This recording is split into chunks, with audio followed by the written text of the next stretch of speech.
Golden Pages Library proudly presents the full audiobook Walden by Henry David Thoreau. Part 1. Walden. Economy.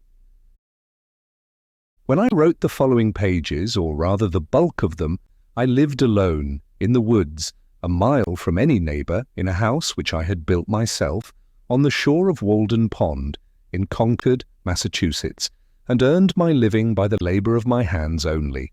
I lived there 2 years and 2 months. At present, I am a sojourner in civilized life again. I should not obtrude my affairs so much on the notice of my readers if very particular inquiries had not been made by my townsmen concerning my mode of life, which some would call impertinent, though they do not appear to me at all impertinent, but, considering the circumstances, very natural and pertinent. Some have asked what I got to eat, if I did not feel lonesome, if I was not afraid, and the like. Others have been curious to learn what portion of my income I devoted to charitable purposes, and some, who have large families, how many poor children I maintained. I will therefore ask those of my readers who feel no particular interest in me to pardon me if I undertake to answer some of these questions in this book. In most books, the I, or first person, is omitted. In this, it will be retained. That, in respect to egotism, is the main difference. We commonly do not remember that it is, after all, always the first person that is speaking. I should not talk so much about myself if there were anybody else whom I knew as well. Unfortunately, I am confined to this theme by the narrowness of my experience. Moreover, I, on my side, require of every writer, first or last, a simple and sincere account of his own life, and not merely what he has heard of other men's lives. Some such account as he would send to his kindred from a distant land, for if he has lived sincerely, it must have been in a distant land to me. Perhaps these pages are more particularly addressed to poor students. As for the rest of my readers, they will accept such portions as apply to them. I trust that none will stretch the seams in putting on the coat, for it may do good service to him whom it fits. I would fain say something not so much concerning the Chinese and Sandwich Islanders as you who read these pages, who are said to live in New England, something about your condition, especially your outward condition or circumstances in this world, in this town, what it is, whether it is necessary that it be as bad as it is, whether it cannot be improved as well as not. I have travelled a good deal in Concord, and everywhere, in shops and offices and fields, the inhabitants have appeared to me to be doing penance in 1,000 remarkable ways. What I have heard of Brahmins sitting exposed to 4 fires and looking in the face of the sun, or hanging suspended with their heads downward over flames, or looking at the heavens over their shoulders, until it becomes impossible for them to resume their natural position, while from the twist of the neck nothing but liquids can pass into the stomach, or dwelling, chained for life, at the foot of a tree, or measuring with their bodies, like caterpillars, the breadth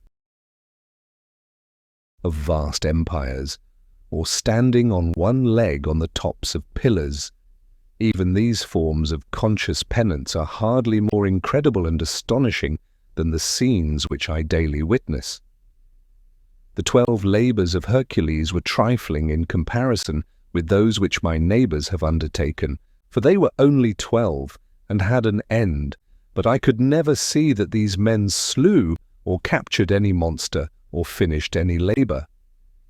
They have no friend Iolaus to burn with a hot iron the root of the Hydra's head, but as soon as one head is crushed, 2 spring up. I see young men, my townsmen, whose misfortune it is to have inherited farms, houses, barns, cattle, and farming tools, for these are more easily acquired than got rid of. Better, if they had been born in the open pasture and suckled by a wolf, that they might have seen with clearer eyes what field they were called to labour in. Who made them serfs of the soil? Why should they eat their 60 acres when man is condemned to eat only his peck of dirt? Why should they begin digging their graves as soon as they are born? They have got to live a man's life, pushing all these things before them, and get on as well as they can. How many a poor immortal soul have I met well-nigh crushed and smothered under its load, creeping down the road of life, pushing before it a barn 75 feet by 40, its Augean stables never cleansed, and 100 acres of land, tillage, mowing, pasture, and woodlot. The portionless who struggle with no such unnecessary, inherited encumbrances find it labour enough to subdue and cultivate a few cubic feet of flesh. But men labour under a mistake. The better part of the man is soon ploughed into the soil for compost. By a seeming fate, commonly called necessity, they are employed, as it says in an old book, laying up treasures which moth and rust will corrupt and thieves break through and steal. It is a fool's life, as they will find when they get to the end of it, if not before. It is said that Deucalion and Pyrrha created men by throwing stones over their heads behind them. Inde genus durum sumus, experiensque laborum, et documenta damus quasimus origine nati. Or, as Raleigh rhymes it in his sonorous way. From thence our kind hard-hearted is, enduring pain and care, approving that our bodies of a stony nature are. So much for a blind obedience to a blundering oracle, throwing the stones over their heads behind them, and not seeing where they fell. Most men, even in this comparatively free country, through mere ignorance and mistake, are so occupied with the factitious cares and superfluously coarse labours of life that its finer fruits cannot be plucked by them. Their fingers, from excessive toil, are too clumsy and tremble too much for that. Actually, the labouring man has not leisure for a true integrity day by day. He cannot afford to sustain the manliest relations to men. His labour would be depreciated in the market. He has no time to be anything but a machine. How can he remember well his ignorance, which his growth requires, who has so often to use his knowledge? We should feed and clothe him gratuitously sometimes, and recruit him with our cordials, before we judge of him. The finest qualities of our nature, like the bloom on fruits, can be preserved only by the most delicate handling. Yet we do not treat ourselves nor one another thus tenderly. Some of you, we all know, are poor, find it hard to live, are sometimes, as it were, gasping for breath. I have no doubt that some of you who read this book are unable to pay for all the dinners which you have actually eaten, or for the coats and shoes which are fast wearing or are already worn out, and have come to this page to spend borrowed or stolen time, robbing your creditors of an hour. It is very evident what mean and sneaking lives many of you live, for my sight has been whetted by experience. Always on the limits, trying to get into business and trying to get out of debt, a very ancient slough called by the Latins ius alienum, another's brass, for some of their coins were made of brass, still living and dying and buried by this other's brass, always promising to pay tomorrow, and dying today, insolvent, seeking to curry favour, to get custom by how many modes, only not state prison offences, lying, flattering, voting, contracting yourselves into a nutshell of civility, or dilating into an atmosphere of thin and vaporous generosity, that you may persuade your neighbour to let you make his shoes, or his hat, or his coat, or his carriage, or import his groceries for him, making yourselves sick, that you may lay up something against a sick day, something to be tucked away in an old chest, or in a stocking behind the plastering, or, more safely, in the brick bank. No matter where, no matter how much or how little. I sometimes wonder that we can be so frivolous, I may almost say, as to attend to the gross but somewhat foreign form of servitude called Negro slavery. There are so many keen and subtle masters that enslave both North and South. It is hard to have a Southern overseer. It is worse to have a Northern one, but worst of all when you are the slave driver of yourself. Talk of a divinity in man. Look at the teamster on the highway, wending to market by day or night. Does any divinity stir within him, his highest duty to fodder and water his horses? What is his destiny to him compared with the shipping interests? Does not he drive for Squire make a stir? How godlike, how immortal is he! See how he cowers and sneaks, how vaguely all the day he fears, not being immortal nor divine, but the slave and prisoner of his own opinion of himself, a fame won by his own deeds. Public opinion is a weak tyrant compared with our own private opinion. What a man thinks of himself that it is which determines, or rather indicates, his fate. Self-emancipation even in the West Indian provinces of the fancy and imagination, what Wilberforce is there to bring that about. Think also of the ladies of the land weaving toilet cushions against the last day, not to betray too green an interest in their fates, as if you could kill time without injuring eternity. The mass of men lead lives of quiet desperation. What is called resignation is confirmed desperation. From the desperate city, you go into the desperate country and have to console yourself with the bravery of minks and muskrats. A stereotyped but unconscious despair is concealed even under what are called the games and amusements of mankind. There is no play in them, for this comes after work, but it is a characteristic of wisdom not to do desperate things. When we consider what, to use the words of the Catechism, is the chief end of man, and what are the true necessaries and means of life, it appears as if men had deliberately chosen the common mode of living because they preferred it to any other. Yet they honestly think there is no choice left. But alert and healthy natures remember that the sun rose clear. It is never too late to give up our prejudices. No way of thinking or doing, however ancient, can be trusted without proof.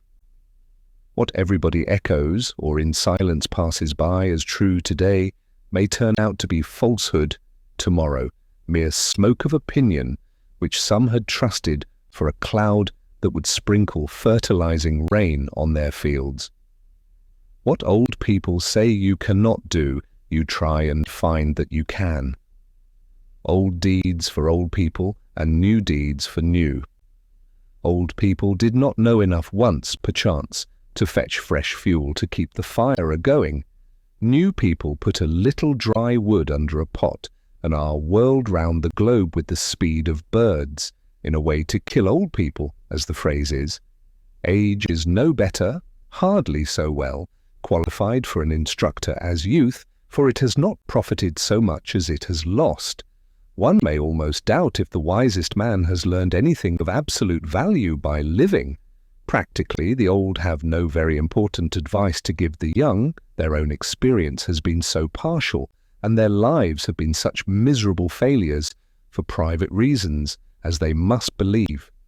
And it may be that they have some faith left which belies that experience, and they are only less young than they were. I have lived some 30 years on this planet, and I have yet to hear the first syllable of valuable or even earnest advice from my seniors. They have told me nothing, and probably cannot tell me anything to the purpose. Here is life, an experiment to a great extent untried by me, but it does not avail me that they have tried it.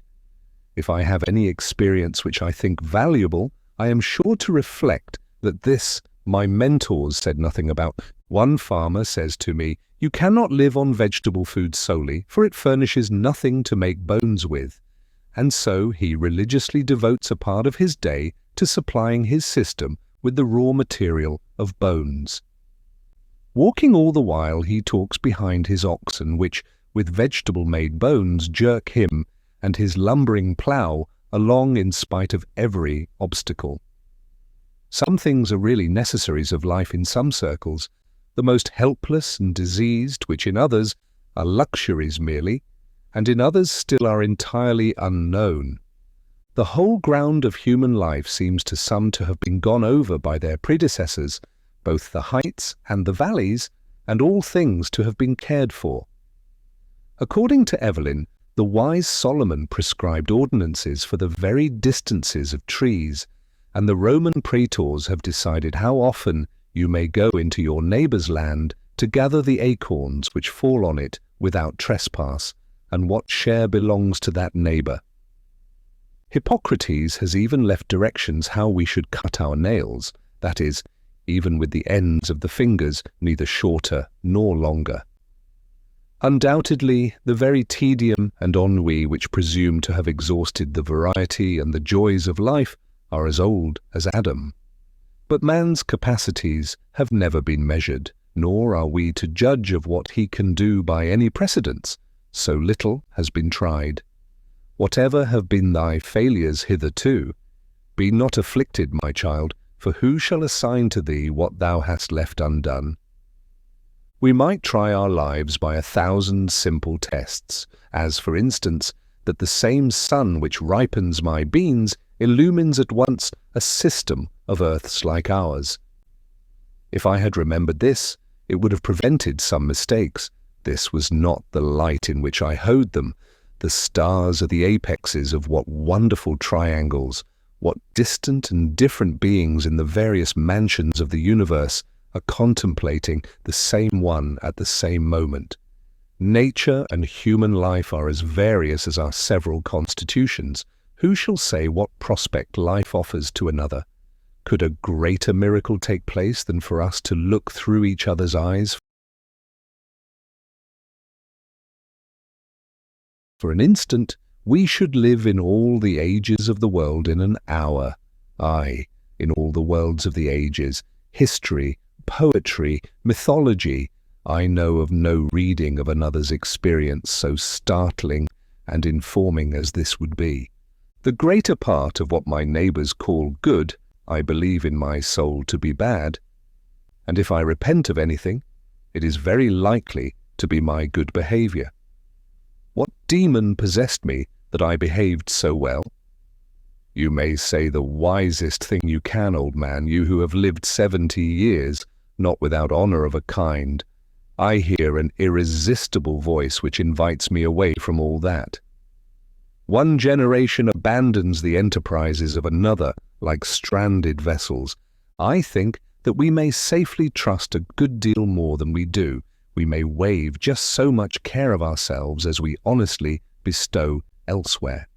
Nature is as well adapted to our weakness as to our strength. The incessant anxiety and strain of some is a well-nigh incurable form of disease. We are made to exaggerate the importance of what work we do, and yet how much is not done by us? Or, what if we had been taken sick? How vigilant we are, determined not to live by faith if we can avoid it. All the day long on the alert, at night we unwillingly say our prayers and commit ourselves to uncertainties. So thoroughly and sincerely are we compelled to live, reverencing our life and denying the possibility of change. This is the only way, we say, but there are as many ways as there can be drawn radii from one centre. All change is a miracle to contemplate, but it is a miracle which is taking place every instant. Confucius said that to know that we know what we know and that we do not know what we do not know, that is true knowledge. When one man has reduced a fact of the imagination to be a fact to his understanding, I foresee that all men at length establish their lives on that basis. Let us consider for a moment what most of the trouble and anxiety which I have referred to is about, and how much it is necessary that we be troubled, or at least careful. It would be some advantage to live a primitive and frontier life, though in the midst of an outward civilization, if only to learn what are the gross necessaries of life and what methods have been taken to obtain them. or even to look over the old daybooks of the merchants to see what it was that men most commonly bought at the stores, what they stored, that is, what are the grossest groceries. For the improvements of ages have had but little influence on the essential laws of man's existence, as our skeletons probably are not to be distinguished from those of our ancestors. By the words necessary of life, I mean whatever, of all that man obtains by his own exertions, has been from the first, or from long use has become, so important to human life that few, if any, whether from savageness or poverty or philosophy, ever attempt to do without it. To many creatures there is in this sense but one necessary of life, food. To the bison of the prairie it is a few inches of palatable grass, with water to drink, unless he seeks the shelter of the forest or the mountain's shadow. None of the brute creation requires more than food and shelter. The necessaries of life for man in this climate may, accurately enough, be distributed under the several heads of food, shelter, clothing, and fuel. For not till we have secured these are we prepared to entertain the true problems of life with freedom and a prospect of success. Man has invented not only houses but clothes and cooked food, and possibly from the accidental discovery of the warmth of fire and the consequent use of it, at first a luxury, arose the present necessity to sit by it. We observe cats and dogs acquiring the same second nature. By proper shelter and clothing we legitimately retain our own internal heat. But with an excess of these, or of fuel, that is, with an external heat greater than our own internal, may not cookery properly be said to begin? Darwin, the naturalist, says of the inhabitants of Tierra del Fuego that while his own party, who were well clothed and sitting close to a fire, were far from too warm, these naked savages who were farther off were observed, to his great surprise, to be streaming with perspiration at undergoing such a roasting.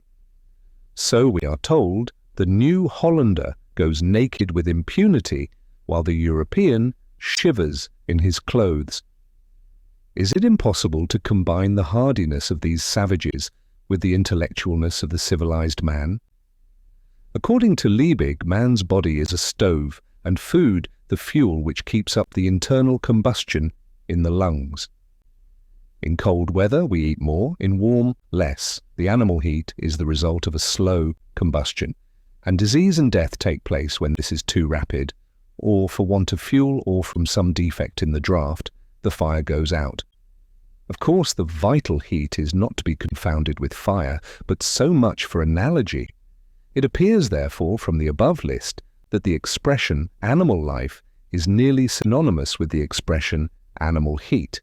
For while food may be regarded as the fuel which keeps up the fire within us, and fuel serves only to prepare that food or to increase the warmth of our bodies by addition from without, shelter and clothing also serve only to retain the heat thus generated and absorbed.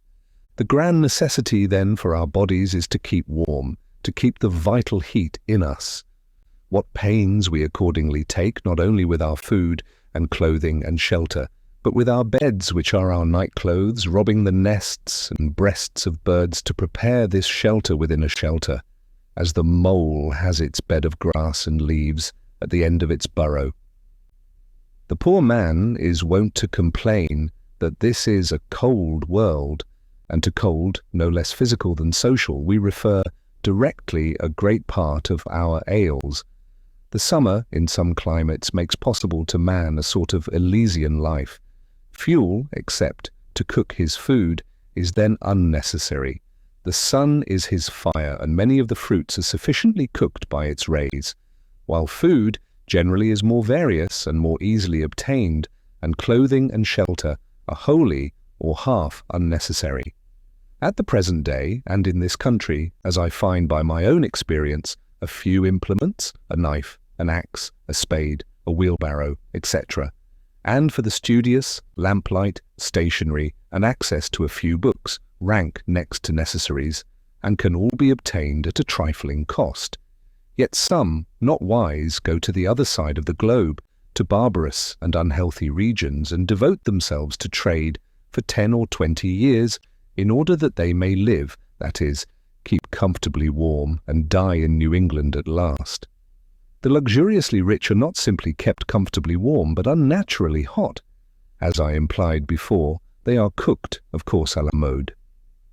Most of the luxuries and many of the so-called comforts of life are not only not indispensable, but positive hindrances to the elevation of mankind.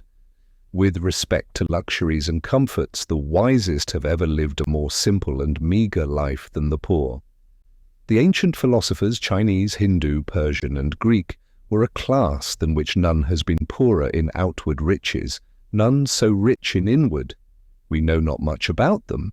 It is remarkable that we know so much of them as we do. The same is true of the more modern reformers and benefactors of their race. None can be an impartial or wise observer of human life, but from the vantage ground of what we should call voluntary poverty. Of a life of luxury, the fruit is luxury, whether in agriculture or commerce or literature or art. There are nowadays professors of philosophy, but not philosophers. Yet it is admirable to profess because it was once admirable to live. To be a philosopher is not merely to have subtle thoughts, nor even to found a school, but so to love wisdom as to live according to its dictates, a life of simplicity, independence, magnanimity, and trust. It is to solve some of the problems of life, not only theoretically, but practically. The success of great scholars and thinkers is commonly a courtier-like success, not kingly, not manly. They make shift to live merely by conformity, practically as their fathers did, and are in no sense the progenitors of a noble race of men. But why do men degenerate ever? What makes families run out? What is the nature of the luxury which enervates and destroys nations? Are we sure that there is none of it in our own lives? The philosopher is in advance of his age, even in the outward form of his life. He is not fed, sheltered, clothed, warmed, like his contemporaries. How can a man be a philosopher and not maintain his vital heat by better methods than other men? When a man is warmed by the several modes which I have described, what does he want next? Surely not more warmth of the same kind as more and richer food, larger and more splendid houses, finer and more abundant clothing, more numerous, incessant, and hotter fires, and the like. When he has obtained those things which are necessary to life, there is another alternative than to obtain the superfluities, and that is to adventure on life now, his vacation, from humbler toil, having commenced. The soil, it appears, is suited to the seed, for it has sent its radicle downward, and it may now send its shoot upward also with confidence. Why has man rooted himself thus firmly in the earth, but that he may rise in the same proportion into the heavens above? For the nobler plants are valued for the fruit they bear at last, in the air and light, far from the ground, and are not treated like the humbler esculents, which, though they may be biennials, are cultivated only till they have perfected their root, and often cut down at top for this purpose, so that most would not know them in their flowering season. I do not mean to prescribe rules to strong and valiant natures who will mind their own affairs whether in heaven or hell, and perchance build more magnificently and spend more lavishly than the richest, without ever impoverishing themselves, not knowing how they live, if, indeed, there are any such as has been dreamed, nor to those who find their encouragement and inspiration in precisely the present condition of things, and cherish it with the fondness and enthusiasm of lovers, and to some extent I reckon myself in this number. I do not speak to those who are well employed, in whatever circumstances, and they know whether they are well employed or not, but mainly to the mass of men who are discontented and idly complaining of the hardness of their lot, or of the times when they might improve them. There are some who complain most energetically and inconsolably of any, because they are, as they say, doing their duty. I also have in my mind that seemingly wealthy but most terribly impoverished class of all, who have accumulated dross but know not how to use it or get rid of it, and thus have forged their own golden or silver fetters. If I should attempt to tell how I have desired to spend my life in years past, it would probably surprise those of my readers who are somewhat acquainted with its actual history. It would certainly astonish those who know nothing about it. I will only hint at some of the enterprises which I have cherished. In any weather, at any hour of the day or night, I have been anxious to improve the nick of time and notch it on my stick too, to stand on the meeting of two eternities,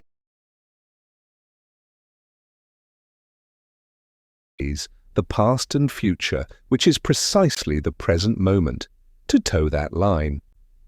You will pardon some obscurities, for there are more secrets in my trade than in most men's, and yet not voluntarily kept, but inseparable from its very nature.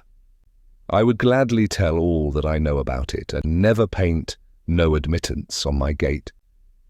I long ago lost a hound, a bay horse, and a turtle dove, and am still on their trail. Many are the travellers I have spoken concerning them, describing their tracks and what calls they answered to. I have met one or two who had heard the hound and the tramp of the horse, and even seen the dove disappear behind a cloud, and they seemed as anxious to recover them as if they had lost them themselves. To anticipate not the sunrise and the dawn merely, but, if possible, nature herself, how many mornings, summer and winter, before yet any neighbour was stirring about his business, have I been about mine? No doubt many of my townsmen have met me returning from this enterprise, farmers starting for Boston in the twilight, or woodchoppers going to their work. It is true, I never assisted the sun materially in his rising, but doubt not it was of the last importance only to be present at it. So many autumn, aye, and winter days, spent outside the town, trying to hear what was in the wind, to hear and carry it express.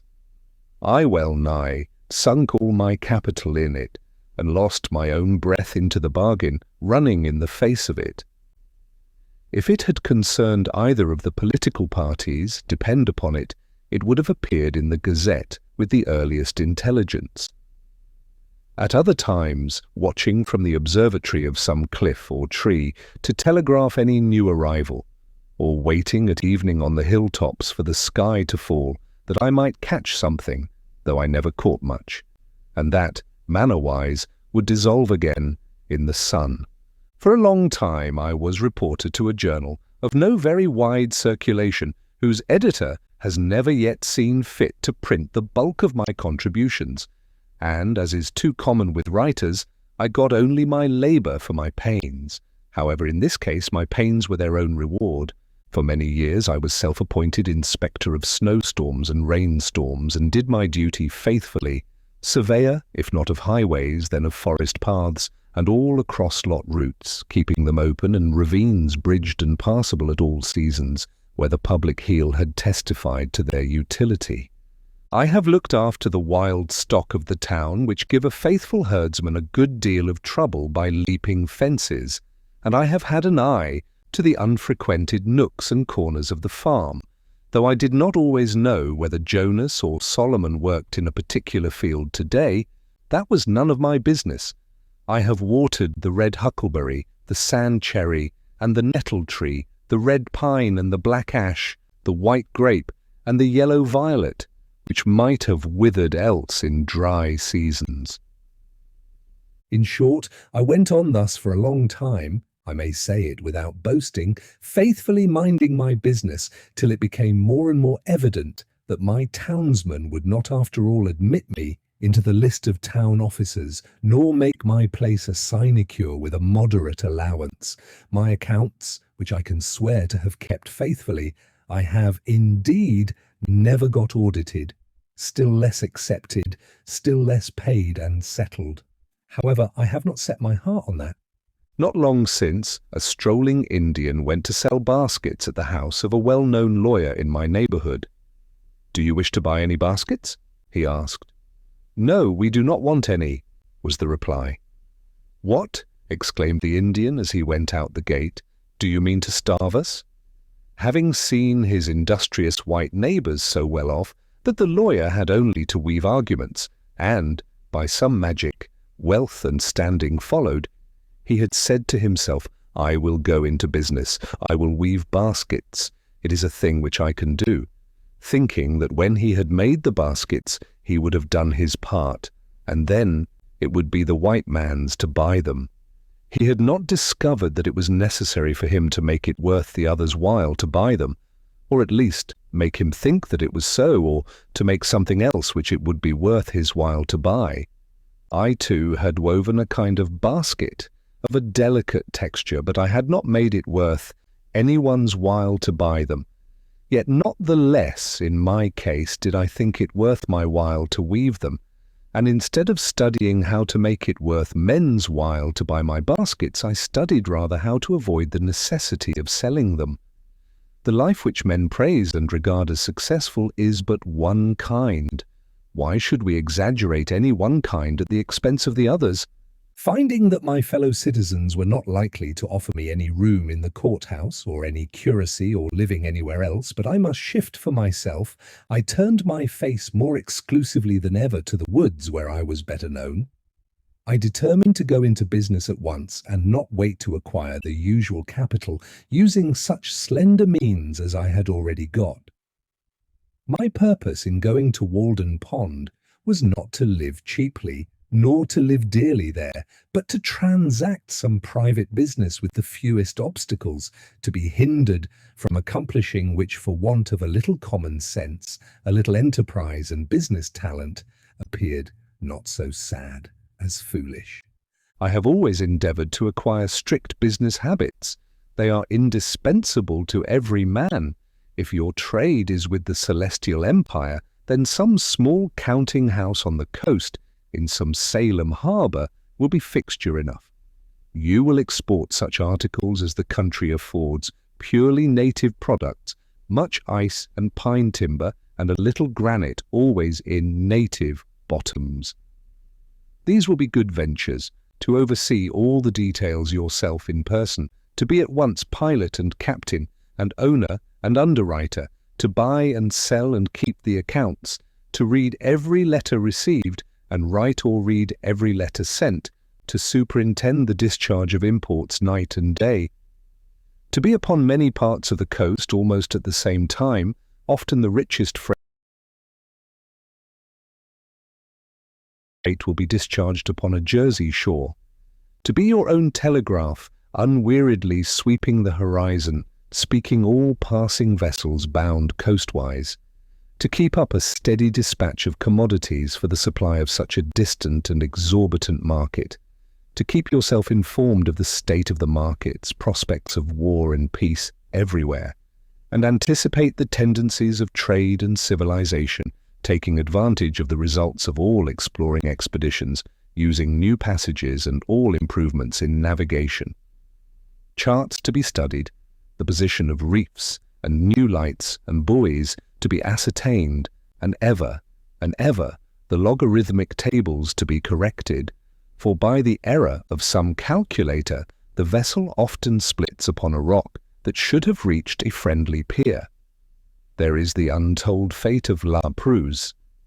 Universal science to be kept pace with, studying the lives of all great discoverers and navigators, great adventurers and merchants, from Hanno and the Phoenicians down to our day. In fine, account of stock, to be taken from time to time, to know how you stand. It is a labour to task the faculties of a man, such problems of profit and loss, of interest, of tear and tret, and gauging of all kinds in it, as demand a universal knowledge. I have thought that Walden Pond would be a good place for business, not solely on account of the railroad and the ice trade, It offers advantages which it may not be good policy to divulge. It is a good port and a good foundation. No Neva marshes to be filled, though you must everywhere build on piles of your own driving. It is said that a flood tide with a westerly wind and ice in the Neva would sweep St. Petersburg from the face of the earth. As this business was to be entered into without the usual capital, it may not be easy to conjecture where those means, that will still be indispensable to every such undertaking, were to be obtained. As for clothing, to come at once to the practical part of the question, perhaps we are led oftener by the love of novelty and a regard for the opinions of men in procuring it than by a true utility. Let him who has work to do recollect that the object of clothing is first to retain the vital heat, and secondly, in this state of society, to cover nakedness, and he may judge how much of any necessary or important work may be accomplished without adding to his wardrobe. Kings and queens who wear a suit but once, though made by some tailor or dressmaker to their majesties, cannot know the comfort of wearing a suit that fits. They are no better than wooden horses to hang the clean clothes on. Every day our garments become more assimilated to ourselves, receiving the impress of the wearer's character, until we hesitate to lay them aside without such delay and medical appliances and some such solemnity, even as our bodies. No man ever stood the lower in my estimation for having a patch in his clothes, yet I am sure that there is greater anxiety commonly to have fashionable or at least clean and unpatched clothes than to have a sound conscience. But even if the rent is not mended, perhaps the worst vice betrayed is improvidence. I sometimes try my acquaintances by such tests as this. Who could wear a patch, or 2 extra seams only, over the knee?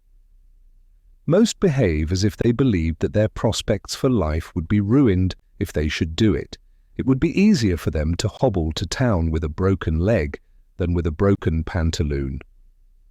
Often if an accident happens to a gentleman's legs, they can be mended, but if a similar accident happens to the legs of his pantaloons, there is no help for it, for he considers not what is truly respectable, but what is respected. We know but few men, a great many coats and breeches. Dress a scarecrow in your last shift, you standing shiftless by. Who would not soonest salute the scarecrow? Passing a cornfield the other day, close by a hat and coat on a stake, I recognized the owner of the farm. He was only a little more weather-beaten than when I saw him last. I have heard of a dog that barked at every stranger who approached his master's premises with clothes on, but was easily quieted by a naked thief. It is an interesting question how far men would retain their relative rank if they were divested of their clothes. Could you, in such a case, tell surely of any company of civilized men which belonged to the most respected class?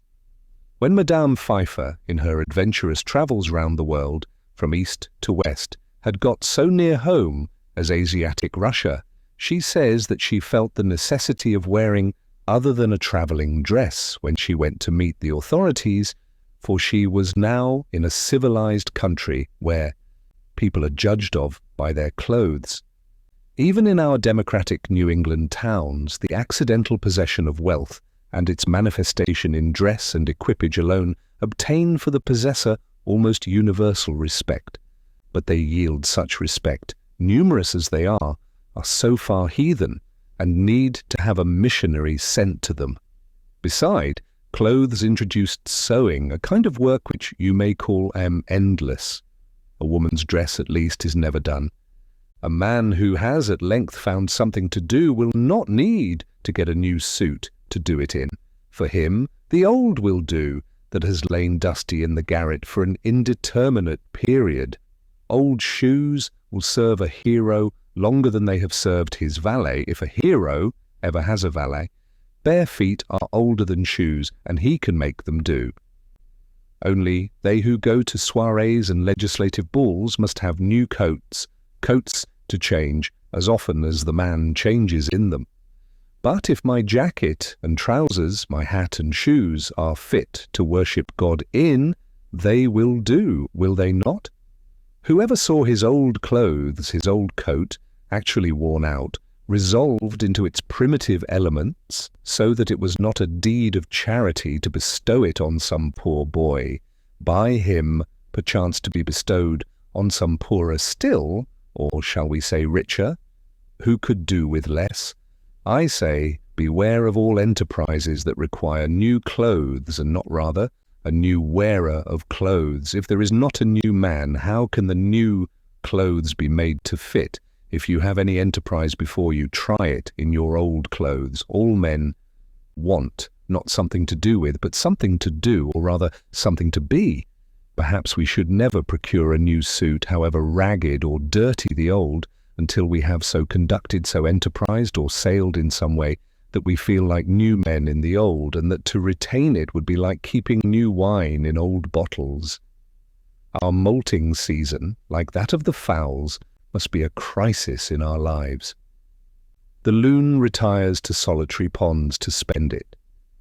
Thus also the snake casts its slough, and the caterpillar its wormy coat by an internal industry and expansion. For clothes are but our outmost cuticle and mortal coil. Otherwise we shall be found sailing under false colours, and be inevitably cashiered at last by our own opinion, as well as that of mankind. We don garment after garment as if we grew like exogenous plants by addition without. Our outside and often thin and fanciful clothes are our epidermis or false skin, which partakes not of our life, and may be stripped off here and there without fatal injury. Our thicker garments, constantly worn, are our cellular integument or cortex. But our shirts are our liber or true bark, which cannot be removed without girdling, and so destroying the man. I believe that all races at some seasons wear something equivalent to the shirt. It is desirable that a man be clad so simply that he can lay his hands on himself in the dark, and that he live in all respects so compactly and preparedly that if an enemy take the town, he can, like the old philosopher, walk out the gate empty-handed without anxiety. While one thick garment is, for most purposes, as good as 3 thin ones, and cheap clothing can be obtained at prices really to suit customers. While a thick coat can be bought for $5, which will last as many years, thick pantaloons for $2, cowhide boots for $1.50 a pair, a summer hat for $0.25, and a winter cap for 62.5 cents, or a better be made at home at a nominal cost. Where is he so poor that, clad in such a suit of his own earning, there will not be found wise men to do him reverence? When I ask for a garment of a particular form, my tailoress tells me gravely, they do not make them so now, not emphasizing the they at all, as if she quoted an authority as impersonal as the fates, and I find it difficult to get made what I want, simply because she cannot believe that I mean what I say, that I am so rash. When I hear this oracular sentence, I am for a moment absorbed in thought, emphasizing to myself each word separately that I may come at the meaning of it, that I may find out by what degree of consanguinity they are related to me, and what authority they may have in an affair which affects me so nearly. And finally, I'm inclined to answer her with equal mystery, and without any more emphasis of the they. It is true, they did not make them so recently, but they do now. Of what use this measuring of me if she does not measure my character, but only the breadth of my shoulders, as it were a peg to bang the coat on? We worship not the graces nor the parquet, but fashion. She spins and weaves and cuts with full authority. The head monkey at Paris puts on a traveller's cap, and all the monkeys in America do the same. I sometimes despair of getting anything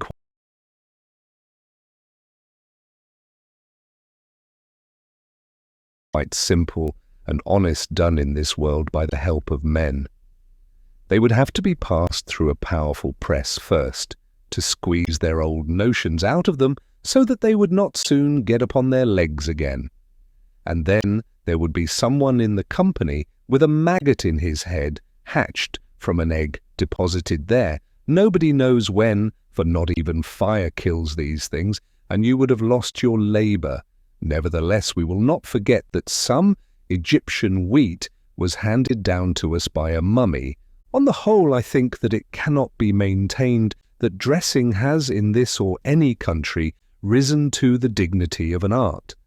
At present, men make shift to wear what they can get. Like shipwrecked sailors, they put on what they can find on the beach, and at a little distance, whether of space or time, laugh at each other's masquerade. Every generation laughs at the old fashions, but follows religiously the new. We are amused at beholding the costume of Henry VIII or Queen Elizabeth as much as if it was that of the King and Queen of the Cannibal Islands. All costume off a man is pitiful or grotesque. It is only the serious eye peering from and the sincere life passed within it which restrain laughter and consecrate the costume of any people. Let Harlequin be taken with a fit of the colic, and his trappings will have to serve that mood too. When the soldier is hit by a cannonball, rags are as becoming as purple. The childish and savage taste of men and women for new patterns keeps how many shaking and squinting through kaleidoscopes that they may discover the particular figure which this generation requires today. The manufacturers have learned that this taste is merely whimsical. Of two patterns which differ only by a few threads, more or less, of a particular colour, the one will be sold readily, the other lie on the shelf, though it frequently happens that after the lapse of a season, the latter becomes the most fashionable. Comparatively, tattooing is not the hideous custom which it is called. It is not barbarous merely because the printing is skin-deep and unalterable. I cannot believe that our factory system is the best mode by which men may get clothing. The condition of the operatives is becoming every day more like that of the English, and it cannot be wondered at since, as far as I have heard or observed, the principal object is not that mankind may be well and honestly clad, but, unquestionably, that corporations may be enriched. In the long run, men hit only what they aim at. Therefore, though they should fail immediately, they had better aim at something high. As for a shelter, I will not deny that this is now a necessary of life, though there are instances of men having done without it for long periods in colder countries than this. Samuel Laying says that the Laplander in his skin dress and in a skin bag which he puts over his head and shoulders will sleep night after night on the snow in a degree of cold which would extinguish the life of one exposed to it in any woolen clothing. He had seen them asleep thus.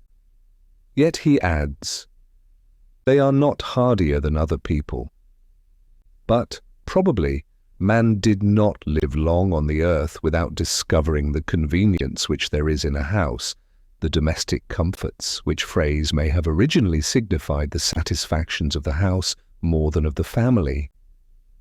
Though these must be extremely partial and occasional in those climates where the house is associated in our thoughts with winter, or the rainy season chiefly, and 2/3 of the year, except for a parasol, is unnecessary.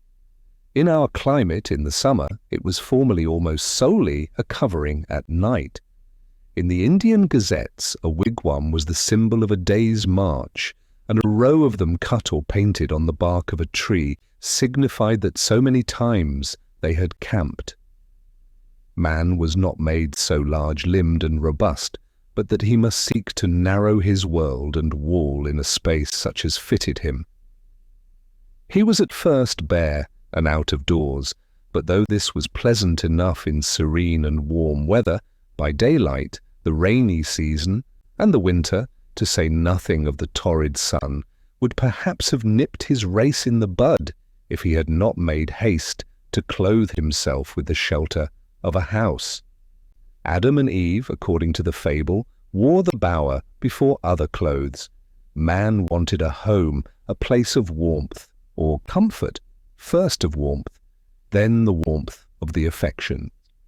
We may imagine a time when, in the infancy of the human race, some enterprising mortal crept into a hollow in a rock for shelter. Every child begins the world again, to some extent, and loves to stay outdoors, even in wet and cold. It plays house, as well as horse, having an instinct for it. Who does not remember the interest with which, when young, he looked at shelving rocks or any approach to a cave?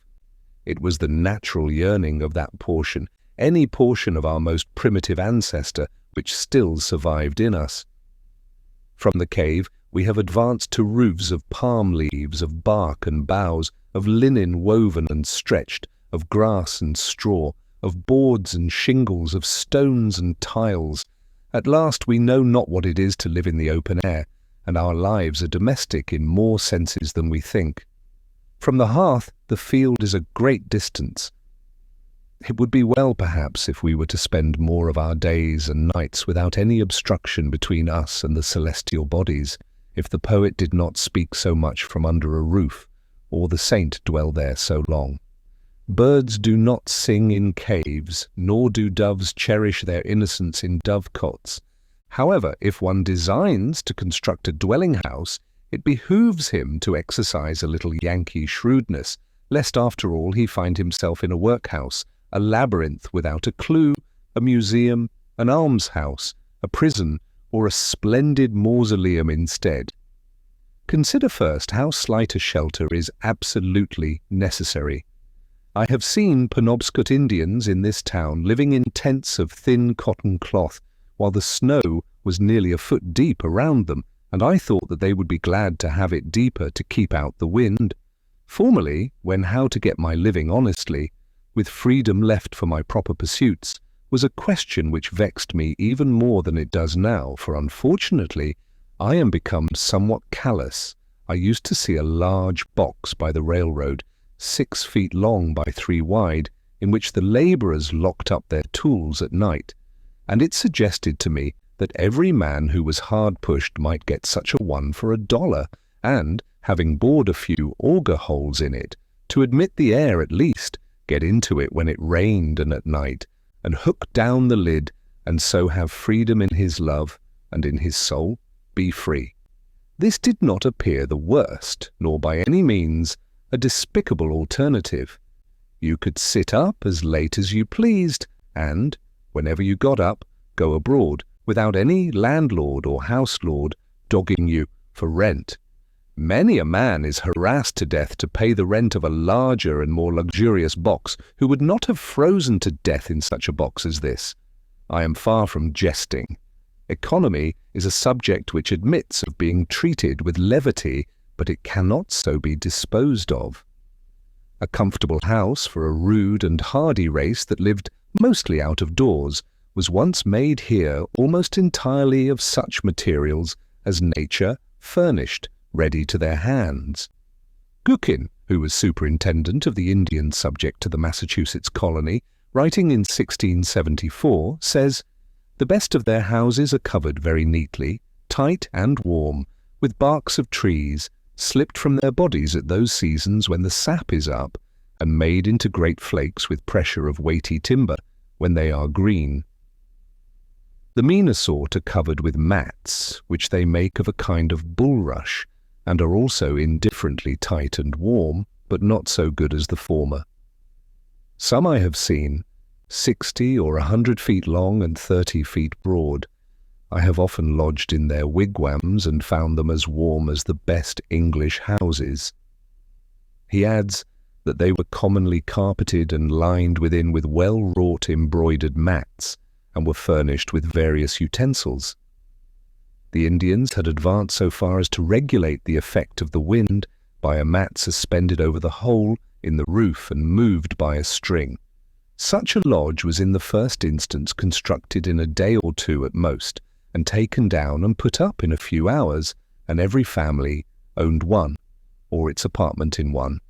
In the savage state, every family owns a shelter as good as the best, and sufficient for its coarser and simpler wants. But, I think, that I speak within bounds when I say that, though the birds of the air have their nests, and the foxes their holes, and the savages their wigwams, in modern civilized society not more than 1/2 the families own a shelter. In the large towns and cities where civilization especially prevails, the number of those who own a shelter is a very small fraction of the whole. The rest pay an annual tax for this outside garment of all, become indispensable summer and winter, which would buy a village of Indian wigwams, but now helps to keep them poor as long as they live. I do not mean to insist here on the disadvantage of hiring compared with owning, but it is evident that the savage owns his shelter because it costs so little, while the civilized man hires his commonly because he cannot afford to own it, nor can he, in the long run, any better afford to hire. But, answers one, by merely paying this tax, the poor civilized man secures an abode which is a palace compared with the savages.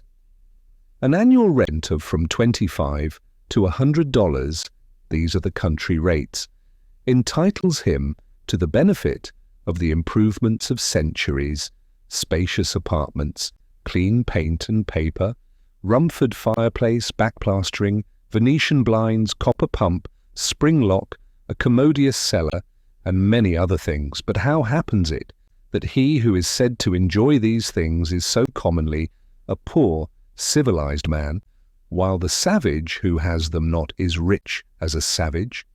If it is asserted that civilization is a real advance in the condition of man, and I think that it is, though only the wise improve their advantages, it must be shown that it has produced better dwellings without making them more costly, and the cost of a thing is the amount of what I will call life which is required to be exchanged for it, immediately or in the long run. An average house in this neighborhood costs perhaps $800, and to lay up this sum will take from 10 to 15 years of the laborer's life, even if he is not encumbered with a family, estimating the pecuniary value of every man's labor at $1 a day, for if some receive more, others receive less, so that he must have spent more than half his life commonly before his wigwam will be earned. If we suppose him to pay a rent instead, this is but a doubtful choice of evils. Would the savage have been wise to exchange his wigwam for a palace on these terms?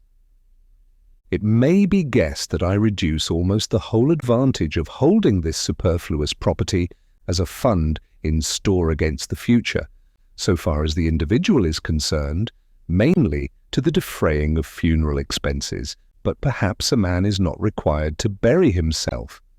Nevertheless, this points to an important distinction between the civilized man and the savage, and, no doubt, they have designs on us for our benefit in making the life of a civilized people an institution in which the life of the individual is to a great extent absorbed in order to preserve and perfect that of the race. But I wish to show at what a sacrifice this advantage is at present obtained, and to suggest that we may possibly so live as to secure all the advantage without suffering any of the disadvantage. What mean ye by saying that the poor ye have always with you, or that the fathers have eaten sour grapes and the children's teeth are set on edge? As I live, saith the Lord God, ye shall not have occasion any more to use this proverb in Israel. Behold, all souls are mine, as the soul of the Father, so also the soul of the Son is mine. The soul that sinneth, it shall die. When I consider my neighbours, the farmers of Concord, who are at least as well off as the other classes, I find that for the most part they have been toiling 20, 30, or 40 years, that they may become the real owners of their farms, which commonly they have inherited with encumbrances or else bought with hired money, and we may regard 1/3 of that toil as the cost of their houses, but commonly they have not paid for them yet. It is true the encumbrances sometimes outweigh the value of the farm, so that the farm itself becomes one great encumbrance, and still a man is found to inherit it, being well acquainted with it, as he says. On applying to the assessors, I am surprised to learn that they cannot at once name a dozen in the town who own their farms free and clear. If you would know the history of these homesteads, inquire at the bank where they are mortgaged. The man who has actually paid for his farm with labour on it is so rare that every neighbour can point to him. I doubt if there are 3 such men in Concord. What has been said of the merchants, that a very large majority, even 97 in 100, are sure to fail, is equally true of the farmers. With regard to the merchants, however, one of them says pertinently that a great part of their failures are not genuine pecuniary failures, but merely failures to fulfill their engagements because it is inconvenient. That is, it is the moral character that breaks down. But this puts an infinitely worse face on the matter and suggests, beside, that probably not even the other 3 succeed in saving their souls, but are perchance bankrupt in a worse sense than they who fail honestly. Bankruptcy and repudiation are the springboards from which much of our civilization vaults and turns its somersets, but the savage stands on the unelastic plank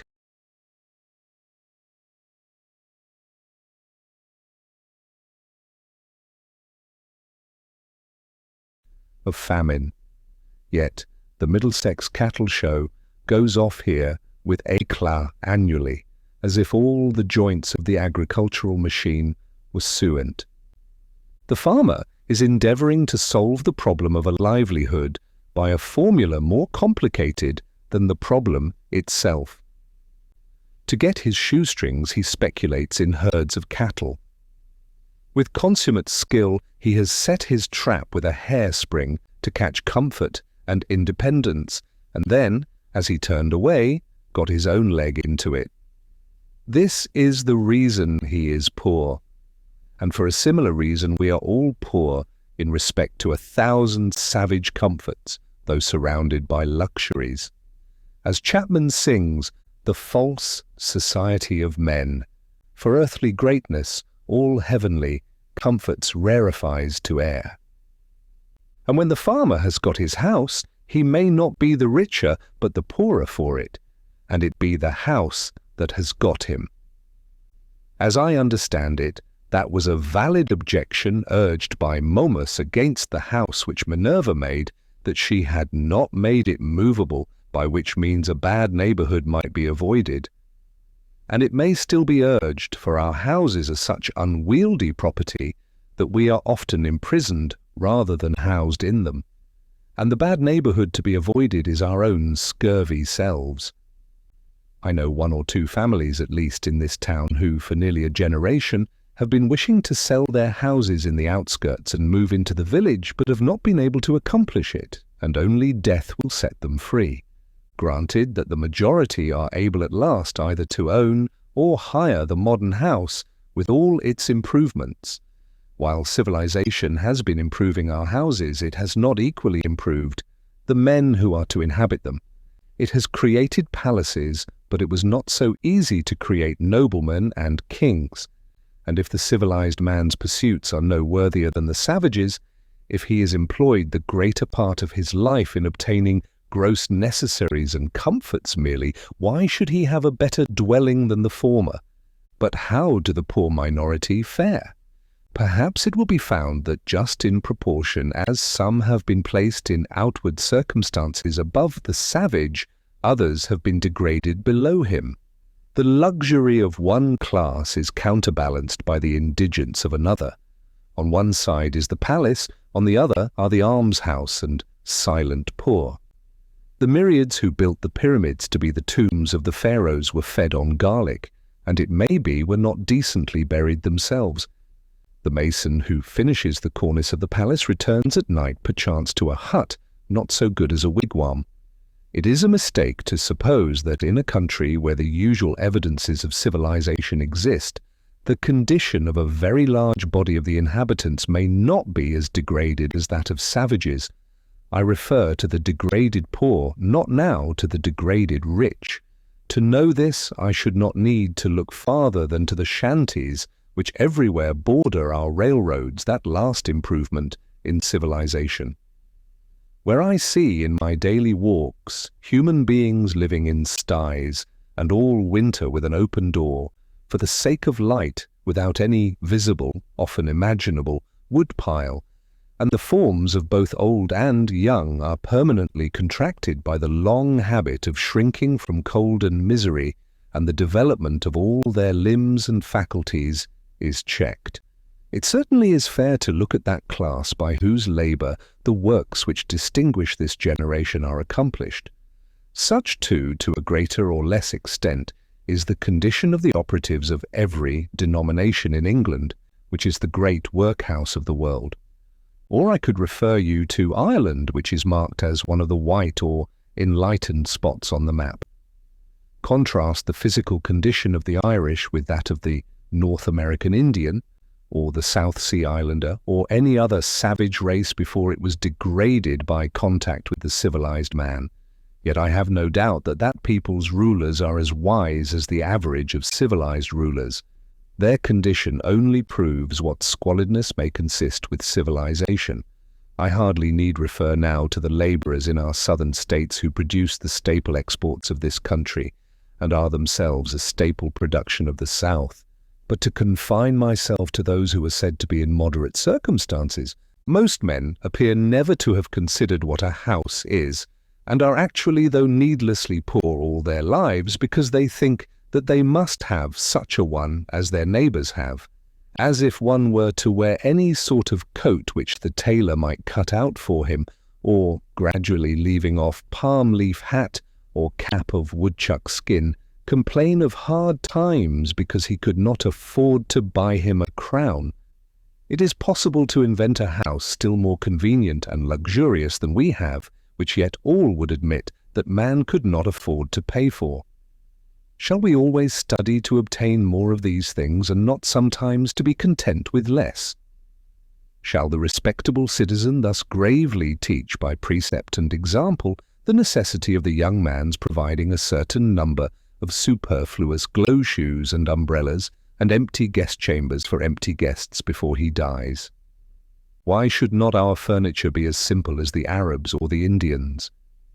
When I think of the benefactors of the race, whom we have apotheosized as messengers from heaven, bearers of divine gifts to man, I do not see in my mind any retinue at their heels, any carload of fashionable furniture.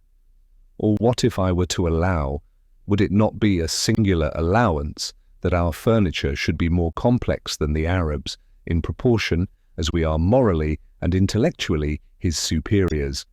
At present, our houses are cluttered and defiled with it, and a good housewife would sweep out the greater part into the dust hole, and not leave her morning's work undone. Morning work, by the blushes of Aurora and the music of Memnon, what should be man's morning work in this world?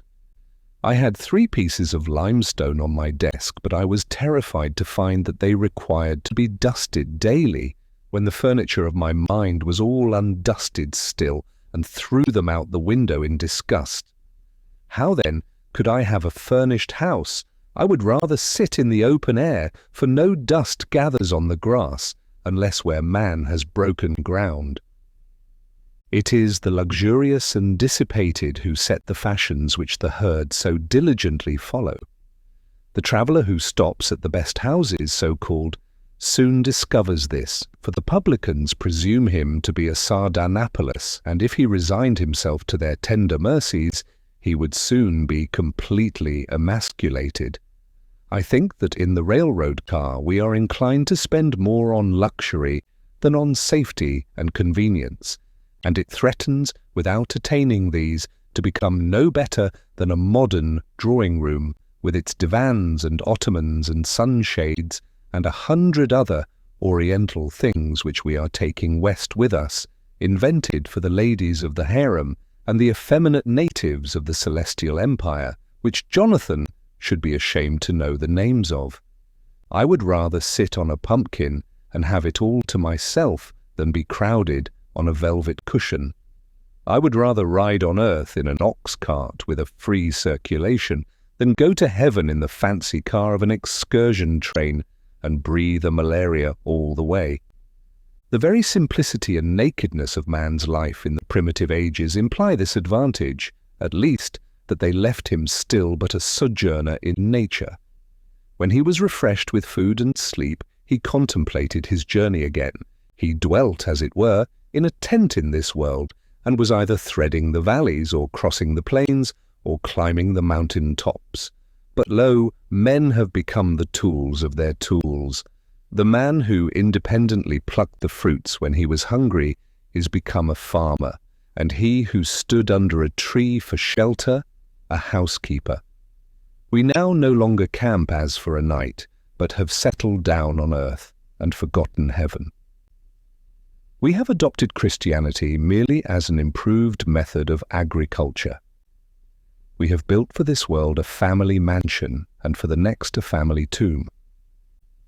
The best works of art are the expression of man's struggle to free himself from this condition, but the effect of our art is merely to make this low state comfortable and that higher state to be forgotten.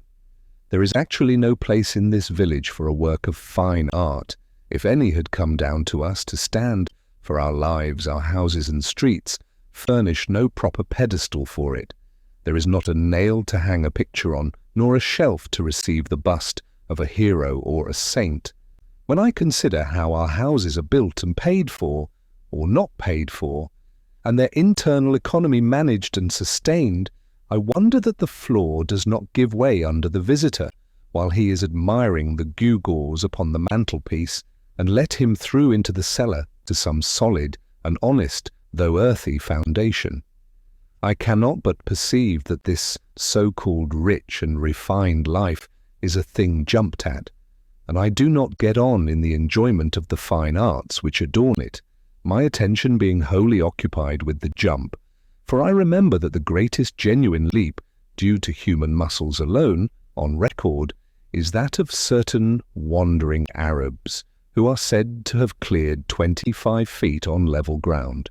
Without factitious support, man is sure to come to earth again beyond that distance.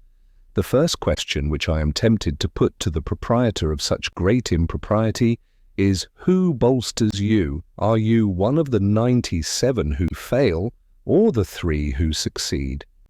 Answer me these questions, and then perhaps I may look at your baubles and find them ornamental. The cart before the horse is neither beautiful nor useful.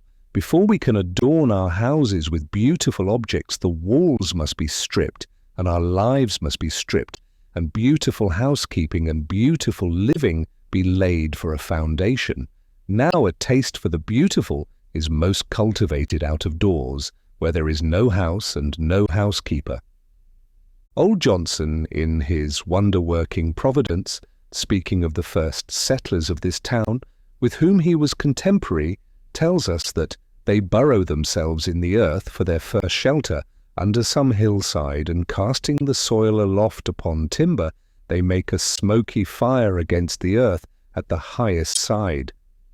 They did not provide them houses, says he, till the earth, by the Lord's blessing, brought forth bread to feed them, and the first year's crop was so light that they were forced to cut their bread very thin for a long season.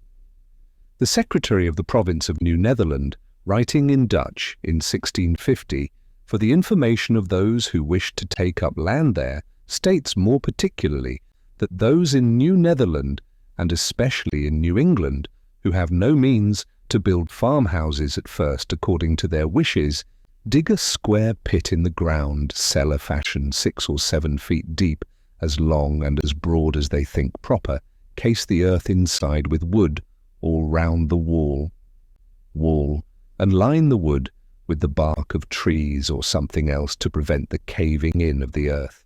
Floor this cellar with plank, and wainscot it overhead for a ceiling, raise a roof of spars clear up, and cover the spars with bark or green sods, so that they can live dry and warm in these houses with their entire families for 2, 3, and 4 years, it being understood that partitions are run through those cellars which are adapted to the size of the family.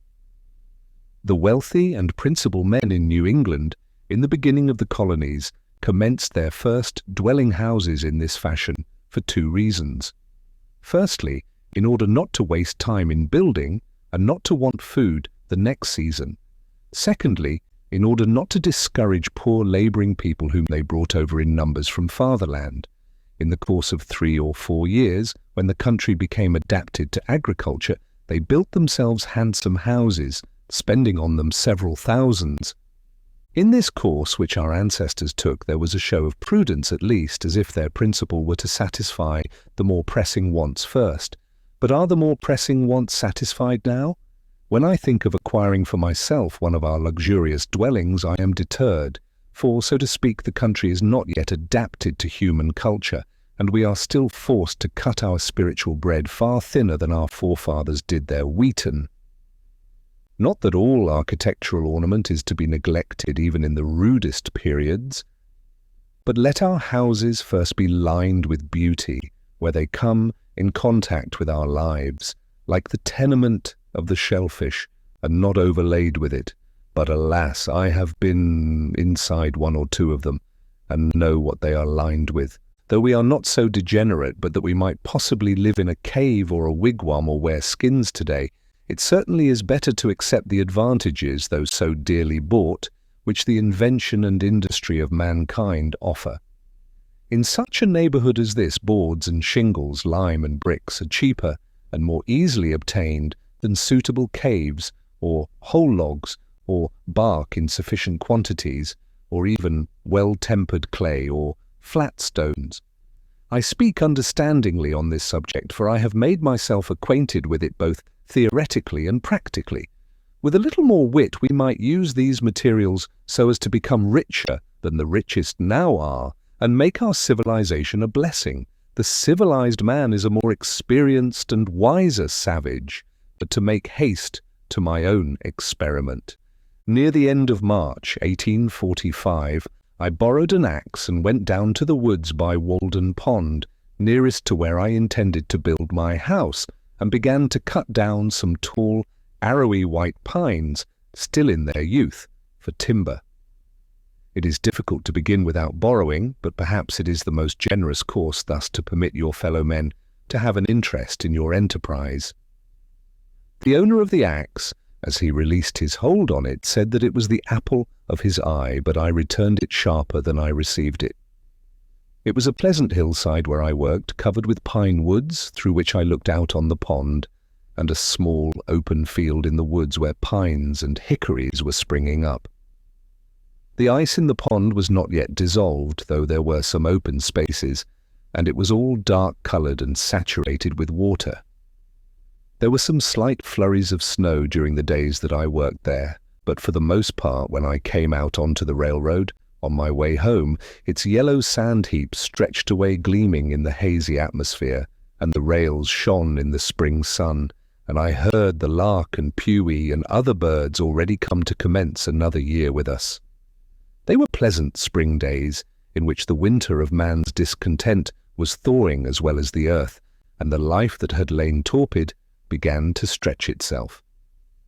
One day, when my axe had come off and I had cut a green hickory for a wedge, driving it with a stone, and had placed the hole to soak in a pond hole in order to swell the wood, I saw a striped snake run into the water, and he lay on the bottom, apparently without inconvenience, as long as I stayed there, or more than a quarter of an hour, perhaps because he had not yet fairly come out of the torpid state.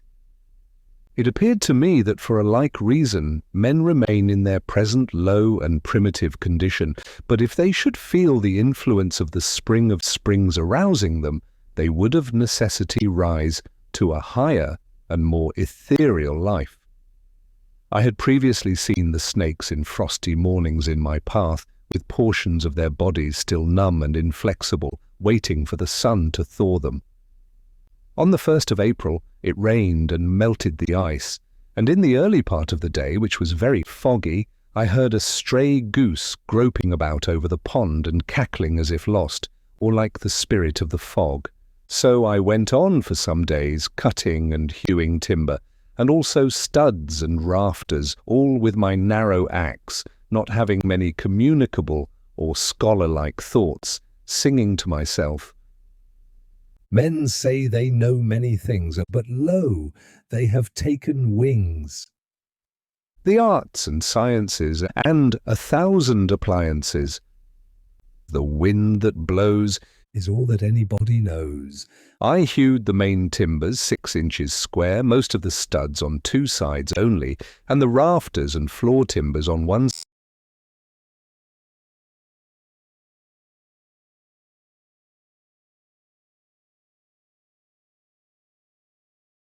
side, leaving the rest of the bark on so that they were just as straight and much stronger than sword ones.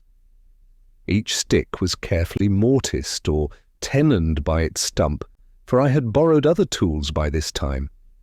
My days in the woods were not very long ones, yet I usually carried my dinner of bread and butter and read the newspaper in which it was wrapped at noon, sitting amid the green pine boughs which I had cut off, and to my bread was imparted some of their fragrance, for my hands were covered with a thick coat of pitch.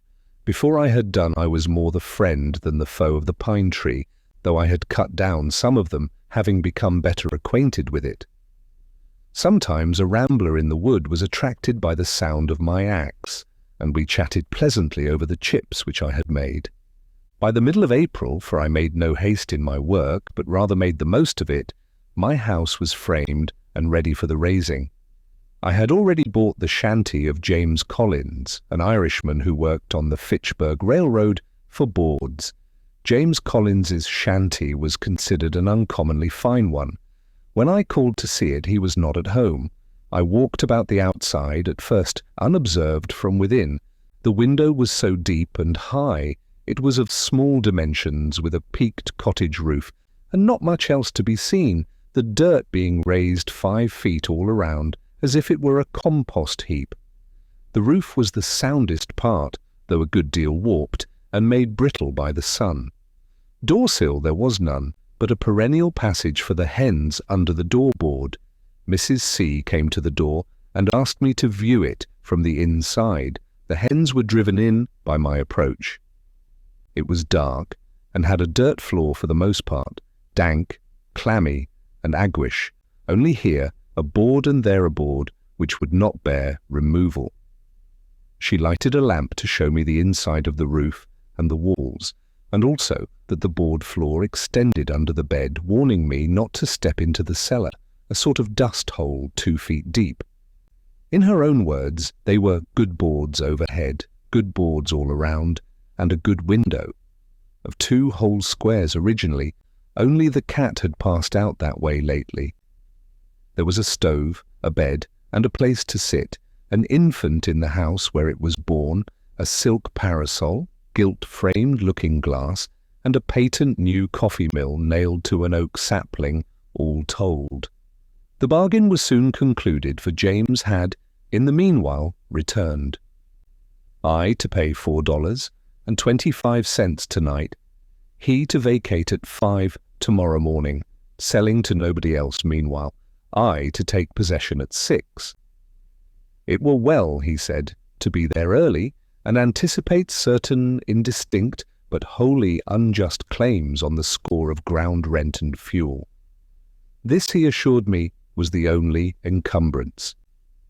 At 6 I passed him and his family on the road. One large bundle held their all, bed, coffee mill, looking-glass, hens, all but the cat. She took to the woods and became a wild cat, and, as I learned afterward, trod in a trap set for woodchucks, and so became a dead cat at last. I took down this dwelling the same morning, drawing the nails, and removed it to the pond side by small cartloads, spreading the boards on the grass there to bleach and warp back again in the sun. One early thrush gave me a note or two as I drove along the woodland path. I was informed treacherously by a young Patrick that neighbour Seeley, an Irishman, in the intervals of the carting, transferred the still tolerable, straight, and drivable nails, staples, and spikes to his pocket, and then stood, when I came back to pass the time of day, and look freshly up, unconcerned, with spring thoughts at the devastation, there being a dearth of work, as he said. He was there to represent spectatordom and help make this seemingly insignificant event one with the removal of the gods of Troy. I dug my cellar in the side of a hill sloping to the south where a woodchuck had formerly dug his burrow down through sumac and blackberry roots and the lowest stain of vegetation 6 feet square by 7 deep to a fine sand where potatoes would not freeze in any winter. The sides were left shelving and not stoned, but the sun having never shone on them, the sand still keeps its place. It was but 2 hours' work. I took particular pleasure in this breaking of ground, for in almost all latitudes men dig into the earth for an equable temperature. Under the most splendid house in the city is still to be found the cellar, where they store their roots as of old, and long after the superstructure has disappeared, posterity remark its dent in the earth. The house is still but a sort of porch at the entrance of a burrow. At length, in the beginning of May, with the help of some of my acquaintances, rather to improve so good an occasion for neighbourliness than from any necessity, I set up the frame of my house. No man was ever more honoured in the character of his raisers than I. They are destined, I trust, to assist at the raising of loftier structures one day. I began to occupy my house on the 4th of July, as soon as it was boarded and roofed, for the boards were carefully feather-edged and lapped, so that it was perfectly impervious to rain, but before boarding I laid the foundation of a chimney at one end, bringing 2 cartloads of stones up the hill from the pond in my arms. I built the chimney after my hoeing in the fall, before a fire became necessary for warmth, doing my cooking, in the meanwhile, out of doors on the ground, early in the morning, which mode I still think is in some respects more convenient and agreeable than the usual one. When it stormed before my bread was baked, I fixed a few boards over the fire and sat under them to watch my loaf, and passed some pleasant hours in that way.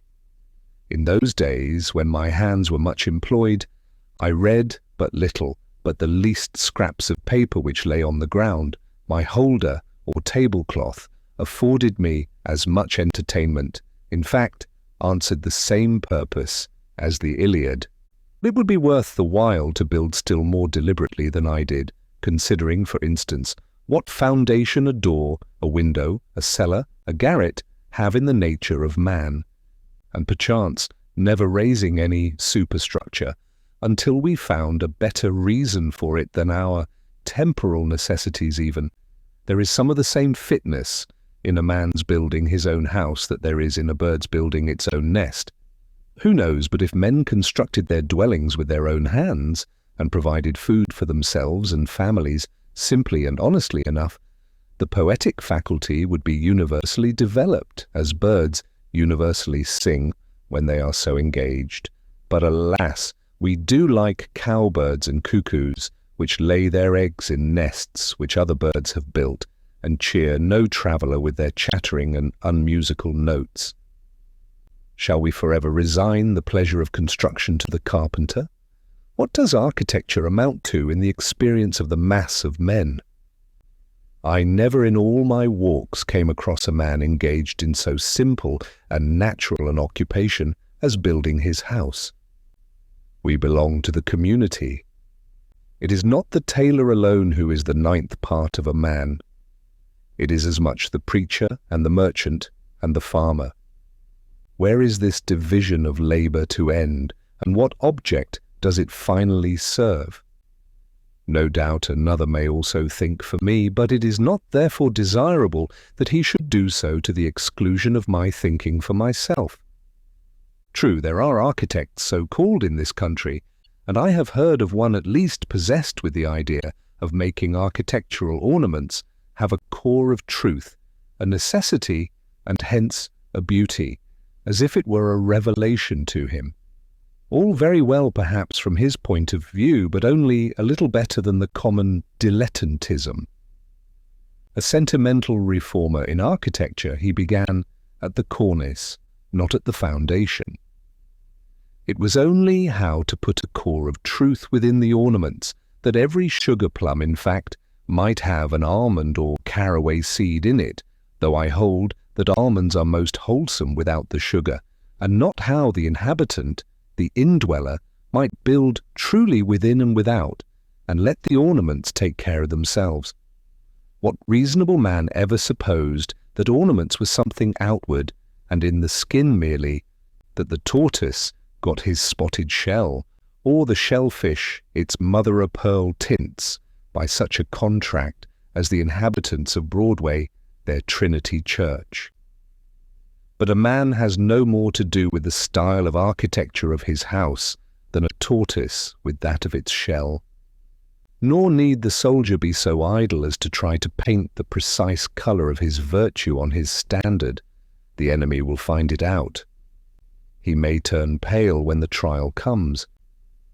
This man seemed to me to lean over the cornice and timidly whisper his half-truth to the rude occupants who really knew it better than he. What of architectural beauty I now see, I know, has gradually grown from within outward, out of the necessities and character of the indweller who is the only builder, out of some unconscious truthfulness and nobleness, without ever a thought for the appearance, and whatever additional beauty of this kind is destined to be produced will be preceded by a like unconscious beauty of life. The most interesting dwellings in this country, as the painter knows, are the most unpretending, humble log huts and cottages of the poor, commonly. It is the life of the inhabitants, whose shells they are, and not any peculiarity in their surfaces merely, which makes them picturesque. And equally interesting will be the citizen's suburban box, when his life shall be as simple and as agreeable to the imagination, and there is as little straining after effect in the style of his dwelling. A great proportion of architectural ornaments are literally hollow, and a September gale would strip them off like borrowed plumes without injury to the substantials. They can do without architecture who have no olives nor wines in the cellar.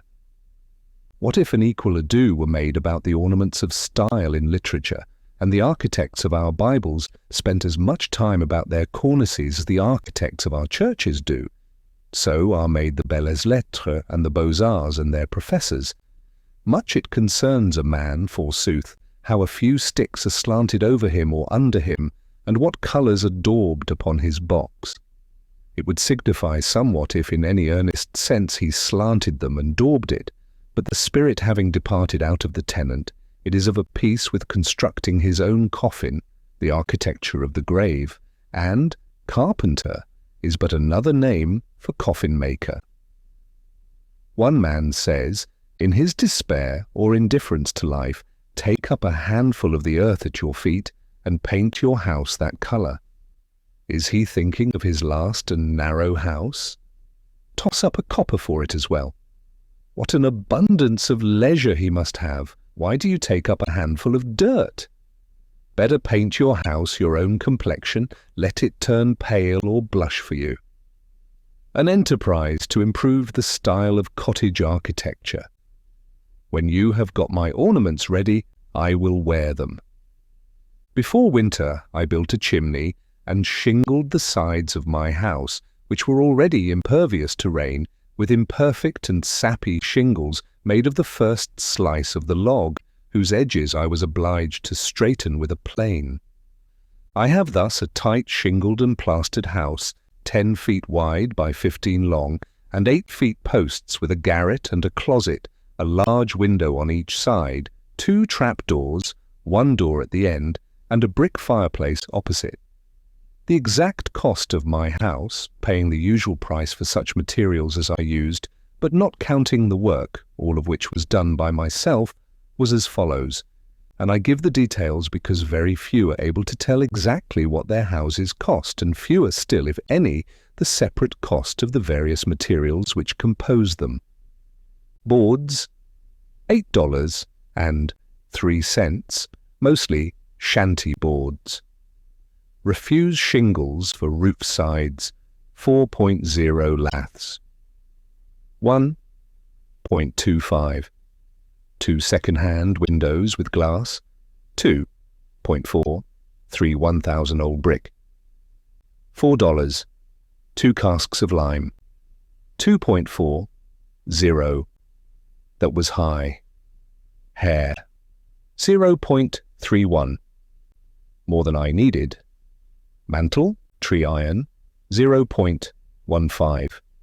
Nails, 3.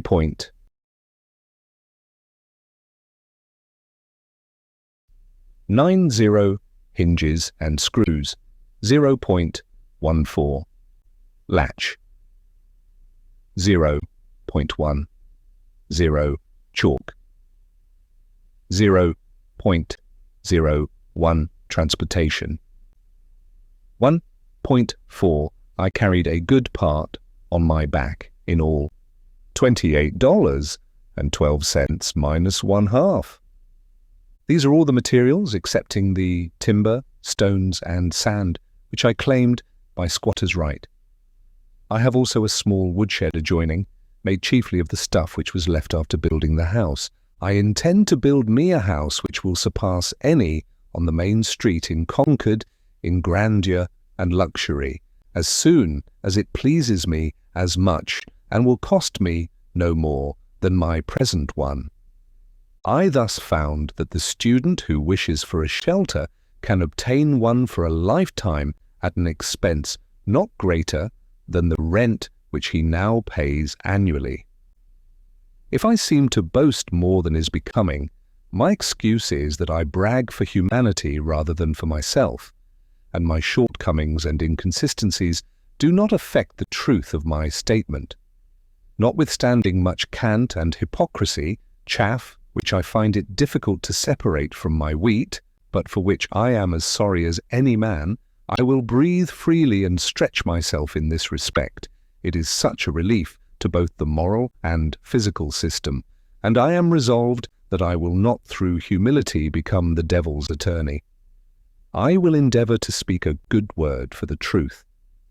At Cambridge College, the mere rent of a student's room, which is only a little larger than my own, is $30 each year, though the corporation had the advantage of building 32 side by side and under one roof, and the occupant suffers the inconvenience of many and noisy neighbours, and perhaps a residence in the 4th story. I cannot but think that if we had more true wisdom in these respects, not only less education would be needed because, forsooth, more would already have been acquired, but the pecuniary expense of getting an education would in a great measure vanish.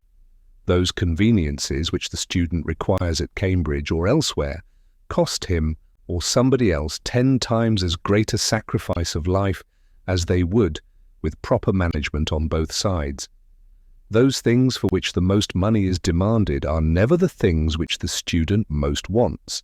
Tuition, for instance, is an important item in the term bill, while for the far more valuable education which he gets by associating with the most cultivated of his contemporaries, no charge is made.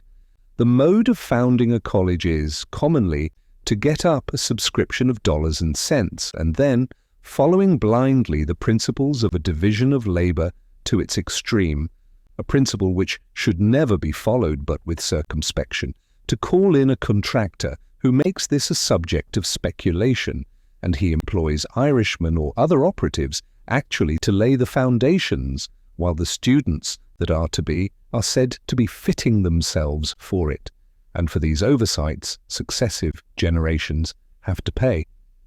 I think that it would be better than this for the students, or those who desire to be benefited by it, even to lay the foundation themselves. The student who secures his coveted leisure and retirement by systematically shirking any labour necessary to man obtains but an ignoble and unprofitable leisure, defrauding himself of the experience which alone can make leisure fruitful. But, says one, you do not mean that the students should go to work with their hands instead of their heads. I do not mean that exactly, but I mean something which he might think a good deal like that. I mean that they should not play life or study it merely while the community supports them at this expensive game, but earnestly live it from beginning to end. How could youths better learn to live than by at once trying the experiment of living? Methinks this would exercise their minds as much as mathematics.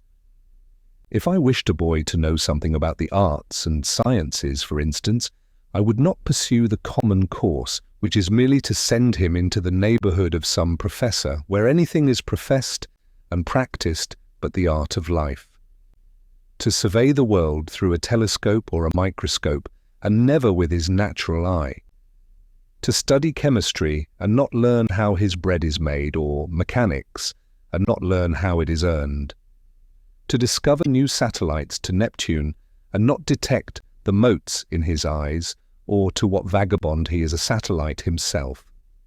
Or to be devoured by the monsters that swarm all around him, while contemplating the monsters in a drop of vinegar.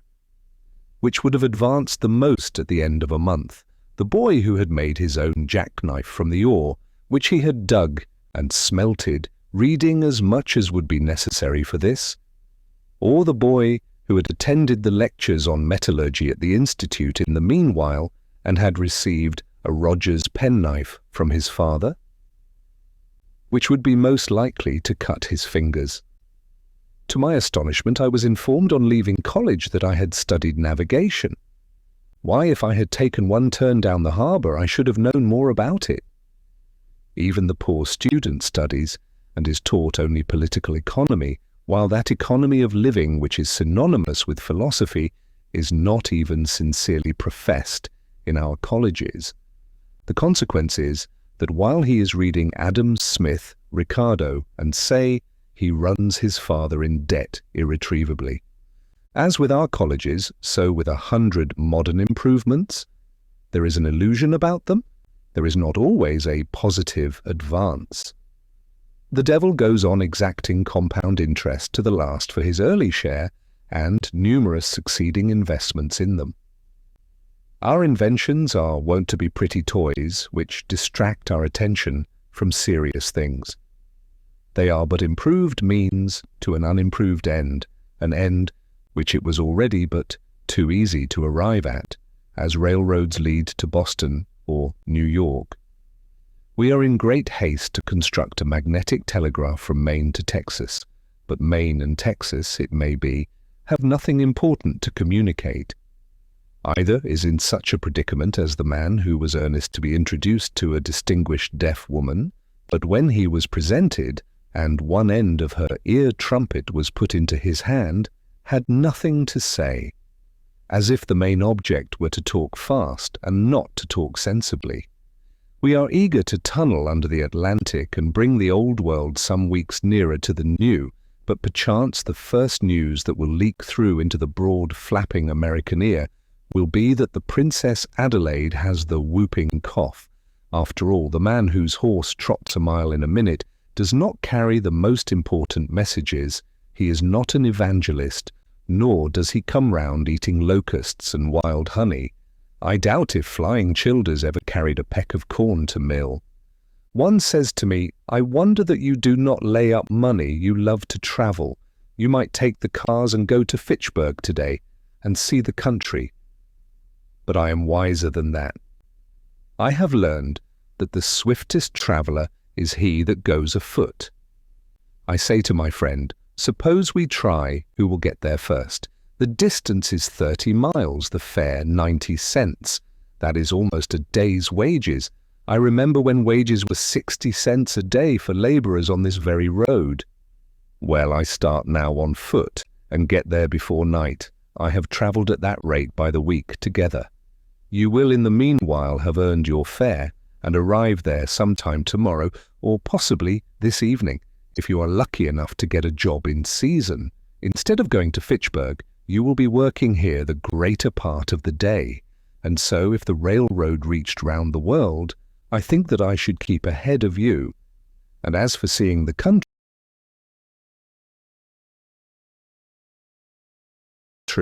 and getting experience of that kind, I should have to cut your acquaintance altogether.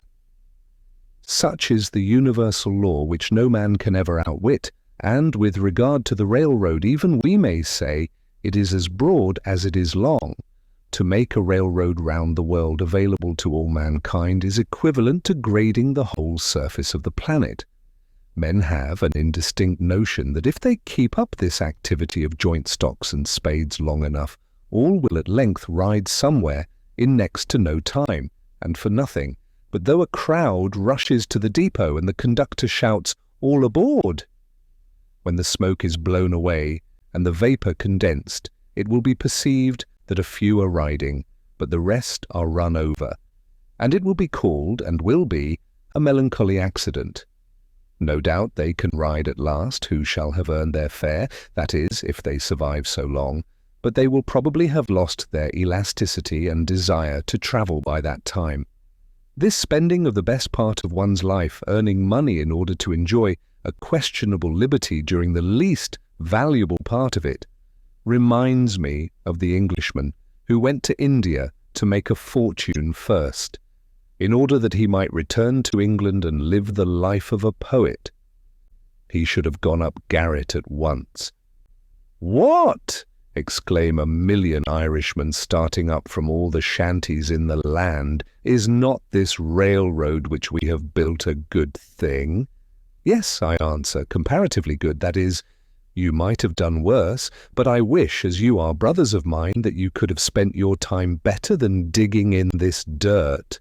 And before I finished my house, wishing to earn $10 or $12 by some honest and agreeable method, in order to meet my unusual expenses, I planted about 2 acres and a half of light and sandy soil, near it chiefly with beans, but also a small part with potatoes, corn, peas, and turnips. The whole lot contains 11 acres, mostly growing up to pines and hickories, and was sold the preceding season for $8.08 an acre. One farmer said that it was good for nothing but to raise cheeping squirrels on. I put no manure whatever on this land, not being the owner, but merely a squatter, and not expecting to cultivate so much again, and I did not quite hoe it all once. I got out several cords of stumps in ploughing, which supplied me with fuel for a long time, and left small circles of virgin mould, easily distinguishable through the summer by the greater luxuriance of the beans there. The dead, and for the most part unmerchantable wood behind my house, and the driftwood from the pond, have supplied the remainder of my fuel. I was obliged to hire a team and a man for the ploughing, though I held the plough myself. My farm outgoes for the first season were, for implements, seed, work, etc., $14.72 and a half. The seed corn was given me. This never costs anything to speak of unless you plant more than enough. I got 12 bushels of beans and 18 bushels of potatoes, besides some peas and sweet corn. The yellow corn and turnips were too late to come to anything.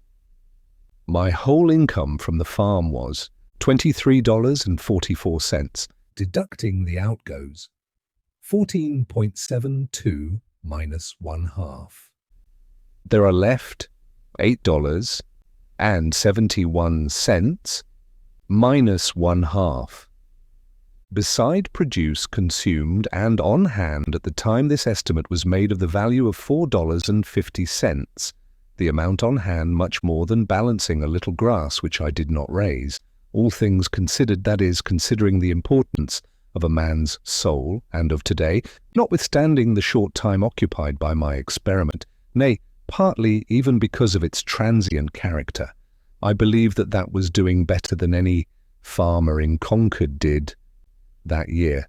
The next year I did better still, for I spaded up all the land which I required, about 1/3 of an acre, and I learned from the experience of both years, not being in the least awed by many celebrated works on husbandry, Arthur Young among the rest, that if one would live simply and eat only the crop which he raised, and raise no more than he ate, and not exchange it for an insufficient quantity of more luxurious and expensive things, he would need to cultivate only a few rods of ground, and that it would be cheaper to spade up that than to use oxen to plough it, and to select a fresh spot from time to time than to manure the old, and he could do all his necessary farm work, as it were, with his left hand at odd hours in the summer, and thus he would not be tied to an ox, or horse, or cow, or pig, as at present.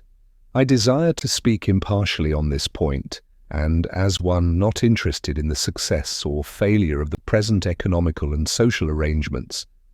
I was more independent than any farmer in Concord, for I was not anchored to a house or farm, but could follow the bent of my genius, which is a very crooked one, every moment. Beside being better off than they already, if my house had been burned or my crops had failed, I should have been nearly as well off as before. I am wont to think that men are not so much the keepers of herds as herds are the keepers of men. The former are so much the freer. Men and oxen exchange work, but if we consider necessary work only, the oxen will be seen to have greatly the advantage. Their farm is so much the larger. Man does some of his part of the exchange work in his 6 weeks of haying, and it is no boy's play. Certainly no nation that lived simply in all respects, that is, no nation of philosophers, would commit so great a blunder as to use the labour of animals. True, there never was, and is not likely soon to be a nation of philosophers, nor am I certain, it is desirable, that there should be. However, I should never have broken a horse or bull and taken him to board for any work he might do for me, for fear I should become a horseman or a herdsman merely.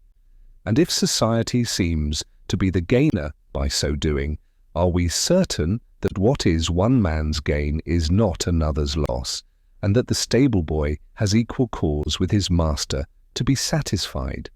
Granted that some public works would not have been constructed without this aid, and let man share the glory of such with the ox and horse, does it follow that he could not have accomplished works yet more worthy of himself in that case? When men begin to do not merely unnecessary or artistic, but luxurious and idle work with their assistants, it is inevitable that a few do all the exchange work with the oxen, or, in other words, become the slaves of the strongest. Man thus not only works for the animal within him, but, for a symbol of this, he works for the animal without him. Though we have many substantial houses of brick or stone, the prosperity of the farmer is still measured by the degree to which the barn overshadows the house. This town is said to have the largest houses for oxen, cows, and horses hereabouts, and it is not behindhand in its public buildings, but there are very few halls for free worship or free speech in this county. It should not be by their architecture, but why not even by their power of abstract thought, that nations should seek to commemorate themselves. How much more admirable the Bhagavad Gita than all the ruins of the East. Towers and temples are the luxury of princes. A simple and independent mind does not toil at the bidding of any prince. Genius is not a retainer to any emperor, nor is its material silver or gold or marble, except to a trifling extent. To what end, pray, is so much stone hammered? In Arcadia, when I was there, I did not see any hammering stone. Nations are possessed with an insane ambition to perpetuate the memory of themselves by the amount of hammered stone they leave. What if equal pains were taken to smooth and polish their manners? One piece of good sense would be more memorable than a monument as high as the moon.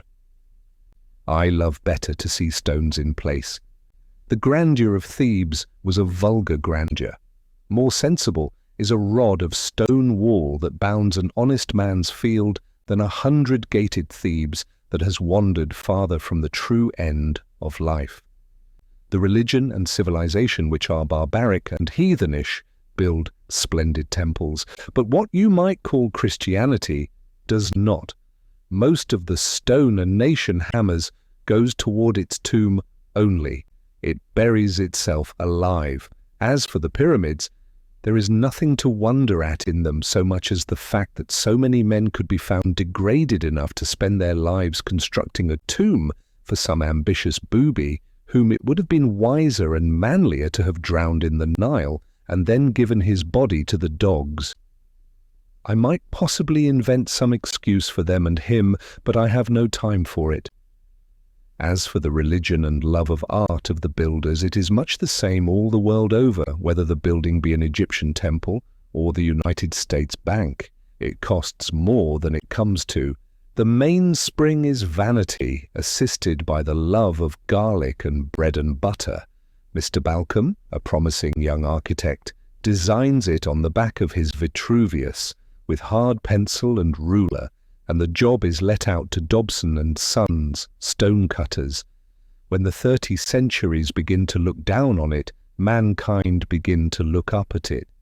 As for your high towers and monuments, there was a crazy fellow once in this town who undertook to dig through to China, and he got so far that, as he said, he heard the Chinese pots and kettles rattle, but I think that I shall not go out of my way to admire the whole which he made.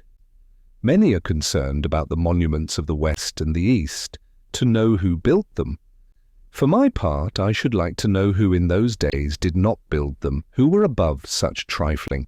But to proceed with my statistics, by surveying, carpentry, and day labour of various other kinds in the village in the meanwhile, for I have as many trades as fingers, I had earned $13.34, the expense of food for 8 months, namely, from July 4th to March 1st, the time when these estimates were made, though I lived there more than 2 years, not counting potatoes, a little green corn, and some peas which I had raised, nor considering the value of what was on hand at the last date was rice, $1.73 to 1/2 molasses, 1.73, cheapest form of the saccharine, rye meal, 1.04 to 3/4, Indian meal, 0.99 to 3/4, cheaper than rye, pork, 0.22, all experiments which failed, flour, 0.88, costs more than Indian meal, both money and trouble, sugar, 0.80, lard, 0.65 apples, 0.25 dried apple, 0.22 sweet potatoes, 0.11 pumpkin, 0.061 watermelon, 0.02 salt, 0.03. Yes, I did eat $8.74, all told, but I should not thus unblushingly publish my guilt if I did not know that most of my readers were equally guilty with myself, and that their deeds would look no better in print. The next year I sometimes caught a mess of fish for my dinner, and once I went so far as to slaughter a woodchuck, which ravaged my bean field, effect his transmigration, as a Tartar would say, and devour him, partly for experiment's sake, but though it afforded me a momentary enjoyment, notwithstanding a musky flavour, I saw that the longest use would not make that a good practice, however it might seem to have your woodchucks ready dressed by the village butcher. Clothing and some incidental expenses within the same dates, though little can be inferred from this item, amounted to $8.40 to 3/4, oil and some household utensils, 2 baje, so that all the pecuniary outgoes, excepting for washing and mending, which for the most part were done out of the house and their bills have not yet been received, and these are all and more than all the ways by which money necessarily goes out in this part of the world, were house $28.12 minus 1/2, farm 1 year 14.72 1/2, food 8 months 8.7, or clothing, etc. 8 months 8.4 to 3/4. Oil, etc. 8 months, 2 baje. In all, $61.99 minus 3/4. I address myself now to those of my readers who have a living to get. And to meet this, I have for farm produce sold $23.44, earned by day labor 13.34. In all, $36.78, which subtracted from the sum of the outgoes leaves a balance of $25.21 minus 3/4. On the one side, this being very nearly the means with which I started and the measure of expenses to be incurred, and on the other, beside the leisure and independence and health thus secured, a comfortable house for me as long as I choose to occupy it. These statistics, however accidental and therefore uninstructive they may appear, as they have a certain completeness, have a certain value also. Nothing was given me of which I have not rendered some account. It appears from the above estimate that my food alone cost me in money about 27 cents a week. It was, for nearly 2 years after this, rye and Indian meal, without yeast, potatoes, rice, a very little salt pork, molasses and salt, and my drink, water. It was fit that I should live on rice mainly, who love so well the philosophy of India. To meet the objections of some inveterate cavillers, I may as well state that if I dined out occasionally, as I always had done, and I trust shall have opportunities to do again, it was frequently to the detriment of my domestic arrangements. But the dining out being, as I have stated, a constant element, does not in the least affect a comparative statement like this. I learned from my 2 years' experience that it would cost incredibly little trouble to obtain one's necessary food, even in this latitude, that a man may use as simple a diet as the animals, and yet retain health and strength. I have made a satisfactory dinner, satisfactory on several accounts, simply off a dish of purslane, Portulaca oleracea, which I gathered in my cornfield, boiled and salted. I give the Latin on account of the savouriness of the trivial name. And pray, what more can a reasonable man desire in peaceful times, in ordinary noons, than a sufficient number of ears of green sweet corn boiled, with the addition of salt? Even the little variety which I used was a yielding to the demands of appetite and not of health. Yet men have come to such a pass that they frequently starve, not for want of necessaries, but for want of luxuries. And I know a good woman who thinks that her son lost his life because he took to drinking water only. The reader will perceive that I am treating the subject rather from an economic than a dietetic point of view, and he will not venture to put my abstemiousness to the test unless he has a well-stocked larder. Bread I at first made of pure Indian meal and salt, genuine hoe cakes, which I baked before my fire out of doors on a shingle or the end of a stick of timber sawed off in building my house. But it was wont to get smoked and to have a piney flavour. I tried flour also, but have at last found a mixture of rye and Indian meal most convenient and agreeable. In cold weather, it was no little amusement to bake several small loaves of this in succession, tending and turning them as carefully as an Egyptian his hatching eggs. They were a real cereal fruit which I ripened, and they had to my senses a fragrance like that of other noble fruits, which I kept in as long as possible by wrapping them in cloths.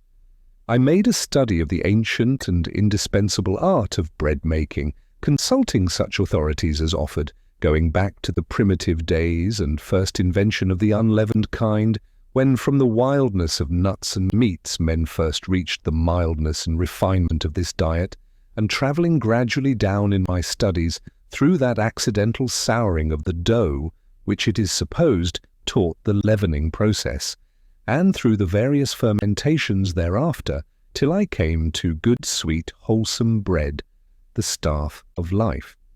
Leaven, which some deem the soul of bread, the spiritus which fills its cellular tissue, which is religiously preserved like the Vestal fire, some precious bottleful, I suppose, first brought over in the Mayflower, did the business for America, and its influence is still rising, swelling, spreading in cerealian billows over the land.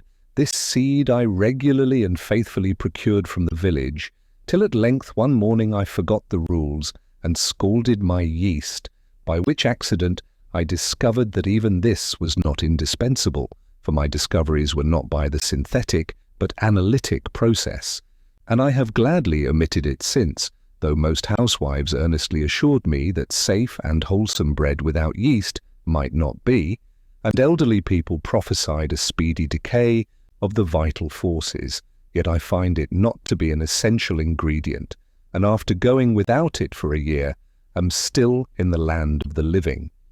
And I am glad to escape the trivialness of carrying a bottleful in my pocket, which would sometimes pop and discharge its contents to my discomfiture.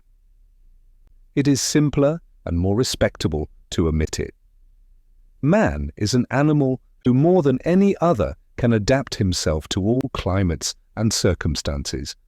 Neither did I put any sal soda or other acid or alkali into my bread. It would seem that I made it according to the recipe which Marcus Porcius Cato gave about 2 centuries before Christ. Panem depstitium sic facito, manus mortariumque bene lavato, farinam in mortarium indito, aquae paulatim addito, subigitoque pulcre, ubi bene subegeris defingito, cocitoque sub testu, which I take to mean, make kneaded bread thus. Wash your hands and trough well.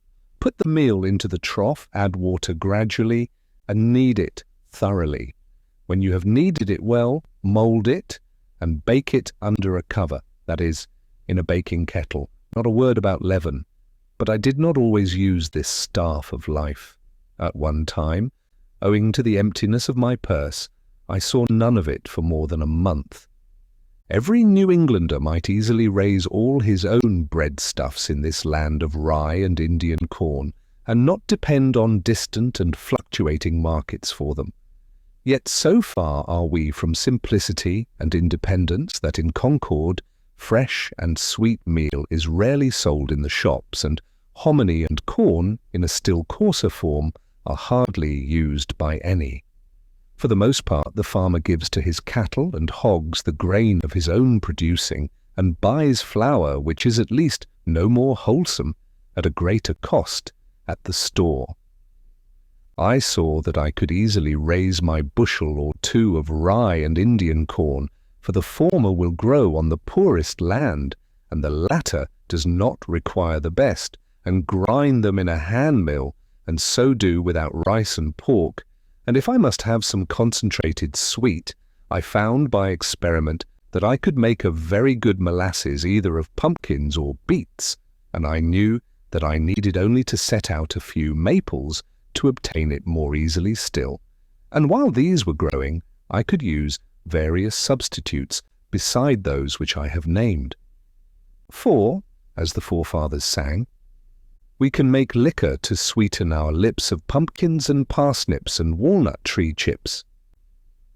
Finally, as for salt, that grossest of groceries, to obtain this might be a fit occasion for a visit to the seashore, or, if I did without it altogether, I should probably drink the less water.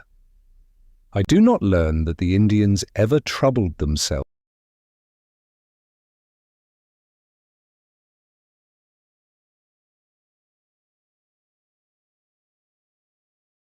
to go after it. Thus I could avoid all trade and barter so far as my food was concerned, and having a shelter already, it would only remain to get clothing and fuel. The pantaloons which I now wear were woven in a farmer's family. Thank heaven, there is so much virtue still in man, for I think the fall from the farmer to the operative as great and memorable as that from the man to the farmer.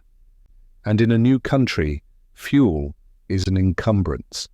As for a habitat, if I were not permitted still to squat, I might purchase 1 acre at the same price for which the land I cultivated was sold, namely $8.08. But as it was, I considered that I enhanced the value of the land by squatting on it.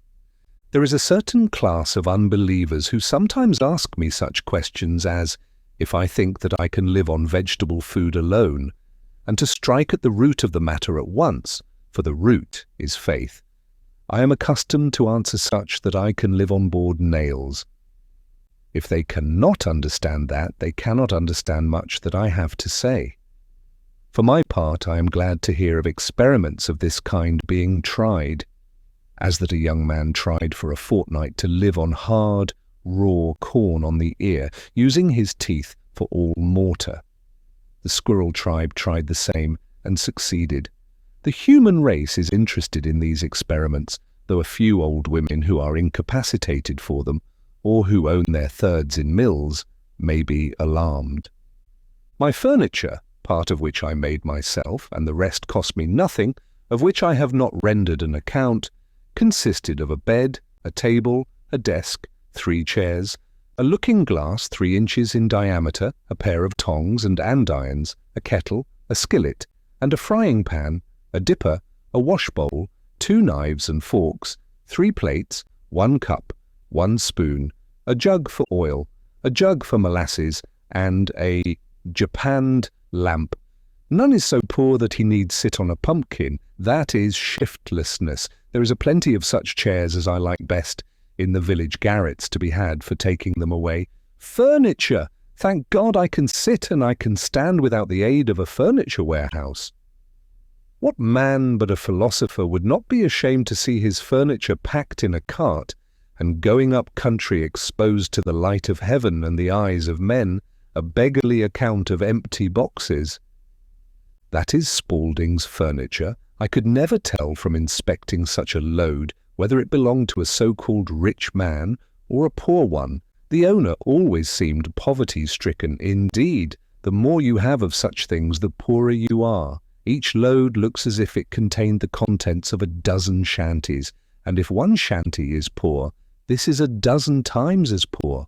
Pray, for what do we move ever but to get rid of our furniture, our exuviae? At last, to go from this world to another newly furnished, and leave this to be burned. It is the same as if all these traps were buckled to a man's belt, and he could not move over the rough country where our lines are cast without dragging his trap. He was a lucky fox that left his tail in the trap. The muskrat will gnaw his third leg off to be free. No wonder man has lost his elasticity. How often he is at a dead set. Sir, if I may be so bold, what do you mean by a dead set? If you are a seer, whenever you meet a man you will see all that he owns, aye, and much that he pretends to disown behind him, even to his kitchen furniture, and all the trumpery which he saves and will not burn, and he will appear to be harnessed to it, and making what headway he can. I think that the man is at a dead set who has got through a knot-hole or gateway where his sledge-load of furniture cannot follow him. I cannot but feel compassion when I hear some trig, compact-looking man, seemingly free, all girded and ready, speak of his furniture as whether it is insured or not. But what shall I do with my furniture? My gay butterfly is entangled in a spider's web then. Even those who seem for a long while not to have any, if you inquire more narrowly, you will find have some stored in somebody's barn. I look upon England today as an old gentleman who is travelling with a great deal of baggage, trumpery, which has accumulated from long housekeeping, which he has not the courage to burn. Great trunk, little trunk, bandbox, and bundle. Throw away the first 3 at least. It would surpass the powers of a well man nowadays to take up his bed and walk, and I should certainly advise a sick one to lay down his bed and run. When I have met an immigrant tottering under a bundle which contained his all, looking like an enormous wen which had grown out of the nape of his neck, I have pitied him, not because that was his all, but because he had all that to carry. If I have got to drag my trap, I will take care that it be a light one, and do not nip me in a vital part. But perchance it would be wisest never to put one's paw into it. I would observe, by the way, that it costs me nothing for curtains, for I have no gazers to shut out but the sun and moon, and I am willing that they should look in. The moon will not sour milk nor taint meat of mine, nor will the sun injure my furniture or fade my carpet. And if he is sometimes too warm a friend, I find it still better economy to retreat behind some curtain which nature has provided than to add a single item to the details of housekeeping. A lady once offered me a mat, but as I had no room to spare within the house, nor time to spare, within or without, to shake it, I declined it, preferring to wipe my feet on the sod before my door. It is best to avoid the beginnings of evil. Not long since I was present at the auction of a deacon's effects, for his life had not been ineffectual. The evil that men do lives after them. As usual, a great proportion was trumpery which had begun to accumulate in his father's day. Among the rest was a dried tapeworm. And now, after lying half a century in his garret and other dust holes, these things were not burned. Instead of a bonfire or purifying destruction of them, there was an auction or increasing of them. The neighbours eagerly collected to view them, bought them all, and carefully transported them to their garrets and dust holes to lie there till their estates are settled, when they will start again. When a man dies, he kicks the dust. The customs of some savage nations might, perchance, be profitably imitated by us, for they at least go through the semblance of casting their slough annually. They have the idea of the thing, whether they have the reality or not. Would it not be well if we were to celebrate such a busk, or feast of first fruits, as Bartram describes to have been the custom of the Muclas Indians? When a town celebrates the busk, says he, having previously provided themselves with new clothes, new pots, pans, and other household utensils and furniture, they collect all their worn-out clothes and other despicable things, sweep and cleanse their houses' squares, and the whole town of their filth, which with all the remaining grain and other old provisions they cast together into one common heap, and consume it with fire. After having taken medicine and fasted for 3 days, all the fire in the town is extinguished. During this fast they abstain from the gratification of every appetite and passion whatever. A general amnesty is proclaimed. All malefactors may return to their town. On the 4th morning, the high priest, by rubbing dry wood together, produces new fire in the public square, from whence every habitation in the town is supplied with the new and pure flame. They then feast on the new corn and fruits, and dance and sing for 3 days. And the 4 following days they receive visits and rejoice with their friends from neighboring towns who have in like manner purified and prepared themselves. The Mexicans also practiced a similar purification at the end of every 52 years, in the belief that it was time for the world to come to an end. I have scarcely heard of a truer sacrament, that is, as the dictionary defines it, outward and visible sign of an inward and spiritual grace, than this, and I have no doubt that they were originally inspired directly from heaven to do thus, though they have no biblical record of the revelation. Now, for more than 5 years I maintained myself thus solely by the labour of my hands, and I found that by working about 6 weeks in a year I could meet all the expenses of living. The whole of my winters, as well as most of my summers, I had free and clear for study. I have thoroughly tried school-keeping and found that my expenses were in proportion, or rather out of proportion, to my income, for I was obliged to dress and train, not to say think and believe accordingly, and I lost my time into the bargain. As I did not teach for the good of my fellow men, but simply for a livelihood, this was a failure. I have tried trade, but I found that it would take 10 years to get underway in that, and that then I should probably be on my way to the devil. I was actually afraid that I might by that time be doing what is called a good business, when formerly I was looking about to see what I could do for a living, some sad experience in conforming to the wishes of friends being fresh in my mind to tax my ingenuity. I thought often and seriously of picking huckleberries, that surely I could do, and its small profits might suffice, for my greatest skill has been to want but little, so little capital it required, so little distraction from my wonted moods, I foolishly thought. While my acquaintances went unhesitatingly into trade or the professions, I contemplated this occupation as most like theirs, ranging the hills all summer to pick the berries which came in my way, and thereafter carelessly dispose of them, so to keep the flocks of Admetus.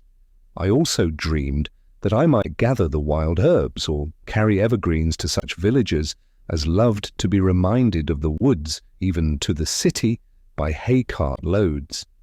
But I have since learned that trade curses everything it handles, and though you trade in messages from heaven, the whole curse of trade attaches to the business.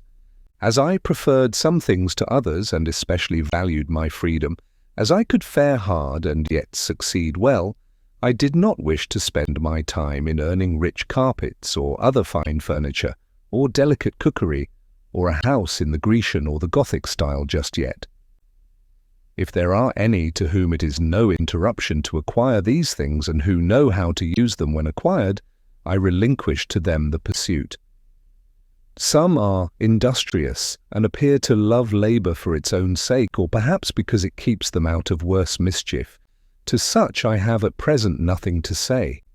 Those who would not know what to do with more leisure than they now enjoy, I might advise to work twice as hard as they do, work till they pay for themselves and get their free papers.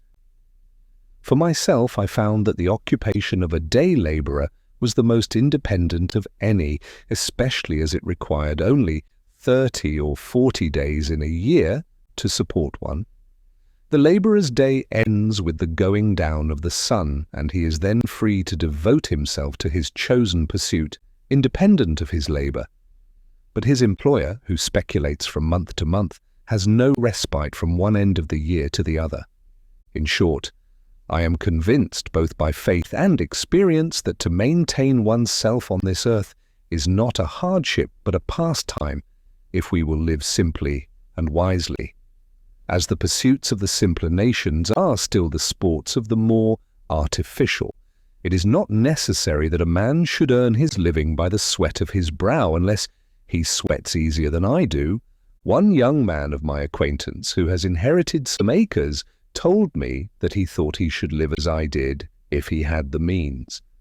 I would not have anyone adopt my mode of living on any account, for, beside that, before he has fairly learned it, I may have found out another for myself.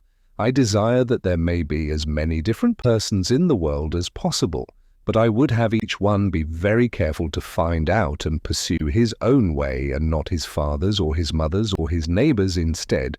The youth may build or plant or sail, only let him not be hindered from doing that which he tells me he would like to do. It is by a mathematical point only that we are wise, as the sailor or the fugitive slave keeps the pole star in his eye, but that is sufficient guidance for all our life. We may not arrive at our port within a calculable period, but we would preserve the true course. Undoubtedly, in this case, what is true for one is truer still for 1,000, as a large house is not proportionally more expensive than a small one, since one roof may cover, one cellar underlie, and one wall separate several apartments. But for my part, I preferred the solitary dwelling. Moreover, it will commonly be cheaper to build the whole yourself than to convince another of the advantage of the common wall. And when you have done this, the common partition, to be much cheaper, must be a thin one, and that other may prove a bad neighbour, and also not keep his side in repair.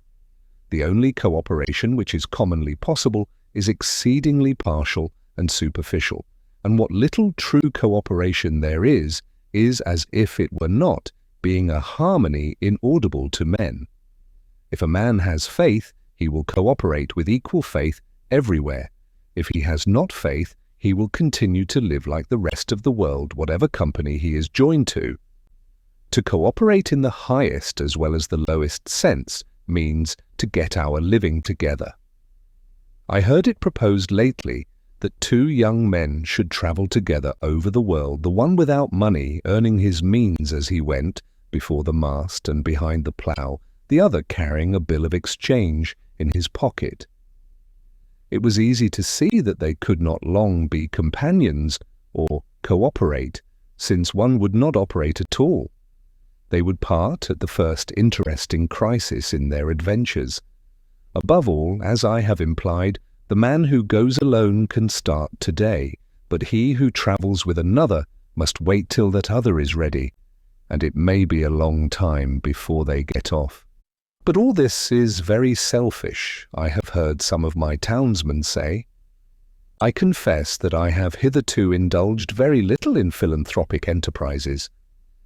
I have made some sacrifices to a sense of duty, and among others have sacrificed this pleasure also.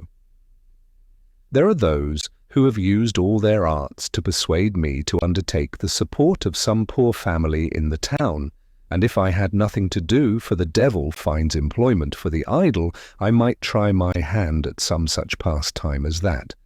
However, when I have thought to indulge myself in this respect, and lay their heaven under an obligation by maintaining certain poor persons in all respects as comfortably as I maintain myself, and have even ventured so far as to make them the offer, they have one and all unhesitatingly preferred to remain poor. While my townsmen and women are devoted in so many ways to the good of their fellows, I trust that one at least may be spared to other and less humane pursuits. You must have a genius for charity as well as for anything else. As for doing good, that is one of the professions which are full. Moreover, I have tried it fairly, and, strange as it may seem, am satisfied that it does not agree with my constitution. Probably I should not consciously and deliberately forsake my particular calling to do the good which society demands of me, to save the universe from annihilation. And I believe that a like but infinitely greater steadfastness elsewhere is all that now preserves it. But I would not stand between any man and his genius. And to him who does this work, which I decline with his whole heart and soul and life, I would say, persevere. Even if the world call it doing evil, as it is most likely, they will. I am far from supposing that my case is a peculiar one. No doubt many of my readers would make a similar defense. At doing something I will not engage that my neighbors shall pronounce it good. I do not hesitate to say that I should be a capital fellow to hire, but what that is, it is for my employer to find out. What good I do in the common sense of that word must be aside from my main path, and for the most part wholly unintended. Men say practically, begin where you are and such as you are, without aiming mainly to become of more worth, and with kindness, aforethought, go about doing good.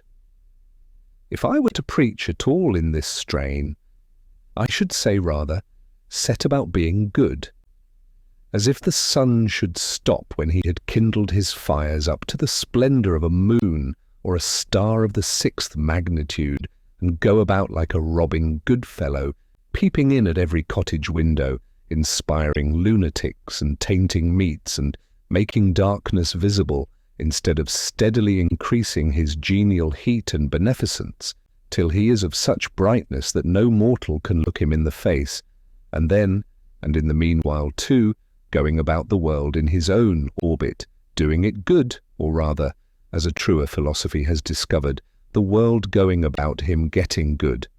When Phaeton, wishing to prove his heavenly birth by his beneficence, had the sun's chariot but one day, and drove out of the beaten track, he burned several blocks of houses in the lower streets of heaven, and scorched the surface of the earth, and dried up every spring, and made the great desert of Sahara, till at length Jupiter hurled him headlong to the earth with a thunderbolt, and the sun, through grief at his death, did not shine for a year.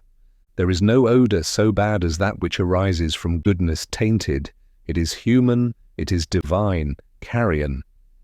If I knew for a certainty that a man was coming to my house with the conscious design of doing me good, I should run for my life, as from that dry and parching wind of the African deserts called the simoom, which fills the mouth and nose and ears and eyes with dust, till you are suffocated, for fear that I should get some of his good done to me, some of its virus mingled with my blood.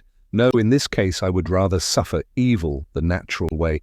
A man is not a good man to me, because he will feed me if I should be starving, or warm me if I should be freezing, or pull me out of a ditch if I should ever fall into one. I can find you a Newfoundland dog that will do as much. Philanthropy is not love for one's fellow man in the broadest sense. Howard was no doubt an exceedingly kind and worthy man in his way, and has his reward, but, comparatively speaking, what are 100 Howards to us, if their philanthropy do not help us in our best estate, when we are most worthy to be helped? I never heard of a philanthropic meeting in which it was sincerely proposed to do any good to me or the like of me. The Jesuits were quite balked by those Indians who, being burned at the stake, suggested new modes of torture to their tormentors. Being superior to physical suffering, it sometimes chanced that they were superior to any consolation which the missionaries could offer. And the law to do as you would be done by fell with less persuasiveness on the ears of those who, for their part, did not care how they were done by, who loved their enemies after a new fashion, and came very near freely forgiving them all they did. Be sure that you give the poor the aid they most need, though it be your example which leaves them far behind. If you give money, spend yourself with it, and do not merely abandon it to them. We make curious mistakes sometimes. Often the poor man is not so cold and hungry as he is dirty and ragged and gross. It is partly his taste, and not merely his misfortune. If you give him money, he will perhaps buy more rags with it. I was wont to pity the clumsy Irish labourers who cut ice on the pond in such mean and ragged clothes, while I shivered in my more tidy and somewhat more fashionable garments, till, one bitter cold day, one who had slipped into the water came to my house to warm him, and I saw him strip off 3 pairs of pants and 2 pairs of stockings ere he got down to the skin, though they were dirty and ragged enough, it is true, and that he could afford to refuse the extra garments which I offered him. He had so many intra ones. This ducking was the very thing he needed. Then I began to pity myself, and I saw that it would be a greater charity to bestow on me a flannel shirt than a whole slop shop on him. There are 1,000 hacking at the branches of evil to one who is striking at the root, and it may be that he who bestows the largest amount of time and money on the needy is doing the most by his mode of life to produce that misery which he strives in vain to relieve. It is the pious slave breeder devoting the proceeds of every 10th slave to buy a Sunday's liberty for the rest. Some show their kindness to the poor by employing them in their kitchens. Would they not be kinder if they employed themselves there? You boast of spending a 10th part of your income in charity. Maybe you should spend the 9/10 so and done with it. Society recovers only a 10th part of the property then. Is this owing to the generosity of him in whose possession it is found, or to the remissness of the officers of justice? Philanthropy is almost the only virtue which is sufficiently appreciated by mankind. Nay, it is greatly overrated, and it is our selfishness which overrates it. A robust poor man, one sunny day here in Concord, praised a fellow townsman to me because, as he said, he was kind to the poor, meaning himself. The kind uncles and aunts of the race are more esteemed than its true spiritual fathers and mothers. I once heard a reverend lecturer on England, a man of learning and intelligence, after enumerating her scientific, literary and political worthies, Shakespeare, Bacon, Cromwell, Milton, Newton and others, speak next of her Christian heroes whom, as if his profession required it of him, he elevated to a place far above all the rest, as the greatest of the great. They were Penn, Howard and Mrs. Fry. Everyone must feel the falsehood and cant of this. The last were not England's best men and women, only perhaps her best philanthropists. I would not subtract anything from the praise that is due to philanthropy, but merely demand justice for all who by their lives and works are a blessing to mankind.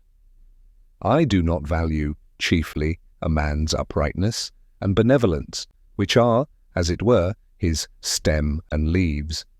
Those plants of whose greenness withered we make herb tea for the sick, serve but a humble use, and are most employed by quacks. I want the flower and fruit of a man, that some fragrance be wafted over from him to me, and some ripeness flavour our intercourse. His goodness must not be a partial and transitory act, but a constant superfluity which costs him nothing and of which he is unconscious. This is a charity that hides a multitude of sins. The philanthropist too often surrounds mankind with the remembrance of his own cast-off griefs as an atmosphere, and calls it sympathy. We should impart our courage, and not our despair, our health and ease, and not our disease, and take care that this does not spread by contagion. From what southern plains comes up the voice of wailing? Under what latitudes reside the heathen to whom we would send light? Who is that intemperate and brutal man whom we would redeem? If anything ail a man so that he does not perform his functions, if he have a pain in his bowels even, for that is the seat of sympathy, he forthwith sets about reforming the world. Being a microcosm himself, he discovers, and it is a true discovery, and he is the man to make it, that the world has been eating green apples. To his eyes, in fact, the globe itself is a great green apple, which there is danger awful to think of, that the children of men will nibble before it is ripe. And straightway his drastic philanthropy seeks out the Eskimo and the Patagonian, and embraces the populous Indian and Chinese villages, and thus, by a few years of philanthropic activity, the powers in the meanwhile using him for their own ends, no doubt, he cures himself of his dyspepsia. The globe acquires a faint blush on one or both of its cheeks, as if it were beginning to be ripe, and life loses its crudity and is once more sweet and wholesome to live. I never dreamed of any enormity greater than I have committed. I never knew and never shall know a worse man than myself. I believe that what so saddens the reformer is not his sympathy with his fellows in distress, but, though he be the holiest Son of God, is his private ail. Let this be righted, let the spring come to him, the morning rise over his couch, and he will forsake his generous companions without apology. My excuse for not lecturing against the use of tobacco is that I never chewed it. That is a penalty which reformed tobacco chewers have to pay, though there are things enough I have chewed which I could lecture against. If you should ever be betrayed into any of these philanthropies, do not let your left hand know what your right hand does, for it is not worth knowing. Rescue the drowning and tie your shoestrings. Take your time and set about some free labor. Our manners have been corrupted by communication with the saints. Our hymn books resound with a melodious cursing of God and enduring him forever. One would say that even the prophets and redeemers had rather consoled the fears than confirmed the hopes of man. There is nowhere recorded a simple and irrepressible satisfaction with the gift of life, any memorable praise of God. All health and success does me good, however far off and withdrawn it may appear. All disease and failure helps to make me sad, and does me evil, however much sympathy it may have with me, or I with it. If then we would indeed restore mankind by truly Indian, botanic, magnetic, or natural means, let us first be as simple and well as nature ourselves, dispel the clouds which hang over our own brows,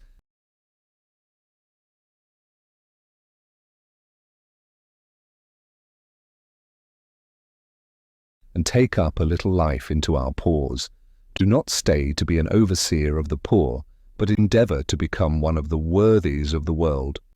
I read in the Gulistan, or flower garden, of Sheikh Sadi of Shiraz, that they asked a wise man, saying, "Of the many celebrated trees which the Most High God has created lofty and umbrageous, they call none azad, or free, excepting the cypress, which bears no fruit.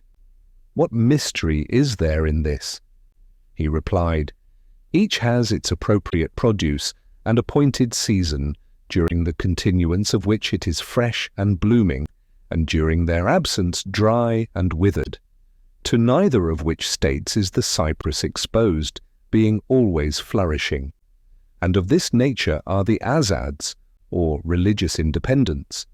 Fix not thy heart on that which is transitory, for the Dijla, or Tigris, will continue to flow through Baghdad after the race of caliphs is extinct.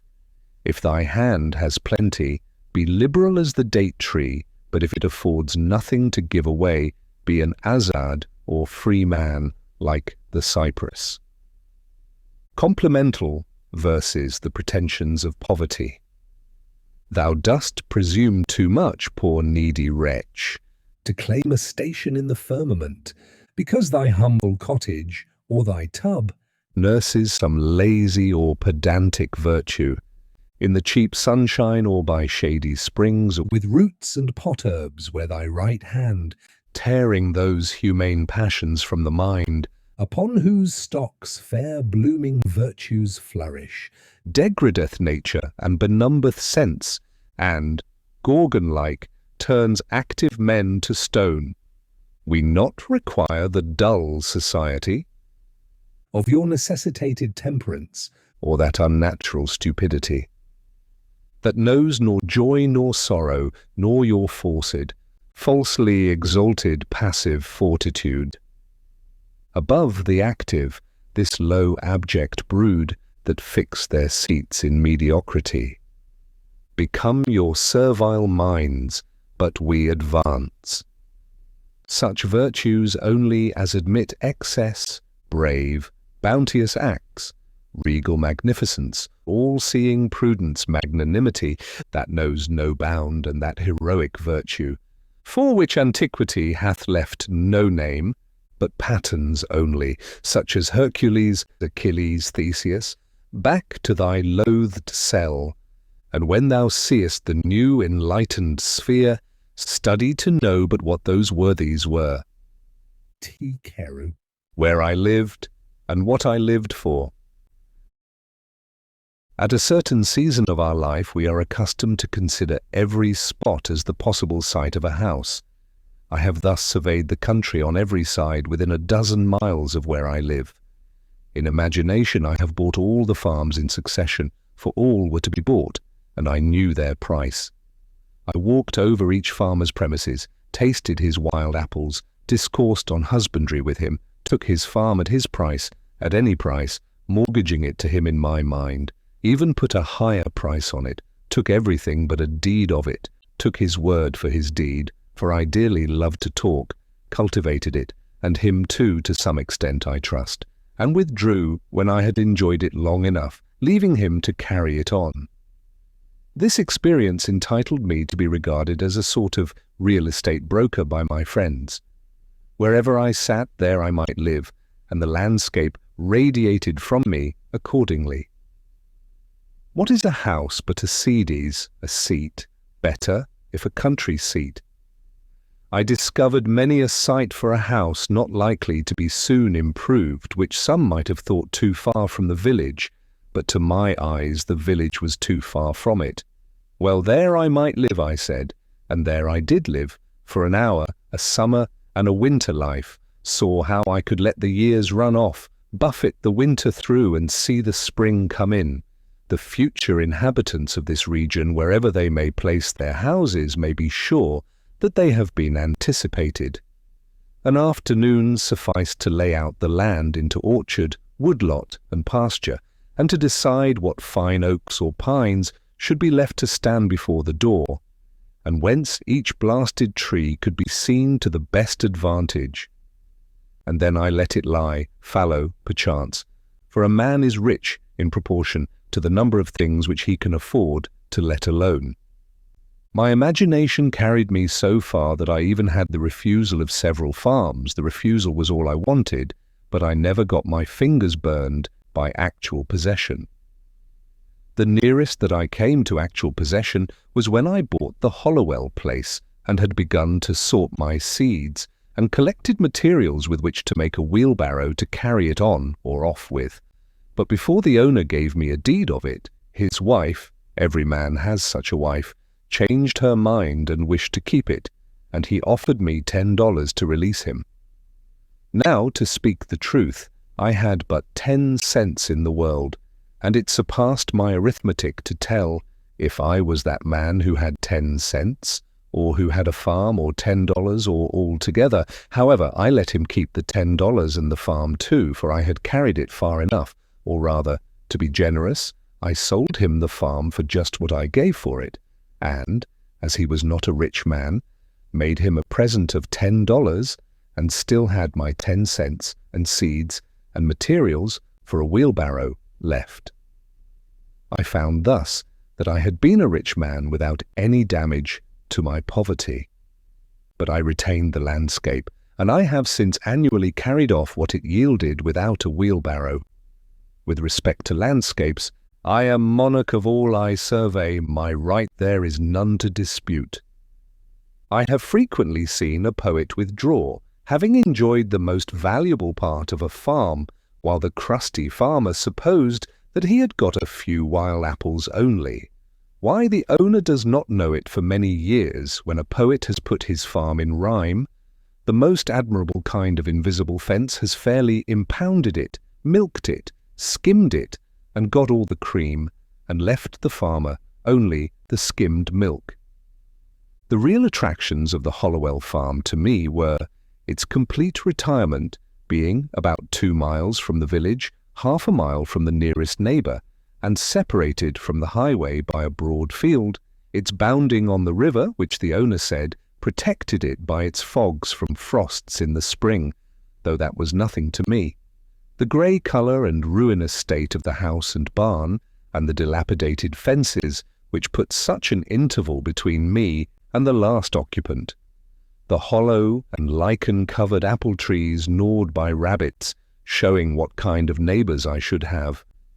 But above all, the recollection I had of it from my earliest voyages up the river, when the house was concealed behind a dense grove of red maples through which I heard the house-dog bark.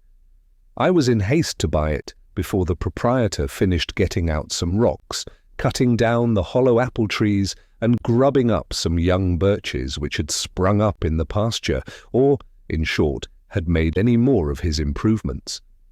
To enjoy these advantages I was ready to carry it on, like Atlas, to take the world on my shoulders. I never heard what compensation he received for that, and do all those things which had no other motive or excuse but that I might pay for it and be unmolested in my possession of it.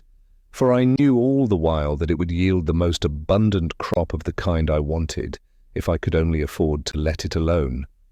But it turned out, as I have said. All that I could say then with respect to farming on a large scale, I have always cultivated a garden, was that I had had my seeds ready. Many think that seeds improve with age. I have no doubt that time discriminates between the good and the bad, and when at last I shall plant, I shall be less likely to be disappointed. But I would say to my fellows, once for all, as long as possible, live free and uncommitted. It makes but little difference whether you are committed to a farm or the county jail. Old Cato, whose De re rustica is my cultivator, says, and the only translation I have seen makes sheer nonsense of the passage. When you think of getting a farm, turn it thus in your mind, not to buy greedily, nor spare your pains to look at it, and do not think it enough to go round it once. The oftener you go there, the more it will please you, if it is good. I think I shall not buy greedily, but go round and round it as long as I live, and be buried in it first, that it may please me the more at last. The present was my next experiment of this kind, which I purpose to describe more at length, for convenience putting the experience of 2 years into one. As I have said, I do not propose to write an ode to dejection, but to brag as lustily as Chanticleer in the morning, standing on his roost, if only to wake my neighbours up. When first I took up my abode in the woods, that is, began to spend my nights as well as days there, which by accident was on Independence Day, or the 4th of July, 1845, my house was not finished for winter, but was merely a defence against the rain, without plastering or chimney, the walls being of rough, weather-stained boards with wide chinks which made it cool at night.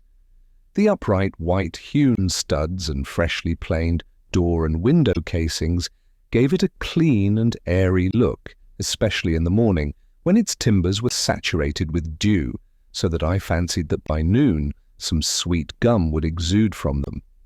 To my imagination it retained throughout the day more or less of this auroral character, reminding me of a certain house on a mountain which I had visited a year before. This was an airy and unplastered cabin, fit to entertain a travelling god, and where a goddess might trail her garments. The winds which passed over my dwelling were such as sweep over the ridges of mountains, bearing the broken strains, or celestial parts only, of terrestrial music. The morning wind forever blows, the poem of creation is uninterrupted, but few are the ears that hear it. Olympus is but the outside of the earth everywhere.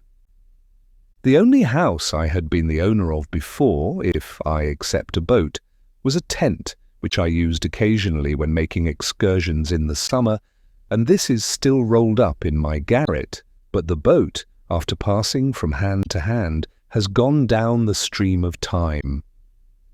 With this more substantial shelter about me, I had made some progress towards settling in the world. This frame, so slightly clad, was a sort of crystallization around me and reacted on the builder. It was suggestive somewhat as a picture in outlines. I did not need to go outdoors to take the air, for the atmosphere within had lost none of its freshness. It was not so much within doors as behind a door, where I sat, even in the rainiest weather. The Harivansa says, "An abode without birds is like a meat without seasoning." Such was not my abode, for I found myself suddenly neighbour to the birds, not by having imprisoned one, but having caged myself near them. I was not only nearer to some of those which commonly frequent the garden and the orchard, but to those smaller and more thrilling songsters of the forest, which never or rarely serenade a villager. The wood thrush, the veery, the scarlet tanager, the field sparrow, the whip-poor-will, and many others. I was seated by the shore of a small pond, about 1.5 miles south of the village of Concord, and somewhat higher than it, in the midst of an extensive wood between that town and Lincoln, and about 2 miles south of that our only field known to fame, Concord Battleground. But I was so low in the woods that the opposite shore, 1/2 mile off, like the rest, covered with wood, was my most distant horizon. For the first week, whenever I looked out on the pond, it impressed me like a tarn high up on the side of a mountain, its bottom far above the surface of other lakes, and, as the sun arose, I saw it throwing off its nightly clothing of mist, and here and there by degrees its soft ripples or its smooth reflecting surface was revealed, while the mists, like ghosts, were stealthily withdrawing in every direction into the woods, as at the breaking up of some nocturnal conventicle. The very dew seemed to hang upon the trees later into the day than usual, as on the sides of mountains. This small lake was of most value as a neighbour in the intervals of a gentle rainstorm in August, when, both air and water being perfectly still, but the sky overcast, mid-afternoon had all the serenity of evening, and the wood thrush sang around and was heard from shore to shore. A lake like this is never smoother than at such a time, and the clear portion of the air above it being shallow and darkened by clouds, the water, full of light and reflections, becomes a lower heaven itself, so much the more important. From a hilltop nearby, where the wood had been recently cut off, there was a pleasing vista southward across the pond, through a wide indentation in the hills which form the shore there, where their opposite sides, sloping toward each other, suggested a stream flowing out in that direction through a wooded valley. But stream there was none. That way I looked between and over the near green hills to some distant and higher ones in the horizon, tinged with blue.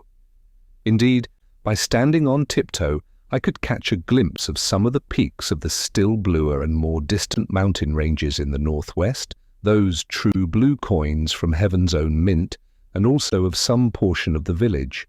But in other directions, even from this point, I could not see over or beyond the woods which surrounded me. It is well to have some water in your neighbourhood to give buoyancy to and float the earth. One value even of the smallest well is that when you look into it you see that earth is not continent but insular. This is as important as that it keeps butter cool. When I looked across the pond from this peak toward the Sudbury Meadows, which in time of flood I distinguished elevated perhaps by a mirage in their seething valley, like a coin in a basin, all the earth beyond the pond appeared like a thin crust insulated and floated even by this small sheet of interverting water, and I was reminded that this on which I dwelt was but dry land. Though the view from my door was still more contracted, I did not feel crowded or confined in the least. There was pasture enough for my imagination. The low shrub oak plateau to which the opposite shore arose stretched away toward the prairies of the west and the steppes of Tartary, affording ample room for all the roving families of men. There are none happy in the world but beings who enjoy freely a vast horizon, said Damodara, when his herds required new and larger pastures. Both place and time were changed, and I dwelt nearer to those parts of the universe and to those eras in history which had most attracted me. Where I lived was as far off as many a region viewed nightly by astronomers. We are wont to imagine rare and delectable places in some remote and more celestial corner of the system, behind the constellation of Cassiopeia's chair, far from noise and disturbance. I discovered that my house actually had its site in such a withdrawn, but forever new and unprofaned, part of the universe. If it were worth the while to settle in those parts near to the Pleiades or the Hyades, to Aldebaran or Altair, then I was really there, or at an equal remoteness from the life which I had left behind, dwindled and twinkling with as fine a ray to my nearest neighbour, and to be seen only in moonless nights by him. Such was that part of creation where I had squatted. There was a shepherd that did live, and held his thoughts as high as were the mounts whereon his flocks did hourly feed him by. What should we think of the shepherd's life if his flocks always wandered to higher pastures than his thoughts? Every morning was a cheerful invitation to make my life of equal simplicity, and I may say innocence, with nature herself. I have been as sincere a worshipper of Aurora as the Greeks. I got up early and bathed in the pond. That was a religious exercise and one of the best things which I did. They say that characters were engraven on the bathing tub of King Chingthang to this effect: renew thyself completely each day, do it again and again and forever again. I can understand that. Morning brings back the heroic ages. I was as much affected by the faint hum of a mosquito making its invisible and unimaginable tour through my apartment at earliest dawn, when I was sitting with door and windows open, as I could be by any trumpet that ever sang of fame. It was Homer's Requiem, itself an Iliad and Odyssey in the air, singing its own wrath and wanderings. There was something cosmical about it, a standing advertisement till forbidden of the everlasting vigour and fertility of the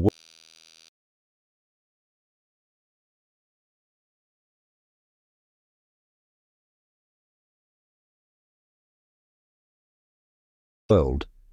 The morning, which is the most memorable season of the day, is the awakening hour. Then there is least somnolence in us, and for an hour, at least, some part of us awakes which slumbers all the rest of the day and night. Little is to be expected of that day, if it can be called a day, to which we are not awakened by our genius, but by the mechanical nudgings of some servitor, are not awakened by our own newly acquired force and aspirations from within, accompanied by the undulations of celestial music instead of factory bells, and a fragrance filling the air, to a higher life than we fell asleep from, and thus the darkness bear its fruit and prove itself to be good no less than the light. That man who does not believe that each day contains an earlier, more sacred, and auroral hour than he has yet profaned, has despaired of life, and is pursuing a descending and darkening way. After a partial cessation of his sensuous life, the soul of man, or its organs rather, are reinvigorated each day, and his genius tries again what noble life it can make. All memorable events, I should say, transpire in morning time and in a morning atmosphere. The Vedas say all intelligence is awake with the morning. Poetry and art, and the fairest and most memorable of the actions of men, date from such an hour. All poets and heroes, like Memnon, are the children of Aurora, and emit their music at sunrise. To him whose elastic and vigorous thought keeps pace with the sun, the day is a perpetual morning. It matters not what the clocks say or the attitudes and labours of men. Morning is when I am awake and there is a dawn in me. Moral reform is the effort to throw off sleep. Why is it that men give so poor an account of their day if they have not been slumbering? They are not such poor calculators. If they had not been overcome with drowsiness, they would have performed something. The millions are awake enough for physical labour, but only 1 in a million is awake enough for effective intellectual exertion, only 1 in 100 millions to a poetic or divine life. To be awake is to be alive. I have never yet met a man who was quite awake. How could I have looked him in the face? We must learn to reawaken and keep ourselves awake, not by mechanical aids, but by an infinite expectation of the dawn, which does not forsake us in our soundest sleep. I know of no more encouraging fact than the unquestionable ability of man to elevate his life by a conscious endeavour. It is something to be able to paint a particular picture or to carve a statue, and so to make a few objects beautiful, but it is far more glorious to carve and paint the very atmosphere and medium through which we look, which morally we can do. To affect the quality of the day, that is the highest of arts. Every man is tasked to make his life, even in its details, worthy of the contemplation of his most elevated and critical hour. If we refused, or rather used up, such paltry information as we get, the oracles would distinctly inform us how this might be done. I went to the woods because I wished to live deliberately, to front only the essential facts of life and see if I could not learn what it had to teach, and not, when I came to die, discover that I had not lived. I did not wish to live what was not life, living is so dear, nor did I wish to practice resignation unless it was quite necessary. I wanted to live deep and suck out all the marrow of life, to live so sturdily and Spartan-like as to put to rout all that was not life, to cut a broad swath and shave close, to drive life into a corner, and reduce it to its lowest terms? And if it proved to be mean, why then to get the whole and genuine meanness of it and publish its meanness to the world? Or if it were sublime, to know it by experience and be able to give a true account of it in my next excursion. For most men, it appears to me, are in a strange uncertainty about it, whether it is of the devil or of God, and have somewhat hastily concluded that it is the chief end of man here to glorify God and enjoy him forever. Still we live meanly like ants, though the fable tells us that we were long ago changed into men.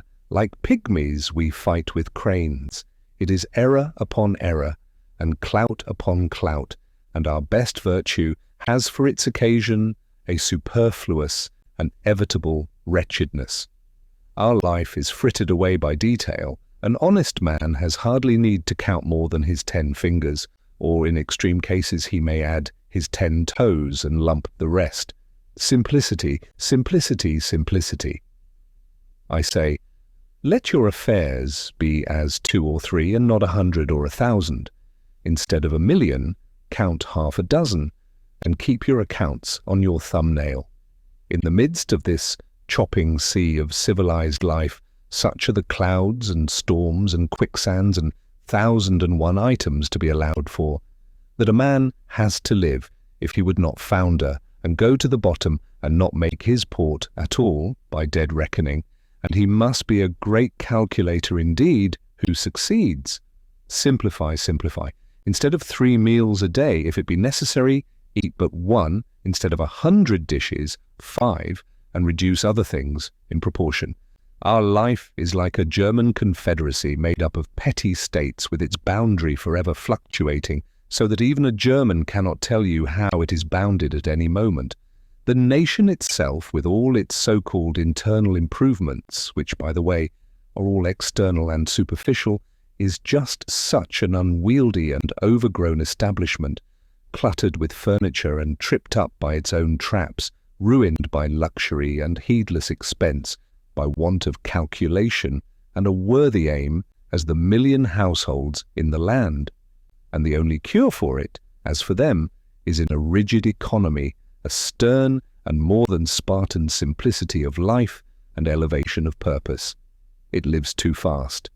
Men think that it is essential that the nation have commerce and export ice, and talk through a telegraph, and ride 30 miles an hour without a doubt whether they do or not. But whether we should live like baboons or like men is a little uncertain. If we do not get out sleepers and forge rails and devote days and nights to the work, but go to tinkering upon our lives to improve them, who will build railroads? And if railroads are not built, how shall we get to heaven in season? But if we stay at home and mind our business, who will want railroads? We do not ride on the railroad, it rides upon us. Did you ever think what those sleepers are that underlie the railroad? Each one is a man, an Irishman, or a Yankee man. The rails are laid on them, and they are covered with sand, and the cars run smoothly over them. They are sound sleepers, I assure you, and every few years a new lot is laid down and run over, so that if some have the pleasure of riding on a rail, others have the misfortune to be ridden upon. And when they run over a man that is walking in his sleep, a supernumerary sleeper in the wrong position, and wake him up, they suddenly stop the cars and make a hue and cry about it, as if this were an exception. I am glad to know that it takes a gang of men for every 5 miles to keep the sleepers down and level in their beds as it is, but this is a sign that they may sometime get up again. Why should we live with such hurry and waste of life? We are determined to be starved before we are hungry. Men say that a stitch in time saves 9, and so they take 1,000 stitches today to save 9 tomorrow. As for work, we haven't any of any consequence. We have the St. Vitus's dance and cannot possibly keep our head still. If I should only give a few pulls at the parish bell rope, as for a fire, that is, without setting the bell, there is hardly a man on his farm in the outskirts of Concord, notwithstanding that press of engagements which was his excuse so many times this morning, nor a boy, nor a woman, I might almost say, but would forsake all and follow that sound, not mainly to save property from the flames, but, if we will confess the truth, much more to see it burn, since burn it must, and we, be it known, did not set it on fire, or to see it put out, and have a hand in it, if that is done as handsomely. Yes, even if it were the parish church itself. Hardly a man takes a half-hour's nap after dinner, but when he wakes, he holds up his head and asks, "What's the news?" As if the rest of mankind had stood his sentinels. Some give directions to be waked every half-hour, doubtless for no other purpose, and then, to pay for it, they tell what they have dreamed. After a night's sleep, the news is as indispensable as the breakfast. Pray tell me anything new that has happened to a man anywhere on this globe.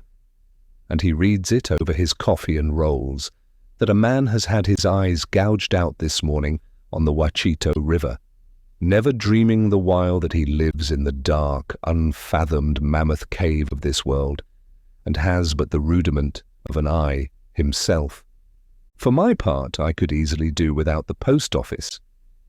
I think that there are very few important communications made through it. To speak critically, I never received more than 1 or 2 letters in my life. I wrote this some years ago, that were worth the postage. The penny post is, commonly, an institution through which you seriously offer a man that penny for his thoughts, which is so often safely offered in jest. And I am sure that I never read any memorable news in a newspaper. If we read of one man robbed or murdered or killed by accident, or one house burned, or one vessel wrecked, or one steamboat blown up, or one cow run over on the Western Railroad, or one mad dog killed, or one lot of grasshoppers in the winter, we never need read of another. One is enough. If you are acquainted with the principle, what do you care for a myriad instances and applications? To a philosopher all news, as it is called, is gossip, and they who edit and read it are old women over their tea. Yet not a few are greedy after this gossip. There was such a rush, as I hear, the other day, at one of the offices, to learn the foreign news by the last arrival, that several large squares of plate glass belonging to the establishment were broken by the pressure. News which I seriously think a ready wit might write at 12-month. Or 12 years beforehand with sufficient accuracy. As for Spain, for instance, if you know how to throw in Don Carlos and the Infanta, and Don Pedro and Seville and Granada from time to time in the right proportions, they may have changed the names a little since I saw the papers, and serve up a bullfight when other entertainments fail, it will be true to the letter, and give us as good an idea of the exact state or ruin of things in Spain as the most succinct and lucid reports under this head in the newspapers. And as for England, almost the last significant scrap of news from that quarter was the Revolution of 1649, and if you have learned the history of her crops for an average year, you never need attend to that thing again unless your speculations are of a merely pecuniary character. If one may judge who rarely looks into the newspapers, nothing new does ever happen in foreign parts, a French Revolution not excepted. What news? How much more important to know what that is which was never old. Kiu Heiyu, great dignitary of the state of Wei, sent a man to Hung Tzu to know his news. Hung Tzu caused the messenger to be seated near him, and questioned him in these terms, "What is your master doing?" The messenger answered with respect, "My master desires to diminish the number of his faults, but he cannot come to the end of them."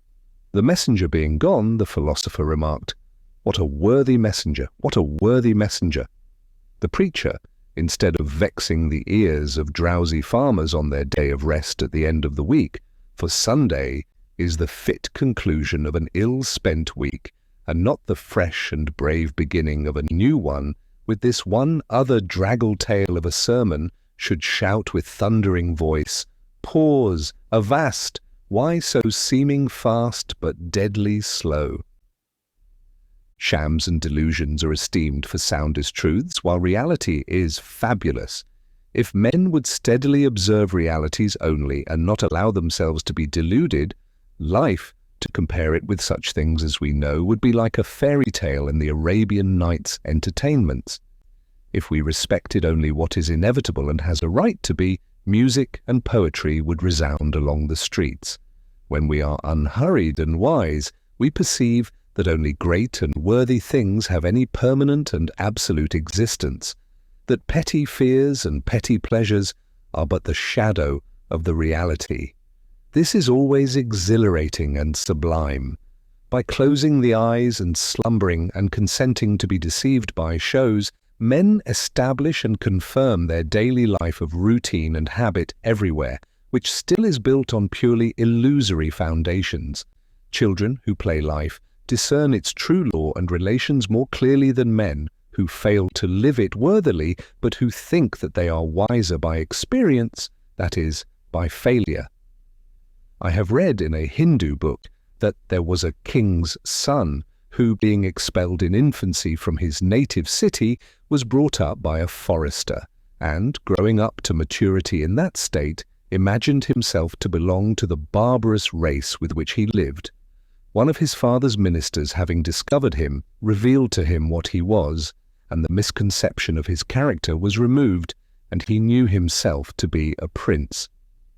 So soul, continues the Hindu philosopher, from the circumstances in which it is placed, mistakes its own character until the truth is revealed to it by some holy teacher, and then it knows itself to be Brahma. I perceive that we inhabitants of New England live this mean life that we do because our vision does not penetrate the surface of things. We think that that is which appears to be. If a man should walk through this town and see only the reality, where, think you, would the mill dam go to? If he should give us an account of the realities he beheld there, we should not recognize the place in his description. Look at a meeting house or a courthouse or a jail or a shop or a dwelling house and say what that thing really is before a true gaze, and they would all go to pieces in your account of them. Men esteem truth remote, in the outskirts of the system, behind the farthest star, before Adam and after the last man. In eternity, there is indeed something true and sublime. But all these times and places and occasions are now and here. God himself culminates in the present moment, and will never be more divine in the lapse of all the ages, and we are enabled to apprehend at all what is sublime and noble only by the perpetual instilling and drenching of the reality that surrounds us. The universe constantly and obediently answers to our conceptions. Whether we travel fast or slow, the track is laid for us. Let us spend our lives in conceiving then. The poet or the artist never yet had so fair and noble a design, but some of his posterity at least could accomplish it. Let us spend one day as deliberately as nature, and not be thrown off the track by every nutshell and mosquito's wing that falls on the rails. Let us rise early and fast, or break fast, gently, and without perturbation. Let company come and let company go. Let the bells ring and the children cry, determined to make a day of it. Why should we knock under and go with the stream? Let us not be upset and overwhelmed in that terrible rapid and whirlpool called a dinner, situated in the meridian shallows. Weather this danger, and you are safe, for the rest of the way is downhill. With unrelaxed nerves, with morning vigor, sail by it, looking another way, tied to the mast like Ulysses. If the engine whistles, let it whistle till it is hoarse for its pains. If the bell rings, why should we run? We will consider what kind of music they are like. Let us settle ourselves, and work and wedge our feet downward through the mud and slush of opinion and prejudice and tradition and delusion and appearance, that alluvion which covers the globe, through Paris and London, through New York and Boston and Concord, through church and state, through poetry and philosophy and religion till we come to a hard bottom and rocks in place which we can call reality, and say, this is, and no mistake, and then begin, having a point d'appui, below freshet and frost and fire, a place where you might found a wall or a state, or set a lamppost safely, or perhaps a gauge, not a nilometer, but a realometer, that future ages might know how deep a freshet of shams and appearances had gathered from time to time? If you stand right fronting and face to face to a fact, you will see the sun glimmer on both its surfaces, as if it were a scimitar, and feel its sweet edge dividing you through the heart and marrow, and so you will happily conclude your mortal career. Be it life or death, we crave only reality. If we are really dying, let us hear the rattle in our throats and feel cold in the extremities. If we are alive, let us go about our business. Time is but the stream I go a-fishing in. I drink at it, but while I drink I see the sandy bottom and detect how shallow it is. Its thin current slides away, but eternity remains. I would drink deeper, fish in the sky, whose bottom is pebbly with stars. I cannot count one, I know not the first letter of the alphabet. I have always been regretting that I was not as wise as the day I was born. The intellect is a cleaver. It discerns and rifts its way into the secret of things. I do not wish to be any more busy with my hands than is necessary.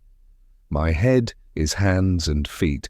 I feel all my best faculties concentrated in it. My instinct tells me that my head is an organ for burrowing, as some creatures use their snout and forepaws, and with it I would mine and burrow my way through these hills. I think that the richest vein is somewhere hereabouts. So by the divining rod and thin rising vapours I judge, and here I will begin to mine. Reading. With a little more deliberation in the choice of their pursuits, all men would perhaps become essentially students and observers, for certainly their nature and destiny are interesting to all alike. In accumulating property for ourselves or our posterity, in founding a family or a state, or acquiring fame even, we are mortal. But in dealing with truth, we are immortal, and need fear no change nor accident. The oldest Egyptian or Hindu philosopher raised a corner of the veil from the statue of the divinity, and still the trembling robe remains raised, and I gaze upon as fresh a glory as he did, since it was I in him that was then so bold, and it is he in me that now reviews the vision. No dust has settled on that robe, no time has elapsed since that divinity was revealed. That time which we really improve, or which is improvable, is neither past, present, nor future. My residence was more favourable not only to thought but to serious reading than a university, and though I was beyond the range of the ordinary circulating library, I had more than ever come within the influence of those books which circulate round the world, whose sentences were first written on bark, and are now merely copied from time to time onto linen paper. Says the poet Mir Kamar Udin Mast, being seated to run through the region of the spiritual world, I have had this advantage in books. To be intoxicated by a single glass of wine, I have experienced this pleasure when I have drunk the liquor of the esoteric doctrines. I kept Homer's Iliad on my table through the summer, though I looked at his page only now and then. Incessant labour with my hands at first, for I had my house to finish and my beans to hoe at the same time, made more study impossible. Yet I sustained myself by the prospect of such reading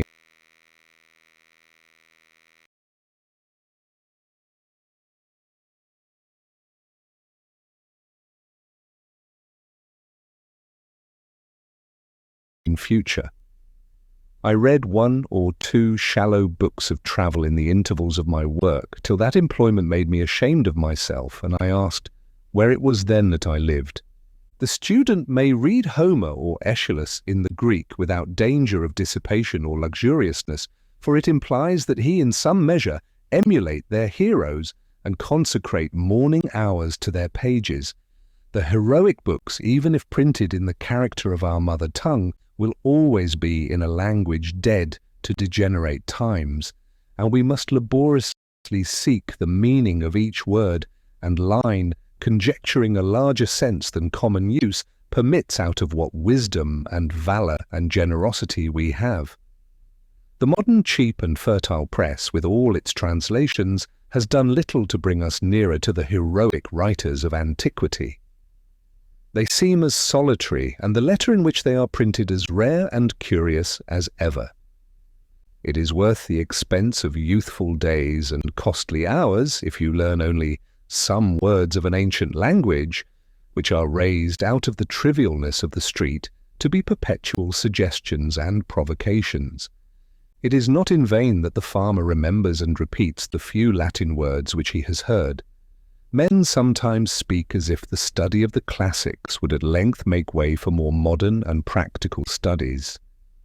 But the adventurous student will always study classics in whatever language they may be written, and however ancient they may be. For what are the classics but the noblest recorded thoughts of man? They are the only oracles which are not decayed, and there are such answers to the most modern inquiry in them as Delphi and Dodona never gave. We might as well omit to study nature because she is old. To read well, that is, to read true books in a true spirit, is a noble exercise, and one that will task the reader more than any exercise which the customs of the day esteem. It requires a training such as the athletes underwent, the steady intention almost of the whole life to this object. Books must be read as deliberately and reservedly as they were written. It is not enough even to be able to speak the language of that nation by which they are written, for there is a memorable interval between the spoken and the written language, the language heard and the language read. The one is commonly transitory, a sound, a tongue, a dialect merely, almost brutish, and we learn it unconsciously like the brutes of our mothers. The other is the maturity and experience of that. If that is our mother tongue, this is our father tongue, a reserved and select expression, too significant to be heard by the ear, which we must be born again in order to speak. The crowds of men who merely spoke the Greek and Latin tongues in the Middle Ages were not entitled by the accident of birth to read the works of genius written in those languages, for these were not written in that Greek or Latin which they knew, but in the select language of literature. They had not learned the nobler dialects of Greece and Rome, but the very materials on which they were written were waste paper to them, and they prized instead a cheap contemporary literature. But when the several nations of Europe had acquired distinct, though rude written languages of their own, sufficient for the purposes of their rising literatures, then first learning revived, and scholars were enabled to discern from that remoteness the treasures of antiquity. What the Roman and Grecian multitude could not hear, after the lapse of ages a few scholars read, and a few scholars only are still reading it. However much we may admire the orator's occasional bursts of eloquence, the noblest written words are commonly as far behind or above the fleeting spoken language as the firmament with its stars is behind the clouds. There are the stars, and they who can may read them. The astronomers forever comment on and observe them. They are not exhalations like our daily colloquies and vaporous breath. What is called eloquence in the forum is commonly found to be rhetoric in the study. The orator yields to the inspiration of a transient occasion and speaks to the mob before him, to those who can hear him. But the writer, whose more equable life is his occasion, and who would be distracted by the event and the crowd which inspire the orator, speaks to the intellect and health of mankind, to all in any age who can understand him. No wonder that Alexander carried the Iliad with him on his expeditions in a precious casket. A written word is the choicest of relics. It is something at once more intimate with us and more universal than any other work of art. It is the work of art nearest to life itself. It may be translated into every language and not only be read, but actually breathed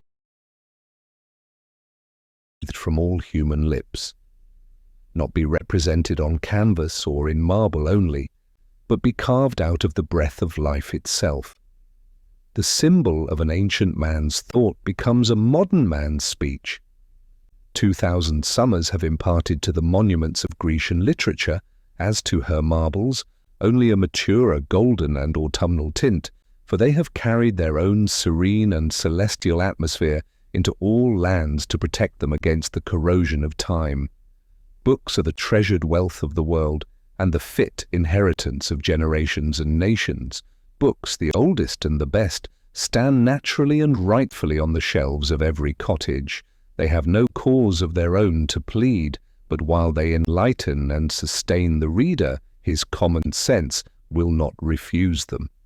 Their authors are a natural and irresistible aristocracy in every society, and, more than kings or emperors, exert an influence on mankind. When the illiterate and perhaps scornful trader has earned by enterprise and industry his coveted leisure and independence, and is admitted to the circles of wealth and fashion, he turns inevitably at last to those still higher but yet inaccessible circles of intellect and genius, and is sensible only of the imperfection of his culture and the vanity and insufficiency of all his riches, and further proves his good sense by the pains which he takes to secure for his children that intellectual culture whose want he so keenly feels. And thus it is that he becomes the founder of a family. Those who haven't learned to read the ancient classics in the language in which they were written must have a very imperfect knowledge of the history of the human race, for it is remarkable that no transcript of them has ever been made into any modern tongue, unless our civilization itself may be regarded as such a transcript.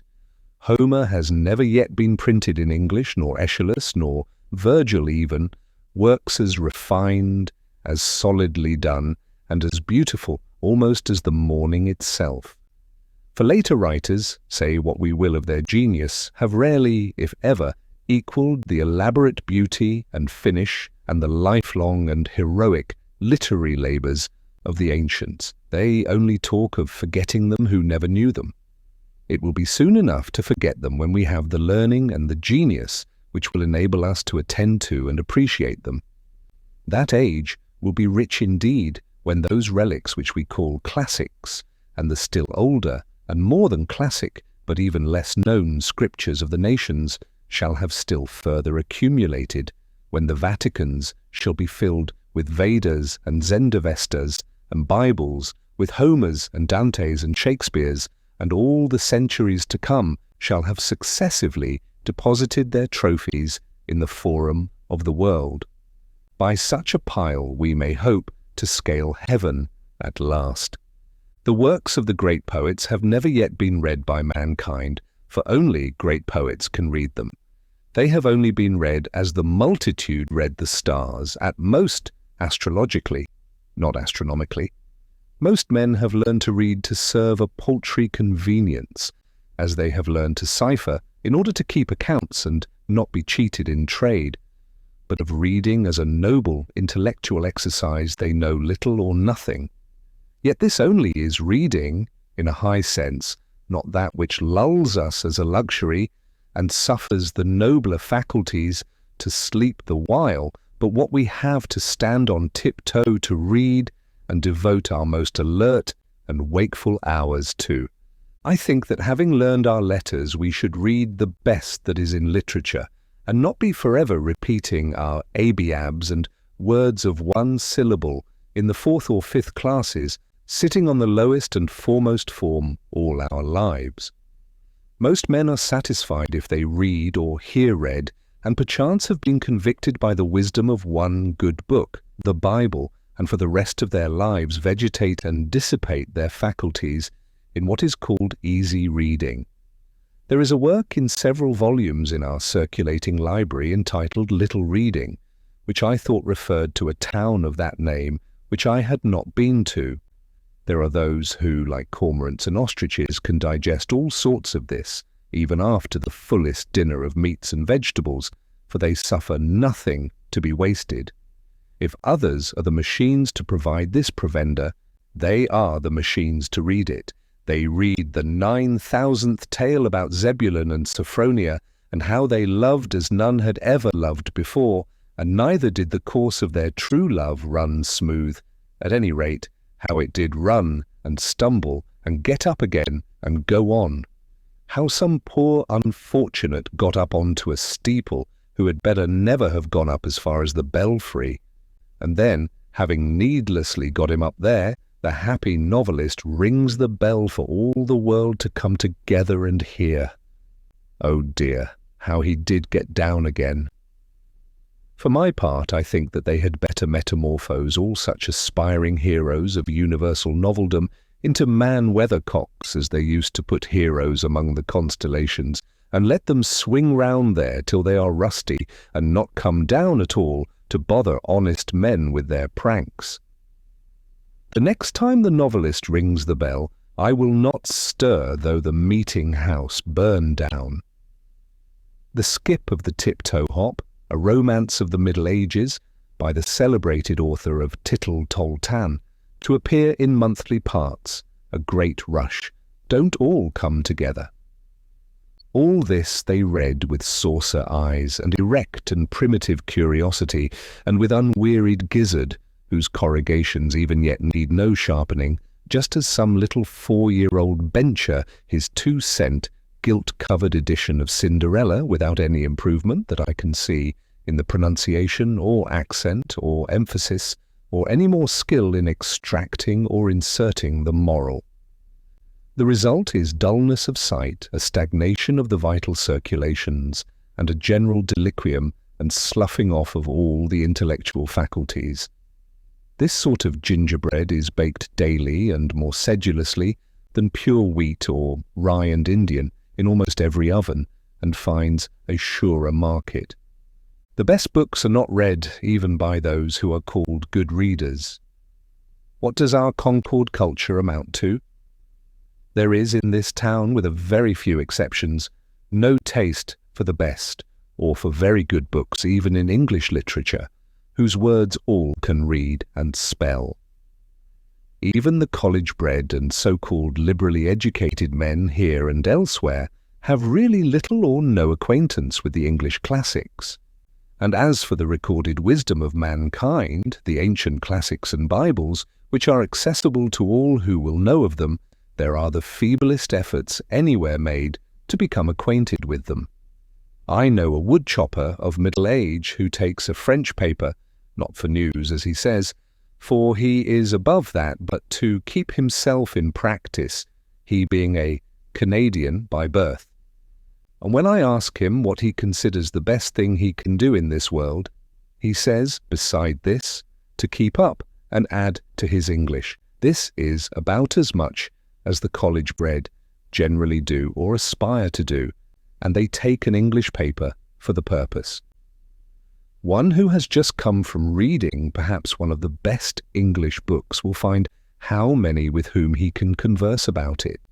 Or suppose he comes from reading a Greek or Latin classic in the original, whose praises are familiar even to the so-called illiterate. He will find nobody at all to speak to, but must keep silence about it. Indeed, there is hardly the professor in our colleges who, if he has mastered the difficulties of the language, has proportionally mastered the difficulties of the wit and poetry of a Greek poet, and has any sympathy to impart to the alert and heroic reader. And as for the sacred scriptures or Bibles of mankind, who in this town can tell me even their titles? Most men do not know that any nation but the Hebrews have had a scripture. A man, any man, will go considerably out of his way to pick up a silver dollar, but here are golden words which the wisest men of antiquity have uttered, and whose worth the wise of every succeeding age have assured us of. And yet we learn to read only as far as easy reading, the primers and class books, and when we leave school, the little reading and storybooks, which are for boys and beginners. And our reading, our conversation and thinking are all on a very low level, worthy only of pygmies and mannequins. I aspire to be acquainted with wiser men than this our Concord soil has produced, whose names are hardly known here. Or shall I hear the name of Plato and never read his book, as if Plato were my townsman and I never saw him, my next neighbour, and I never heard him speak, or attended to the wisdom of his words? But how actually is it? His dialogues, which contain what was immortal in him, lie on the next shelf, and yet I never read them. We are underbred and low-lived and illiterate. And in this respect, I confess, I do not make any very broad distinction between the illiterateness of my townsman who cannot read at all, and the illiterateness of him who has learned to read only what is for children and feeble intellects. We should be as good as the worthies of antiquity, but partly by first knowing how good they were. We are a race of tit men, and soar but little higher in our intellectual flights than the columns of the daily paper. It is not all books that are as dull as their readers. There are probably words addressed to our condition exactly, which, if we could really hear and understand, would be more salutary than the morning or the spring to our lives, and possibly put a new aspect on the face of things for us. How many a man has dated a new era in his life from the reading of a book? The book exists for us perchance, which will explain our miracles and reveal new ones. The at present unutterable things we may find somewhere uttered. These same questions that disturb and puzzle and confound us have in their turn occurred to all the wise men. Not one has been omitted, and each has answered them, according to his ability, by his words and his life. Moreover, with wisdom we shall learn liberality. The solitary hired man on a farm in the outskirts of Concord, who has had his second birth and peculiar religious experience, and is driven as he believes into the silent gravity and exclusiveness by his faith, may think it is not true. But Zoroaster, thousands of years ago, travelled the same road and had the same experience, but he, being wise, knew it to be universal and treated his neighbours accordingly, and is even said to have invented and established worship among men. Let him humbly commune with Zoroaster then, and through the liberalizing influence of all the worthies, with Jesus Christ himself, and let our church go by the board. We boast that we belong to the 19th century and are making the most rapid strides of any nation. But consider how little this village does for its own culture. I do not wish to flatter my townsmen, nor to be flattered by them, for that will not advance either of us. We need to be provoked, goaded like oxen as we are, into a trot. We have a comparatively decent system of common schools for infants only, but excepting the half-starved lyceum in the winter, and latterly the puny beginning of a library suggested by the state, no school for ourselves. We spend more on almost any article of bodily aliment or ailment than on our mental aliment. It is time that we had uncommon schools, that we did not leave off our education when we begin to be men and women. It is time that villages were universities, and their elder inhabitants the fellows of universities, with leisure, if they are indeed so well off, to pursue liberal studies the rest of their lives. Shall the world be confined to one Paris or one Oxford forever? Cannot students be boarded here and get a liberal education under the skies of Concord? Can we not hire some Abelard to lecture to us? Alas, what with foddering the cattle and tending the store, we are kept from school too long, and our education is, sadly, neglected.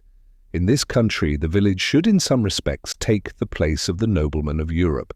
It should be the patron of the fine arts. It is rich enough. It wants only the magnanimity and refinement.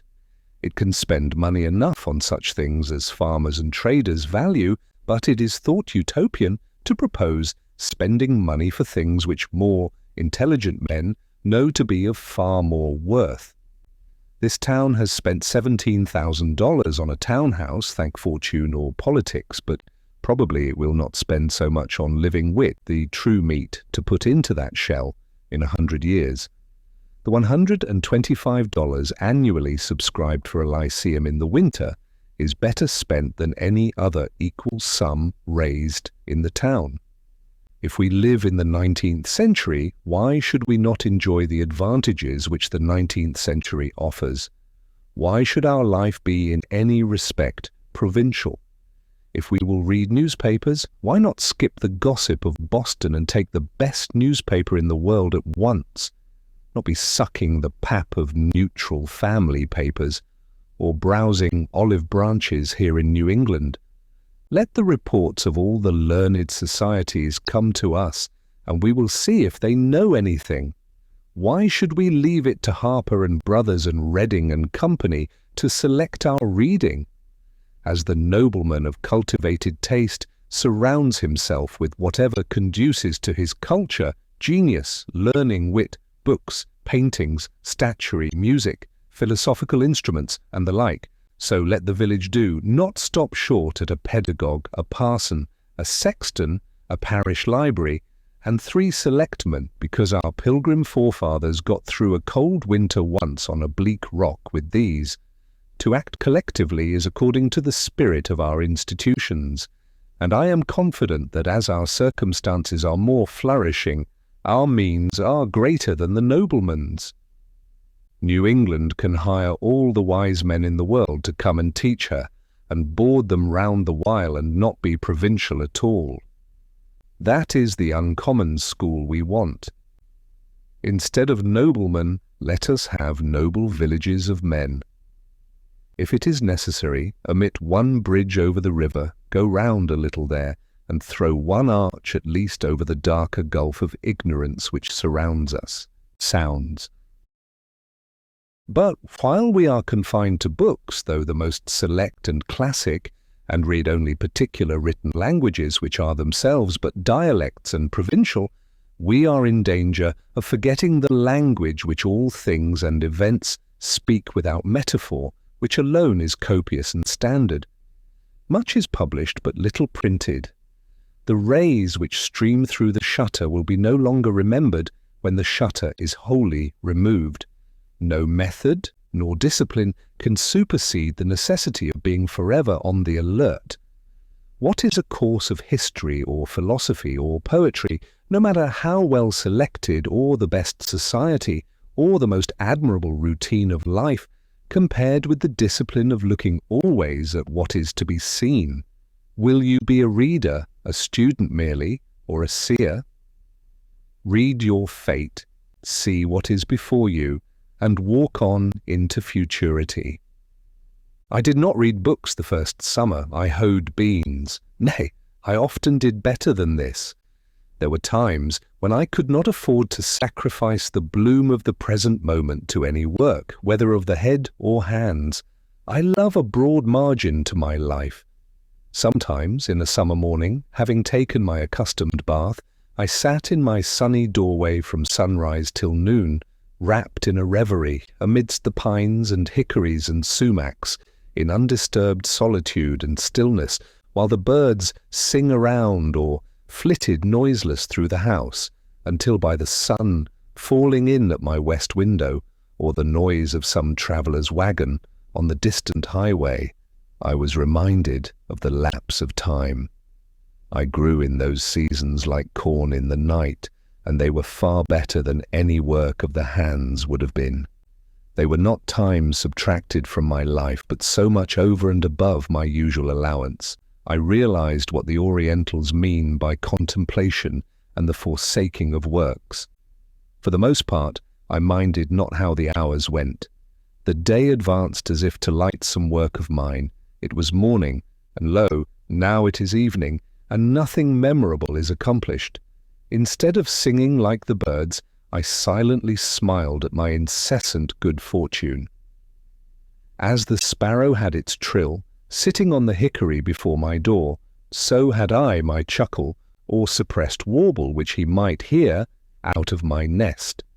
My days were not days of the week, bearing the stamp of any heathen deity, nor were they minced into hours and fretted by the ticking of a clock. For I lived like the Puri Indians, of whom it is said that for yesterday, today, and tomorrow they have only one word, and they express the variety of meaning by pointing backward for yesterday, forward for tomorrow, and overhead for the passing day. This was sheer idleness to my fellow townsmen, no doubt, but if the birds and flowers had tried me by their standard, I should not have been found wanting. A man must find his occasions in himself, it is true. The natural day is very calm, and will hardly reprove his indolence. I had this advantage, at least in my mode of life, over those who were obliged to look abroad for amusement, to society and the theatre, that my life itself was become my amusement, and never ceased to be novel. It was a drama of many scenes and without an end. If we were always indeed getting our living and regulating our lives according to the last and best mode we had learned, we should never be troubled with ennui. Follow your genius closely enough, and it will not fail to show you a fresh prospect every hour. Housework was a pleasant pastime. When my floor was dirty, I rose early, and, setting all my furniture out of doors on the grass, bed and bedstead making but one budget, dashed water on the floor and sprinkled white sand from the pond on it, and then with a broom scrubbed it clean and white. And by the time the villagers had broken their fast, the morning sun had dried my house sufficiently to allow me to move in again, and my meditations were almost uninterrupted. It was pleasant to see my whole household effects out on the grass, making a little pile like a gypsy's pack, and my three-legged table, from which I did not remove the books and pen and ink, standing amid the pines and hickories. They seemed glad to get out themselves, and as if unwilling to be brought in. I was sometimes tempted to stretch an awning over them and take my seat there. It was worth the while to see the sun shine on these things and hear the free wind blow on them. So much more interesting, most familiar objects look out of doors than in the house. A bird sits on the next bough, life everlasting grows under the table, and blackberry vines run round its legs, pine cones, chestnut burrs, and strawberry leaves are strewn about. It looked as if this was the way these forms came to be transferred to our furniture, to tables, chairs, and bedsteads, because they once stood in their midst. My house was on the side of a hill, immediately on the edge of the larger wood, in the midst of a young forest of pitch pines and hickories, and 6 rods from the pond, to which a narrow footpath led down the hill. In my front yard grew the strawberry, blackberry, and life everlasting johnswort and goldenrod, shrub oaks and sand cherry, blueberry and groundnut. Near the end of May, the sand cherry, Cerasus pumila, adorned the sides of the path with its delicate flowers arranged in umbels cylindrically about its short stems, which last, in the fall, weighed down with good-sized and handsome cherries, fell over in wreaths like rays on every side. I tasted them out of compliment to nature, though they were scarcely palatable. The sumac, Rus glabra, grew luxuriantly about the house, pushing up through the embankment which I had made, and growing 5 or 6 feet the first season. Its broad pinnate tropical leaf was pleasant though strange to look on. The large buds, suddenly pushing out late in the spring from dry sticks which had seemed to be dead, developed themselves as by magic into graceful green and tender boughs, an inch in diameter. And sometimes, as I sat at my window, so heedlessly did they grow and tax their weak joints, I heard a fresh and tender bough suddenly fall like a fan to the ground, when there was not a breath of air stirring, broken off by its own weight. In August, the large masses of berries which, when in flower, had attracted many wild bees, gradually assumed their bright velvety crimson hue, and by their weight again bent down and broke the tender limbs. As I sit at my window this summer afternoon, hawks are circling about my clearing. The tantivy of wild pigeons flying by 2 and 3s athwart my view, or perching restless on the white pine boughs behind my house, gives a voice to the air. A fish hawk dimples the glassy surface of the pond and brings up a fish. A mink steals out of the marsh before my door and seizes a frog by the shore. The sedge is bending under the weight of the reed birds, flitting hither and thither, and for the last half hour I have heard the rattle of railroad cars, now dying away and then reviving like the beat of a partridge, conveying travellers from Boston to the country. For I did not live so out of the world as that boy who, as I hear, was put out to a farmer in the east part of the town, but ere long ran away and came home again, quite down at the heel and homesick. He had never seen such a dull and out-of-the-way place. The folks were all gone off. Why, you couldn't even hear the whistle. I doubt if there is such a place in Massachusetts now. In truth, our village has become a butt. For one of those fleet railroad shafts, and o'er our peaceful plain, its soothing sound is Concord. The Fitchburg Railroad touches the pond about 100 rods south of where I dwell. I usually go to the village along its causeway, and am, as it were, related to society by this link. The men on the freight trains who go over the whole length of the road bow to me as to an old acquaintance. They pass me so often, and apparently they take me for an employee, and so I am. I too would fain be a track repairer somewhere in the orbit of the earth. The whistle of the locomotive penetrates my woods, summer and winter, sounding like the scream of a hawk sailing over some farmer's yard, informing me that many restless city merchants are arriving within the circle of the town, or adventurous country traders from the other side. As they come under one horizon, they shout their warning to get off the track to the other, heard sometimes through the circles of 2 towns. Here come your groceries, country, your rations, countrymen. Nor is there any man so independent on his farm that he can say them nay. And here's your pay for them, screams the countryman's whistle. Timber like long battering rams going 20 miles an hour against the city's walls, and chairs enough to seat all the weary and heavy-laden that dwell within them. With such huge and lumbering civility, the country hands a chair to the city. All the Indian huckleberry hills are stripped, all the cranberry meadows are raked into the city. Up comes the cotton, down goes the woven cloth, up comes the silk, down goes the woolen, up come the books, but down goes the wit that writes them.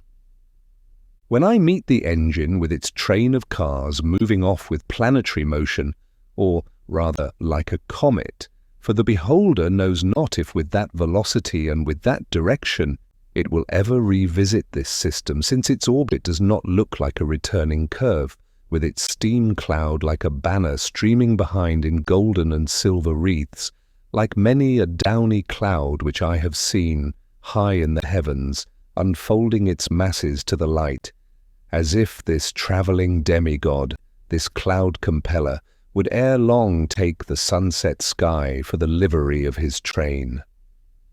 When I hear the iron horse make the hills echo with his snort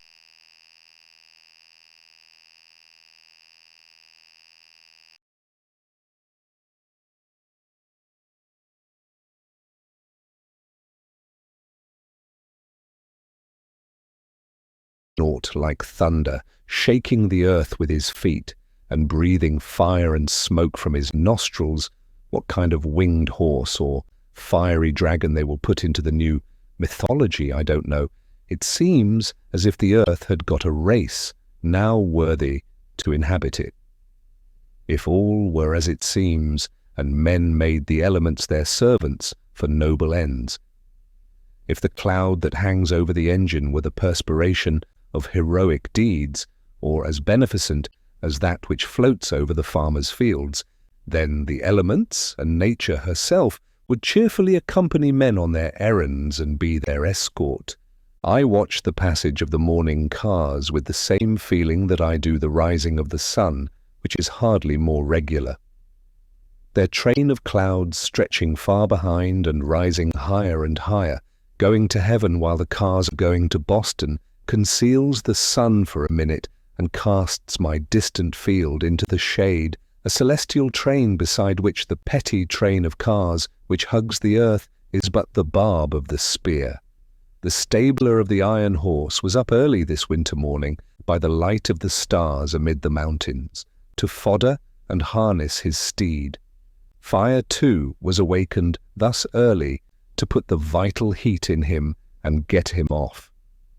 If the enterprise were as innocent as it is early, if the snow lies deep, they strap on his snowshoes and, with the giant plough a furrow from the mountains to the seaboard, in which the cars, like a following drill barrow, sprinkle all the restless men and floating merchandise in the country for seed. All day the fire steed flies over the country, stopping only that his master may rest, and I am awakened by his tramp and defiant snort at midnight, when in some remote glen in the woods he fronts the elements encased in ice and snow, and he will reach his stall only with the morning star to start once more on his travels without rest or slumber. Or perchance, at evening, I hear him in his stable blowing off the superfluous energy of the day, that he may calm his nerves and cool his liver and brain for a few hours of iron slumber. If the enterprise were as heroic and commanding as it is protracted and unwearied, far through unfrequented woods on the confines of towns, where once only the hunter penetrated by day, in the darkest night dart these bright saloons without the knowledge of their inhabitants. This moment stopping at some brilliant station house in town or city, where a social crowd is gathered, the next in the dismal swamp, scaring the owl and fox. The startings and arrivals of the cars are now the epochs in the village day. They go and come with such regularity and precision, and their whistle can be heard so far that the farmers set their clocks by them, and thus one well-conducted institution regulates a whole country. Have not men improved somewhat in punctuality since the railroad was invented? Do they not talk and think faster in the depot than they did in the stage office? There is something electrifying in the atmosphere of the former place. I have been astonished at the miracles it has wrought, that some of my neighbours, who I should have prophesied once for all, would never get to Boston by so prompt a conveyance, are on hand when the bell rings. To do things railroad fashion is now the byword, and it is worth the while to be warned so often and so sincerely by any power to get off its track. There is no stopping to read the riot act, no firing over the heads of the mob in this case. We have constructed a fate, an atropos, that never turns aside. Let that be the name of your engine. Men are advertised that at a certain hour and minute these bolts will be shot toward particular points of the compass, yet it interferes with no man's business, and the children go to school on the other track. We live the steadier for it. We are all educated thus to be sons of Tell. The air is full of invisible bolts. Every path but your own is the path of fate. Keep on your own track, then. What recommends commerce to me is its enterprise and bravery. It does not clasp its hands and pray to Jupiter. I see these men every day go about their business with more or less courage and content, doing more even than they suspect, and perchance better employed than they could have consciously devised. I am less affected by their heroism who stood up for half an hour in the front line at Buena Vista than by the steady and cheerful valor of the men who inhabit the snowplow for their winter quarters. who have not merely the 3 o'clock in the morning courage, which Bonaparte thought was the rarest, but whose courage does not go to rest so early, who go to sleep only when the storm sleeps or the sinews of their iron steed are frozen. On this morning of the great snow, perchance, which is still raging and chilling men's blood, I bear the muffled tone of their engine bell from out the fog bank of their chilled breath, which announces that the cars are coming without long delay, notwithstanding the veto of a New England northeast snowstorm. And I behold the ploughmen covered with snow and rime, their heads peering above the mouldboard which is turning down other than daisies and the nests of field mice, like boulders of the Sierra Nevada that occupy an outside place in the universe. Commerce is unexpectedly confident and serene, alert, adventurous, and unwearied. It is very natural in its methods withal, far more so than many fantastic enterprises and sentimental experiments, and hence its singular success. I am refreshed and expanded when the freight train rattles past me, and I smell the stores which go dispensing their odours all the way from Long Wharf to Lake Champlain, reminding me of foreign parts, of coral reefs, and Indian oceans and tropical climes, and the extent of the globe. I feel more like a citizen of the world at the sight of the palm leaf, which will cover so many flaxen New England heads the next summer, the Manila hemp and coconut husks, the old junk, gunny bags, scrap iron, and rusty nails. This carload of torn sails is more legible and interesting now than if they should be wrought into paper and printed books. Who can write so graphically the history of the storms they have weathered as these rents have done? They are proof sheets which need no correction. Here goes lumber from the Maine woods, which did not go out to sea in the last freshet, risen $4 on the 1,000 because of what did go out or was split up. Pine, spruce, cedar, first, second, third, and fourth qualities, so lately all of one quality, to wave over the bear and moose and caribou. Next rolls Thomaston lime, a prime lot, which will get far among the hills before it gets slacked. These rags in bales of all hues and qualities, the lowest condition to which cotton and linen descend, the final result of dress, of patterns which are now no longer cried up, unless it be in Milwaukee, as those splendid articles, English, French, or American, prints, ginghams, muslins, etc., gathered from all quarters both of fashion and poverty, going to become paper of one colour or a few shades only, on which, forsooth, will be written tales of real life, high and low, and founded on fact. This closed car smells of saltfish, the strong New England and commercial scent, reminding me of the Grand Banks and the fisheries. Who has not seen a saltfish thoroughly cured for this world, so that nothing can spoil it, and putting the perseverance of the saints to the blush, with which you may sweep or pave the streets and split your kindlings, and the teamster shelter himself and his lading against sun, wind, and rain behind it, and the trader, as a Concord trader once did, hang it up by his door for a sign when he commences business, until at last his oldest customer cannot tell surely whether it be animal, vegetable, or mineral, and yet it shall be as pure as a snowflake, and if it be put into a pot and boiled, will come out an excellent dun fish for a Saturday's dinner.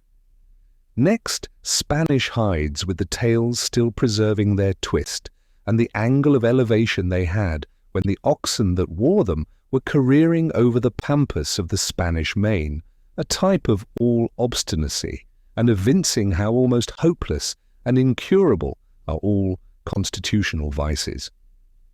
I confess that, practically speaking, when I have learned a man's real disposition, I have no hopes of changing it for the better or worse in this state of existence.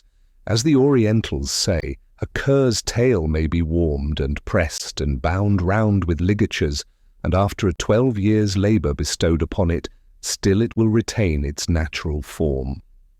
The only effectual cure for such inveteracies as these tales exhibit is to make glue of them, which I believe is what is usually done with them, and then they will stay put and stick. Here is a hogshead of molasses or of brandy directed to John Smith, Cuttingsville, Vermont, some trader among the Green Mountains, who imports for the farmers near his clearing, and now perchance stands over his bulkhead and thinks of the last arrivals on the coast, how they may affect the price for him, telling his customers this moment, as he has told them 20 times before this morning, that he expects some by the next train of prime quality. It is advertised in the Cuttingsville Times. While these things go up, other things come down. Warned by the whizzing sound, I look up from my book and see some tall pine hewn on far northern hills, which has winged its way over the Green Mountains and the Connecticut, shot like an arrow through the township within 10 minutes, and scarce another eye beholds it, going, to be the mast of some great admiral.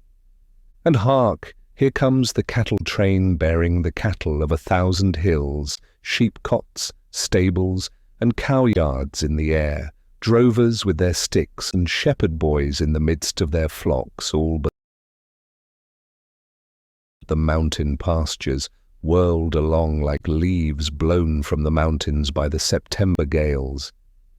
The air is filled with the bleating of calves and sheep and the hustling of oxen, as if a pastoral valley were going by.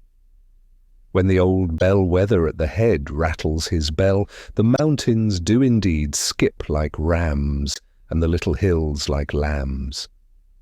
A carload of drovers, too, in the midst, on a level with their droves now, their vocation gone, but still clinging to their useless sticks as their badge of office. But their dogs, where are they? It is a stampede to them. They are quite thrown out. They have lost the scent. Methinks I hear them barking behind the Peterborough hills, or panting up the western slope of the Green Mountains. They will not be in at the death. Their vocation too is gone. Their fidelity and sagacity are below par now. They will slink back to their kennels in disgrace, or perchance run wild and strike a league with the wolf and the fox. So is your pastoral life whirled past and away. But the bell rings, and I must get off the track and let the cars go by. What's the railroad to me? I never go to see where it ends. It fills a few hollows and makes banks for the swallows. It sets the sand a-blowing, and the blackberries are growing, but I cross it like a cart path in the woods. I will not have my eyes put out, and my ears spoiled by its smoke and steam and hissing. Now that the cars are gone by and all the restless world with them, and the fishes in the pond no longer feel their rumbling, I am more alone than ever. For the rest of the long afternoon, perhaps, my meditations are interrupted only by the faint rattle of a carriage or team along the distant highway. Sometimes on Sundays I heard the bells, the Lincoln, Acton, Bedford, or Concord bell, when the wind was favourable, a faint, sweet, and, as it were, natural melody, worth importing into the wilderness. At a sufficient distance over the woods, this sound acquires a certain vibratory hum, as if the pine needles in the horizon were the strings of a harp which it swept. All sound heard at the greatest possible distance produces one and the same effect, a vibration of the universal lyre, just as the intervening atmosphere makes a distant ridge of earth interesting to our eyes by the azure tint it imparts to it. There came to me in this case a melody which the air had strained, and which had conversed with every leaf and needle of the wood, that portion of the sound which the elements had taken up and modulated and echoed from vale to vale. The echo is, to some extent, an original sound, and therein is the magic and charm of it. It is not merely a repetition of what was worth repeating in the bell, but partly the voice of the wood, the same trivial words and notes sung by a wood nymph. At evening, the distant lowing of some cow in the horizon beyond the woods sounded sweet and melodious, and at first I would mistake it for the voices of certain minstrels, by whom I was sometimes serenaded, who might be straying over hill and dale, but soon I was not unpleasantly disappointed when it was prolonged into the cheap and natural music of the cow. I do not mean to be satirical, but to express my appreciation of those youths singing, when I state that I perceived clearly that it was akin to the music of the cow, and they were at length one articulation of nature. Regularly at 7:30 in one part of the summer, after the evening train had gone by, the whip-poor-wills chanted their vespers for half an hour, sitting on a stump by my door or upon the ridgepole of the house. They would begin to sing almost with as much precision as a clock, within 5 minutes of a particular time, referred to the setting of the sun every evening. I had a rare opportunity to become acquainted with their habits. Sometimes I heard 4 or 5 at once in different parts of the wood, by accident one a bar behind another, and so near me that I distinguished not only the cluck after each note, but often that singular buzzing sound like a fly in a spider's web, only proportionally louder. Sometimes one would circle round and round me in the woods a few feet distant, as if tethered by a string, when probably I was near its eggs. They sang at intervals throughout the night, and were again as musical as ever just before and about dawn. When other birds are still, the screech owls take up the strain like mourning women their ancient ululu. Their dismal scream is truly Ben Johnsonian. Wise midnight hags! It is no honest and blunt two-wit, two-who of the poets, but, without jesting, a most solemn graveyard ditty, the mutual consolations of suicide lovers, remembering the pangs and the delights of supernal love in the infernal groves. Yet I love to hear their wailing, their doleful responses trilled along the woodside, reminding me sometimes of music and singing birds, as if it were the dark and tearful side of music, the regrets and sighs that would fain be sung. They are the spirits, the low spirits and melancholy forebodings of fallen souls that once in human shape night walked the earth and did the deeds of darkness, now expiating their sins with their wailing hymns or threnodies in the scenery of their transgressions. They give me a new sense of the variety and capacity of that nature which is our common dwelling. Oh, that I never had been born, sighs one on this side of the pond, and circles with the restlessness of despair to some new perch on the grey oaks. Then that I never had been born, echoes another on the farther side with tremulous sincerity, and born comes faintly from far in the Lincoln woods. I was also serenaded by a hooting owl. Near at hand you could fancy it the most melancholy sound in nature, as if she meant by this to stereotype and make permanent in her choir the dying moans of a human being, some poor, weak relic of mortality who has left hope behind, and howls like an animal, yet with human sobs on entering the dark valley, made more awful by a certain gurgling melodiousness. I find myself beginning with the letters gel when I try to imitate it, expressive of a mind which has reached the gelatinous mildewy stage in the mortification of all healthy and courageous thought. It reminded me of ghouls and idiots and insane howlings. But now one answers from far woods in a strain made really melodious by distance. Hoo, hoo, hoo, hooray, hoo. And indeed, for the most part, it suggested only pleasing associations, whether heard by day or night, summer or winter. I rejoice that there are owls. Let them do the idiotic and maniacal hooting for men. It is a sound admirably suited to swamps and twilight woods which no day illustrates, suggesting a vast and undeveloped nature which men have not recognized. They represent the stark twilight and unsatisfied thoughts which all have. All day the sun has shone on the surface of some savage swamp, where the single spruce stands hung with usnea lichens and small hawks circulate above, and the chickadee lisps amid the evergreens, and the partridge and rabbit skulk beneath. But now a more dismal and fitting day dawns, and a different race of creatures awakes to express the meaning of nature there. Late in the evening, I heard the distant rumbling of wagons over bridges, a sound heard farther than almost any other at night, the baying of dogs, and sometimes again the lowing of some disconsolate cow in a distant barnyard. In the meanwhile all the shore rang with the trump of bullfrogs, the sturdy spirits of ancient wine-bibbers and wassailers, still unrepentant, trying to sing a catch in their Stygian lake.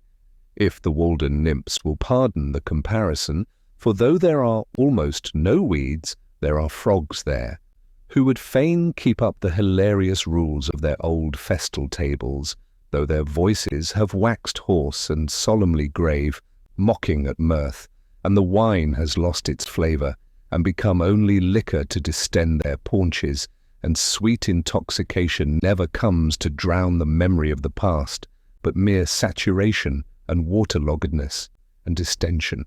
The most aldermanic, with his chin upon a heart-leaf, which serves for a napkin to his drooling chaps, under this northern shore, quaffs a deep draught of the once scorned water. The password is trrrrunk, trrrrunk, trrrrunk, and straightway comes over the water from some distant cove the same password repeated, where the next in seniority and girth has gulped down to his mark, and when this observance has made the circuit of the shores, then ejaculates the master of ceremonies with satisfaction, trrrrunk, and each in his turn repeats the same down to the least distended, leakiest, and flabbiest paunched, that there be no mistake. And then the howl goes round again and again, until the sun disperses the morning mist, and only the patriarch is not under the pond, but vainly bellowing trunk from time to time, and pausing for a reply. I am not sure that I ever heard the sound of cock crowing from my clearing, and I thought that it might be worth the while to keep a cockerel for his music merely as a singing bird.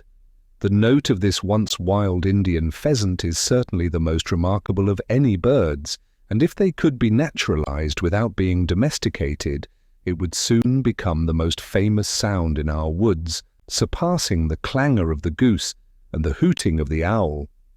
And then imagine the cackling of the hens to fill the pauses when their lords' clarions rested.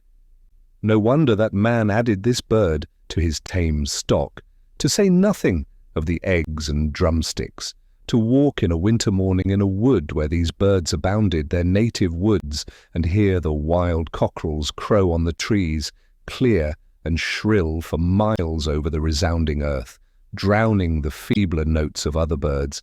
Think of it!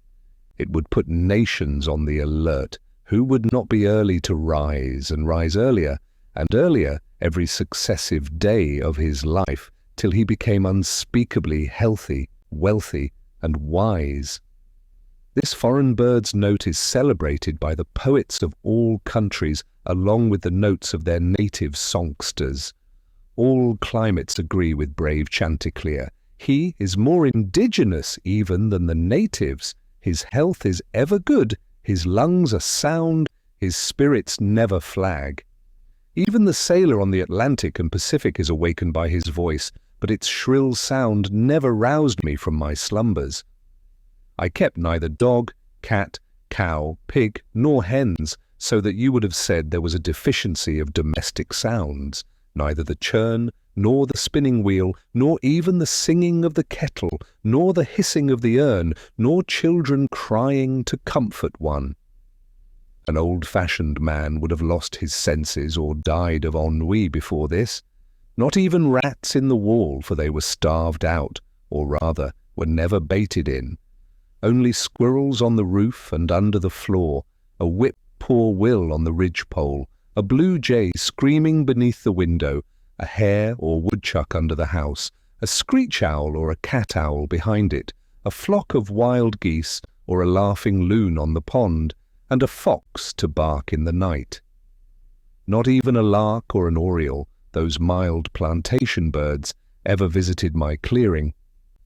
No cockerels to crow, nor hens to cackle in the yard. No yard, but unfenced nature reaching up to your very sills, a young forest growing up under your meadows, and wild sumacs and blackberry vines breaking through into your cellar, sturdy pitch pines rubbing and creaking against the shingles for want of room, their roots reaching quite under the house. Instead of a scuttle or a blind blown off in the gale, a pine tree snapped off or torn up by the roots behind your house for fuel. Instead of no path to the front yard gate in the great snow, no gate, no front yard, and no path to the civilized world. Solitude. This is a delicious evening when the whole body is one sense and imbibes delight through every pore. I go and come with a strange liberty in nature, a part of herself. As I walk along the stony shore of the pond in my shirt sleeves, though it is cool as well as cloudy and windy, and I see nothing special to attract me, all the elements are unusually congenial to me. The bullfrogs trump to usher in the night, and the note of the whip-poor-will is borne on the rippling wind from over the water. Sympathy with the fluttering alder and poplar leaves almost takes away my breath, yet, like the lake, my serenity is rippled but not ruffled. These small waves raised by the evening wind are as remote from storm as the smooth reflecting surface.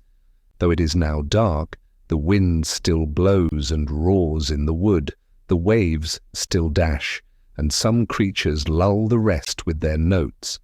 The repose is never complete. The wildest animals do not repose, but seek their prey now. The fox and skunk and rabbit now roam the fields and woods without fear. They are nature's watchmen, links which connect the days of animated life. When I return to my house, I find that visitors have been there and left their cards, either a bunch of flowers or a wreath of evergreen, or a name in pencil on a yellow walnut leaf or a chip. They who come rarely to the woods take some little piece of the forest into their hands to play with by the way, which they leave either intentionally or accidentally.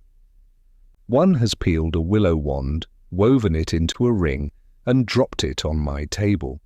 I could always tell if visitors had called in my absence, either by the bended twigs or grass, or the print of their shoes, and generally of what sex or age or quality they were, by some slight trace left as a flower dropped or a bunch of grass plucked and thrown away, even as far off as the railroad, half a mile distant, or by the lingering odour of a cigar or pipe. Nay, I was frequently notified of the passage of a traveller along the highway 60 rods off by the scent of his pipe. There is commonly sufficient space about us. Our horizon is never quite at our elbows. The thick wood is not just at our door nor the pond, but somewhat is always clearing, familiar, and worn by us, appropriated and fenced in some way, and reclaimed from nature.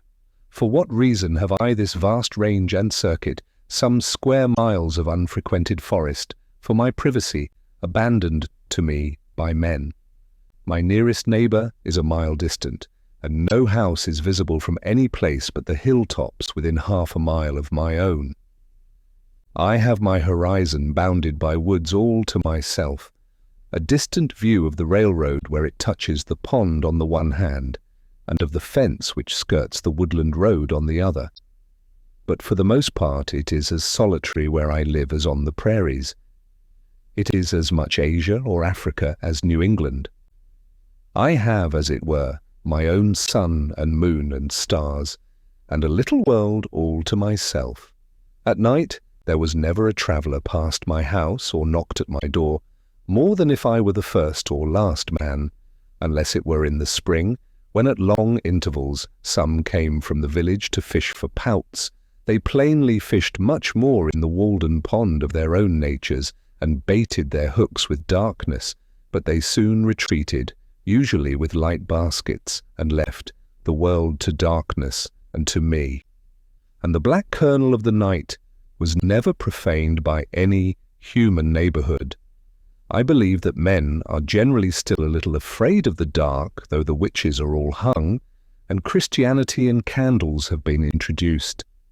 Yet I experience sometimes that the most sweet and tender, the most innocent and encouraging society may be found in any natural object, even for the poor misanthrope and most melancholy man. There can be no very black melancholy to him who lives in the midst of nature and has his senses still. There was never yet such a storm, but it was Aeolian music to a healthy and innocent ear. Nothing can rightly compel a simple and brave man to a vulgar sadness. While I enjoy the friendship of the seasons, I trust that nothing can make life a burden to me. The gentle rain which waters my beans and keeps me in the house today is not drear and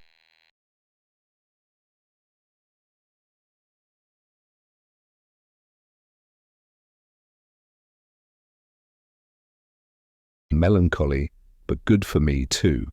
Though it prevents my hoeing them, it is of far more worth than my hoeing. If it should continue so long as to cause the seeds to rot in the ground and destroy the potatoes in the low lands, it would still be good for the grass on the uplands, and being good for the grass, it would be good for me. Sometimes, when I compare myself with other men, it seems as if I were more favoured by the gods than they, beyond any deserts that I am conscious of, as if I had a warrant and surety at their hands which my fellows have not, and were especially guided and guarded. I do not flatter myself, but if it be possible, they flatter me. I have never felt lonesome or in the least oppressed by a sense of solitude but once, and that was a few weeks after I came to the woods, when, for an hour, I doubted if the near neighbourhood of man was not essential to a serene and healthy life. To be alone was something unpleasant, but I was at the same time conscious of a slight insanity in my mood and seemed to foresee my recovery. In the midst of a gentle rain, while these thoughts prevailed, I was suddenly sensible of such sweet and beneficent society in nature, in the very pattering of the drops, and in every sound and sight around my house, an infinite and unaccountable friendliness, all at once, like an atmosphere sustaining me, as made the fancied advantages of human neighbourhood insignificant, and I have never thought of them since.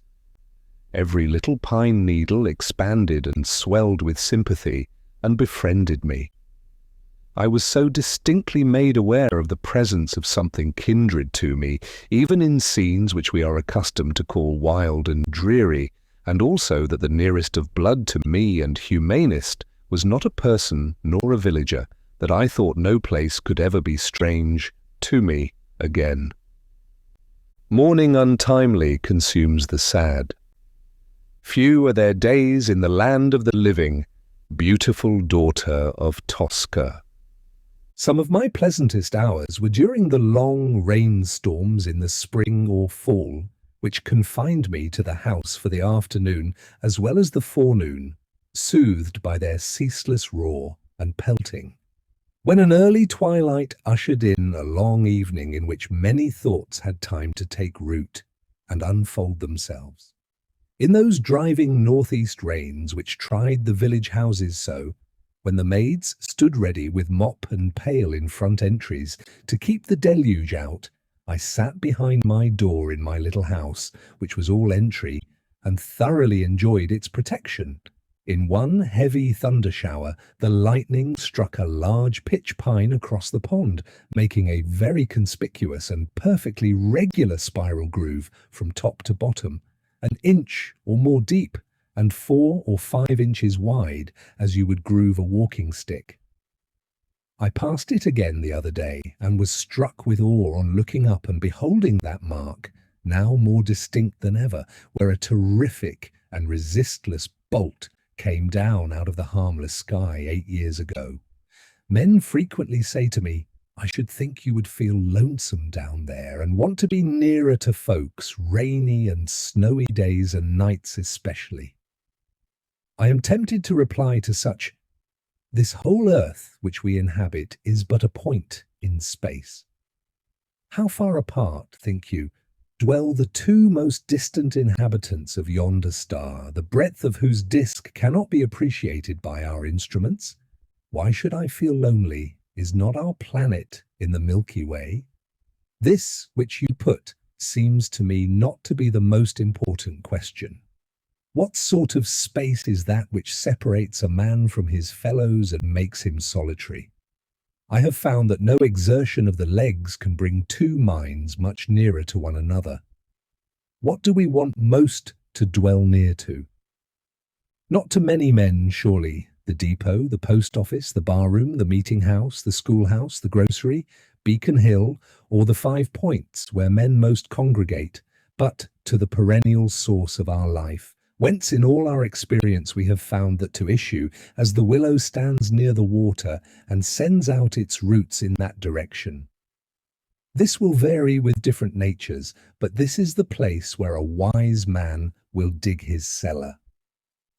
I one evening overtook one of my townsmen who has accumulated what is called a handsome property, though I never got a fair view of it, on the Walden Road, driving a pair of cattle to market, who inquired of me how I could bring my mind to give up so many of the comforts of life.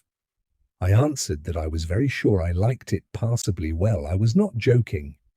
And so I went home to my bed and left him to pick his way through the darkness and the mud to Brighton or Brighttown, which place he would reach some time in the morning.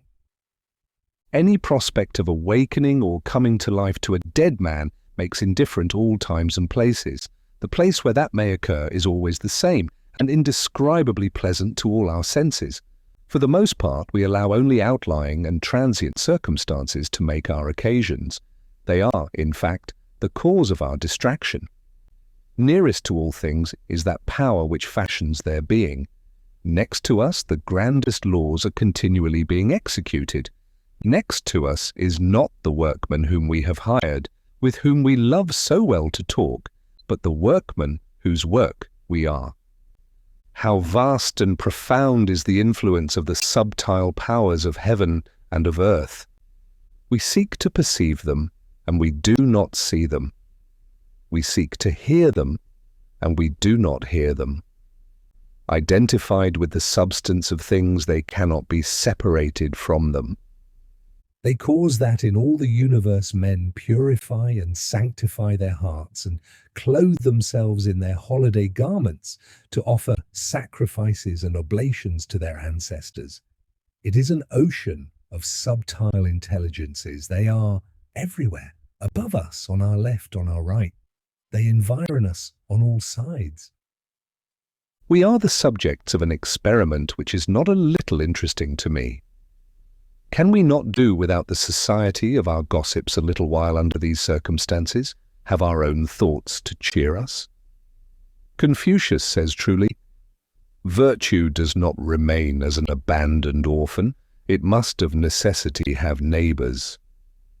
With thinking we may be beside ourselves in a sane sense. By a conscious effort of the mind we can stand aloof from actions and their consequences, and all things good and bad go by us like a torrent. We are not wholly involved in nature. I may be either the driftwood in the stream or Indra in the sky looking down on it. I may be affected by a theatrical exhibition. On the other hand, I may not be affected by an actual event which appears to concern me much more. I only know myself as a human entity, the scene, so to speak, of thoughts and affections, and am sensible of a certain doubleness by which I can stand as remote from myself as from another. However intense my experience, I am conscious of the presence and criticism of a part of me, which, as it were, is not a part of me, but spectator, sharing no experience but taking note of it, and that is no more I than it is you. When the play It May Be the Tragedy of Life is over, the spectator goes his way. It was a kind of fiction, a work of the imagination only so far as he was concerned. This doubleness may easily make us poor neighbours and friends sometimes. I find it wholesome to be alone the greater part of the time. To be in company, even with the best, is soon wearisome and dissipating. I love to be alone. I never found the companion that was so companionable as solitude. We are for the most part more lonely when we go abroad among men than when we stay in our chambers.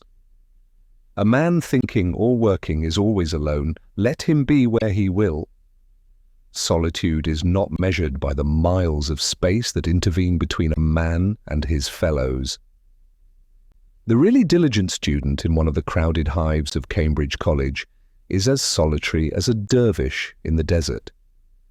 The farmer can work alone in the field or the woods all day, hoeing or chopping, and not feel lonesome because he is employed.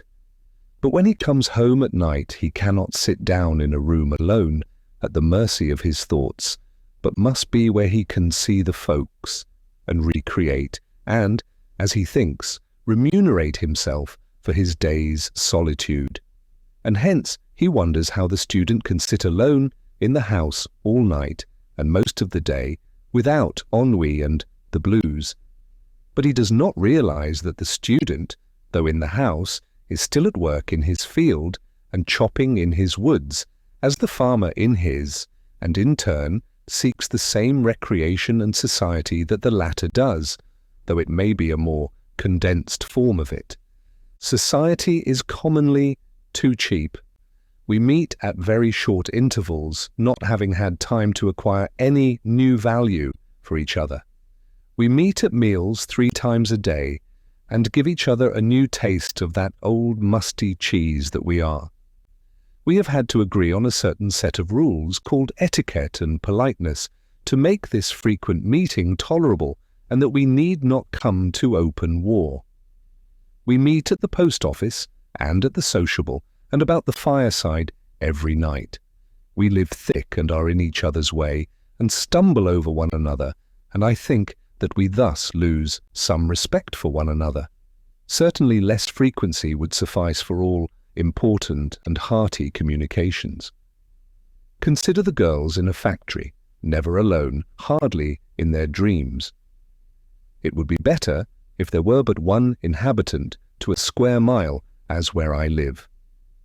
The value of a man is not in his skin that we should touch him.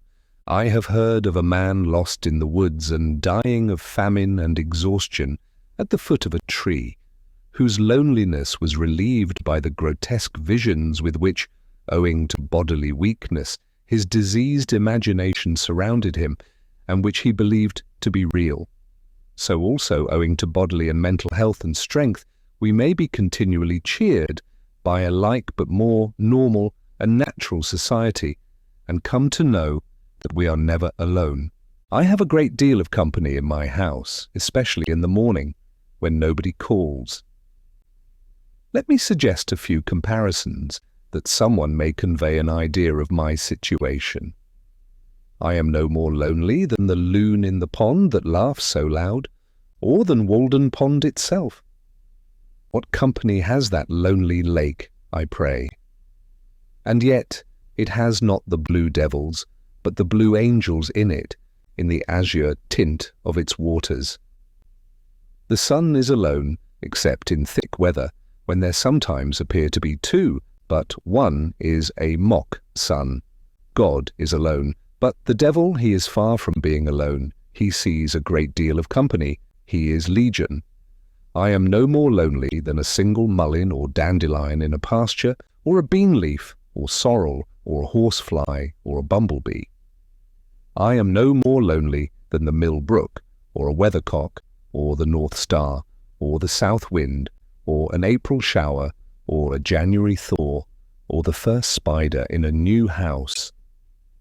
I have occasional visits in the long winter evenings when the snow falls fast and the wind howls in the wood from an old settler and original proprietor who is reported to have dug Walden Pond and stoned it, and fringed it with pine woods, who tells me stories of old time and of new eternity, and between us we managed to pass a cheerful evening with social mirth and pleasant views of things, even without apples or cider, a most wise and humorous friend, whom I love much, who keeps himself more secret than ever did Gough or Whalley, and though he is thought to be dead, none can show where he is buried.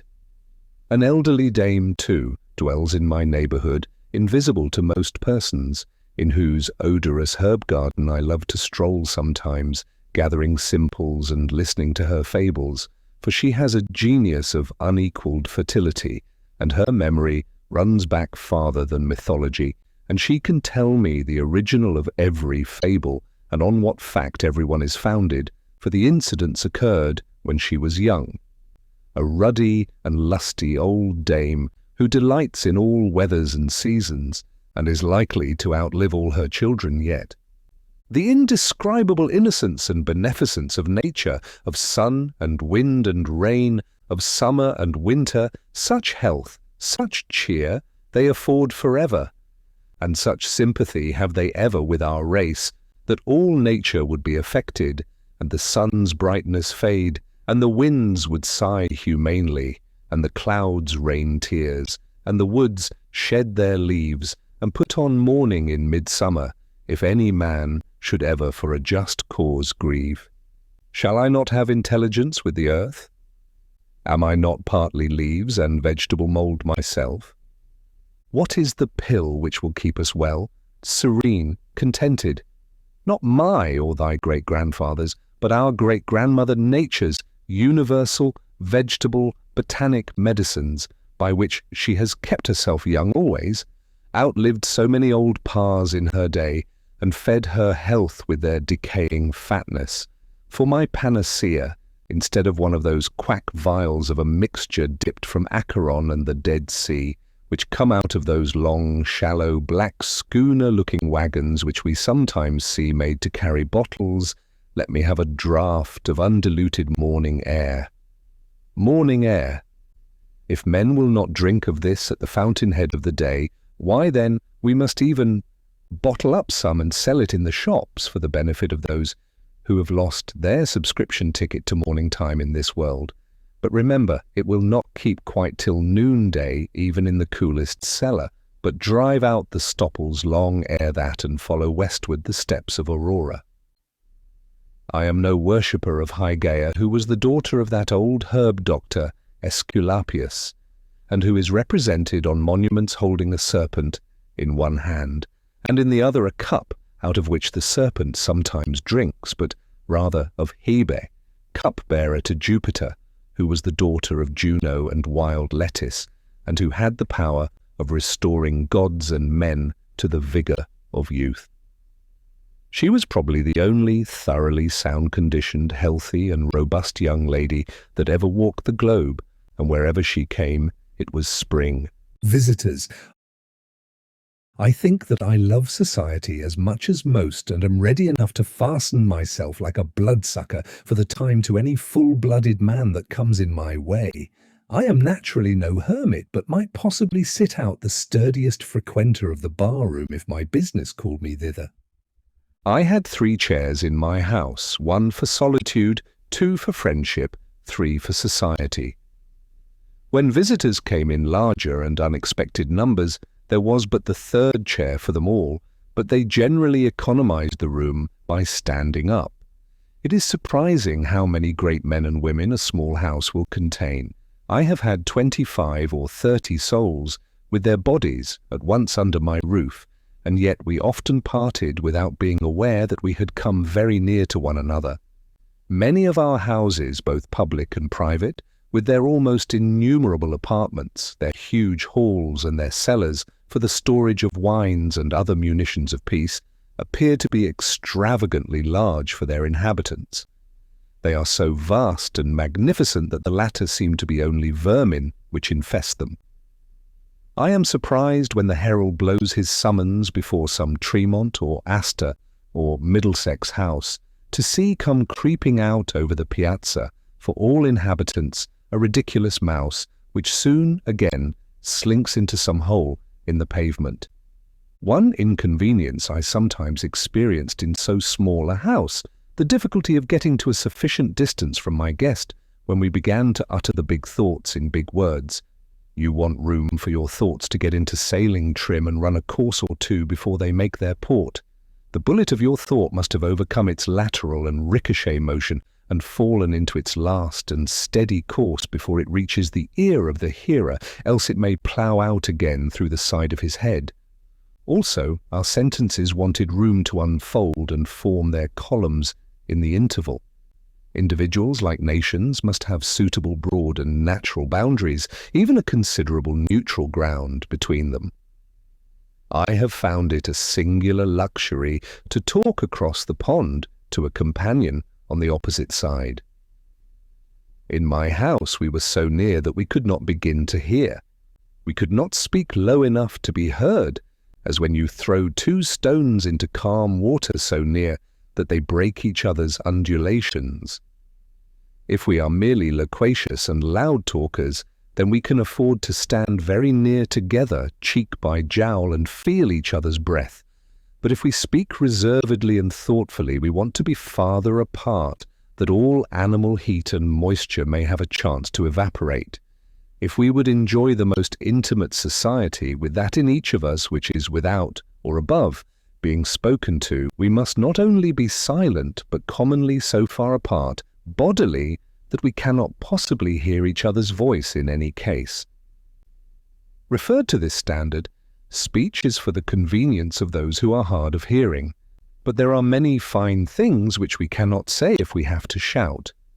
As the conversation began to assume a loftier and grander tone, we gradually shoved our chairs farther apart till they touched the wall in opposite corners, and then commonly there was not room enough. My best room, however, my withdrawing room, always ready for company, on whose carpet the sun rarely fell, was the pine wood behind my house. Thither in summer days, when distinguished guests came, I took them, and a priceless domestic swept the floor and dusted the furniture and kept the things in order. If one guest came, he sometimes partook of my frugal meal, and it was no interruption to conversation to be stirring a hasty pudding or watching the rising and maturing of a loaf of bread in the ashes in the meanwhile. But if 20 came and sat in my house, there was nothing said about dinner, though there might be bread enough for 2, more than if eating were a forsaken habit. But we naturally practiced abstinence, and this was never felt to be an offence against hospitality, but the most proper and considerate course. The waste and decay of physical life, which so often needs repair, seemed miraculously retarded in such a case, and the vital vigour stood its ground. I could entertain thus 1,000 as well as 20. And if any ever went away disappointed or hungry from my house when they found me at home, they may depend upon it that I sympathized with them at least. So easy is it, though many housekeepers doubt it, to establish new and better customs in the place of the old. You need not rest your reputation on the dinners you give. For my own part, I was never so effectually deterred from frequenting a man's house by any kind of Cerberus whatever, as by the parade one made about dining me, which I took to be a very polite and roundabout hint never to trouble him so again. I think I shall never revisit those scenes. I should be proud to have for the motto of my cabin those lines of Spenser, which one of my visitors inscribed on a yellow walnut leaf for a card. Arrived there, the little house they fill, ne look for entertainment where none was. Rest is their feast, and all things at their will.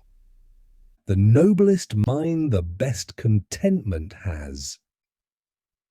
When Winslow, afterward governor of the Plymouth colony, went with a companion on a visit of ceremony to Massasoit on foot through the woods, and arrived tired and hungry at his lodge, they were well received by the king, but nothing was said about eating that day. When the night arrived, to quote their own words, he laid us on the bed with himself and his wife, they at the one end and we at the other, it being only planks laid a foot from the ground, and a thin mat upon them. 2 more of his chief men, for want of room, pressed by and upon us, so that we were worse weary of our lodging than of our journey. At 1 o'clock the next day, Massasoit brought 2 fishes that he had shot, about thrice as big as a bream. These being boiled, there were at least 40 looked for a share in them, the most eat of them. This meal only we had in 2 nights and a day, and had not one of us bought a partridge, we had taken our journey fasting. Fearing that they would be light-headed for want of food, and also sleep, owing to the savages' barbarous singing, for they used to sing themselves asleep, and that they might get home while they had strength to travel, they departed. As for lodging, it is true they were but poorly entertained, though what they found an inconvenience was no doubt intended for an honour. But as far as eating was concerned, I do not see how the Indians could have done better. They had nothing to eat themselves, and they were wiser than to think that apologies could supply the place of food to their guests. So they drew their belts tighter and said nothing about it. Another time when Winslow visited them, it being a season of plenty with them, there was no deficiency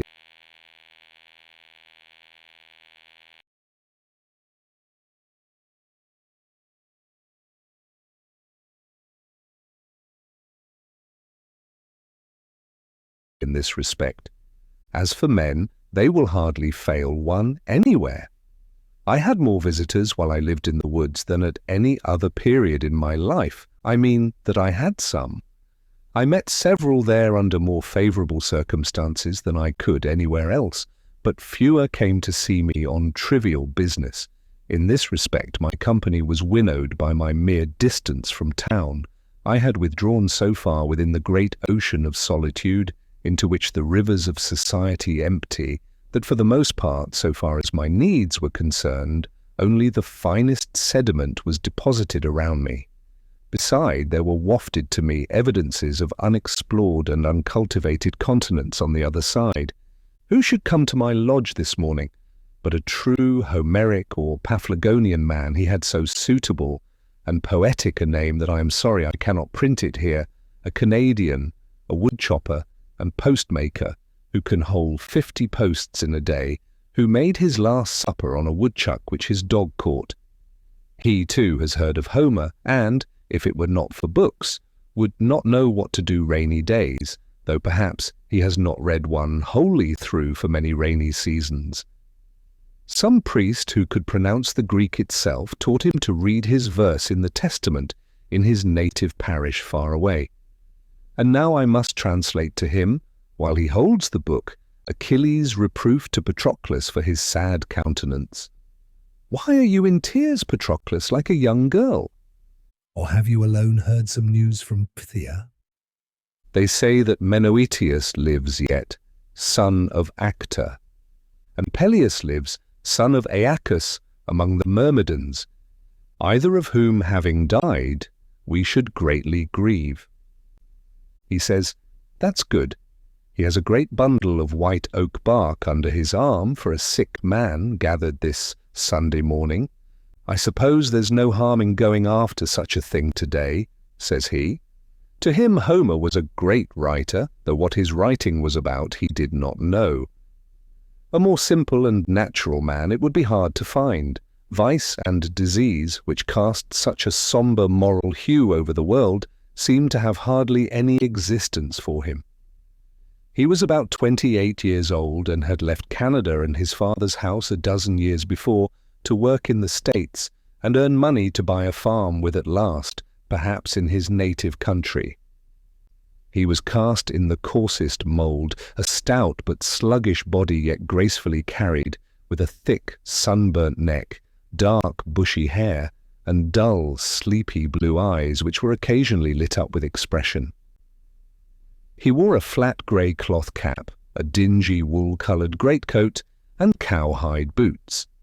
He was a great consumer of meat, usually carrying his dinner to his work a couple of miles past my house, for he chopped all summer, in a tin pail. Cold meats, often cold woodchucks and coffee in a stone bottle which dangled by a string from his belt. And sometimes he offered me a drink. He came along early, crossing my bean field, though without anxiety or haste to get to his work, such as Yankees exhibit. He wasn't going to hurt himself. He didn't care if he only earned his board. Frequently he would leave his dinner in the bushes when his dog had caught a woodchuck by the way, and go back 1.5 miles to dress it and leave it in the cellar of the house where he boarded, after deliberating first for half an hour whether he could not sink it in the pond safely till nightfall, loving to dwell long upon these themes. He would say, as he went by in the morning, how thick the pigeons are. If working every day were not my trade, I could get all the meat I should want by hunting pigeons, woodchucks, rabbits, partridges.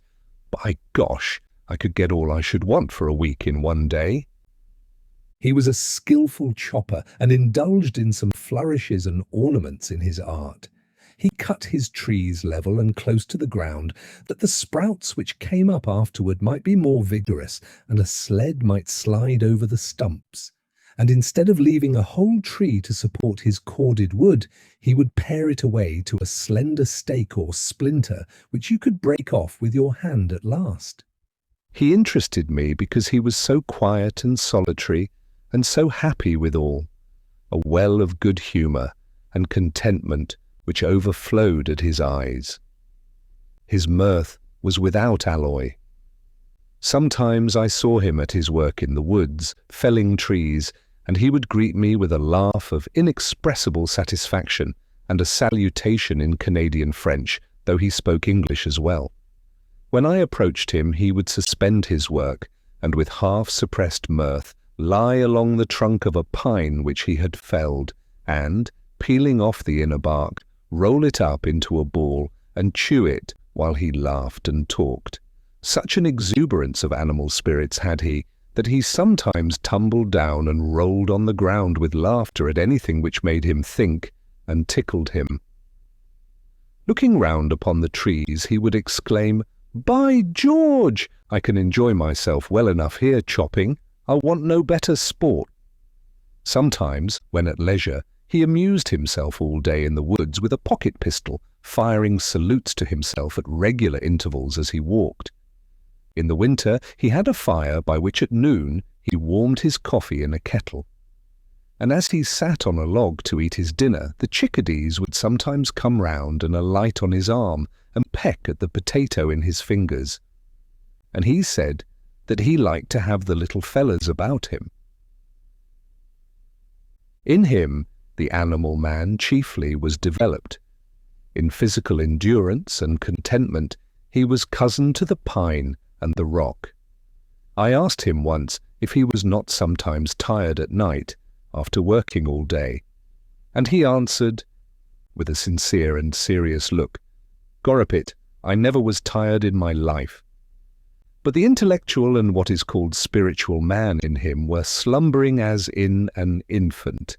He had been instructed only in that innocent and ineffectual way in which the Catholic priests teach the aborigines, by which the pupil is never educated to the degree of consciousness, but only to the degree of trust and reverence, and a child is not made a man, but kept a child.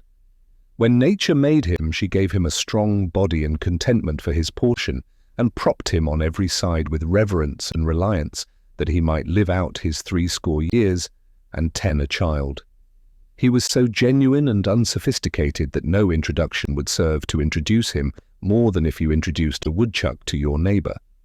He had got to find him out as you did. He would not play any part. Men paid him wages for work, and so helped to feed and clothe him, but he never exchanged opinions with them. He was so simply and naturally humble, if he can be called humble, who never aspires, that humility was no distinct quality in him, nor could he conceive of it. Wiser men were demigods to him. If you told him that such a one was coming, he did as if he thought that anything so grand would expect nothing of himself, but take all the responsibility on itself, and let him be forgotten still. He never heard the sound of praise. He particularly reverenced the writer and the preacher. Their performances were miracles. When I told him that I wrote considerably, he thought for a long time that it was merely the handwriting which I meant, for he could write a remarkably good hand himself. I sometimes found the name of his native parish handsomely written in the snow by the highway with the proper French accent, and knew that he had passed. I asked him if he ever wished to write his thoughts. He said that he had read and written letters for those who could not, but he never tried to write thoughts. No, he could not. He could not tell what to put first. It would kill him. And then there was spelling to be attended to at the same time. I heard that a distinguished wise man and reformer asked him if he did not want the world to be changed, but he answered with a chuckle of surprise in his Canadian accent, not knowing that the question had ever been entertained before. No, I like it well enough. It would have suggested many things to a philosopher to have dealings with him. To a stranger he appeared to know nothing of things in general. Yet I sometimes saw in him a man whom I had not seen before, and I did not know whether he was as wise as Shakespeare or as simply ignorant as a child, whether to suspect him of a fine poetic consciousness or of stupidity. A townsman told me that when he met him sauntering through the village in his small, close-fitting cap and whistling to himself, he reminded him of a prince in disguise. His only books were an almanac and an arithmetic, in which last he was considerably expert.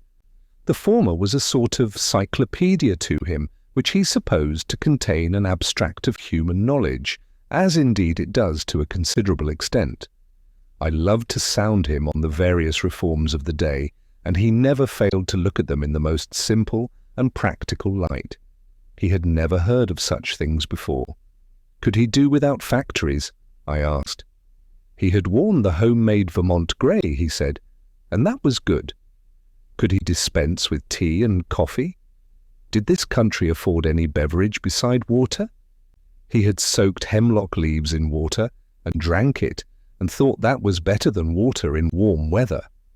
When I asked him if he could do without money, he showed the convenience of money in such a way as to suggest and coincide with the most philosophical accounts of the origin of this institution and the very derivation of the word pecunia.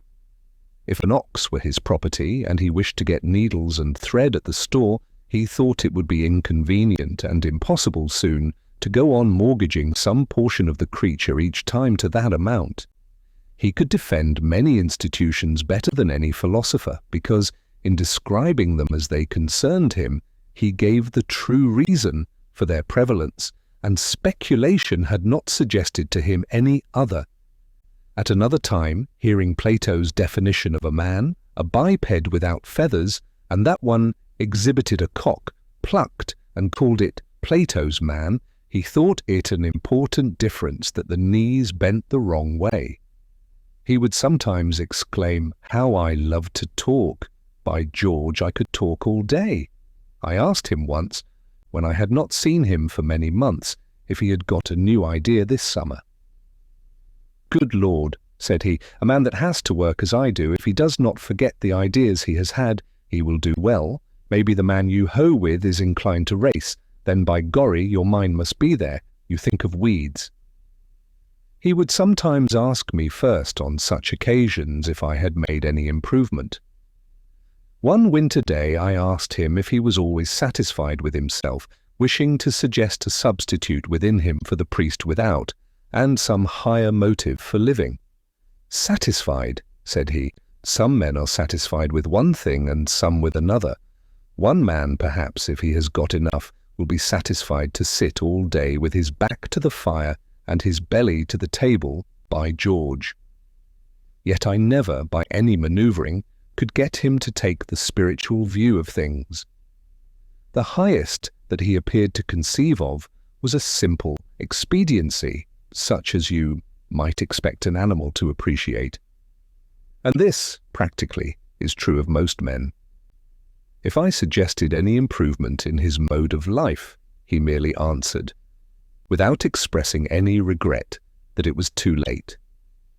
Yet he thoroughly believed in honesty and the like virtues. There was a certain positive originality, however slight, to be detected in him, and I occasionally observed that he was thinking for himself and expressing his own opinion, a phenomenon so rare that I would any day walk 10 miles to observe it, and it amounted to the re-origination of many of the institutions of society.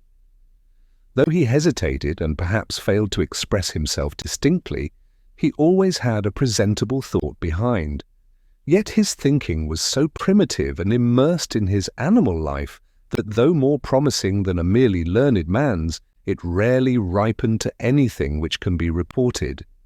He suggested that there might be men of genius in the lowest grades of life, however permanently humble and illiterate, who take their own view always, or do not pretend to see at all, who are as bottomless even as Walden Pond was thought to be, though they may be dark and muddy. Many a traveller came out of his way to see me in the inside of my house, and, as an excuse for calling, asked for a glass of water.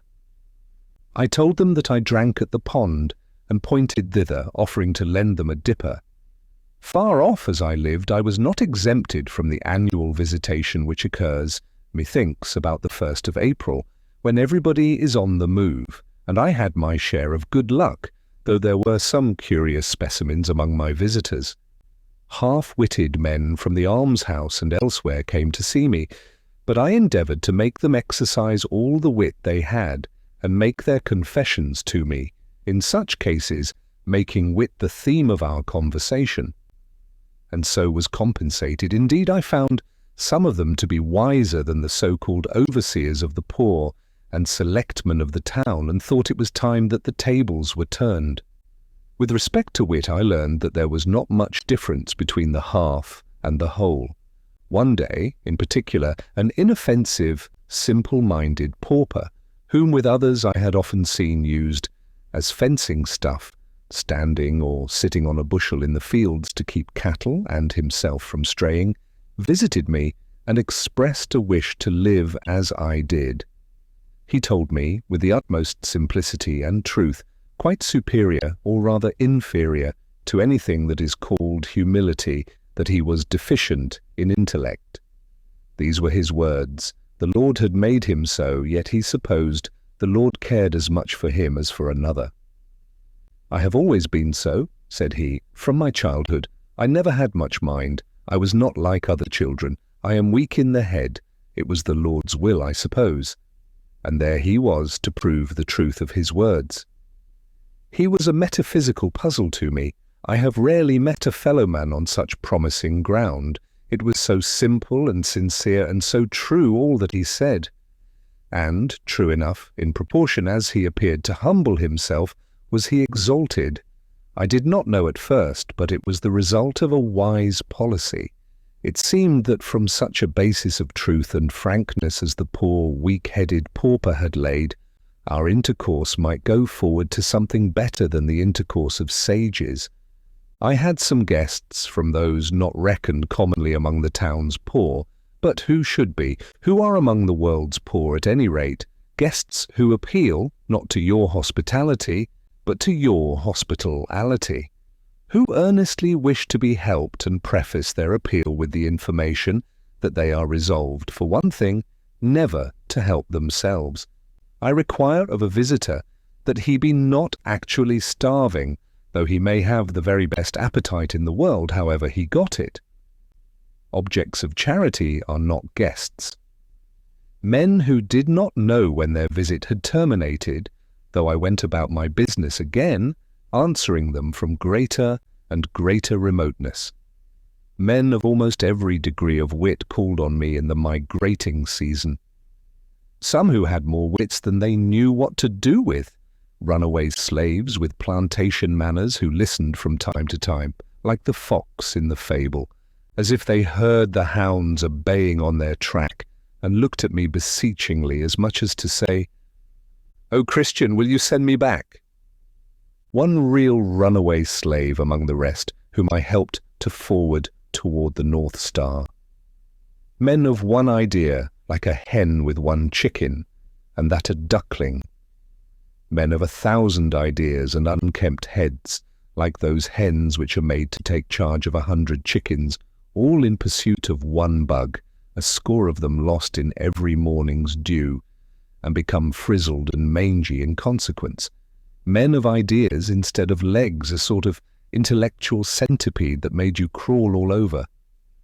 One man proposed a book in which visitors should write their names as at the White Mountains, but alas, I have too good a memory to make that necessary. I could not but notice some of the peculiarities of my visitors. Girls and boys and young women generally seemed glad to be in the woods. They looked in the pond and at the flowers and improved their time. Men of business, even farmers, thought only of solitude and employment, and of the great distance at which I dwelt from something or other. And though they said that they loved a ramble in the woods occasionally, it was obvious that they did not. Restless, committed men whose time wasn't taken up in getting a living or keeping it. Ministers who spoke of God as if they enjoyed a monopoly of the subject, who could not bear all kinds of opinions. Doctors, lawyers, uneasy housekeepers who pried into my cupboard and bed when I was out. How came Mrs. to know that my sheets were not as clean as hers? Young men who had ceased to be young and had concluded that it was safest to follow the beaten track of the professions. All these generally said that it was not possible to do so much good in my position. Aye, there was the rub. The old and infirm and the timid, of whatever age or sex, thought most of sickness and sudden accident and death. To them, life seemed full of danger. What danger is there if you don't think of any? And they thought that a prudent man would carefully select the safest position, where Dr. B might be on hand at a moment's warning. To them, the village was literally a community, a league for mutual defence, and you would suppose that they would not go a huckleberrying without a medicine chest.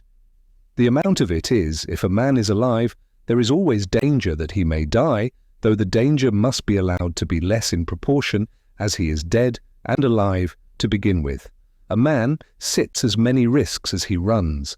Finally, there were the self-styled reformers, the greatest bores of all, who thought that I was forever singing. This is the house that I built. This is the man that lives in the house that I built. But they did not know that the third line was, these are the folks that worry the man. That lives in the house that I built. I did not fear the hen harriers, for I kept no chickens. But I feared the men harriers rather. I had more cheering visitors than the last. Children come a-berrying, railroad men taking a Sunday morning walk in clean shirts, fishermen and hunters, poets and philosophers, in short, all honest pilgrims who came out to the woods for freedom's sake and really left the village behind. I was ready to greet with, welcome, Englishmen, for I had had communication with that race. The bean field. Meanwhile my beans, the length of whose rows added together was 7 miles already planted, were impatient to be hoed, for the earliest had grown considerably before the latest were in the ground. Indeed, they were not easily to be put off. What was the meaning of this so steady and self-respecting, this small Herculean labour? I knew not. I came to love my rows, my beans, though so many more than I wanted. They attached me to the earth, and so I got strength like Antaeus. But why should I raise them? Only heaven knows. This was my curious labour all summer, to make this portion of the earth's surface, which had yielded only cinquefoil, blackberries, johnswort, and the like, before sweet wild fruits and pleasant flowers produce instead this pulse. What shall I learn of beans or beans of me? I cherish them, I hoe them, early and late I have an eye to them. And this is my day's work. It is a fine broad leaf to look on. My auxiliaries are the dews and rains which water this dry soil, and what fertility is in the soil itself, which for the most part is lean and effete. My enemies are worms, cool days, and most of all, woodchucks. The last have nibbled for me 1/4 of an acre clean, but what right had I to oust Johnswort and the rest, and break up their ancient herb garden? Soon, however, the remaining beans will be too tough for them, and go forward to meet new foes. When I was 4 years old, as I well remember, I was brought from Boston to this my native town, through these very woods and this field to the pond. It is one of the oldest scenes stamped on my memory. And now tonight my flute has waked the echoes over that very water. The pines still stand here older than I, or if some have fallen, I have cooked my supper with their stumps, and a new growth is rising all around, preparing another aspect for new infant eyes. Almost the same Johnswort springs from the same perennial root in this pasture, and even I have at length helped to clothe that fabulous landscape of my infant dreams, and one of the results of my presence and influence is seen in these bean leaves, corn blades, and potato vines. I planted about 2.5 acres of upland, and as it was only about 15 years since the land was cleared, and I myself had got out 2 or 3 cords of stumps, I did not give it any manure, but in the course of the summer it appeared by the arrowheads which I turned up in hoeing that an extinct nation had anciently dwelt here, and planted corn and beans ere white men came to clear the land, and so to some extent had exhausted the soil for this very crop. Before yet any woodchuck or squirrel had run across the road, or the sun had got above the shrub oaks, while all the dew was on, though the farmers warned me against it. I would advise you to do all your work if possible while the dew is on. I began to level the ranks of haughty weeds in my bean field and throw dust upon their heads. Early in the morning I worked barefooted, dabbling like a plastic artist in the dewy and crumbling sand. But later in the day the sun blistered my feet. There the sun lighted me to hoe beans, pacing slowly backward and forward over that yellow, gravelly upland between the long green rows, 15 rods, the one end terminating in a shrub oak copse where I could rest in the shade, the other in a blackberry field where the green berries deepened their tints by the time I had made another bout.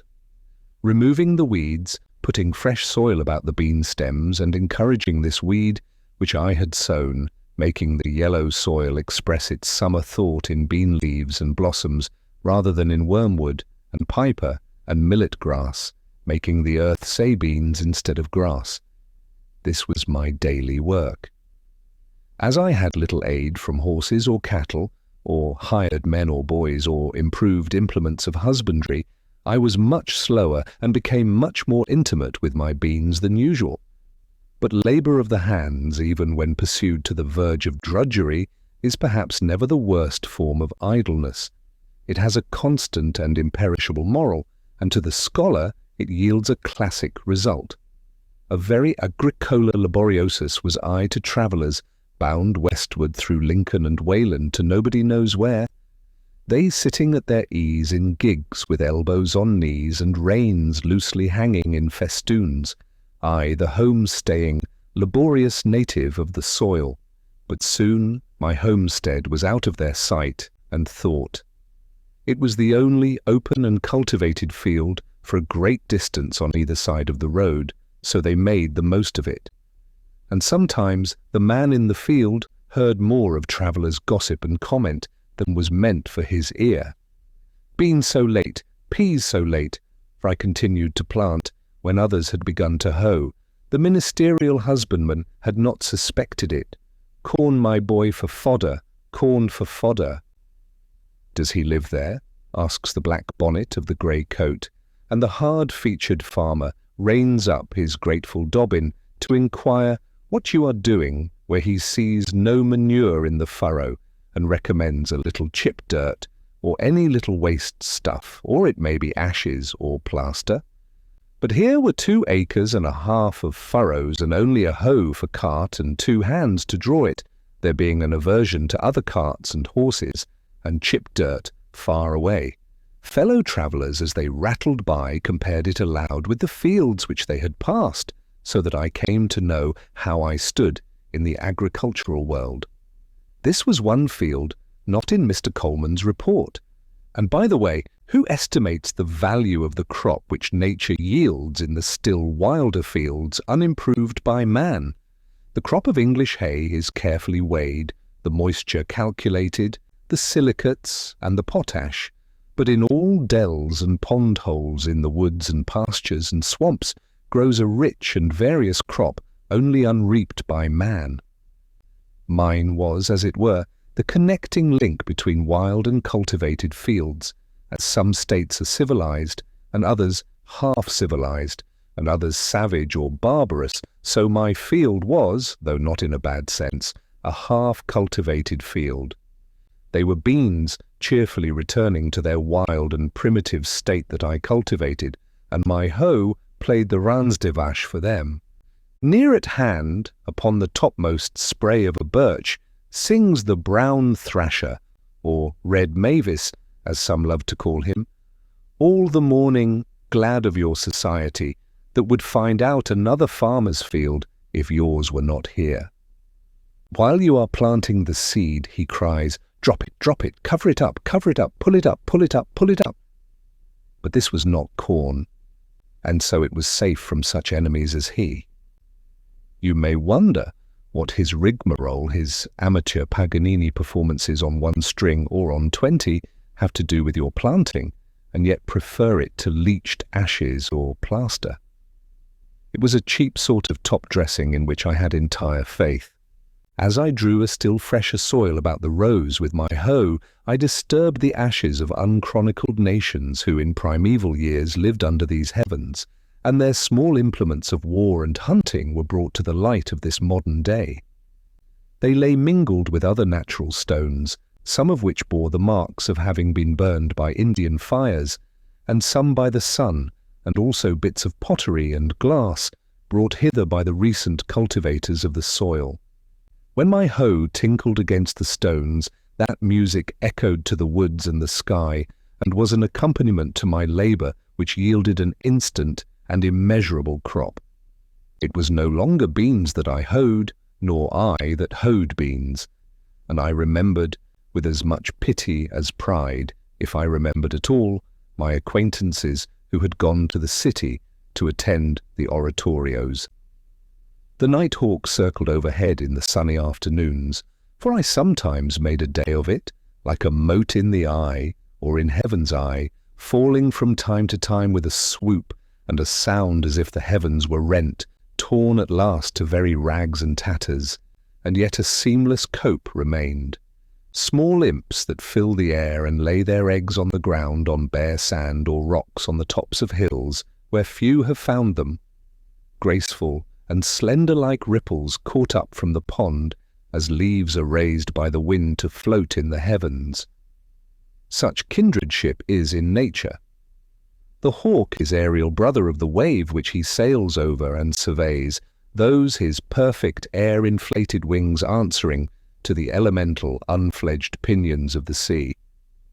Or sometimes I watched a pair of hen hawks circling high in the sky, alternately soaring and descending, approaching and leaving one another as if they were the embodiment of my own thoughts. Or I was attracted by the passage of wild pigeons from this wood to that, with a slight quivering winnowing sound and carrier haste. Or from under a rotten stump my hoe turned up a sluggish, portentous, and outlandish spotted salamander, a trace of Egypt and the Nile, yet our contemporary. When I paused to lean on my hoe, these sounds and sights I heard and saw, anywhere in the row, a part of the inexhaustible entertainment which the country offers. On gala days the town fires its great guns, which echo like pop guns to these woods, and some waifs of martial music occasionally penetrate thus far.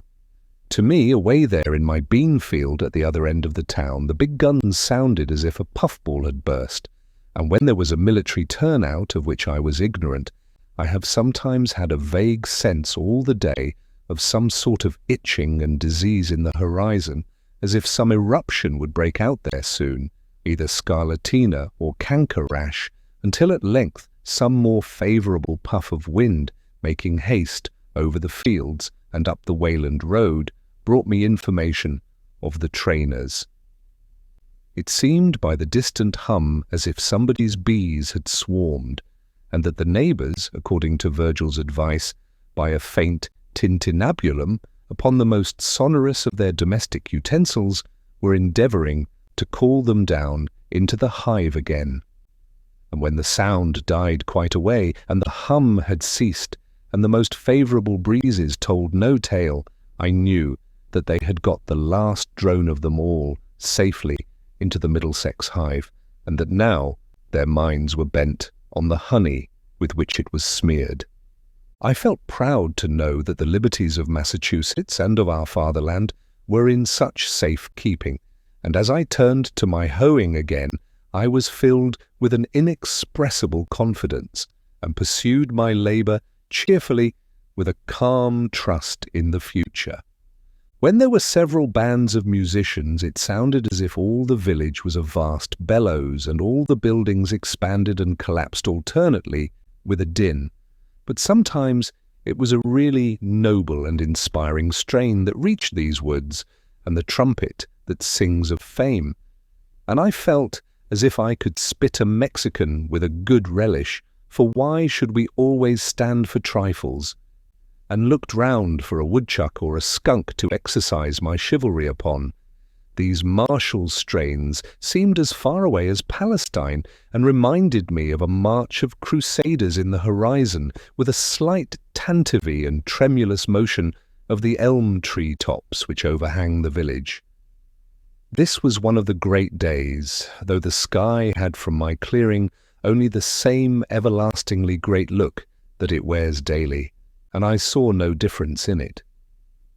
It was a singular experience, that long acquaintance which I cultivated with beans, what with planting and hoeing and harvesting and threshing and picking over and selling them. The last was the hardest of all. I might add eating, for I did taste, I was determined to know beans. When they were growing, I used to hoe from 5 o'clock in the morning till noon, and commonly spent the rest of the day about other affairs. Consider the intimate and curious acquaintance one makes with various kinds of weeds. It will bear some iteration in the account, for there was no little iteration in the labour, disturbing their delicate organisation so ruthlessly, and making such invidious distinctions with his hoe, levelling whole ranks of one species, and sedulously cultivating another. That's Roman wormwood, that's pigweed, that's sorrel, that's piper grass. Have at him, chop him up, turn his roots upward to the sun. Don't let him have a fibre in the shade. If you do, he'll turn himself t'other side up and be as green as a leek in 2 days.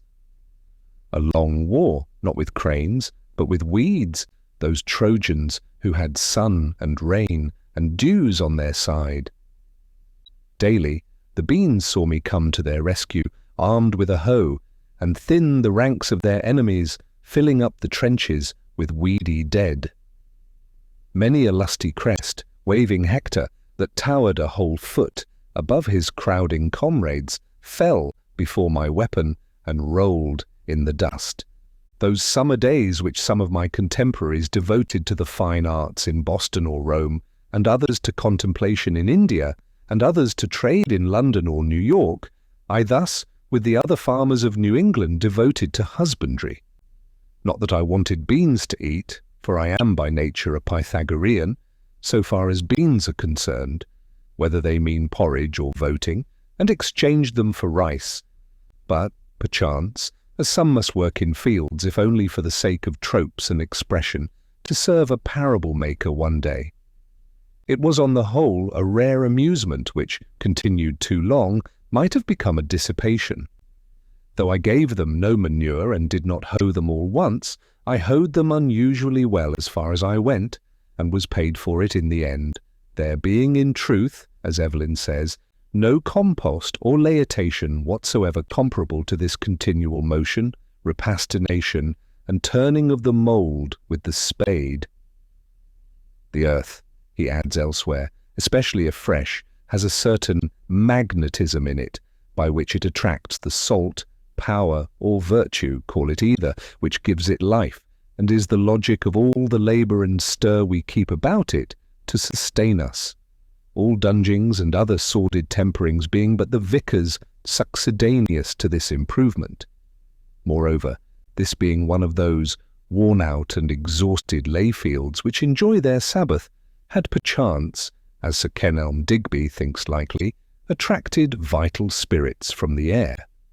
I harvested 12 bushels of beans, but to be more particular, for it is complained that Mr. Coleman has reported chiefly the expensive experiments of gentlemen farmers, my outgoes were, for a hoe, $0.54. Ploughing, harrowing, and furrowing, 7.50, too much. Beans for seed, 3.12-1/2.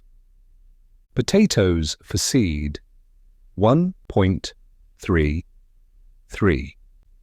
Peas for seed, 0.40. Turnip seed, 0.06. White line for crow fence, 0.02. Horse cultivator and boy, 3 hours, 1 o'clock. Horse and cart to get crop, 0.75. In all, $14.72 minus 1/2.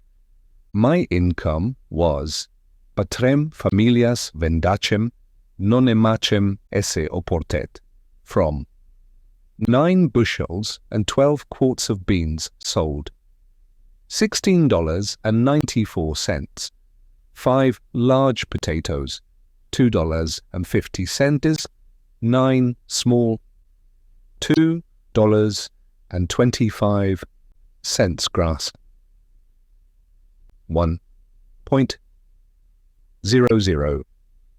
Stalks, 0.75. In all, $23.44, leaving a pecuniary profit, as I have elsewhere said, of $8.71 minus 1/2. This is the result of my experience in raising beans. Plant the common small white bush bean about the 1st of June in rows 3 feet by 18 inches apart, being careful to select fresh round and unmixed seed. First, look out for worms and supply vacancies by planting anew.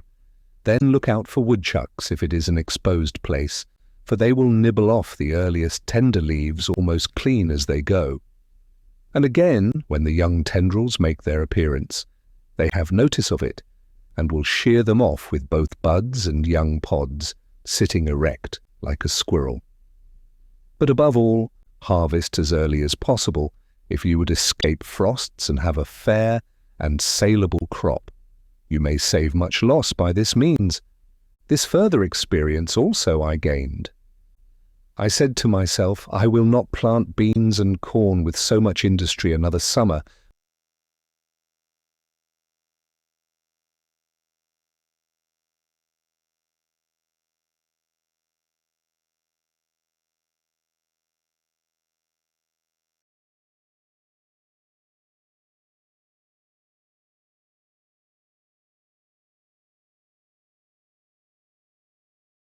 But such seeds, if the seed is not lost, as sincerity, truth, simplicity, faith, innocence, and the like, and see if they will not grow in this soil, even with less toil and manurance, and sustain me, for surely it has not been exhausted for these crops. Alas, I said this to myself, but now another summer is gone, and another, and I am obliged to say to you, reader, that the seeds which I planted, if indeed they were the seeds of those virtues, were worm-eaten or had lost their vitality, and so did not come up. Commonly men will only be brave as their fathers were brave, or timid. This generation is very sure to plant corn and beans each new year precisely as the Indians did centuries ago and taught the first settlers to do, as if there were a fate in it. I saw an old man the other day, to my astonishment, making the holes with a hoe for the 70th time at least, and not for himself to lie down in. But why should not the New Englander try new adventures and not lay so much stress on his grain, his potato and grass crop, and his orchards, raise other crops than these? Why concern ourselves so much about our beans for seed and not be concerned at all about a new generation of men? We should really be fed and cheered if when we met a man we were sure to see that some of the qualities which I have named, which we all prize more than those other productions, but which are for the most part broadcast and floating in the air, had taken root and grown in him. Here comes such a subtile and ineffable quality, for instance, as truth or justice, though the slightest amount or new variety of it, along the road. Our ambassadors should be instructed to send home such seeds as these, and Congress help to distribute them over all the land. We should never stand upon ceremony with sincerity. We should never cheat and insult and banish one another by our meanness if there were present the kernel of worth and friendliness. We should not meet thus in haste. Most men I do not meet at all, for they seem not to have time. They are busy about their beans. We would not deal with a man thus plodding ever, leaning on a hoe or a spade as a staff between his work, not as a mushroom, but partially risen out of the earth, something more than erect, like swallows alighted and walking on the ground. And as he spake, his wings would, now and then, spread as he meant to fly, then close again, so that we should suspect that we might be conversing with an angel. Bread may not always nourish us, but it always does us good. It even takes stiffness out of our joints, and makes us supple and buoyant, when we knew not what ailed us, to recognize any generosity in man or nature, to share any unmixed and heroic joy. Ancient poetry and mythology suggest at least that husbandry was once a sacred art, but it is pursued with irreverent haste and heedlessness by us, our object being to have large farms and large crops merely. We have no festival, nor procession, nor ceremony, not excepting our cattle shows and so-called thanksgivings, by which the farmer expresses a sense of the sacredness of his calling, or is reminded of its sacred origin. It is the premium and the feast which tempt him.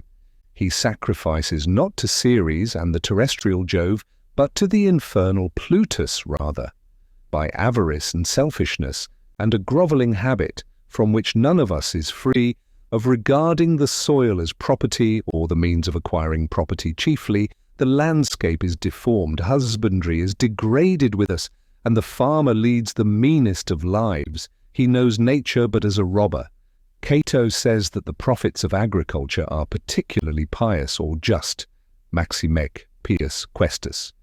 And according to Varro, the old Romans called the same earth Mother and Ceres, and thought that they who cultivated it led a pious and useful life, and that they alone were left of the race of King Saturn.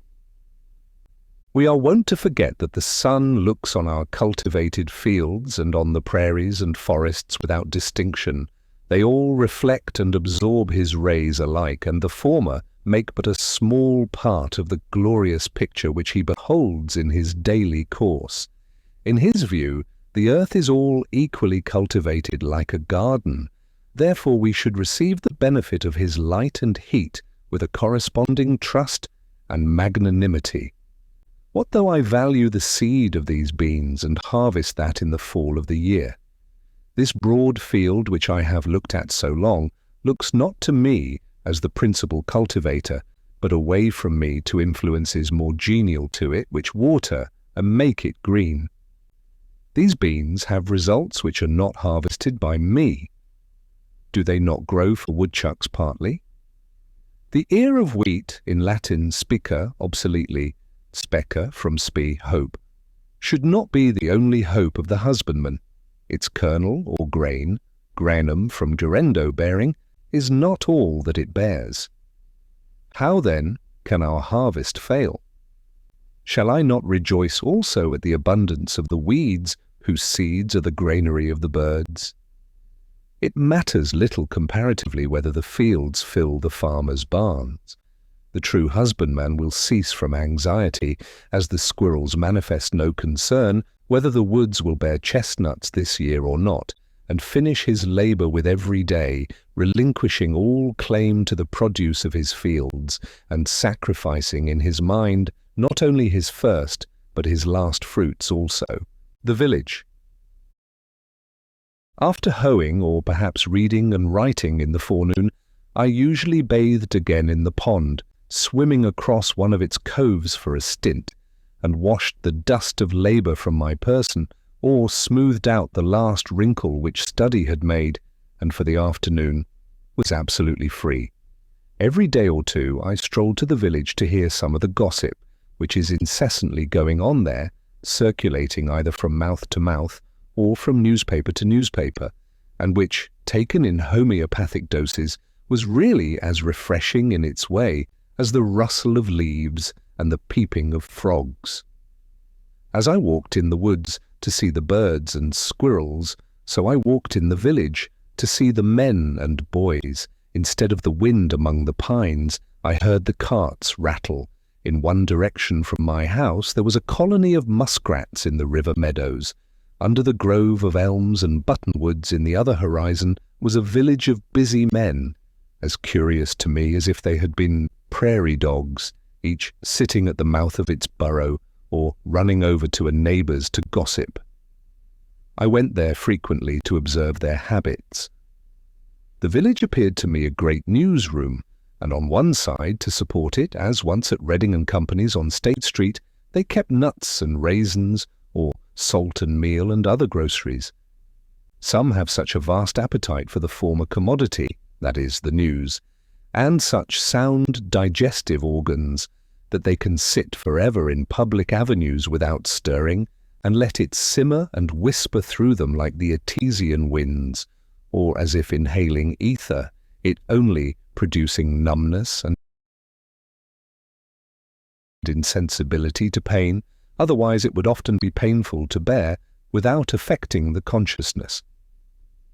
I hardly ever failed, when I rambled through the village, to see a row of such worthies either sitting on a ladder sunning themselves, with their bodies inclined forward, and their eyes glancing along the line this way and that from time to time with a voluptuous expression, or else leaning against a barn with their hands in their pockets, like caryatides, as if to prop it up. They, being commonly out of doors, heard whatever was in the wind. These are the coarsest mills in which all gossip is first rudely digested or cracked up before it is emptied into finer and more delicate hoppers within doors. I observed that the vitals of the village were the grocery, the bar-room, the post office, and the bank, and as a necessary part of the machinery, they kept a bell, a big gun, and a fire engine at convenient places, and the houses were so arranged as to make the most of mankind, in lanes and fronting one another, so that every traveller had to run the gauntlet, and every man, woman, and child might get a lick at him. Of course, those who were stationed nearest to the head of the line, where they could most see and be seen, and have the first blow at him, paid the highest prices for their places, and the few straggling inhabitants in the outskirts, where long gaps in the line began to occur, and the traveller could get over walls or turn aside into cowpaths and so escape, paid a very slight ground or window tax. Signs were hung out on all sides to allure him, some to catch him by the appetite, as the tavern and victualling cellar, some by the fancy, as the dry goods store and the jeweller's, and others by the hair or the feet or the skirts, as the barber, the shoemaker, or the tailor. Besides, there was a still more terrible standing invitation to call at every one of these houses, and company expected about these times.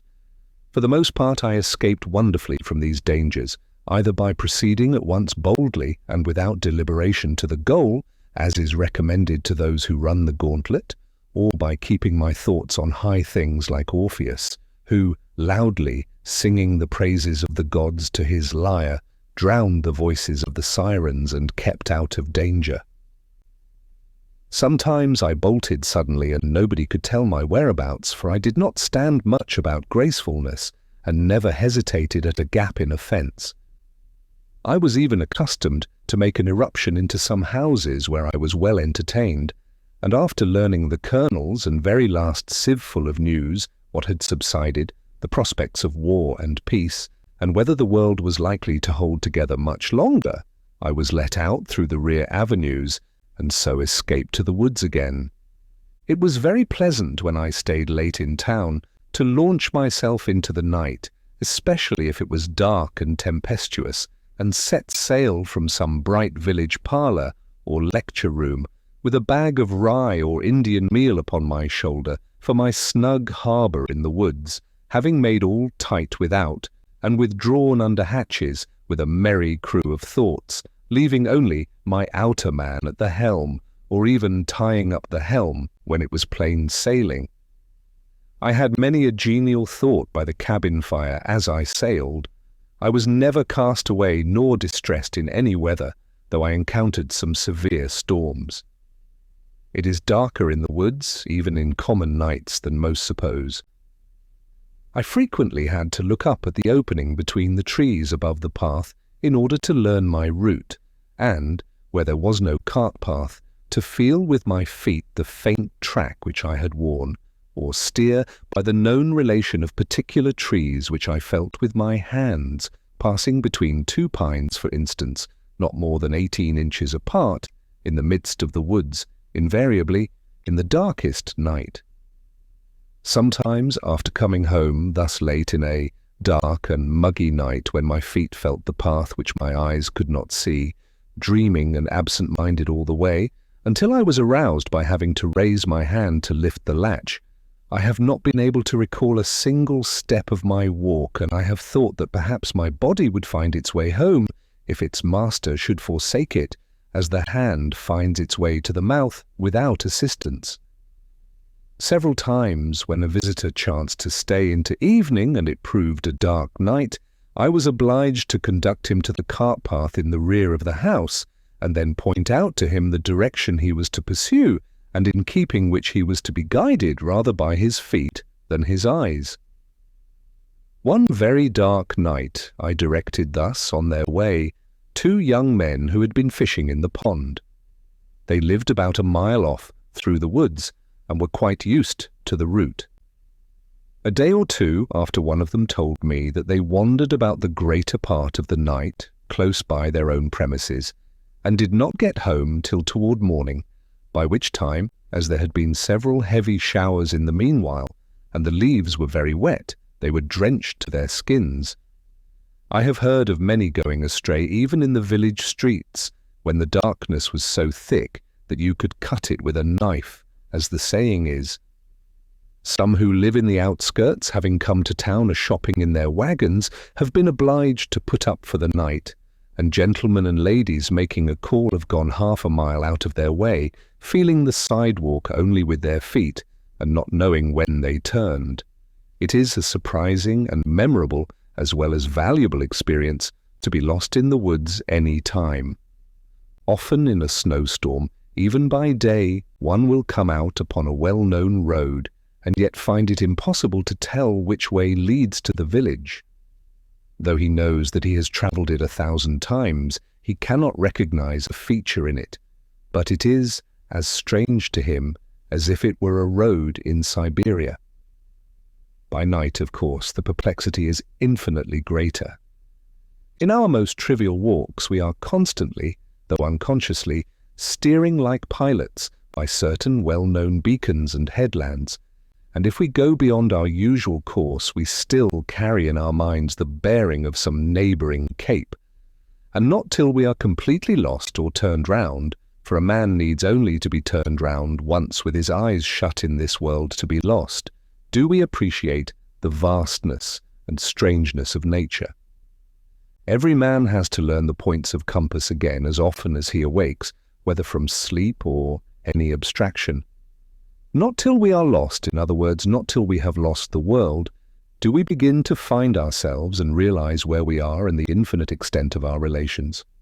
One afternoon, near the end of the first summer, when I went to the village to get a shoe from the cobbler's, I was seized and put into jail because, as I have elsewhere related, I did not pay a tax to, or recognize the authority of, the state which buys and sells men, women, and children like cattle at the door of its Senate house.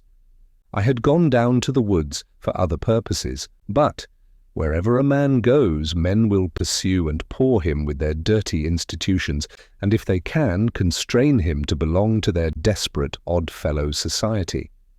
It is true I might have resisted forcibly with more or less effect, might have run amok against society, but I preferred that society should run amok against me, it being the desperate party. However, I was released the next day, obtained my mended shoe, and returned to the woods in season to get my dinner of huckleberries on Fairhaven Hill. I was never molested by any person but those who represented the state. I had no lock nor bolt, but for the desk which held my papers, not even a nail to put over my latch or windows. I never fastened my door, night or day, though I was to be absent several days, not even when the next fall I spent a fortnight in the woods of Maine. And yet my house was more respected than if it had been surrounded by a file of soldiers. The tired rambler could rest and warm himself by my fire, the literary amuse himself with the few books on my table, or the curious, by opening my closet door, see what was left of my dinner and what prospect I had of a supper. Yet though many people of every class came this way to the pond, I suffered no serious inconvenience from these sources, and I never missed anything but one small book, a volume of Homer, which perhaps was improperly gilded, and this, I trust, a soldier of our camp has found by this time. I am convinced that if all men were to live as simply as I then did, thieving and robbery would be unknown. These take place only in communities where some have got more than is sufficient, while others have not enough. The Pope's Homers would soon get properly distributed. Nec bella fuerunt faginus astabat dum cyphus antedapes. Nor wars did men molest, when only beechen bowls were in request. You who govern public affairs, what need have you to employ punishments? Love virtue, and the people will be virtuous. The virtues of a superior man are like the wind. The virtues of a common man are like the grass. The grass, when the wind passes over it, bends. The ponds? Sometimes, having had a surfeit of human society and gossip, and worn out all my village friends, I rambled still farther westward than I habitually dwell, into yet more unfrequented parts of the town, to fresh woods and pastures new, or, while the sun was setting, made my supper of huckleberries and blueberries on Fairhaven Hill, and laid up a store for several days. The fruits do not yield their true flavour to the purchaser of them, nor to him who raises them for the market. There is but one way to obtain it, yet few take that way. If you would know the flavour of huckleberries, ask the cowboy or the partridge. It is a vulgar error to suppose that you have tasted huckleberries who never plucked them. A huckleberry never reaches Boston. They have not been known there since they grew on her 3 hills. The ambrosial and essential part of the fruit is lost with the bloom, which is rubbed off in the market cart, and they become mere provender. As long as eternal justice reigns, not one innocent huckleberry can be transported thither from the country's hills. Occasionally, after my hoeing was done for the day, I joined some impatient companion who had been fishing on the pond since morning, as silent and motionless as a duck or a floating leaf, and, after practicing various kinds of philosophy, had concluded commonly by the time I arrived that he belonged to the ancient sect of Cenobites. There was one older man, an excellent fisher, and skilled in all kinds of woodcraft, who was pleased to look upon my house as a building erected for the convenience of fishermen, and I was equally pleased when he sat in my doorway to arrange his lines.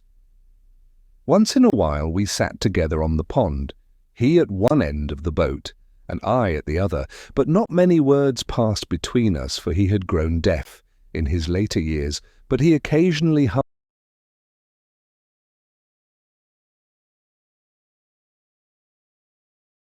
a psalm which harmonized well enough with my philosophy. Our intercourse was thus altogether one of unbroken harmony, far more pleasing to remember than if it had been carried on by speech. When, as was commonly the case, I had none to commune with, I used to raise the echoes by striking with a paddle on the side of my boat, filling the surrounding woods with circling and dilating sound, stirring them up as the keeper of a menagerie his wild beasts, until I elicited a growl from every wooded vale and hillside. In warm evenings I frequently sat in the boat playing the flute, and saw the perch, which I seemed to have charmed, hovering around me, and the moon travelling over the ribbed bottom, which was strewed with the wrecks of the forest. Formerly I had come to this pond adventurously from time to time, in dark summer nights with a companion, and, making a fire close to the water's edge, which we thought attracted the fishes, we caught pouts with a bunch of worms strung on a thread, and when we had done, far in the night, threw the burning brands high into the air like skyrockets, which, coming down into the pond, were quenched with a loud hissing, and we were suddenly groping in total darkness. Through this, whistling a tune, we took our way to the haunts of men again. But now I had made my home by the shore. Sometimes, after staying in a village parlour till the family had all retired, I have returned to the woods and, partly with a view to the next day's dinner, spent the hours of midnight fishing from a boat by moonlight, serenaded by owls and foxes, and hearing from time to time the creaking note of some unknown bird close at hand. These experiences were very memorable and valuable to me, anchored in 40 feet of water and 20 or 30 rods from the shore, surrounded sometimes by thousands of small perch and shiners, dimpling the surface with their tails in the moonlight, and communicating by a long flaxen line with mysterious nocturnal fishes which had their dwelling 40 feet below, or sometimes dragging 60 feet of line about the pond as I drifted in the gentle night breeze, now and then feeling a slight vibration along it, indicative of some life prowling about its extremity, of dull, uncertain, blundering purpose there, and slow to make up its mind. At length you slowly raise, pulling hand over hand, some horned pout squeaking and squirming to the upper air. It was very queer, especially in dark nights, when your thoughts had wandered to vast and cosmogonal themes in other spheres, to feel this faint jerk, which came to interrupt your dreams and link you to nature again. It seemed as if I might next cast my line upward into the air, as well as downward into this element, which was scarcely more dense. Thus I caught 2 fishes, as it were, with one hook. The scenery of Walden is on a humble scale, and though very beautiful, does not approach to grandeur, nor can it much concern one who has not long frequented it or lived by its shore. Yet this pond is so remarkable for its depth and purity as to merit a particular description. It is a clear and deep green well, 1/2 mile long and 1 3/4 in circumference, and contains about 61½ acres. A perennial spring in the midst of pine and oak woods, without any visible inlet or outlet except by the clouds and evaporation. The surrounding hills rise abruptly from the water to the height of 40 to 80 feet, though on the southeast and east they attain to about 100 and 150 feet respectively, within a quarter and a third of a mile. They are exclusively woodland. All our Concord waters have two colours at least, one when viewed at a distance and another more proper close at hand. The first depends more on the light and follows the sky.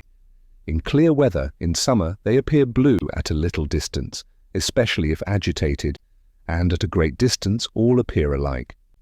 In stormy weather they are sometimes of a dark slate colour. The sea, however, is said to be blue one day and green another without any perceptible change in the atmosphere. I have seen our river. When, the landscape being covered with snow, both water and ice were almost as green as grass. Some consider blue to be the colour of pure water, whether liquid or solid.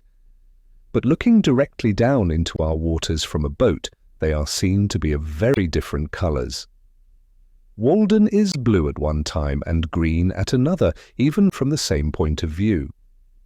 Lying between the earth and the heavens, it partakes of the colour of both. Viewed from a hilltop, it reflects the colour of the sky, but near at hand it is of a yellowish tint next the shore where you can see the sand, then a light green, which gradually deepens to a uniform dark green in the body of the pond. In some lights, viewed even from a hilltop, it is of a vivid green next the shore. Some have referred this to the reflection of the verdure, but it is equally green there against the railroad sandbank, and in the spring, before the leaves are expanded, and it may be simply the result of the prevailing blue, mixed with the yellow of the sand. Such is the colour of its iris. This is that portion also where in the spring, the ice being warmed by the heat of the sun reflected from the bottom and also transmitted through the earth, melts first and forms a narrow canal about the still, frozen middle. Like the rest of our waters, when much agitated in clear weather, so that the surface of the waves may reflect the sky at the right angle, or because there is more light mixed with it, it appears at a little distance of a darker blue than the sky itself. And at such a time, being on its surface, and looking with divided vision so as to see the reflection, I have discerned a matchless and indescribable light blue, such as watered or changeable silks and sword blades suggest, more cerulean than the sky itself, alternating with the original dark green on the opposite sides of the waves, which last appeared but muddy in comparison. It is a vitreous greenish blue as I remember it, like those patches of the winter sky seen through cloud vistas in the west before sundown. Yet a single glass of its water held up to the light is as colourless as an equal quantity of air. It is well known that a large plate of glass will have a green tint, owing, as the makers say, to its body, but a small piece of the same will be colourless. How large a body of Walden water would be required to reflect a green tint, I have never proved. The water of our river is black, or a very dark brown to one looking directly down on it, and, like that of most ponds, imparts to the body of one bathing in it a yellowish tinge, but this water is of such crystalline purity that the body of the bather appears of an alabaster whiteness, still more unnatural, which, as the limbs are magnified and distorted withal, produces a monstrous effect, making fit studies for a Michelangelo. The water is so transparent that the bottom can easily be discerned at the depth of 25 or 30 feet. Paddling over it you may see, many feet beneath the surface, the schools of perch and shiners, perhaps only an inch long, yet the former easily distinguished by their transverse bars, and you think that they must be ascetic fish that find a subsistence there. Once, in the winter, many years ago, when I had been cutting holes through the ice in order to catch pickerel, as I stepped to shore I tossed my axe back onto the ice, but as if some evil genius had directed it, it slid 4 or 5 rods directly into one of the holes, where the water was 25 feet deep. Out of curiosity, I lay down on the ice and looked through the hole until I saw the axe a little on one side, standing on its head, with its helve erect and gently swaying to and fro with the pulse of the pond, and there it might have stood erect and swaying till in the course of time the handle rotted off if I had not disturbed it. Making another hole directly over it with an ice chisel which I had, and cutting down the longest birch which I could find in the neighbourhood with my knife, I made a slip noose which I attached to its end, and letting it down carefully, passed it over the knob of the handle and drew it by a line along the birch, and so pulled the axe out again. The shore is composed of a belt of smooth, rounded white stones like paving stones, excepting one or two short sand beaches, and is so steep that in many places a single leap will carry you into water over your head, and were it not for its remarkable transparency, that would be the last to be seen of its bottom till it rose on the opposite side. Some think it is bottomless. It is nowhere muddy, and a casual observer would say that there were no weeds at all in it, and of noticeable plants, except in the little meadows recently overflowed, which do not properly belong to it, a closer scrutiny does not detect a flag nor a bulrush, nor even a lily, yellow or white, but only a few small heart leaves and potamogetons, and perhaps a water target or two. All which, however, a bather might not perceive, and these plants are clean and bright, like the element they grow in. The stones extend a rod or two into the water, and then the bottom is pure sand, except in the deepest parts, where there is usually a little sediment, probably from the decay of the leaves which have been wafted onto it so many successive falls, and a bright green weed is brought up on anchors even in midwinter. We have one other pond just like this, White Pond, in 9 Acre Corner, about 2.5 miles westerly. But though I am acquainted with most of the ponds within a dozen miles of this centre, I do not know a third of this pure and well-like character. Successive nations perchance have drank at, admired and fathomed it, and passed away, and still its water is green and pellucid as ever. Not an intermitting spring. Perhaps on that spring morning when Adam and Eve were driven out of Eden, Walden Pond was already in existence, and even then breaking up in a gentle spring rain accompanied with mist and a southerly wind, and covered with myriads of ducks and geese, which had not heard of the fall when still such pure lakes sufficed them. Even then it had commenced to rise and fall, and had clarified its waters and coloured them of the hue they now wear, and obtained a patent of heaven to be the only Walden Pond in the world, and distiller of celestial dews. Who knows in how many unremembered nations' literatures this has been the Castalian fountain, or what nymphs presided over it in the Golden Age. It is a gem of the first water which Concord wears in her coronet, yet perchance the first who came to this well have left some trace of their footsteps. I have been surprised to detect encircling the pond, even where a thick wood has just been cut down on the shore, a narrow shelf-like path in the steep hillside, alternately rising and falling, approaching and receding from the water's edge, as old probably as the race of man here, worn by the feet of aboriginal hunters, and still from time to time unwittingly trodden by the present occupants of the land. This is particularly distinct to one standing on the middle of the pond in winter, just after a light snow has fallen, appearing as a clear, undulating white line, unobscured by weeds and twigs, and very obvious 1/4 mile off in many places where in summer it is hardly distinguishable close at hand. The snow reprints it, as it were, in clear white type alto relievo. The ornamented grounds of villas which will one day be built here may still preserve some trace of this. The pond rises and falls, but whether regularly or not, and within what period, nobody knows, though as usual many pretend to know. It is commonly higher in the winter and lower in the summer, though not corresponding to the general wet and dryness.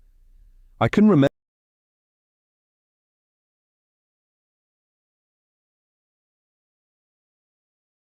remember when it was a foot or two lower, and also when it was at least 5 feet higher than when I lived by it.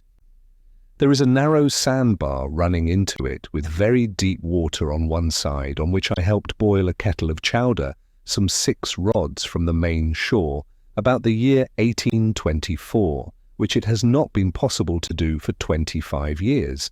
And on the other hand, my friends used to listen with incredulity when I told them that a few years later I was accustomed to fish from a boat in a secluded cove in the woods, 15 rods from the only shore they knew, which place was long since converted into a meadow. But the pond has risen steadily for 2 years, and now, in the summer of '52, is just 5 feet higher than when I lived there, or as high as it was 30 years ago, and fishing goes on again in the meadow. This makes a difference of level at the outside of 6 or 7 feet, and yet the water shed by the surrounding hills is insignificant in amount, and this overflow must be referred to causes which affect the deep springs. This same summer the pond has begun to fall again. It is remarkable that this fluctuation, whether periodical or not, appears thus to require many years for its accomplishment.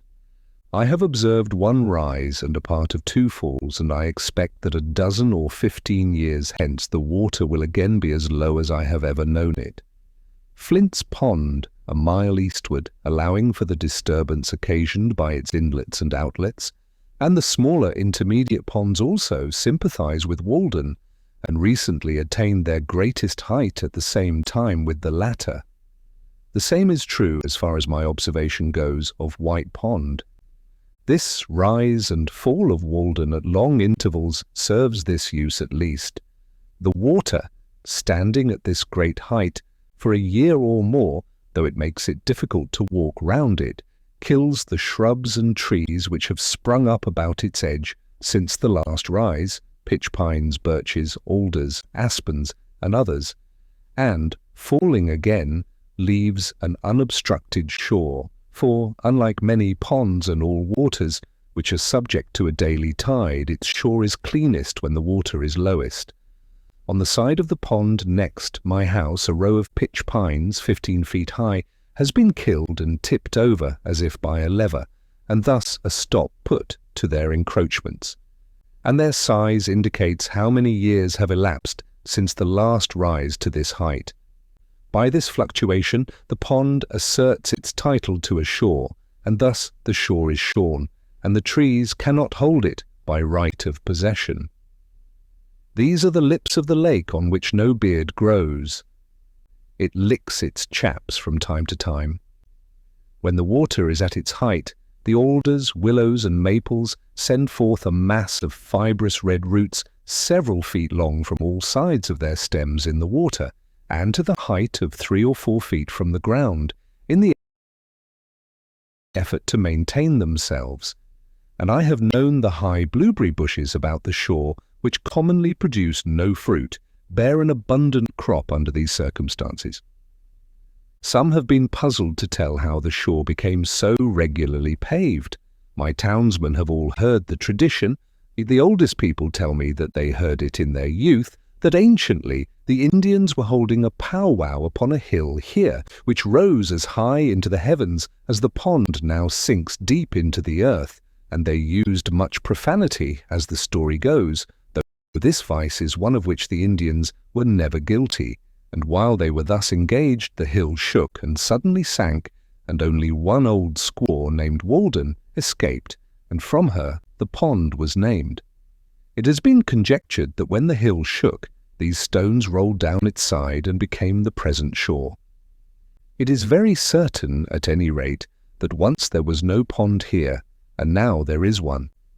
And this Indian fable does not in any respect conflict with the account of that ancient settler whom I have mentioned, who remembers so well when he first came here with his divining rod, saw a thin vapour rising from the sward, and the hazel pointed steadily downward, and he concluded to dig a well here. As for the stones, many still think that they are hardly to be accounted for by the action of the waves on these hills, but I observe that the surrounding hills are remarkably full of the same kind of stones, so that they have been obliged to pile them up in walls on both sides of the railroad cut nearest the pond, and, moreover, there are most stones where the shore is most abrupt, so that unfortunately it is no longer a mystery to me. I detect the paver. If the name was not derived from that of some English locality, Saffron Walden, for instance, one might suppose that it was called originally Walden Pond. The pond was my well ready dug. For 4 months in the year its water is as cold as it is pure at all times, and I think that it is then as good as any, if not the best, in the town. In the winter, all water which is exposed to the air is colder than springs and wells which are protected from it. The temperature of the pond water which had stood in the room where I sat from 5 o'clock in the afternoon till noon the next day, the 6th of March 1846, the thermometer having been up to 65 degrees or 70 degrees some of the time, owing partly to the sun on the roof, was 42 degrees or 1 degree colder than the water of one of the coldest wells in the village just drawn. The temperature of the boiling spring the same day was 45 degrees or the warmest of any water tried, though it is the coldest that I know of in summer, when, beside, shallow and stagnant surface water is not mingled with it. Moreover, in summer, Walden never becomes so warm as most water which is exposed to the sun on account of its depth. In the warmest weather, I usually placed a pailful in my cellar, where it became cool in the night, and remained so during the day, though I also resorted to a spring in the neighborhood. It was as good when a week old as the day it was dipped, and had no taste of the pump. Whoever camps for a week in summer by the shore of a pond needs only bury a pail of water a few feet deep in the shade of his camp to be independent of the luxury of ice. There have been caught in Walden pickerel, one weighing 7 pounds, to say nothing of another, which carried off a reel with great velocity, which the fisherman safely set down at 8 pounds because he did not see him, perch and pouts, some of each weighing over 2 pounds, shiners, chivins or roach, Leuciscus pulchellus, a very few breams and a couple of eels, one weighing 4 pounds. I am thus particular because the weight of a fish is commonly its only title to fame, and these are the only eels I have heard of here. Also I have a faint recollection of a little fish some 5 inches long, with silvery sides and a greenish back, somewhat dace-like in its character, which I mention here chiefly to link my facts to fable. Nevertheless, this pond is not very fertile in fish. Its pickerel, though not abundant, are its chief boast. I have seen at one time lying on the ice pickerel of at least 3 different kinds, a long and shallow one, steel-coloured, most like those caught in the river, a bright golden kind with greenish reflections and remarkably deep, which is the most common here, and another golden-coloured and shaped like the last, but peppered on the sides with small dark brown or black spots, intermixed with a few faint blood-red ones, very much like a trout. The specific name reticulatus would not apply to this. It should be guttatus rather. These are all very firm fish and weigh more than their size promises.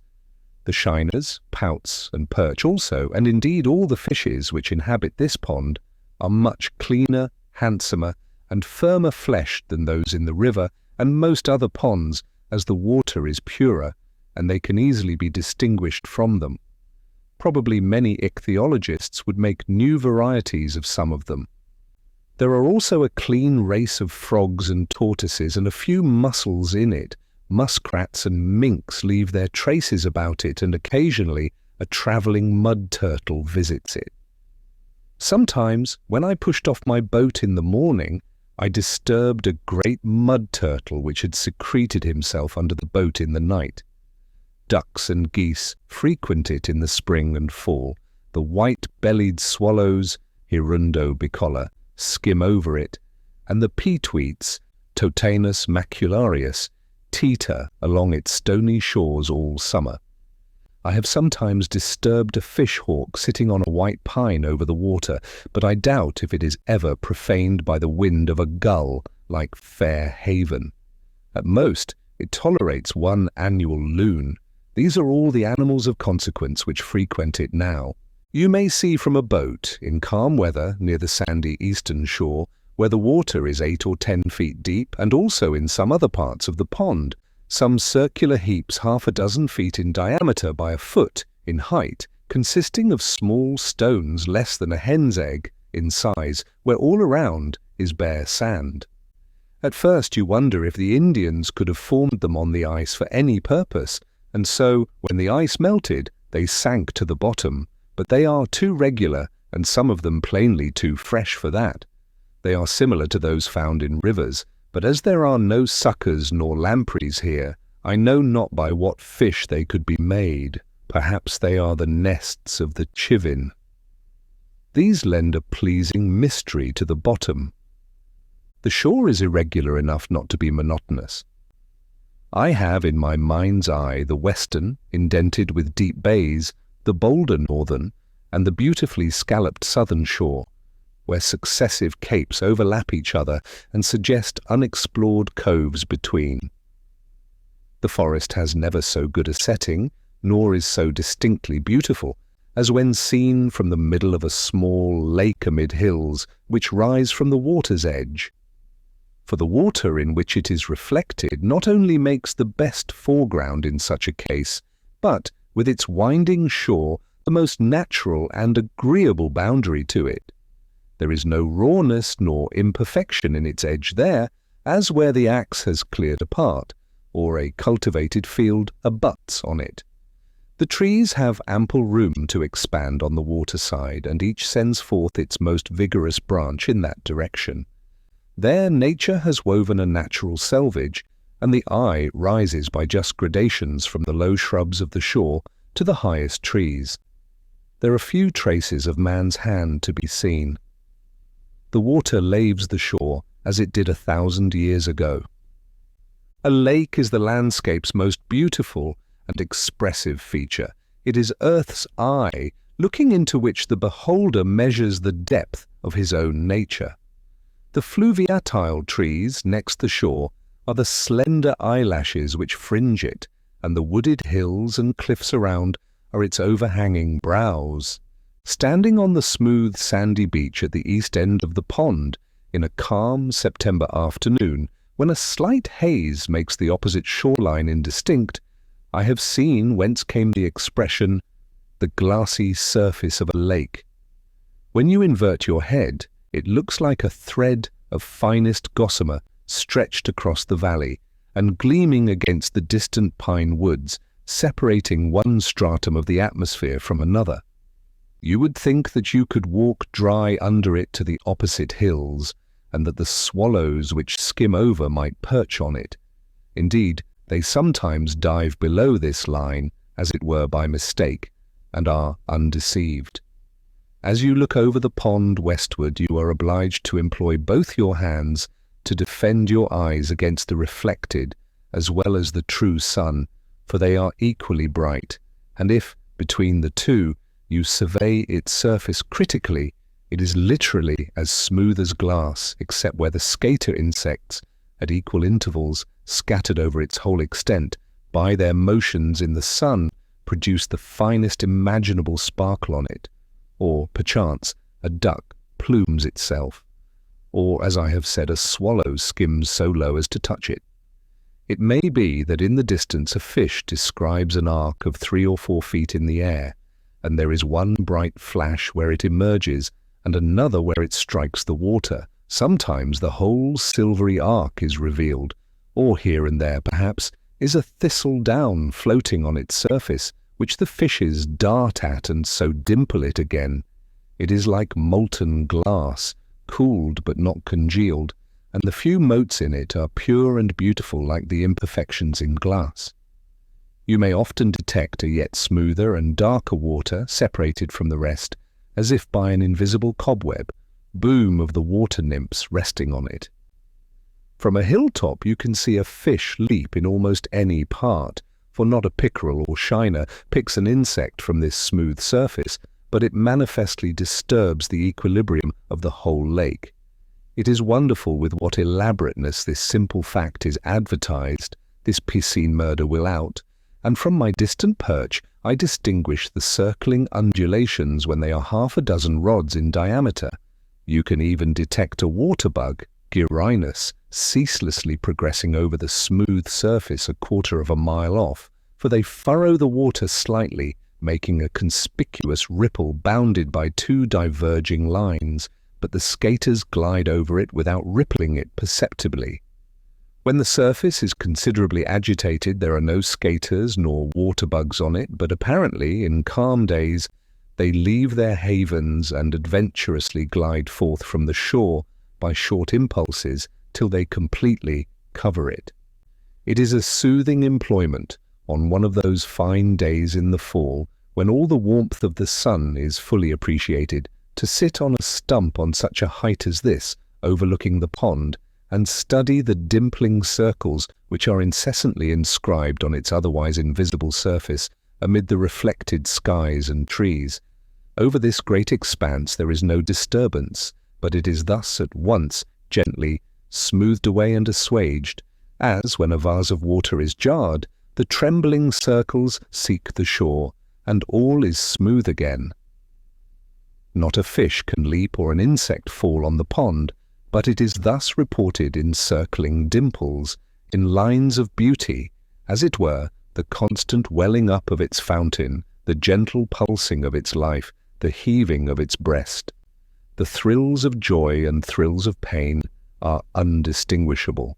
How peaceful the phenomena of the lake, again the works of man, shine as in the spring.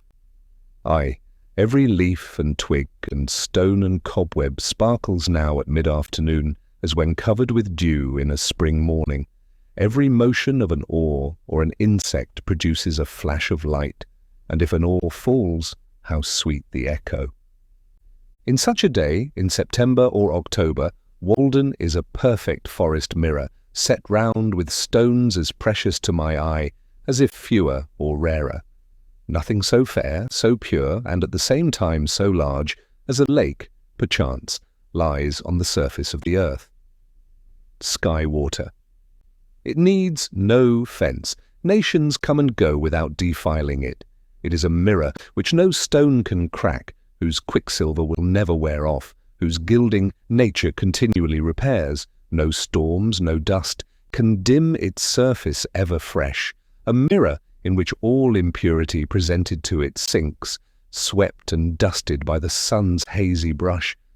This, the light dust cloth, which retains no breath that is breathed on it, but sends its own to float as clouds high above its surface, and be reflected in its bosom still. A field of water betrays the spirit that is in the air. It is continually receiving new life and motion from above.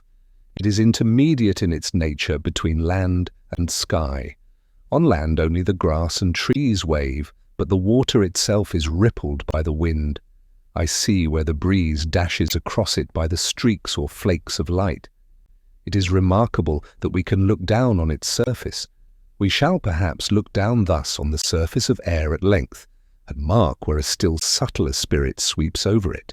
The skaters and water bugs finally disappear in the latter part of October, when the severe frosts have come, and then, and in November, usually, in a calm day, there is absolutely nothing to ripple the surface. One November afternoon, in the calm at the end of a rainstorm of several days' duration, when the sky was still completely overcast and the air was full of mist, I observed that the pond was remarkably smooth, so that it was difficult to distinguish its surface, though it no longer reflected the bright tints of October, but the sombre November colours of the surrounding hills. Though I passed over it as gently as possible, the slight undulations produced by my boat extended almost as far as I could see, and gave a ribbed appearance to the reflections. But as I was looking over the surface, I saw here and there at a distance a faint glimmer, as if some skater insects which had escaped the frosts might be collected there, or perchance the surface, being so smooth, betrayed where a spring welled up from the bottom. Paddling gently to one of these places, I was surprised to find myself surrounded by myriads of small perch, about 5 inches long, of a rich bronze colour in the green water, sporting there and constantly rising to the surface and dimpling it, sometimes leaving bubbles on it. In such transparent and seemingly bottomless water, reflecting the clouds, I seemed to be floating through the air as in a balloon, and their swimming impressed me as a kind of flight or hovering, as if they were a compact flock of birds passing just beneath my level on the right or left, their fins, like sails, set all around them.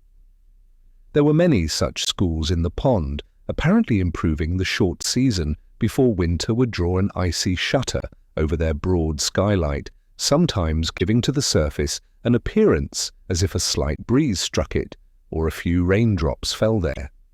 When I approached carelessly and alarmed them, they made a sudden splash and rippling with their tails, as if one had struck the water with a brushy bough, and instantly took refuge in the depths. At length the wind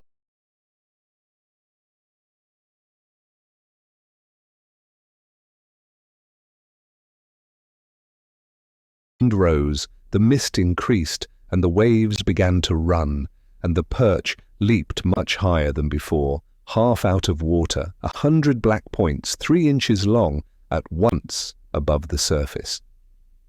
Even as late as the 5th of December one year, I saw some dimples on the surface, and thinking it was going to rain hard immediately, the air being full of mist, I made haste to take my place at the oars and row homeward. Already the rain seemed rapidly increasing, though I felt none on my cheek, and I anticipated a thorough soaking.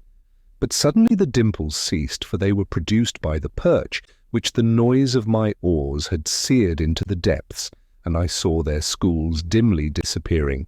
So I spent a dry afternoon after all. An old man who used to frequent this pond nearly 60 years ago, when it was dark with surrounding forests, tells me that in those days he sometimes saw it all alive with ducks and other waterfowl, and that there were many eagles about it. He came here a-fishing, and used an old log canoe which he found on the shore. It was made of 2 white pine logs dug out and pinned together, and was cut off square at the ends.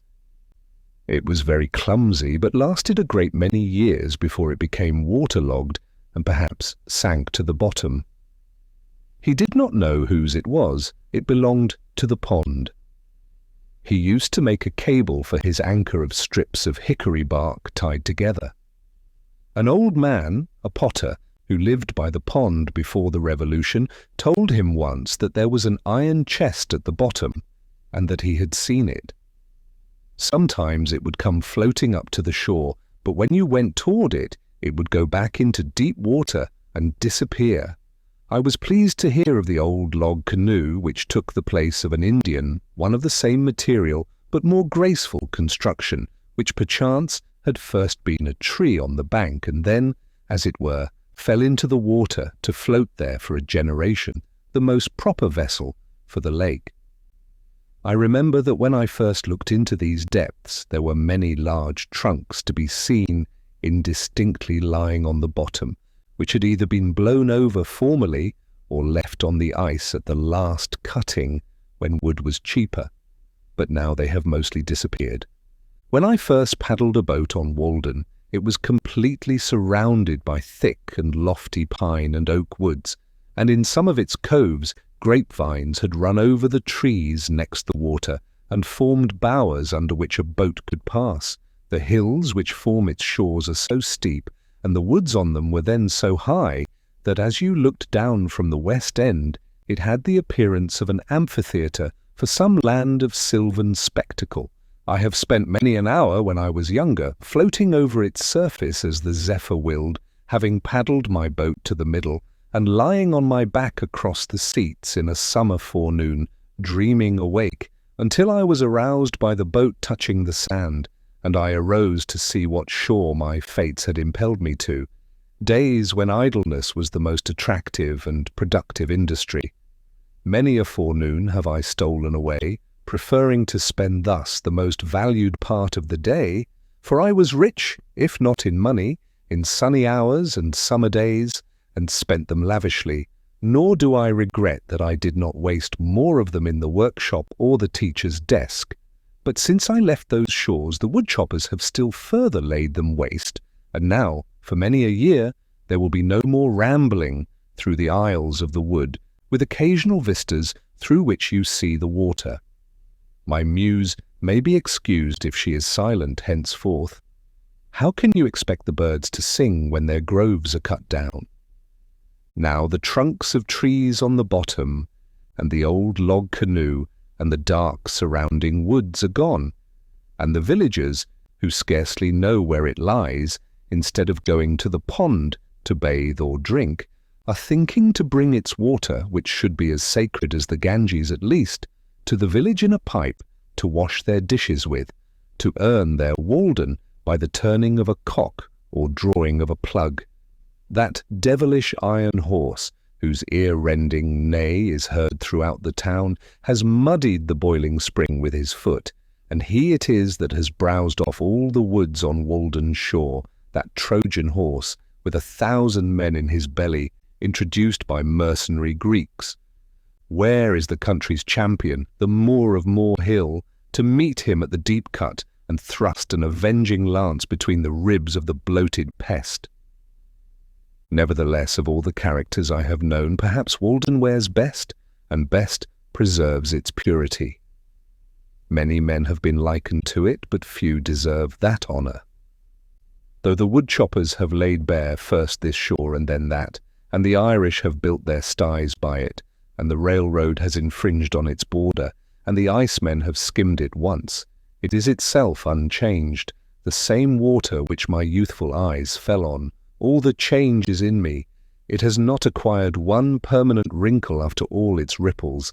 It is perennially young, and I may stand and see a swallow dip apparently to pick an insect from its surface as of yore. It struck me again tonight, as if I had not seen it almost daily for more than 20 years. Why, here is Walden, the same woodland lake that I discovered so many years ago, where a forest was cut down last winter. Another is springing up by its shore as lustily as ever. The same thought is welling up to its surface that was then. It is the same liquid joy and happiness to itself and its maker, aye, and it may be to me. It is the work of a brave man, surely, in whom there was no guile. He rounded this water with his hand, deepened and clarified it in his thought, and in his will bequeathed it to Concord. I see by its face that it is visited by the same reflection, and I can almost say, Walden, is it you? It is no dream of mine to ornament a line I cannot come nearer to God and heaven. Than I live to Walden even, I am its stony shore, and the breeze that passes o'er. In the hollow of my hand are its water and its sand, and its deepest resort lies high in my thought. The cars never pause to look at it, yet I fancy that the engineers and firemen and brakemen and those passengers who have a season ticket and see it often are better men for the sight. The engineer does not forget at night, or his nature does not, that he has beheld this vision of serenity and purity once, at least during the day. Though seen but once, it helps to wash out State Street and the engine's soot. One proposes that it be called God's Drop. I have said that Walden has no visible inlet nor outlet, but it is on the one hand distantly and indirectly related to Flint's Pond, which is more elevated by a chain of small ponds coming from that quarter, and on the other directly and manifestly to Concord River, which is lower by a similar chain of ponds, through which in some other geological period it may have flowed, and by a little digging, which God forbid, it can be made to flow thither again. If by living thus reserved and austere, like a hermit in the woods, so long, it has acquired such wonderful purity, who would not regret that the comparatively impure waters of Flint's Pond should be mingled with it, or itself should ever go to waste its sweetness in the ocean wave. Flint's, or Sandy Pond in Lincoln, our greatest lake and inland sea, lies about a mile east of Walden. It is much larger, being said to contain 197 acres, and is more fertile in fish, but it is comparatively shallow and not remarkably pure. A walk through the woods thither was often my recreation. It was worth the while if only to feel the wind blow on your cheek freely, and see the waves run, and remember the life of mariners.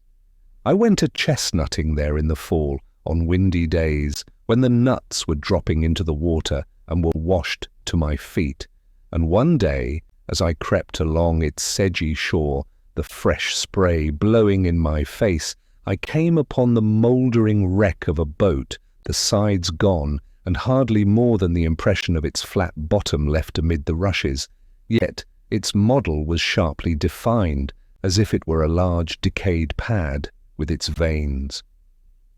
It was as impressive a wreck as one could imagine on the seashore, and had as good a moral. It is by this time mere vegetable mould and undistinguishable pond shore through which rushes and flags have pushed up. I used to admire the ripple marks on the sandy bottom at the north end of this pond, made firm and hard to the feet of the wader by the pressure of the water, and the rushes which grew in Indian file, in waving lines corresponding to these marks, rank behind rank, as if the waves had planted them. There also I have found in considerable quantities curious balls composed apparently of fine grass or roots, of pipework perhaps, from 1/2 inch to 4 inches in diameter, and perfectly spherical. These wash back and forth in shallow water on a sandy bottom, and are sometimes cast on the shore. They are either solid grass, or have a little sand in the middle. At first you would say that they were formed by the action of the waves, like a pebble, yet the smallest are made of equally coarse materials, 1/2 inch long, and they are produced only at one season of the year. Moreover, the waves, I suspect, do not so much construct as wear down a material which has already acquired consistency. They preserve their form when dry for an indefinite period. Flint's Pond, such is the poverty of our nomenclature. What right had the unclean and stupid farmer, whose farm abutted on this sky water, whose shores he has ruthlessly laid bare, to give his name to it? Some skinflint, who loved better the reflecting surface of a dollar, or a bright cent in which he could see his own brazen face, who regarded even the wild ducks which settled in it as trespassers, his fingers grown into crooked and bony talons from the long habit of grasping harpy-like, so it is not named for me. I go not there to see him, nor to hear of him, who never saw it, who never bathed in it, who never loved it, who never protected it, who never spoke a good word for it, nor thanked God that he had made it. Rather let it be named from the fishes that swim in it, the wild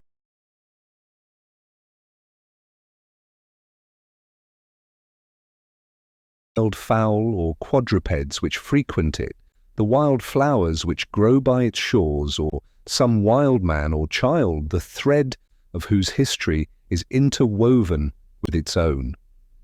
Not from him who could show no title to it, but the deed which a like-minded neighbour or legislature gave him who thought only of its money value, whose presence perchance cursed all the shores, who exhausted the land around it, and would fain have exhausted the waters within it, who regretted only that it was not English hay or cranberry meadow. There was nothing to redeem it, forsooth, in his eyes, and would have drained and sold it for the mud at its bottom. It did not turn his mill, and it was no privilege to him to behold it. I respect not his labours, his farm where everything has its price. Who would carry the landscape, who would carry his God to market, if he could get anything for him? who goes to market for his God as it is, on whose farm nothing grows free, whose fields bear no crops, whose meadows no flowers, whose trees no fruits, but dollars, who loves not the beauty of his fruits, whose fruits are not ripe for him till they are turned to dollars. Give me the poverty that enjoys true wealth. Farmers are respectable and interesting to me in proportion as they are poor farmers. A model farm, where the house stands like a fungus in a muck heap, chambers for men, horses, oxen, and swine, cleansed and uncleansed, all contiguous to one another, stocked with men, a great grease spot, redolent of manures and buttermilk, under a high state of cultivation, being manured with the hearts and brains of men, as if you were to raise your potatoes in the churchyard.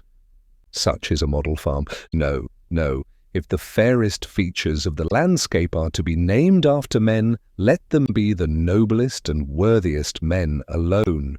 Let our lakes receive as true names at least as the Icarian Sea, where still the shore, a brave attempt, resounds. The Goose Pond, of small extent, is on my way to Flint's. Fair Haven, an expansion of Concord River, said to contain some 70 acres, is a mile southwest, and White Pond, of about 40 acres, is a mile and a half beyond Fair Haven. This is my lake country. These, with Concord River, are my water privileges. And night and day, year in, year out, they grind such grist as I carry to them.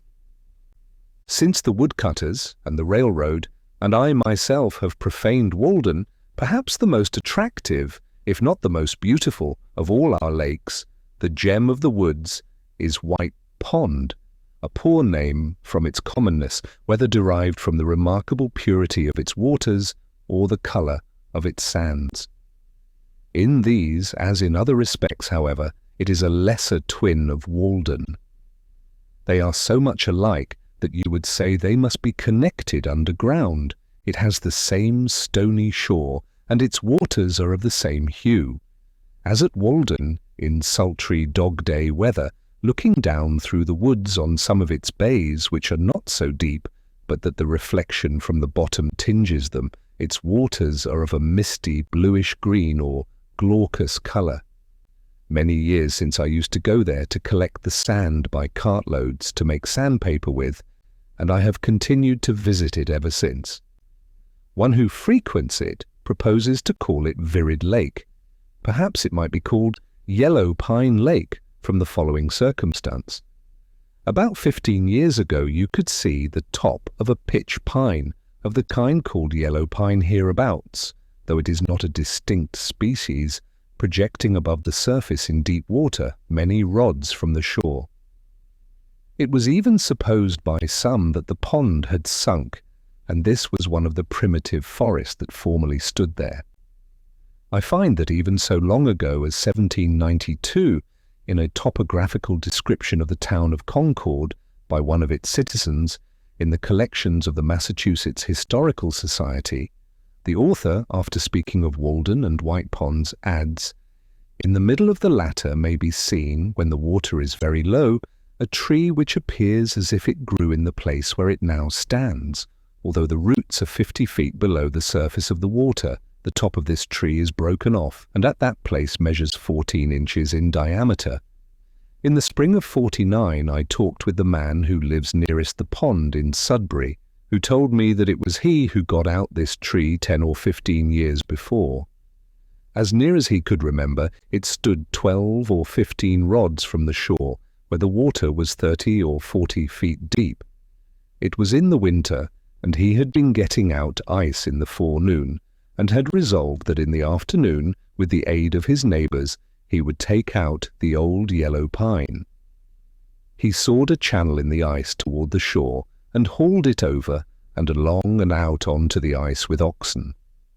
But before he had gone far in his work, he was surprised to find that it was wrong end upward, with the stumps of the branches pointing down, and the small end firmly fastened in the sandy bottom. It was about a foot in diameter at the big end, and he had expected to get a good saw log, but it was so rotten as to be fit only for fuel, if for that. He had some of it in his shed then. There were marks of an axe and of woodpeckers on the butt. He thought that it might have been a dead tree on the shore, but was finally blown over into the pond, and after the top had become waterlogged, while the butt end was still dry and light, had drifted out and sunk, wrong end up. His father, 80 years old, could not remember when it was not there. Several pretty large logs may still be seen lying on the bottom, where, owing to the undulation of the surface, they look like huge water snakes in motion. This pond has rarely been profaned by a boat, for there is little in it to tempt a fisherman. Instead of the white lily, which requires mud, or the common sweet flag, the blue flag, Iris versicolor, grows thinly in the pure water, rising from the stony bottom all around the shore, where it is visited by hummingbirds in June, and the colour both of its bluish blades and its flowers, and especially their reflections, is in singular harmony with the glaucous water. White Pond and Walden are great crystals on the surface of the earth, lakes of light. If they were permanently congealed and small enough to be clutched, they would, perchance, be carried off by slaves, like precious stones, to adorn the heads of emperors, but being liquid and ample and secured to us and our successors forever, we disregard them and run after the diamond of Koh-i-Noor. They are too pure to have a market value. They contain no muck. How much more beautiful than our lives, how much more transparent than our characters are they? We never learned meanness of them. How much fairer than the pool before the farmer's door in which his ducks swim. Hither the clean wild ducks come.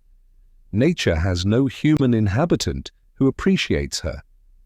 The birds with their plumage and their notes are in harmony with the flowers, but what youth or maiden conspires with the wild, luxuriant beauty of nature?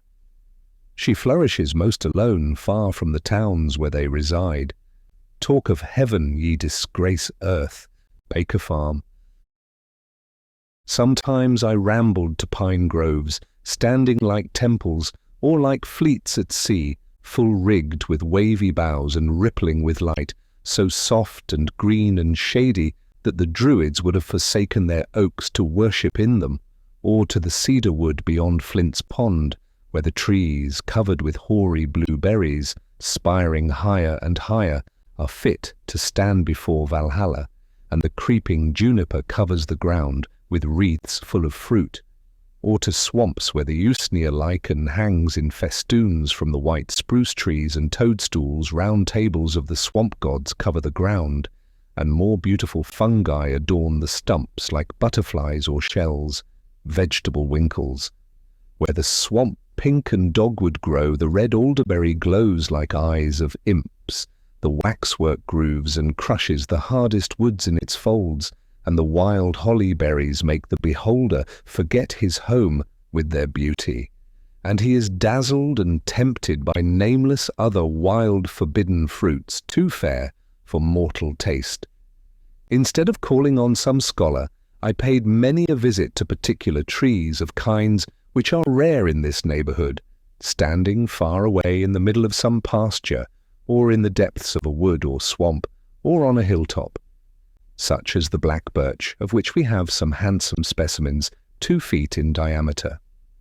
Its cousin, the yellow birch, with its loose golden vest, perfumed like the first.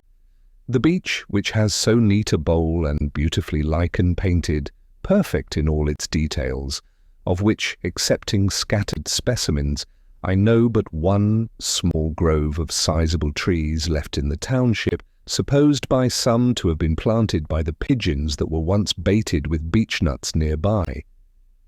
It is worth the while to see the silver grains sparkle when you split this wood. The bass, the hornbeam, the Celtis occidentalis, or false elm, of which we have but one well grown, some taller mast of a pine, a shingle tree, or a more perfect hemlock than usual, standing like a pagoda in the midst of the woods, and many others I could mention. These were the shrines I visited both summer and winter. Once it chanced that I stood in the very abutment of a rainbow's arch, which filled the lower stratum of the atmosphere, tinging the grass and leaves around, and dazzling me as if I looked through coloured crystal. It was a lake of rainbow light in which for a short while I lived like a dolphin. If it had lasted longer, it might have tinged my employments and life. As I walked on the railroad causeway, I used to wonder at the halo of light around my shadow, and would fain fancy myself one of the elect. One who visited me declared that the shadows of some Irishmen before him had no halo about them, that it was only natives that were so distinguished. Benvenuto Cellini tells us in his memoirs that after a certain terrible dream or vision which he had during his confinement in the castle of St. Angelo, a resplendent light appeared over the shadow of his head at morning and evening, whether he was in Italy or France, and it was particularly conspicuous when the grass was moist with dew. This was probably the same phenomenon to which I have referred, which is especially observed in the morning, but also at other times and even by moonlight. Though a constant one, it is not commonly noticed, and, in the case of an excitable imagination like Cellini's, it would be basis enough for superstition. Beside, he tells us that he showed it to very few, but are they not indeed distinguished who are conscious that they are regarded at all? I set out one afternoon to go a-fishing to Fairhaven through the woods, to eke out my scanty fare of vegetables. My way led through Pleasant Meadow, an adjunct of the Baker Farm, that retreat of which a poet has since sung, beginning, "Thy entry is a pleasant field, which some mossy fruit trees yield. Partly to a ruddy brook by gliding musquash undertook, and mercurial trout darting about." I thought of living there before I went to Walden. I hooked the apples, leaped the brook, and scared the musquash and the trout. It was one of those afternoons which seem indefinitely long before one, in which many events may happen, a large portion of our natural life, though it was already half spent when I started. By the way, there came up a shower which compelled me to stand half an hour under a pine, piling boughs over my head and wearing my handkerchief for a shed. And when at length I had made one cast over the pickerel weed, standing up to my middle in water, I found myself suddenly in the shadow of a cloud, and the thunder began to rumble with such emphasis that I could do no more than listen to it. The gods must be proud, thought I, with such forked flashes to rout a poor unarmed fisherman. So I made haste for shelter to the nearest hut, which stood half a mile from any road, but so much the nearer to the pond, and had long been uninhabited. And here a poet builded, in the completed years, for behold a trivial cabin, that to destruction steers.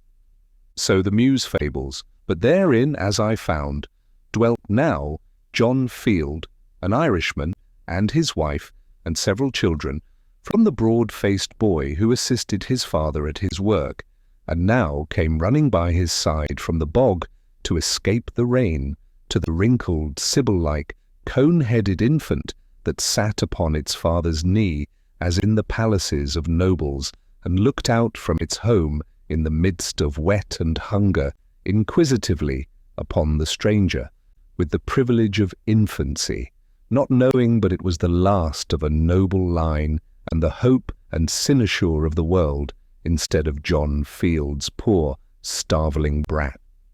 There we sat together, under that part of the roof which leaked the least, while it showered and thundered without. I had sat there many times of old before the ship was built that floated his family to America. An honest, hard-working, but shiftless man plainly was John Field, and his wife She too was brave to cook so many successive dinners in the recesses of that lofty stove, with round, greasy face and bare breast, still thinking to improve her condition one day, with the never-absent mop in one hand, and yet no effects of it visible anywhere. The chickens, which had also taken shelter here from the rain, stalked about the room like members of the family, too humanized, methought, to roast well. They stood and looked in my eye or pecked at my shoe significantly.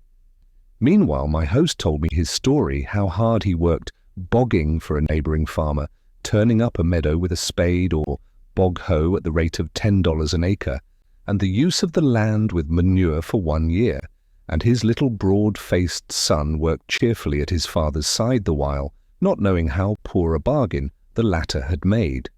I tried to help him with my experience, telling him that he was one of my nearest neighbours, and that I too, who came a-fishing here and looked like a loafer, was getting my living like himself, that I lived in a tight, light and clean house, which hardly cost more than the annual rent of such a ruin as his commonly amounts to, and how, if he chose, he might in a month or two build himself a palace of his own, that I did not use tea, nor coffee, nor butter, nor milk, nor fresh meat, and so did not have to work to get them. Again, as I did not work hard, I did not have to eat hard, and it cost me but a trifle for my food. But as he began with tea and coffee and butter and milk and beef, he had to work hard to pay for them, and when he had worked hard, he had to eat hard again to repair the waste of his system. And so it was as broad as it was long. Indeed, it was broader than it was long, for he was discontented and wasted his life into the bargain.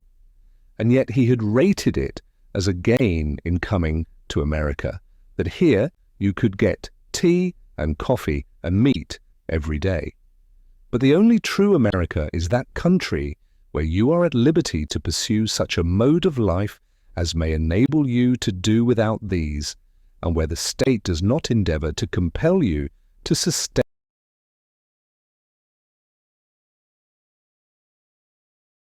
the slavery and war and other superfluous expenses which directly or indirectly result from the use of such things. For I purposely talked to him as if he were a philosopher, or desired to be one.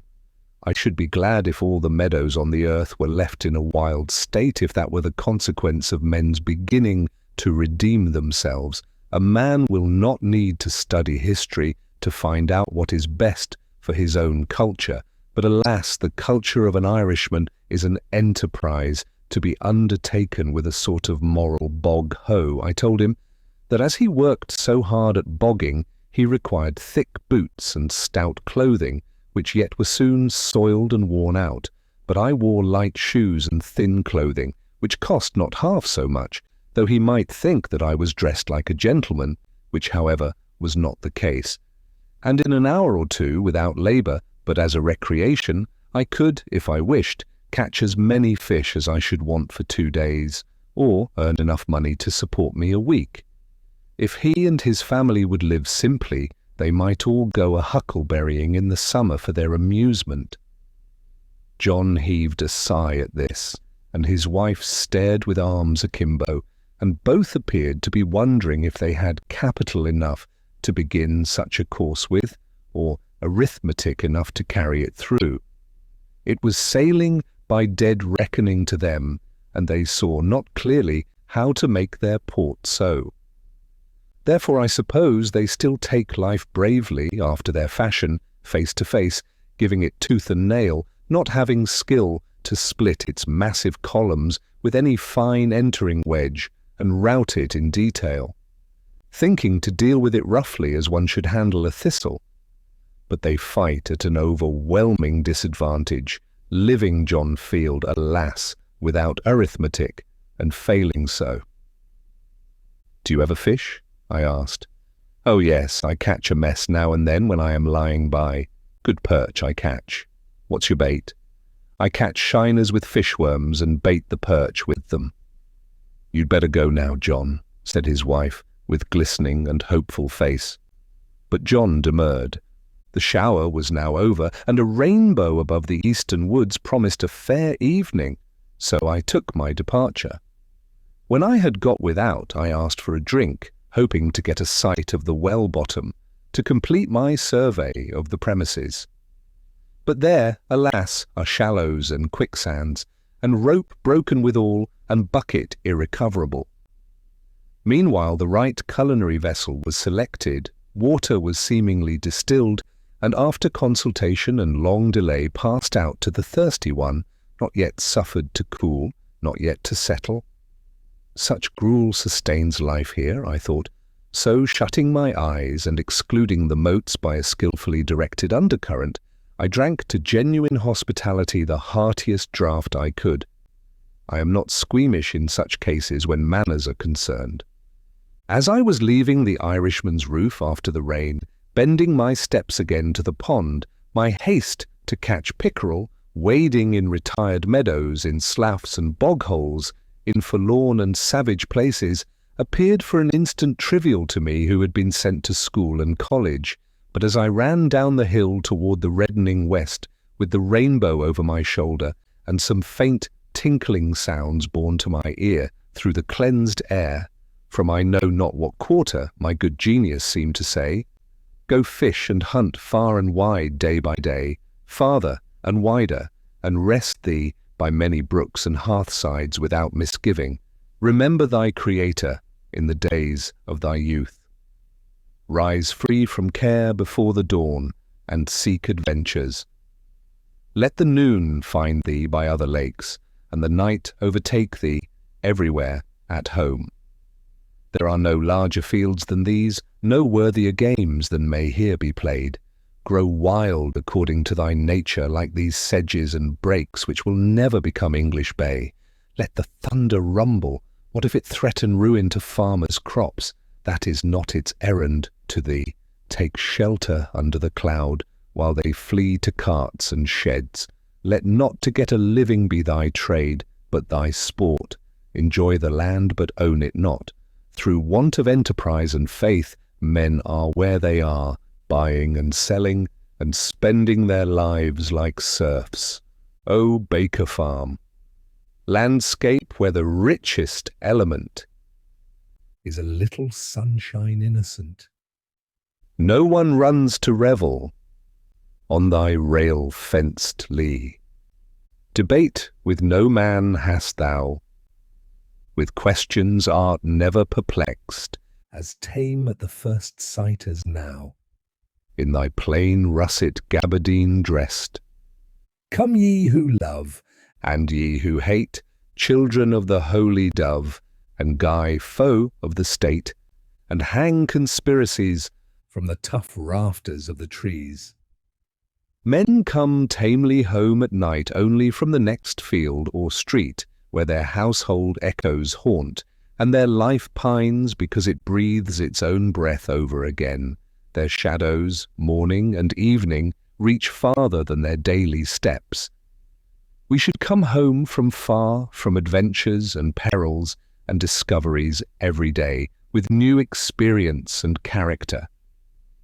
Before I had reached the pond, some fresh impulse had brought out John Field, with altered mind, letting go bogging ere this sunset. But he, poor man, disturbed only a couple of fins while I was catching a fair string, and he said it was his luck. But when we changed seats in the boat, luck changed seats too. Poor John Field, I trust he does not read this, unless he will improve by it, thinking to live by some derivative old country mode in this primitive new country, to catch perch with shiners.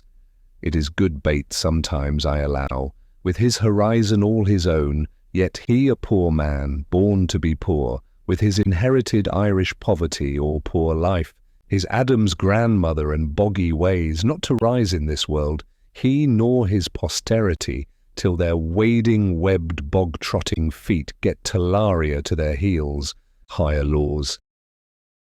As I came home through the woods with my string of fish trailing my pole, it being now quite dark, I caught a glimpse of a woodchuck stealing across my path, and felt a strange thrill of savage delight, and was strongly tempted to seize and devour him raw. Not that I was hungry then, except for that wildness which he represented. Once or twice, however, while I lived at the pond, I found myself ranging the woods like a half-starved hound, with a strange abandonment, seeking some kind of venison which I might devour, and no morsel could have been too savage for me. The wildest scenes had become unaccountably familiar.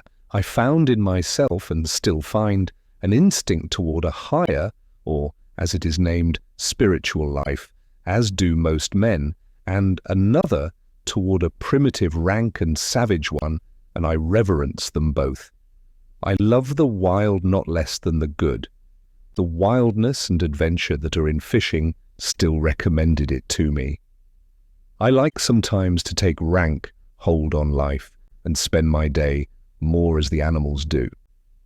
Perhaps I have owed to this employment, and to hunting, when quite young, my closest acquaintance with nature. They early introduce us to and detain us in scenery with which otherwise at that age we should have little acquaintance. Fishermen, hunters, woodchoppers, and others, spending their lives in the fields and woods, in a peculiar sense, a part of nature themselves, are often in a more favourable mood for observing her in the intervals of their pursuits,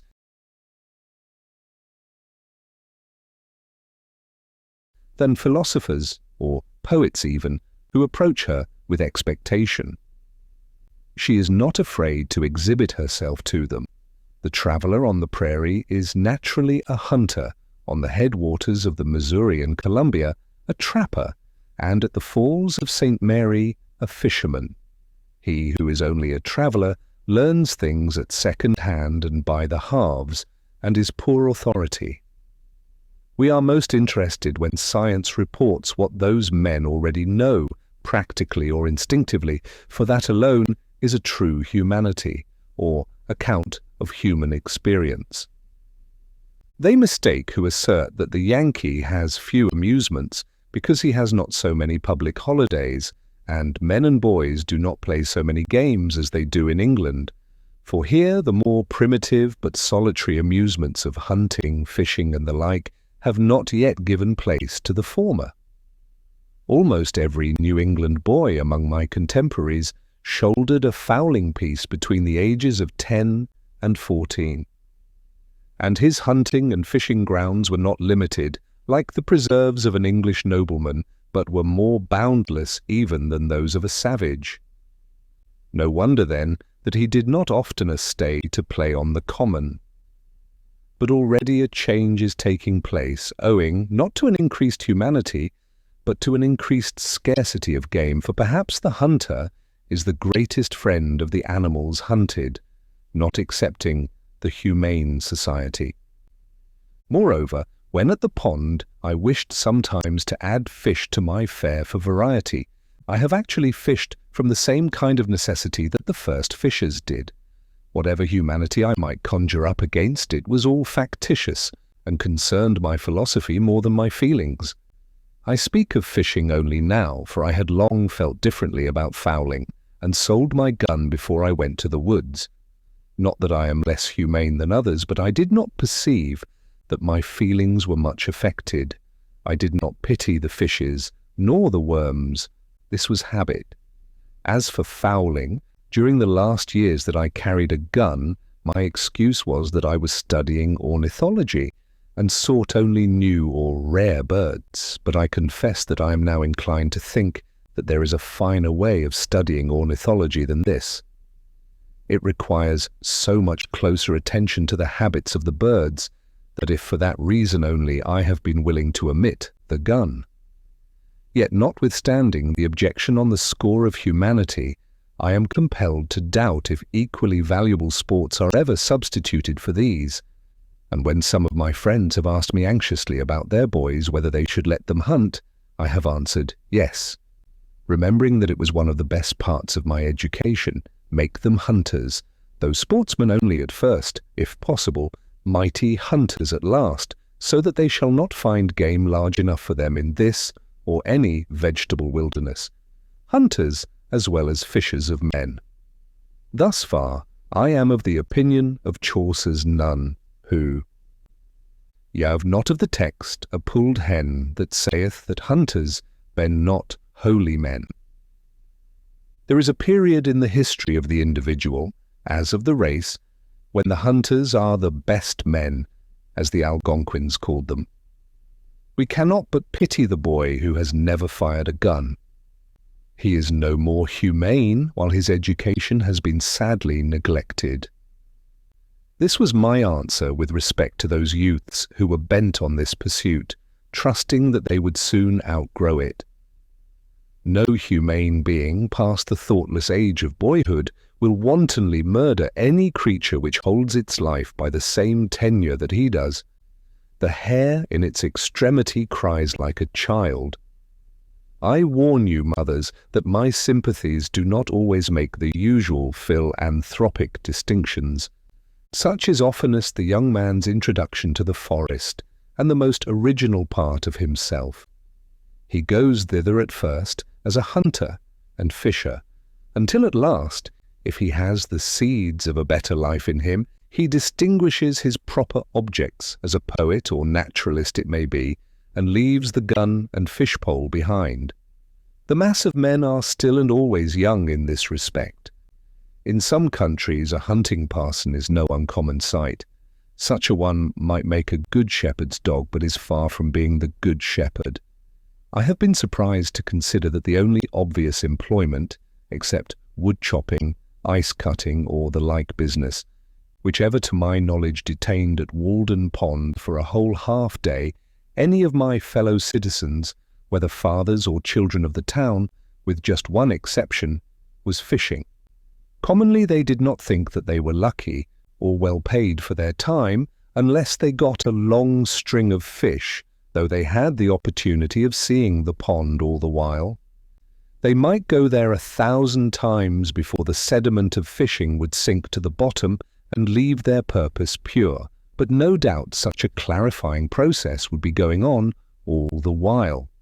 The governor and his council faintly remember the pond, for they went a-fishing there when they were boys, but now they are too old and dignified to go a-fishing, and so they know it no more forever. Yet even they expect to go to heaven at last. If the legislature regards it, it is chiefly to regulate the number of hooks to be used there. But they know nothing about the hook of hooks with which to angle for the pond itself, impaling the legislature for a bait. Thus, even in civilized communities, the embryo man passes through the hunter stage of development. I have found repeatedly of late years that I cannot fish without falling a little in self-respect. I have tried it again and again. I have skill at it, and, like many of my fellows, a certain instinct for it, which revives from time to time, but always when I have done I feel that it would have been better if I had not fished. I think that I do not mistake. It is a faint intimation. Yet so are the first streaks of morning. There is unquestionably this instinct in me which belongs to the lower orders of creation.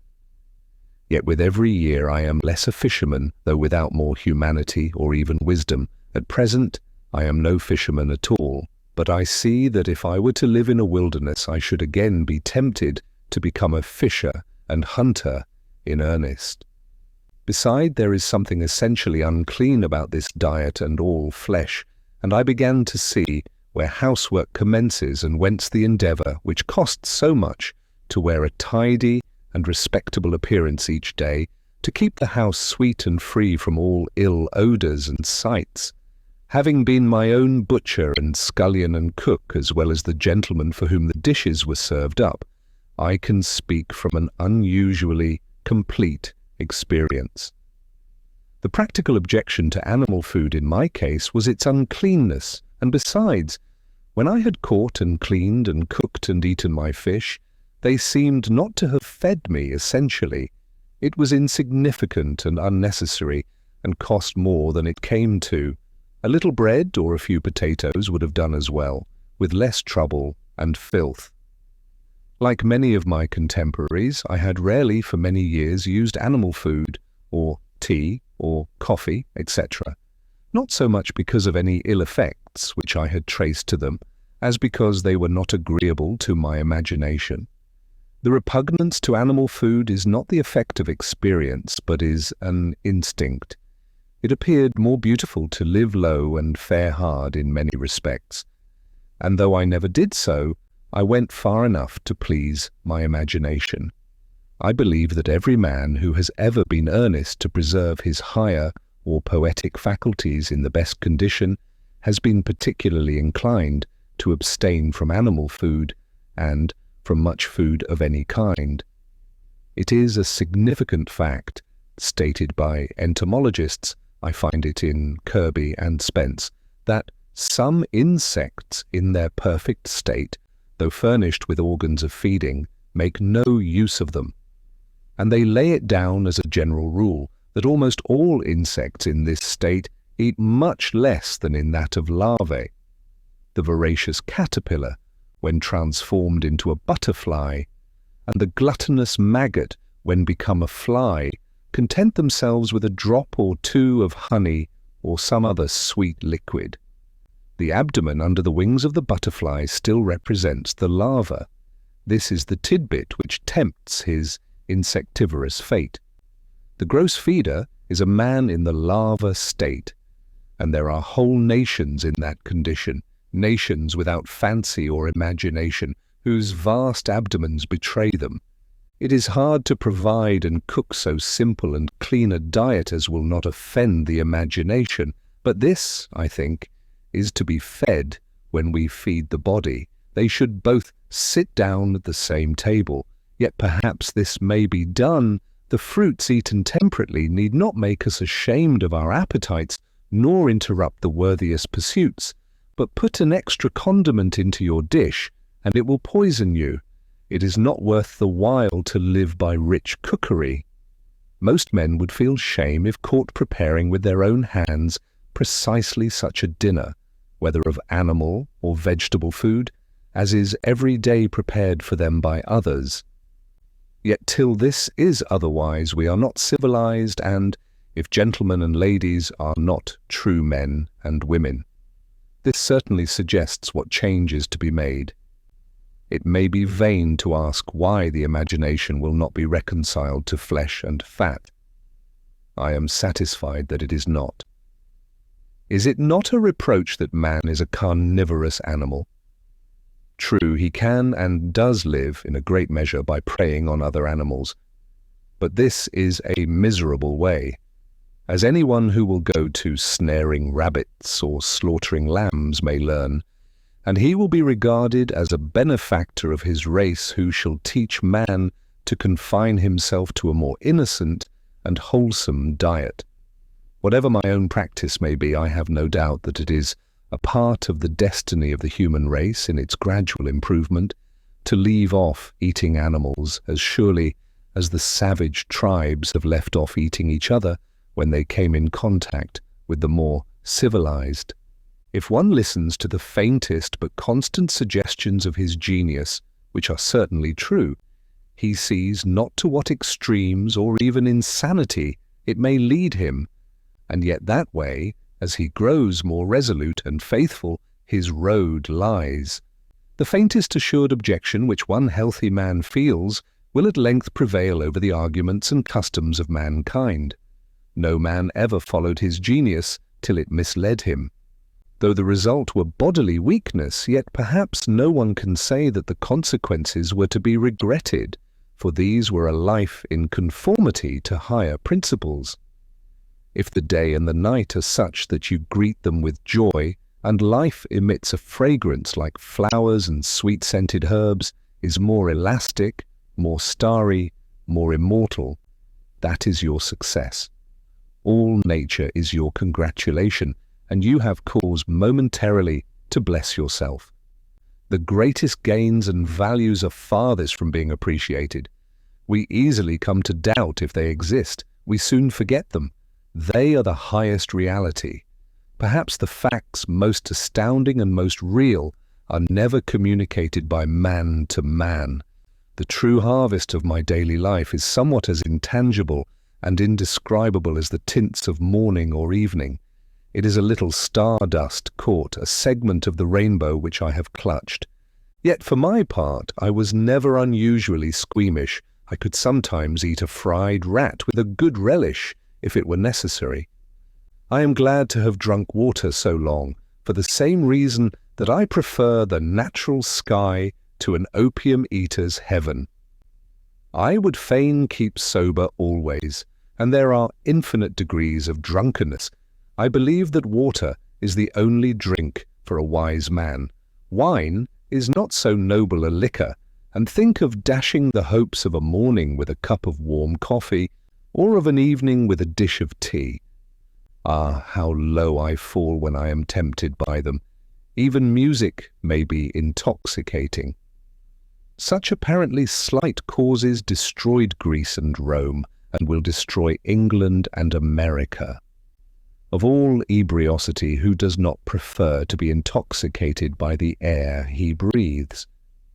I have found it to be the most serious objection to coarse labours, long continued, that they compelled me to eat and drink coarsely also. But to tell the truth, I find myself at present somewhat less particular in these respects. I carry less religion to the table, ask no blessing, not because I am wiser than I was, but I'm obliged to confess because, however much it is to be regretted, with years I have grown more coarse and indifferent. Perhaps these questions are entertained only in youth, as most believe of poetry. My practice is nowhere, my opinion is here. Nevertheless, I am far from regarding myself as one of those privileged ones to whom the Ved refers when it says that he who has true faith in the omnipresent Supreme Being may eat all that exists, that is not bound to inquire what is his food or who prepares it. And even in their case it is to be observed, as a Hindu commentator has remarked, that the Vedant limits this privilege to the time of distress. Who has not sometimes derived an inexpressible satisfaction from his food in which appetite had no share? I have been thrilled to think that I owed a mental perception to the commonly gross sense of taste, that I have been inspired through the palate, that some berries which I had eaten on a hillside had fed my genius. The soul not being mistress of herself, says Tseng Tso. One looks and one does not see. One listens and one does not hear. One eats and one does not know the savour of food. He who distinguishes the true savour of his food can never be a glutton. He who does not cannot be otherwise. A Puritan may go to his brown bread crust with as gross an appetite as ever an alderman to his turtle. Not that food which entereth into the mouth defileth a man, but the appetite with which it is eaten. It is neither the quality nor the quantity, but the devotion to sensual savours, when that which is eaten is not a viand to sustain our animal or inspire our spiritual life, but food for the worms that possess us. If the hunter has a taste for mud turtles, muskrats, and other such savage tidbits, the fine lady indulges a taste for jelly made of a calf's foot, or for sardines from over the sea, and they are even. He goes to the mill pond, she to her preserve pot. The wonder is how you and I can live this slimy, beastly life, eating and drinking. Our whole life is startlingly moral. There is never an instant's truce between virtue and vice. Goodness is the only investment that never fails. In the music of the harp which trembles round the world, it is the insisting on this which thrills us. The harp is the travelling patterer for the universe's insurance company, recommending its laws, and our little goodness is all the assessment that we pay. Though the youth at last grows indifferent, the laws of the universe are not indifferent, but are forever on the side of the most sensitive. Listen to every zephyr for some reproof, for it is surely there, and he is unfortunate who does not hear it. We cannot touch a string or move a stop, but the charming moral transfixes us. Many an irksome noise go a long way off, is heard as music, a proud, sweet satire on the meanness of our lives. We are conscious of an animal in us, which awakens in proportion as our higher nature slumbers.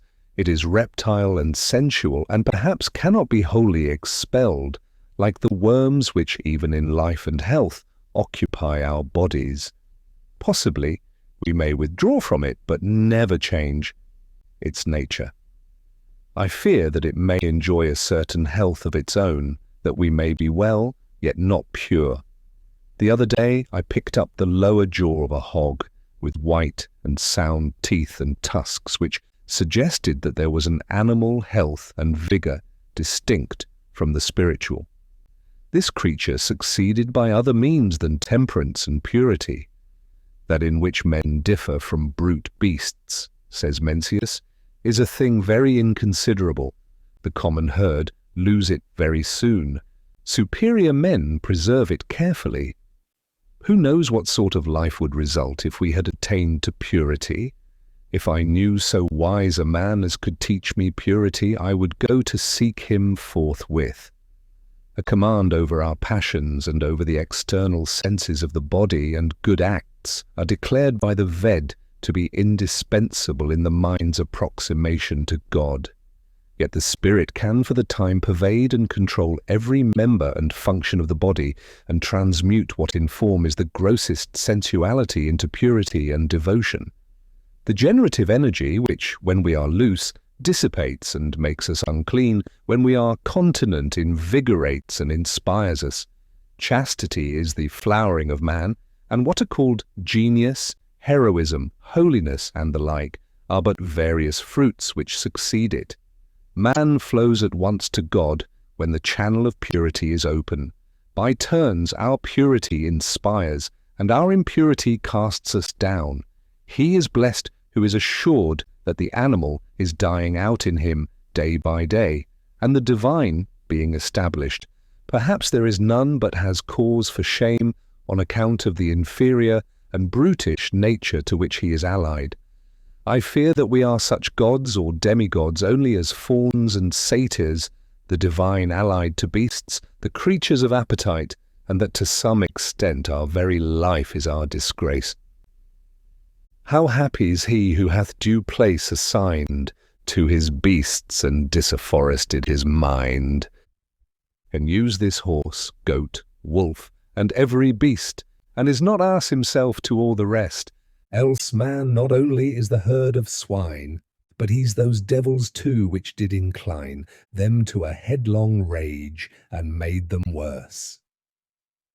All sensuality is one, though it takes many forms. All purity is one. It is the same whether a man eat, or drink, or cohabit, or sleep sensually. They are but one appetite, and we only need to see a person do any one of these things to know how great a sensualist he is. The impure can neither stand nor sit with purity. When the reptile is attacked at one mouth of his burrow, he shows himself at another. If you would be chaste, you must be temperate. What is chastity? How shall a man know if he is chaste? He shall not know it. We have heard of this virtue, but we know not what it is. We speak conformably to the rumour which we have heard. From exertion come wisdom and purity, from sloth ignorance and sensuality. In the student sensuality is a sluggish habit of mind. An unclean person is universally a slothful one, one who sits by a stove, whom the sun shines on prostrate, who reposes without being fatigued. If you would avoid uncleanness and all the sins, work earnestly, though it be at cleaning a stable.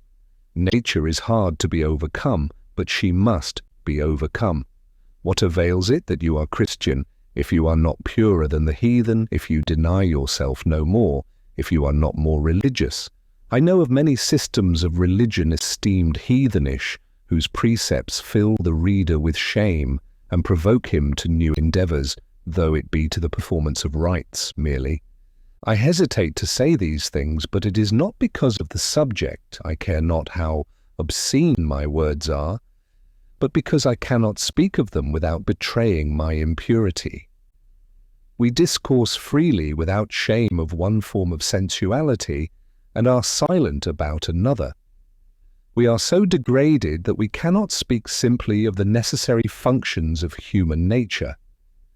In earlier ages, in some countries, every function was reverently spoken of and regulated by law. Nothing was too trivial for the Hindu lawgiver, however offensive it may be to modern taste. He teaches how to eat, drink, cohabit, void excrement and urine, and the like, elevating what is mean, and does not falsely excuse himself by calling these things trifles. Every man is the builder of a temple called his body to the God he worships, after a style purely his own, nor can he get off by hammering marble instead. We are all sculptors and painters, and our material is our own flesh and blood and bones. Any nobleness begins at once to refine a man's features. Any meanness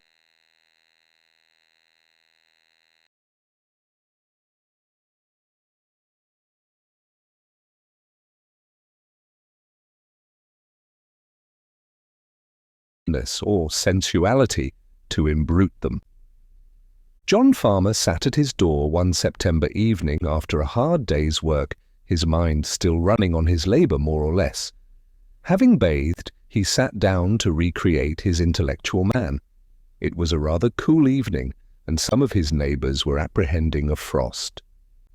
He had not attended to the train of his thoughts long when he heard someone playing on a flute, and that sound harmonized with his mood. Still he thought of his work, but the burden of his thought was that though this kept running in his head, and he found himself planning and contriving it against his will, yet it concerned him very little. It was no more than the scurf of his skin which was constantly shuffled off. But the notes of the flute came home to his ears out of a different sphere from that he worked in, and suggested work for certain faculties which slumbered in him. They gently did away with the street and the village and the state in which he lived. A voice said to him, "Why do you stay here and live this mean, moiling life when a glorious existence is possible for you? Those same stars twinkle over other fields than these." But how to come out of this condition and actually migrate thither? All that he could think of was to practice some new austerity, to let his mind descend into his body and redeem it, and treat himself with ever-increasing respect. Brute neighbours. Sometimes I had a companion in my fishing who came through the village to my house from the other side of the town, and the catching of the dinner was as much a social exercise as the eating of it. Hermit. I wonder what the world is doing now. I have not heard so much as a locust over the sweet fern these 3 hours. The pigeons are all asleep upon their roosts, no flutter from them. Was that a farmer's noon horn which sounded from beyond the woods just now? The hands are coming in to boiled salt beef and cider and Indian bread. Why will men worry themselves so? He that does not eat need not work. I wonder how much they have reaped. Who would live there where a body can never think for the barking of bows, and the housekeeping, to keep bright the devil's doorknobs and scour his tubs this bright day? Better not keep a house. Say, some hollow tree, and then for morning calls and dinner parties, only a woodpecker tapping. Oh, they swarm. The sun is too warm there. They are born too far into life for me. I have water from the spring, and a loaf of brown bread on the shelf. Hark! I hear a rustling of the leaves. Is it some ill-fed village hound yielding to the instinct of the chase, or the lost pig, which is said to be in these woods, whose tracks I saw after the rain? It comes on apace. My sumacs and sweetbriars tremble. "Hey, Mr. Poet, is it you? How do you like the world today?" "Poet, see those clouds, how they hang. That's the greatest thing I have seen today. There's nothing like it in old paintings, nothing like it in foreign lands, unless when we were off the coast of Spain.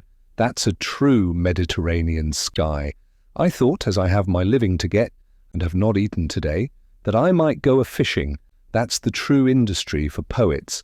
It is the only trade I have learned. Come, let's along. Hermit, I cannot resist. My brown bread will soon be gone. I will go with you gladly soon, but I am just concluding a serious meditation. I think that I am near the end of it. Leave me alone then for a while, but that we may not be delayed, you shall be digging the bait meanwhile. Angleworms are rarely to be met with in these parts, where the soil was never fattened with manure. The race is nearly extinct. The sport of digging the bait is nearly equal to that of catching the fish, when one's appetite is not too keen, and this you may have all to yourself today. I would advise you to set in the spade down yonder among the groundnuts, where you see the johnswort waving. I think that I may warrant you 1 worm to every 3 sods you turn up, if you look well in among the roots of the grass, as if you were weeding, or if you choose to go farther, it will not be unwise, for I have found the increase of fair bait to be very nearly as the squares of the distances. Hermit alone, let me see, where was I? Methinks I was nearly in this frame of mind. The world lay about at this angle. Shall I go to heaven, or a-fishing? If I should soon bring this meditation to an end, would another so sweet occasion be likely to offer? I was as near being resolved into the essence of things as ever I was in my life. I fear my thoughts will not come back to me. If it would do any good, I would whistle for them. When they make us an offer, is it wise to say, "We will think of it"? My thoughts have left no track, and I cannot find the path again. What was it that I was thinking of? It was a very hazy day. I will just try these 3 sentences of confute C. They may fetch that state about again. I know not whether it was the dumps or a budding ecstasy. Memorial. There never is but one opportunity of a kind. Poet. How now, hermit, is it too soon? I have got just 13 whole ones, besides several which are imperfect or undersized, but they will do for the smaller fry. They do not cover up the hook so much. Those village worms are quite too large. A shiner may make a meal off one without finding the skewer. Hermit. Well then, let's be off. Shall we to the Concord? There's good sport there if the water be not too high. Yet to do precisely these objects which we behold make a world, why has man just these species of animals for his neighbours, as if nothing but a mouse could have filled this crevice? I suspect that Pilpay and company have put animals to their best use, for they are all beasts of burden, in a sense, made to carry some portion of our thoughts. The mice which haunted my house were not the common ones which are said to have been introduced into the country, but a wild native kind not found in the village. I sent one to a distinguished naturalist, and it interested him much. When I was building, one of these had its nest underneath the house, and before I had laid the 2nd floor and swept out the shavings, would come out regularly at lunchtime and pick up the crumbs at my feet. It probably had never seen a man before, and it soon became quite familiar, and would run over my shoes and up my clothes. It could readily ascend the sides of the room by short impulses, like a squirrel, which it resembled in its motions. At length, as I leaned with my elbow on the bench one day, it ran up my clothes and along my sleeve and round the paper which held my dinner, while I kept the latter close and dodged and played at bo-peep with it. And when at last I held still a piece of cheese between my thumb and finger, it came and nibbled it, sitting in my hand, and afterward cleaned its face and paws like a fly, and walked away. A phoebe soon built in my shed, and a robin for protection in a pine which grew against the house. In June, the partridge, Tetrao umbellus, which is so shy a bird, led her brood past my windows, from the woods in the rear to the front of my house, clucking and calling to them like a hen, and in all her behaviour proving herself the hen of the woods. The young suddenly disperse on your approach at a signal from the mother, as if a whirlwind had swept them away, and they so exactly resemble the dried leaves and twigs that many a traveller has placed his foot in the midst of a brood, and heard the whir of the old bird as she flew off, and her anxious calls and mewing, or seen her trail her wings to attract his attention without suspecting their neighbourhood. The parent will sometimes roll and spin round before you in such a dishabille that you cannot for a few moments detect what kind of creature it is.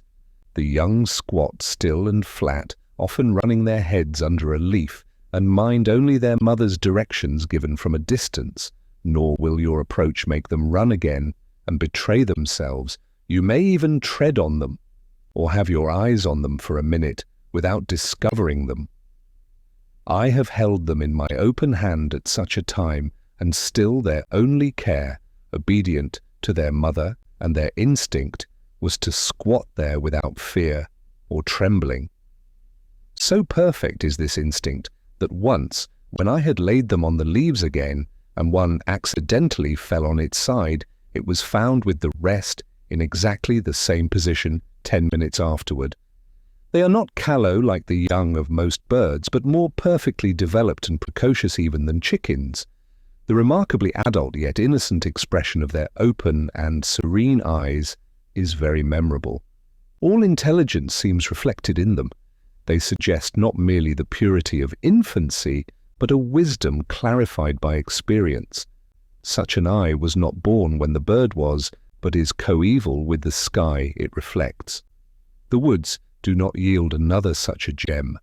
The traveller does not often look into such a limpid well.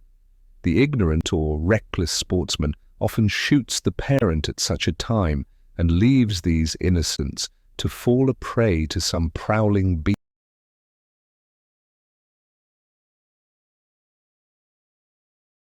or bird, or gradually mingle with the decaying leaves which they so much resemble. It is said that when hatched by a hen they will directly disperse on some alarm, and so are lost, for they never hear the mother's call which gathers them again. These were my hens and chickens. It is remarkable how many creatures live wild and free, though secret in the woods, and still sustain themselves in the neighbourhood of towns, suspected by hunters only. How retired the otter manages to live here? He grows to be 4 feet long, as big as a small boy, perhaps without any human being getting a glimpse of him. I formerly saw the raccoon in the woods behind where my house is built, and probably still heard their whinnering at night.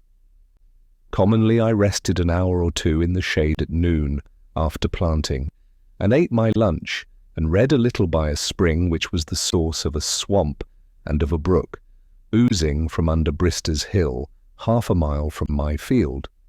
The approach to this was through a succession of descending grassy hollows full of young pitch pines into a larger wood about the swamp. There, in a very secluded and shaded spot, under a spreading white pine, there was yet a clean, firm sward to sit on. I had dug out the spring and made a well of clear grey water, where I could dip up a pailful without roiling it, and thither I went for this purpose almost every day in midsummer, when the pond was warmest. Thither, too, the woodcock led her brood, to probe the mud for worms, flying but a foot above them down the bank, while they ran in a troop beneath.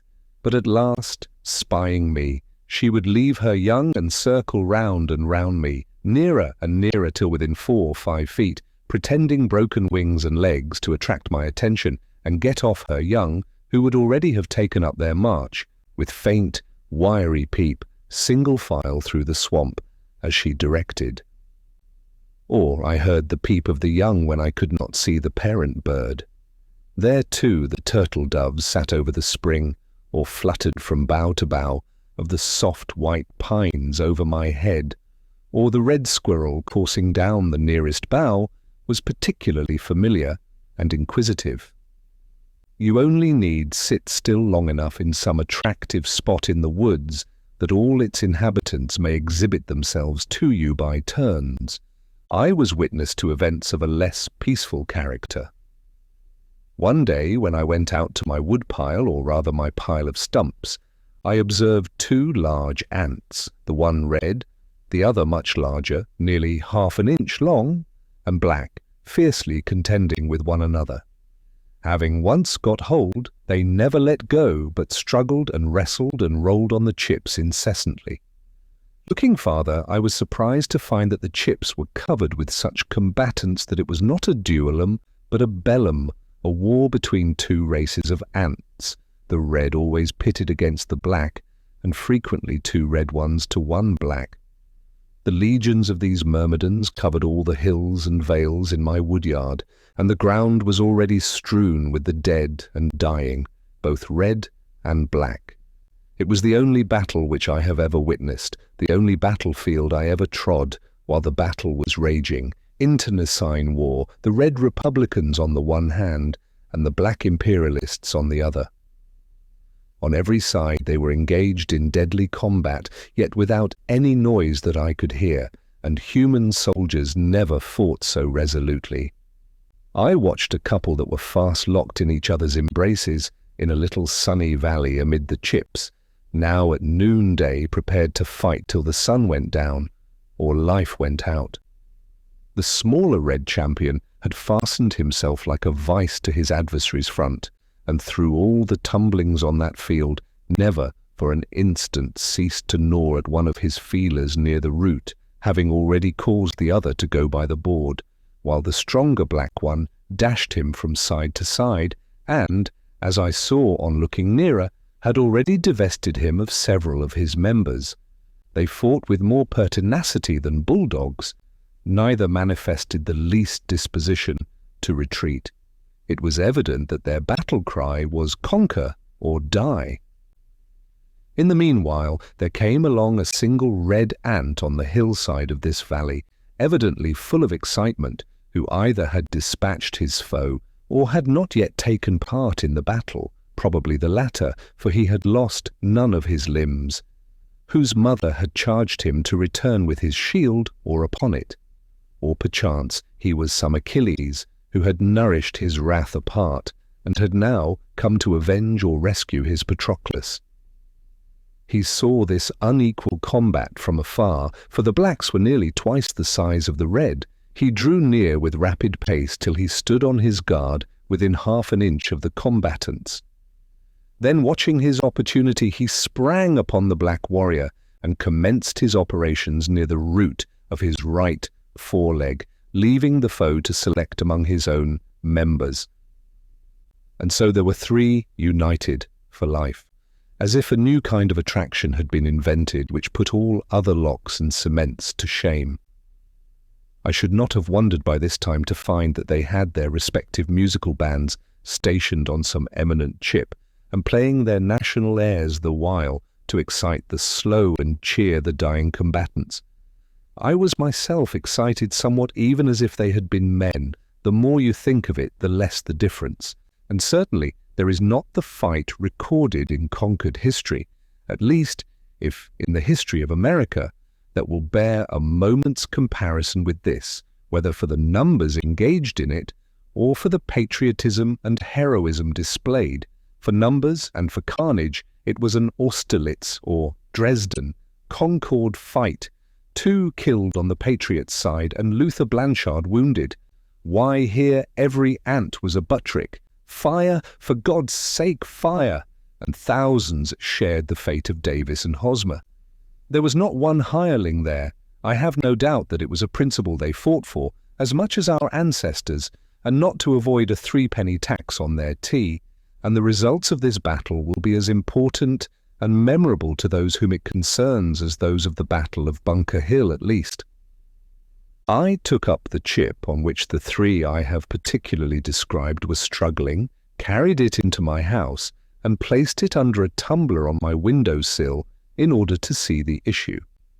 Holding a microscope to the first-mentioned red ant, I saw that though he was assiduously gnawing at the near foreleg of his enemy, having severed his remaining feeler, his own breast was all torn away, exposing what vitals he had there to the jaws of the black warrior, whose breastplate was apparently too thick for him to pierce, and the dark carbuncles of the sufferer's eyes shone with ferocity, such as war only could excite. They struggled half an hour longer under the tumbler, and when I looked again, the black soldier had severed the heads of his foes from their bodies, and the still living heads were hanging on either side of him like ghastly trophies at his saddle bow, still apparently as firmly fastened as ever, and he was endeavouring with feeble struggles, being without feelers, and with only the remnant of a leg, and I know not how many other wounds, to divest himself of them, which at length, after half an hour more, he accomplished. I raised the glass, and he went off over the window-sill in that crippled state. Whether he finally survived that combat, and spent the remainder of his days in some Hôtel des Invalides, I do not know, but I thought that his industry would not be worth much thereafter. I never learned which party was victorious, nor the cause of the war, but I felt for the rest of that day as if I had had my feelings excited and harrowed by witnessing the struggle, the ferocity and carnage of a human battle before my door. Kirby and Spence tell us that the battles of ants have long been celebrated and the date of them recorded, though they say that Huber is the only modern author who appears to have witnessed them. Ennius Sylvius, say they, after giving a very circumstantial account of one contested with great obstinacy by a great and small species on the trunk of a pear tree, adds that this action was fought in the pontificate of Eugenius IV in the presence of Nicholas Pistoriensis, an eminent lawyer who related the whole history of the battle with the greatest fidelity. A similar engagement between great and small ants is recorded by Olaus Magnus, in which the small ones, being victorious, are said to have buried the bodies of their own soldiers, but left those of their giant enemies a prey to the birds. This event happened previous to the expulsion of the tyrant Christian II from Sweden. The battle which I witnessed took place in the presidency of Polk, 5 years before the passage of Webster's Fugitive Slave Bill. Many a village beaux, fit only to course a mud turtle in a victualling cellar, sported his heavy quarters in the woods without the knowledge of his master, and ineffectually smelled at old fox burrows and woodchucks' holes, led perchance by some slight cur which nimbly threaded the wood, and might still inspire a natural terror in its denizens. Now far behind his guide, barking like a canine bull toward some small squirrel which had treed itself for scrutiny, then cantering off, bending the bushes with his weight, imagining that he is on the track of some stray member of the Jabilla family. Once I was surprised to see a cat walking along the stony shore of the pond, for they rarely wander so far from home. The surprise was mutual. Nevertheless, the most domestic cat, which has lain on a rug all her days, appears quite at home in the woods, and, by her sly and stealthy behaviour, proves herself more native there than the regular inhabitants. Once, when berrying, I met with a cat with young kittens in the woods, quite wild, and they all, like their mother, had their backs up and were fiercely spitting at me. A few years before I lived in the woods, there was what was called a winged cat in one of the farmhouses in Lincoln, nearest the pond, Mr. Gillian Baker's. When I called to see her in June 1842, she was gone a-hunting in the woods, as was her wont. I am not sure whether it was a male or female, and so used the more common pronoun, but her mistress told me that she came into the neighbourhood a little more than a year before, in April, and was finally taken into their house, that she was of a dark brownish-grey colour, with a white spot on her throat and white feet, and had a large, bushy tail like a fox, that in the winter the fur grew thick and flatted out along her sides, forming stripes 10 or 12 inches long by 2.5 wide, and under her chin like a muff, the upper side loose, the under matted like felt, and in the spring these appendages dropped off. They gave me a pair of her wings, which I keep still. There is no appearance of a membrane about them. Some thought it was part flying squirrel or some other wild animal, which is not impossible, for, according to naturalists, prolific hybrids have been produced by the union of the marten and domestic cat. This would have been the right kind of cat for me to keep if I had kept any, for why should not a poet's cat be winged as well as his horse? In the fall, the loon, Colymbus glacialis, came, as usual, to molt and bathe in the pond, making the woods ring with his wild laughter before I had risen. At rumour of his arrival, all the mill dam sportsmen are on the alert, in gigs and on foot, 2 by 2 and 3 by 3, with patent rifles and conical balls and spy-glasses. They come rustling through the woods like autumn leaves, at least 10 men to 1 loon. Some station themselves on this side of the pond, some on that, for the poor bird cannot be omnipresent. If he dive here, he must come up there. But now the kind October wind rises, rustling the leaves and rippling the surface of the water, so that no loon can be heard or seen, though his foes sweep the pond with spy-glasses and make the woods resound with their discharges. The waves generously rise and dash angrily, taking sides with all waterfowl, and our sportsmen must beat a retreat to town and shop and unfinished jobs, but they were too often successful. When I went to get a pail of water early in the morning, I frequently saw this stately bird sailing out of my cove within a few rods. If I endeavoured to overtake him in a boat, in order to see how he would manoeuvre, he would dive and be completely lost, so that I did not discover him again sometimes till the latter part of the day, but I was more than a match for him on the surface.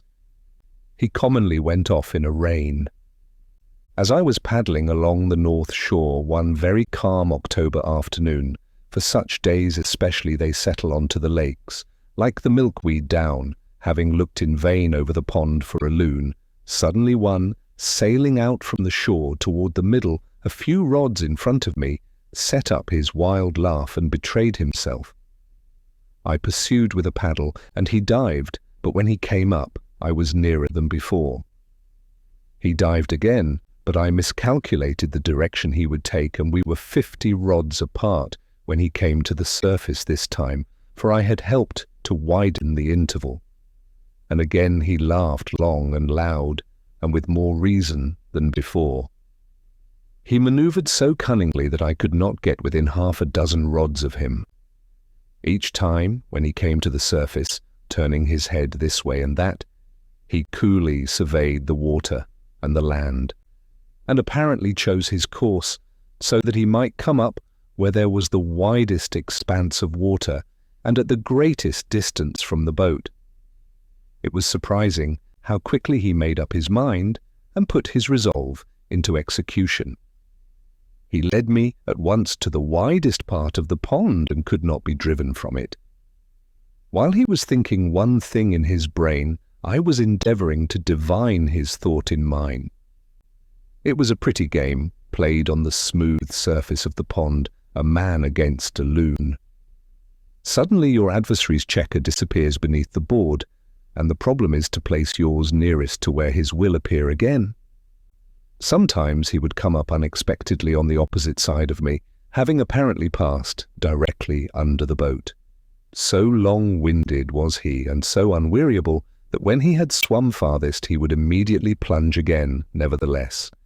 And then no wit could divine where in the deep pond, beneath the smooth surface, he might be speeding his way like a fish, for he had time and ability to visit the bottom of the pond in its deepest part.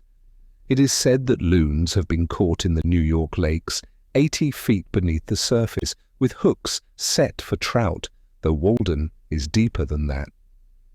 How surprised must the fishes be to see this ungainly visitor from another sphere speeding his way amid their schools. Yet he appeared to know his course as surely under water as on the surface, and swam much faster there. Once or twice I saw a ripple where he approached the surface, just put his head out to reconnoitre, and instantly dived again.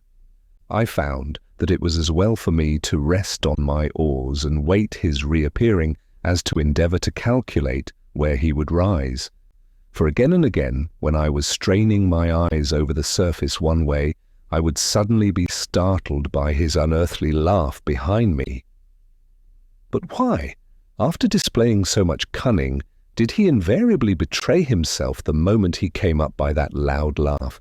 Did not his white breast enough betray him? He was indeed a silly loon, I thought. I could commonly hear the splash of the water when he came up, and so also detected him. But after an hour he seemed as fresh as ever, dived as willingly, and swam yet farther than at first. It was surprising to see how serenely he sailed off with unruffled breast when he came to the surface, doing all the work with his webbed feet beneath.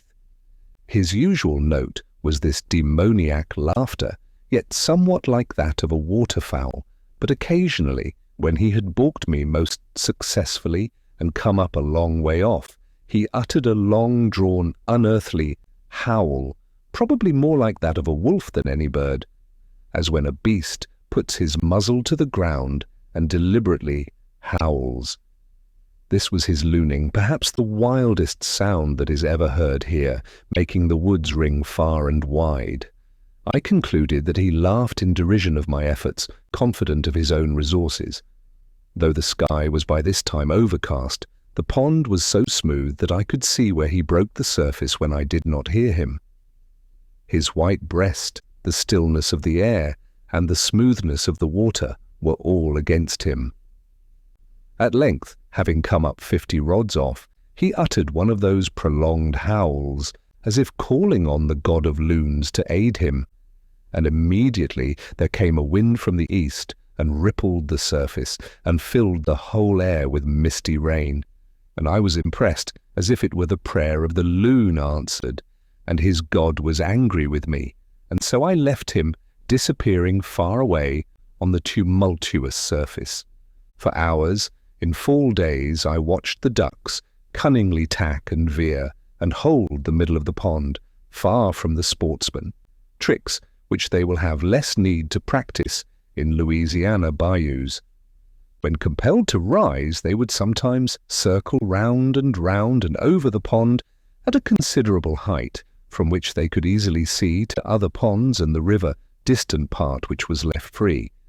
But what besides safety they got by sailing in the middle of Walden, I do not know, unless they love its water for the same reason that I do, housewarming.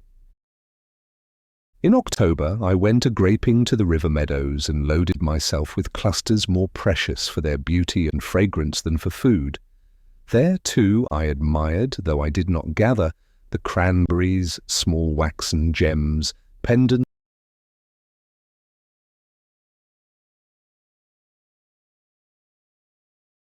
of the meadow grass, pearly and red, which the farmer plucks with an ugly rake, leaving the smooth meadow in a snarl, heedlessly measuring them by the bushel and the dollar only, and sells the spoils of the meads to Boston and New York, destined to be jammed to satisfy the tastes of lovers of nature there.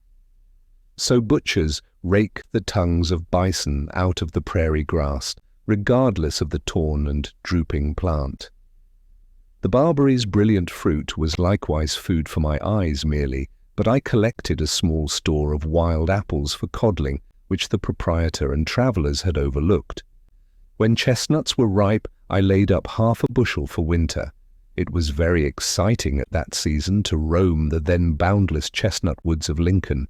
They now sleep their long sleep under the railroad, with a bag on my shoulder and a stick to open burrs with in my hand, for I did not always wait for the frost, amid the rustling of leaves and the loud reproofs of the red squirrels and the jays, whose half-consumed nuts I sometimes stole, for the burrs which they had selected were sure to contain sound ones. Occasionally I climbed and shook the trees. They grew also behind my house, and one large tree which almost overshadowed it was, when in flower, a bouquet which scented the whole neighbourhood, but the squirrels and the jays got most of its fruit, the last coming in flocks early in the morning and picking the nuts out of the burrs before they fell.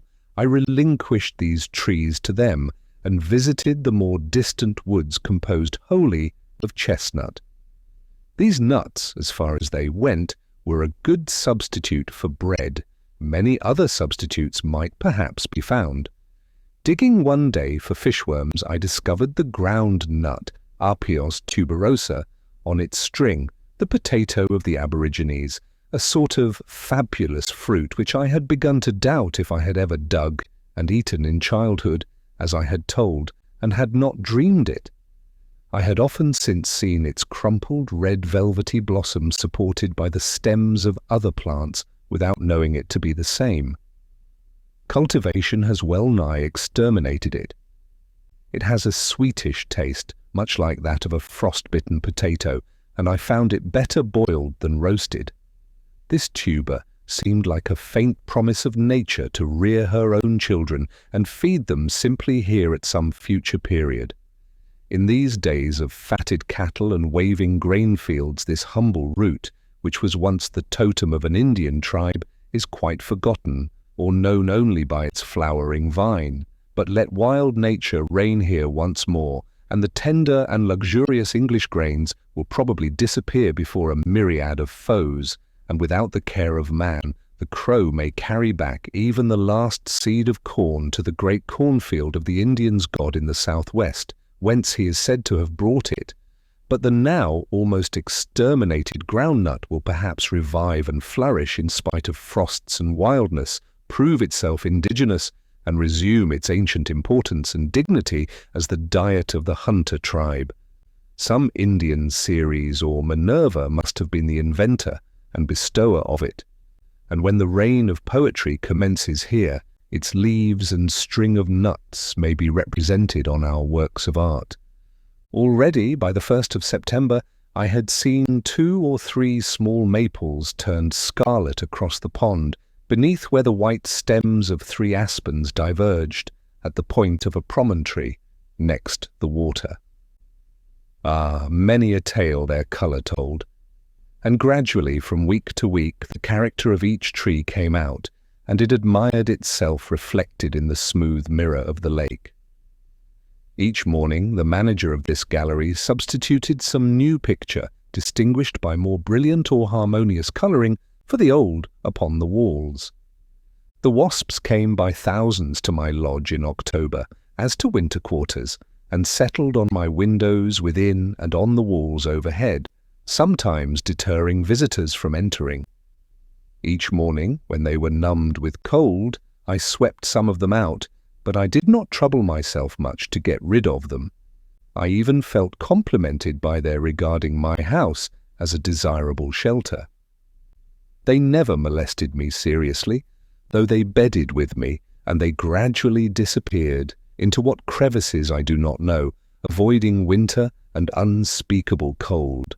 Like the wasps, before I finally went into winter quarters in November, I used to resort to the northeast side of Walden, which the sun, reflected from the pitch pine woods and the stony shore, made the fireside of the pond. It is so much pleasanter and wholesomer to be warmed by the sun while you can be, than by an artificial fire. I thus warmed myself by the still glowing embers which the summer, like a departed hunter, had left.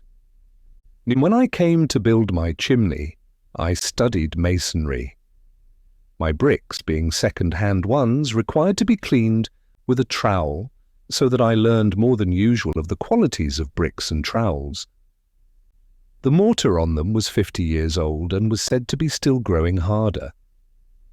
But this is one of those sayings which men love to repeat, whether they are true or not. Such sayings themselves grow harder and adhere more firmly with age, and it would take many blows with a trowel to clean an old wiseacre of them.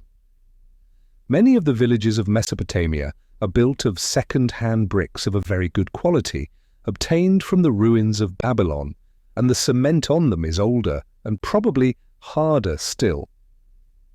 However that may be, I was struck by the peculiar toughness of the steel which bore so many violent blows without being worn out. As my bricks had been in a chimney before, though I did not read the name of Nebuchadnezzar on them, I picked out as many fireplace bricks as I could find to save work and waste, and I filled the spaces between the bricks about the fireplace with stones from the pond shore, and also made my mortar with the white sand from the same place. I lingered most about the fireplace as the most vital part of the house. Indeed, I worked so deliberately that though I commenced at the ground in the morning, a course of bricks raised a few inches above the floor served for my pillow at night, yet I did not get a stiff neck for it that I remember. My stiff neck is of older date. I took a poet to board for a fortnight about those times, which caused me to be put to it for room. He brought his own knife, though I had two, and we used to scour them by thrusting them into the earth. He shared with me the labours of cooking. I was pleased to see my work rising so square and solid by degrees, and reflected that if it proceeded slowly, it was calculated to endure a long time. The chimney is to some extent an independent structure, standing on the ground and rising through the house to the heavens. Even after the house is burned, it still stands sometimes, and its importance and independence are apparent. This was toward the end of summer. It was now November. And the north wind had already begun to cool the pond, though it took many weeks of steady blowing to accomplish it. It is so deep. When I began to have a fire at evening, before I plastered my house, the chimney carried smoke particularly well because of the numerous chinks between the boards. Yet I passed some cheerful evenings in that cool and airy apartment, surrounded by the rough brown boards full of knots, and rafters with the bark on high overhead. My house never pleased my eye so much after it was plastered, though I was obliged to confess that it was more comfortable. Should not every apartment in which man dwells be lofty enough to create some obscurity overhead, where flickering shadows may play at evening about the rafters? These forms are more agreeable to the fancy and imagination than fresco paintings or other the most expensive furniture. I now first began to inhabit my house, I may say, when I began to use it for warmth as well as shelter. I had got a couple of old fire dogs to keep the wood from the hearth, and it did me good to see the soot form on the back of the chimney which I had built, and I poked the fire with more right and more satisfaction than usual. My dwelling was small, and I could hardly entertain an echo in it, but it seemed larger for being a single apartment, and remote from neighbours. All the attractions of a house were concentrated in one room. It was kitchen, chamber, parlour, and keeping room, and whatever satisfaction parent or child, master or servant derived from living in a house, I enjoyed it all. Cato says, "The master of a family, patrem familias, must have in his rustic villa cellam molearium, vinarium dolia multa, uti lubeat caritatem expectare, et rei et virtuti, et gloriae erit." That is, an oil and wine cellar, many casks, so that it may be pleasant to expect hard times. It will be for his advantage and virtue and glory. I had in my cellar a firkin of potatoes, about 2 quarts of peas with the weevil in them, and on my shelf a little rice, a jug of molasses, and of rye and Indian meal a peck each. I sometimes dream of a larger and more populous house, standing in a golden age of enduring materials and without gingerbread work, which shall still consist of only one room, a vast, rude, substantial, primitive hall, without ceiling or plastering, with bare rafters and purlins supporting a sort of lower heaven over one's head, useful to keep off rain and snow, where the king and queen posts stand out to receive your homage when you have done reverence to the prostrate Saturn of an older dynasty on stepping over the sill, a cavernous house wherein you must reach up a torch upon a pole to see the roof, where some may live in the fireplace, some in the recess of a window, and some on settles, some at one end of the hall, some at another, and some aloft on rafters with the spiders, if they choose. A house which you have got into when you have opened the outside door, and the ceremony is over, where the weary traveller may wash and eat and converse and sleep without further journey.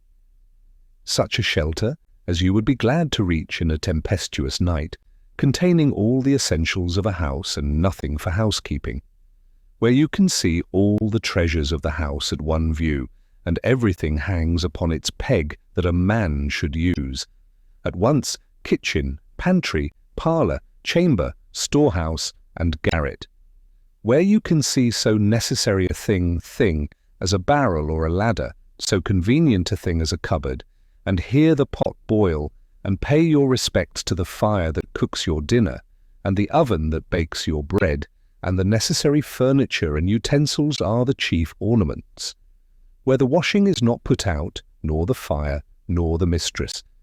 And perhaps you are sometimes requested to move from off the trap door, when the cook would descend into the cellar, and so learn whether the ground is solid or hollow beneath you without stamping, a house whose inside is as open and manifest as a bird's nest, and you cannot go in at the front door and out at the back without seeing some of its inhabitants, where to be a guest is to be presented with the freedom of the house, and not to be carefully excluded from 7/8 of it, shut up in a particular cell, and told to make yourself at home there, in solitary confinement. Nowadays the host does not admit you to his hearth, but has got the mason to build one for yourself somewhere in his alley, and hospitality is the art of keeping you at the greatest distance. There is as much secrecy about the cooking as if he had a design to poison you. I am aware that I have been on many a man's premises and might have been legally ordered off, but I am not aware that I have been in many men's houses. I might visit in my old clothes a king and queen who lived simply in such a house as I have described, if I were going their way, but backing out of a modern palace will be all that I shall desire to learn, if ever I am caught in one. It would seem as if the very language of our parlours would lose all its nerve and degenerate into palaver wholly. Our lives pass at such remoteness from its symbols, and its metaphors and tropes are necessarily so far-fetched, through slides and dumbwaiters, as it were. In other words, the parlour is so far from the kitchen and workshop. The dinner even is only the parable of a dinner commonly, as if only the savage dwelt near enough to nature and truth to borrow a trope from them. How can the scholar, who dwells away in the Northwest Territory or the Isle of Man, tell what is parliamentary in the kitchen? However, only one or two of my guests were ever bold enough to stay and eat a hasty pudding with me, but when they saw that crisis approaching, they beat a hasty retreat rather, as if it would shake the house to its foundations. Nevertheless, it stood through a great many hasty puddings. I did not plaster till it was freezing weather. I brought over some whiter and cleaner sand for this purpose from the opposite shore of the pond in a boat, a sort of conveyance which would have tempted me to go much farther if necessary. My house had in the meanwhile been shingled down to the ground on every side. In lathing I was pleased to be able to send home each nail with a single blow of the hammer, and it was my ambition to transfer the plaster from the board to the wall neatly and rapidly. I remembered the story of a conceited fellow who, in fine clothes, was wont to lounge about the village once, giving advice to workmen. Venturing one day to substitute deeds for words, he turned up his cuffs, seized a plasterer's board, and having loaded his trowel without mishap, with a complacent look toward the lathing overhead, made a bold gesture thitherward, and straightway, to his complete discomfiture, received the whole contents in his ruffled bosom.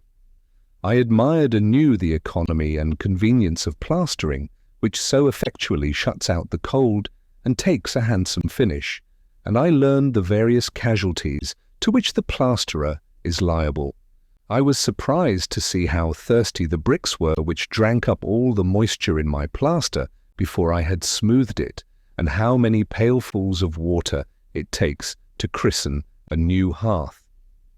I had the previous winter made a small quantity of lime by burning the shells of the Unio fluviatilis, which our river affords, for the sake of the experiment, so that I knew where my materials came from. I might have got good limestone within a mile or two and burned it myself, if I had cared to do so. The pond had, in the meanwhile, skimmed over in the shadiest and shallowest coves, some days or even weeks before the general freezing. The first ice is especially interesting and perfect, being hard, dark and transparent, and affords the best opportunity that ever offers for examining the bottom where it is shallow. For you can lie at your length on ice only an inch thick, like a skater insect on the surface of the water, and study the bottom at your leisure, only 2 or 3 inches distant, like a picture behind a glass, and the water is necessarily always smooth then. There are many furrows in the sand where some creature has travelled about and doubled on its tracks, and, for wrecks, it is strewn with the cases of caddis worms made of minute grains of white quartz. Perhaps these have creased it, for you find some of their cases in the furrows, though they are deep and broad for them to make. But the ice itself is the object of most interest, though you must improve the earliest opportunity to study it.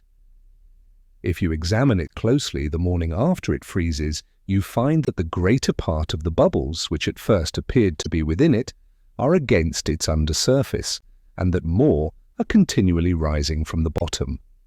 While the ice is as yet comparatively solid and dark, that is, you see the water through it. These bubbles are from an 1/80th to an 1/8 of an inch in diameter, very clear and beautiful, and you see your face reflected in them through the ice. There may be 30 or 40 of them to a square inch.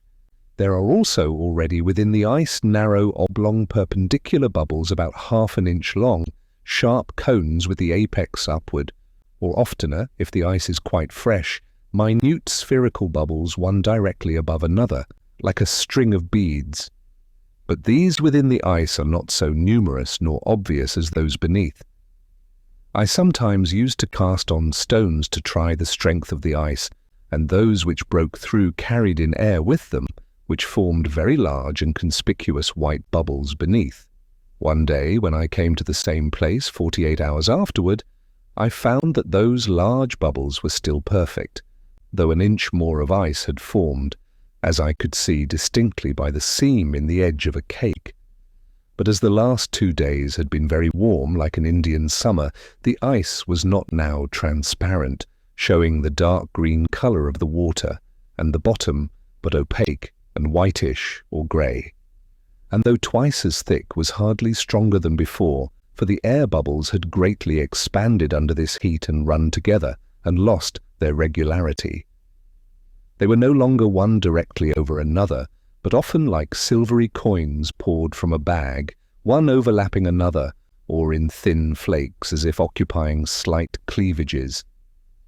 The beauty of the ice was gone, and it was too late to study the bottom.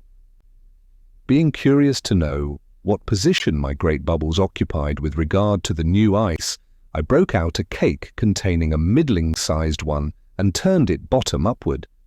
The new ice had formed around and under the bubble, so that it was included between the two ices. It was wholly in the lower ice, but close against the upper, and was flattish, or perhaps slightly lenticular, with a rounded edge 1/4 of an inch deep by 4 inches in diameter, and I was surprised to find that directly under the bubble the ice was melted with great regularity in the form of a saucer reversed, to the height of 5/8 of an inch in the middle, leaving a thin partition there between the water and the bubble hardly an eighth of an inch thick. And in many places the small bubbles in this partition had burst out downward, and probably there was no ice at all under the largest bubbles, which were a foot in diameter. I inferred that the infinite number of minute bubbles which I had first seen against the undersurface of the ice were now frozen in likewise, and that each, in its degree, had operated like a burning glass on the ice beneath to melt and rot it. These are the little air guns which contribute to make the ice crack and whoop. At length the winter set in good earnest, just as I had finished plastering, and the wind began to howl around the house as if it had not had permission to do so till then. Night after night the geese came lumbering in the dark with a clangor and a whistling of wings, even after the ground was covered with snow, some to alight in Walden, and some flying low over the woods toward Fair Haven, bound for Mexico. Several times, when returning from the village at 10 or 11 o'clock at night, I heard the tread of a flock of geese, or else ducks on the dry leaves in the woods by a pond hole behind my dwelling, where they had come up to feed, and the faint honk or quack of their leader as they hurried off. In 1845, Walden froze entirely over for the first time on the night of the 22nd of December, flints and other shallower ponds and the river having been frozen 10 days or more. In 46, the 16th, in 49, about the 31st, and in 1850, about the 21st, 50, about the 27th of December, in 52, the 5th of January, in 53, the 31st of December. The snow had already covered the ground since the 25th of November and surrounded me suddenly with the scenery of winter. I withdrew yet farther into my shell and endeavoured to keep a bright fire both within my house and within my breast. My employment out of doors now was to collect the dead wood in the forest, bringing it in my hands or on my shoulders, or sometimes trailing a dead pine tree under each arm to my shed. An old forest fence which had seen its best days was a great haul for me. I sacrificed it to Vulcan, for it was past serving the god Terminus. How much more interesting an event is that man's supper who has just been forth in the snow to hunt, nay, you might say, steal the fuel to cook it with. His bread and meat are sweet. There are enough faggots and waste wood of all kinds in the forests of most of our towns to support many fires, but which at present warm none, and, some think, hinder the growth of the young wood. There was also the driftwood of the pond. In the course of the summer I had discovered a raft of pitch pine logs with the bark on, pinned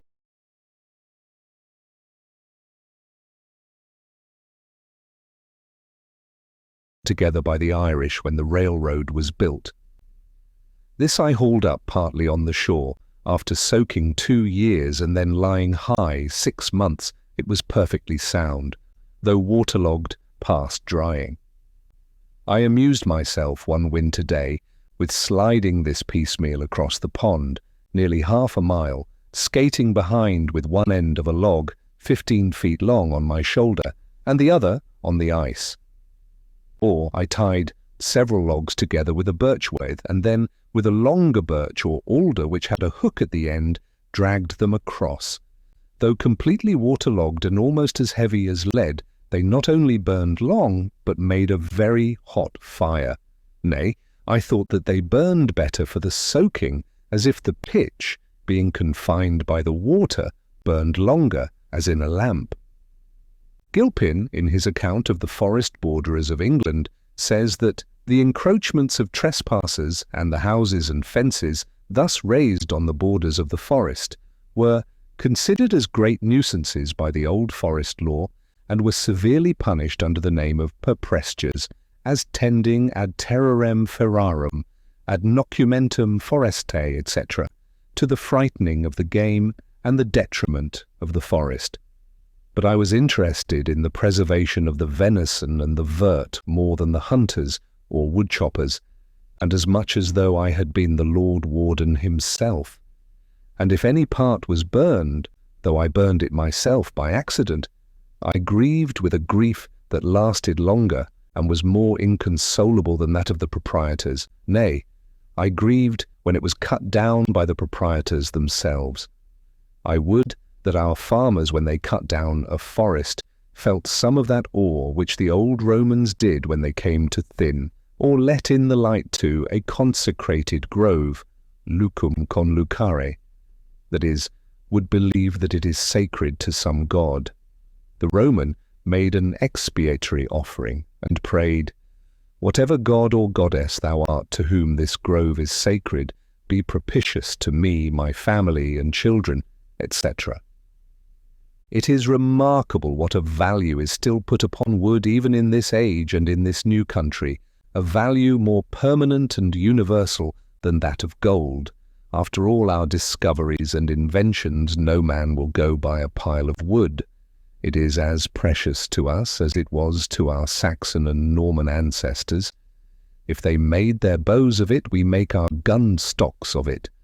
Michaud, more than 30 years ago, says that the price of wood for fuel in New York and Philadelphia nearly equals and sometimes exceeds that of the best wood in Paris, though this immense capital annually requires more than 300,000 cords and is surrounded to the distance of 300 miles by cultivated plains. In this town, the price of wood rises almost steadily, and the only question is how much higher it is to be this year than it was the last. Mechanics and tradesmen who come in person to the forest on no other errand are sure to attend the wood auction, and even pay a high price for the privilege of gleaning after the woodchopper.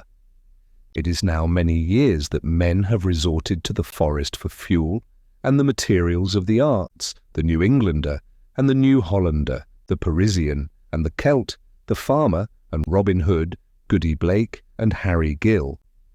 In most parts of the world, the prince and the peasant, the scholar and the savage equally require still a few sticks from the forest to warm them and cook their food. Neither could I do without them. Every man looks at his woodpile with a kind of affection. I love to have mine before my window, and the more chips the better to remind me of my pleasing work. I had an old axe which nobody claimed, with which by spells in winter days, on the sunny side of the house, I played about the stumps which I had got out of my bean field. As my driver prophesied when I was ploughing, they warmed me twice, once while I was splitting them, and again when they were on the fire, so that no fuel could give out more heat. As for the axe, I was advised to get the village blacksmith to jump it, but I jumped him, and putting a hickory helve from the woods into it made it do. If it was dull, it was at least hung true. A few pieces of fat pine were a great treasure. It is interesting to remember how much of this food for fire is still concealed in the bowels of the earth. In previous years, I had often gone prospecting over some bare hillside where a pitch pine wood had formerly stood and got out the fat pine roots. They are almost indestructible. Stumps 30 or 40 years old at least will still be sound at the core, though the sapwood has all become vegetable mould, as appears by the scales of the thick bark forming a ring level with the earth, 4 or 5 inches distant from the heart. With axe and shovel, you explore this mine and follow the marrowy store, yellow as beef tallow, or as if you had struck on a vein of gold deep into the earth. But commonly I kindled my fire with the dry leaves of the forest, which I had stored up in my shed before the snow came.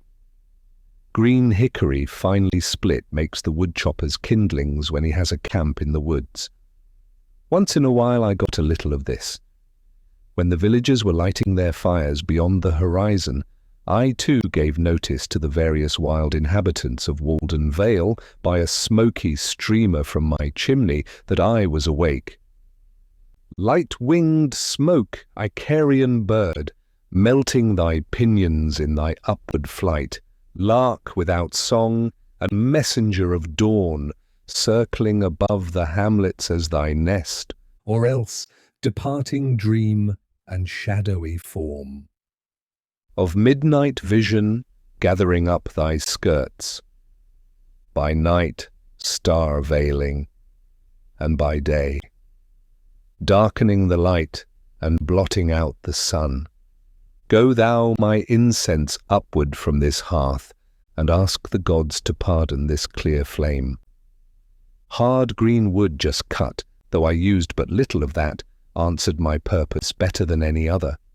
I sometimes left a good fire when I went to take a walk in a winter afternoon, and when I returned, 3 or 4 hours afterward, it would be still alive and glowing. My house was not empty, though I was gone. It was as if I had left a cheerful housekeeper behind. It was I and fire that lived there, and commonly my housekeeper proved trustworthy.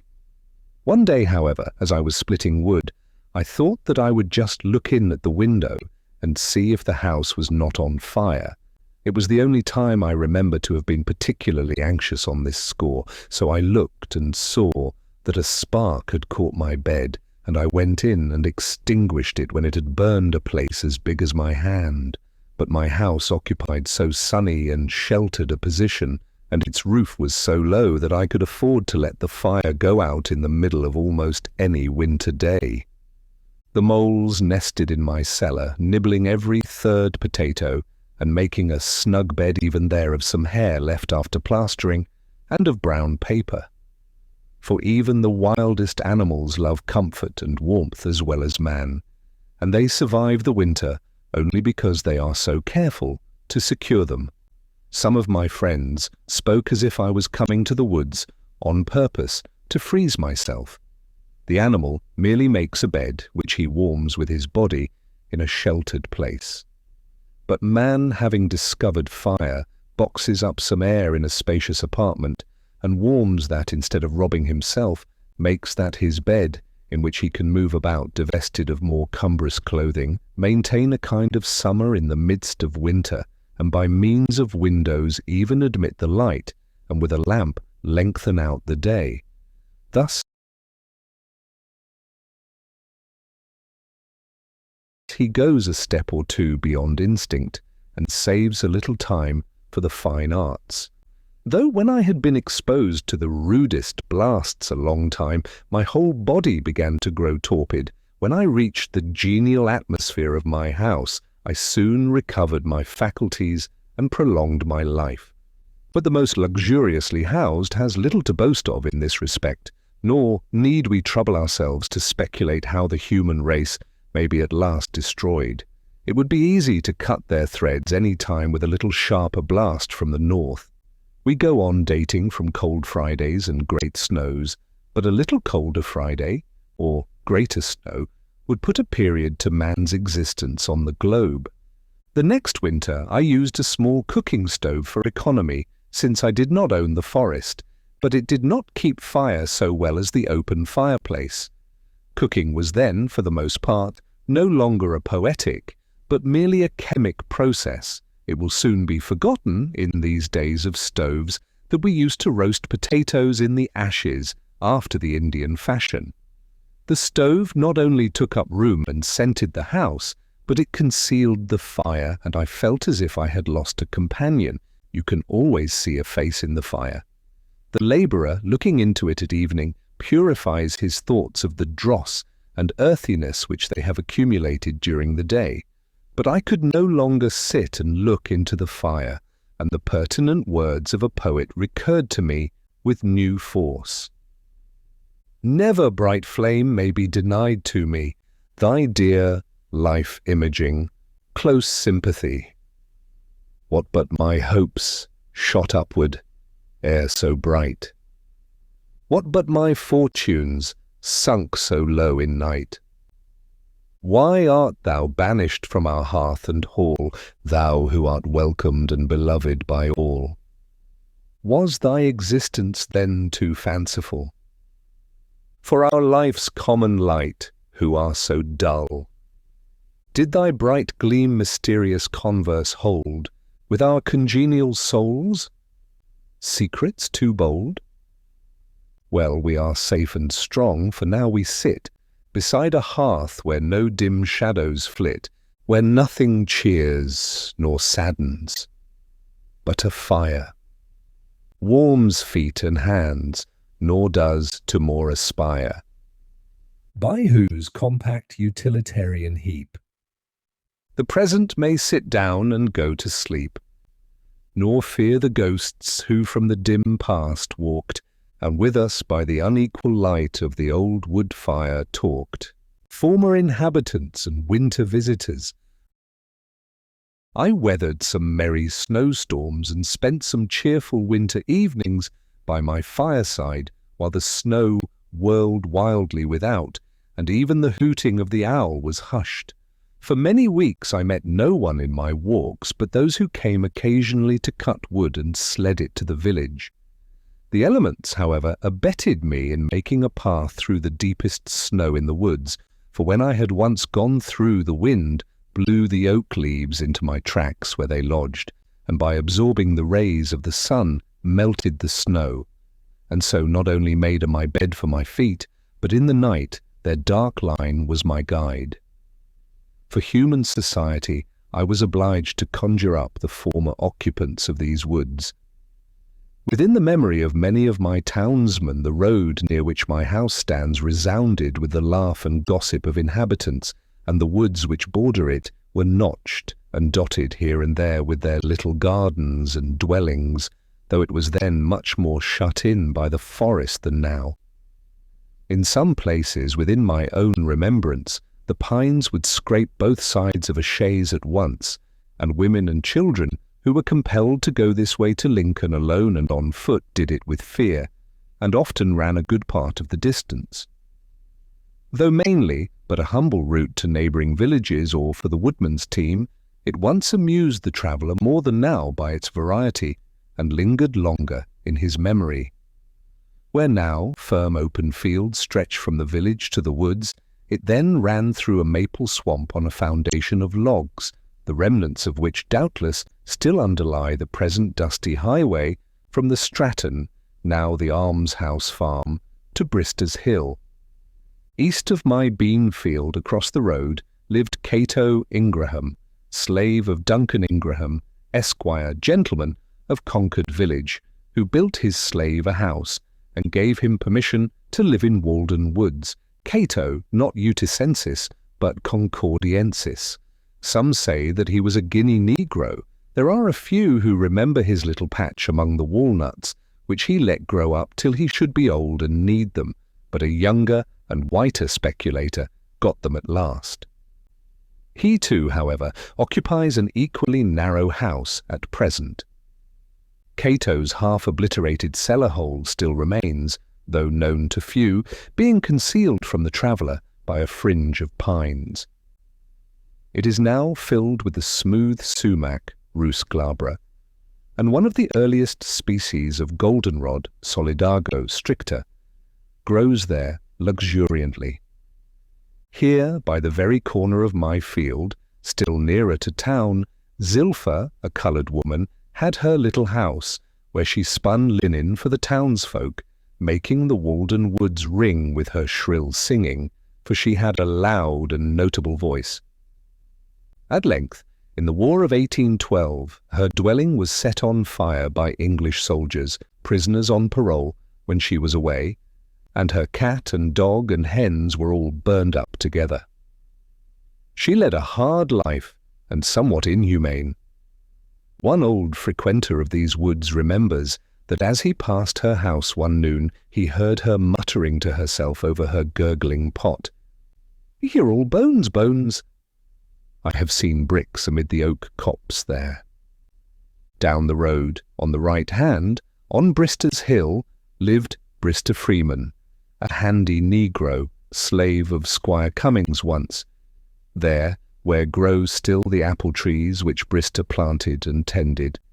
Large old trees now, but their fruit still wild and ciderish to my taste. Not long since I read his epitaph in the old Lincoln burying ground, a little on one side, near the unmarked graves of some British grenadiers who fell in the retreat from Concord, where he is styled Scipio Brister. Scipio Africanus he had some title to be called. A man of colour, as if he were discoloured. It also told me with staring emphasis when he died, which was but an indirect way of informing me that he ever lived. With him dwelt Fenda, his hospitable wife, who told fortunes, yet pleasantly, large, round, and black, blacker than any of the children of night, such a dusky orb as never rose on Concord before or since. Farther down the hill, on the left, on the old road in the woods, are marks of some homestead of the Stratton family, whose orchard once covered all the slope of Brister's Hill, but was long since killed out by pitch pines, excepting a few stumps, whose old roots furnish still the wild stocks of many a thrifty village tree.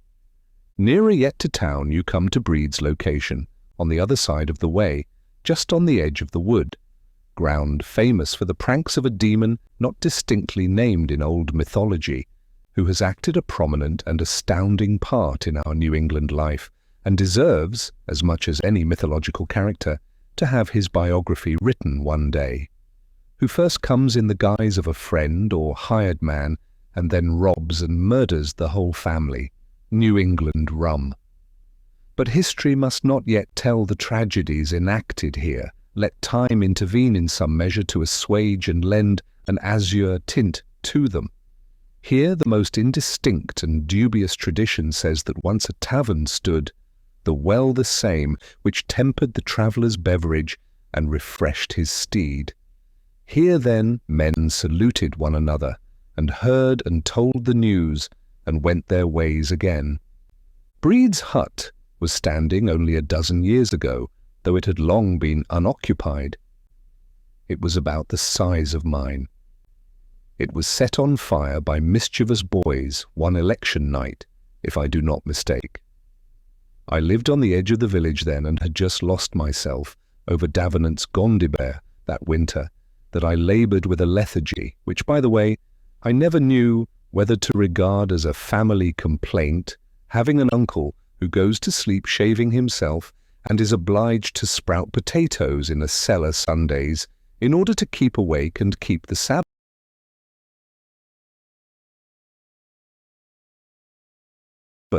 or as the consequence of my attempt to read Chalmers' collection of English poetry without skipping. It fairly overcame my nervy.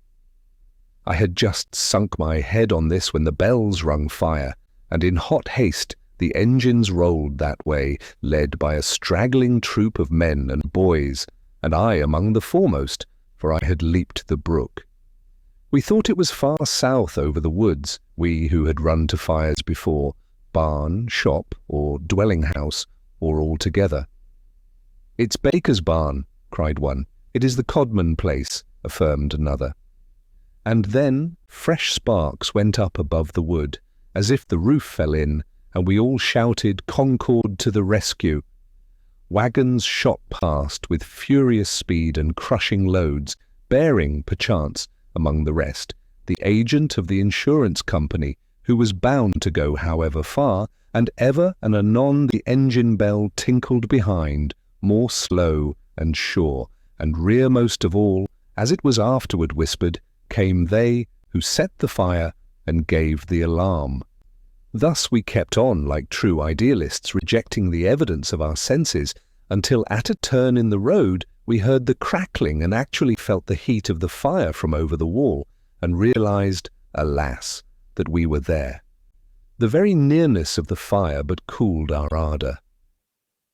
At first we thought to throw a frog pond onto it, but concluded to let it burn, it was so far gone and so worthless. So we stood round our engine, jostled one another, expressed our sentiments through speaking trumpets, or in lower tone referred to the great conflagrations which the world has witnessed, including Bascom's shop, and, between ourselves, we thought that, were we there in season with our tub and a full frog pond by, we could turn that threatened last and universal one into another flood. We finally retreated without doing any mischief, returned to sleep, and Gondibert. But as for Gondibert, I would accept that passage in the preface about wit being the soul's powder, if most of mankind are strangers to wit, as Indians are to powder. It chanced that I walked that way across the fields the following night, about the same hour, and hearing a low moaning at this spot, I drew near in the dark, and discovered the only survivor of the family that I know, the heir of both its virtues and its vices, who alone was interested in this burning, lying on his stomach, and looking over the cellar wall at the still, smouldering cinders beneath, muttering to himself, as is his wont. He had been working far off in the river meadows all day, and had improved the first moments that he could call his own, to visit the home of his fathers and his youth. He gazed into the cellar from all sides and points of view by turns, always lying down to it, as if there was some treasure, which he remembered, concealed between the stones, where there was absolutely nothing but a heap of bricks and ashes.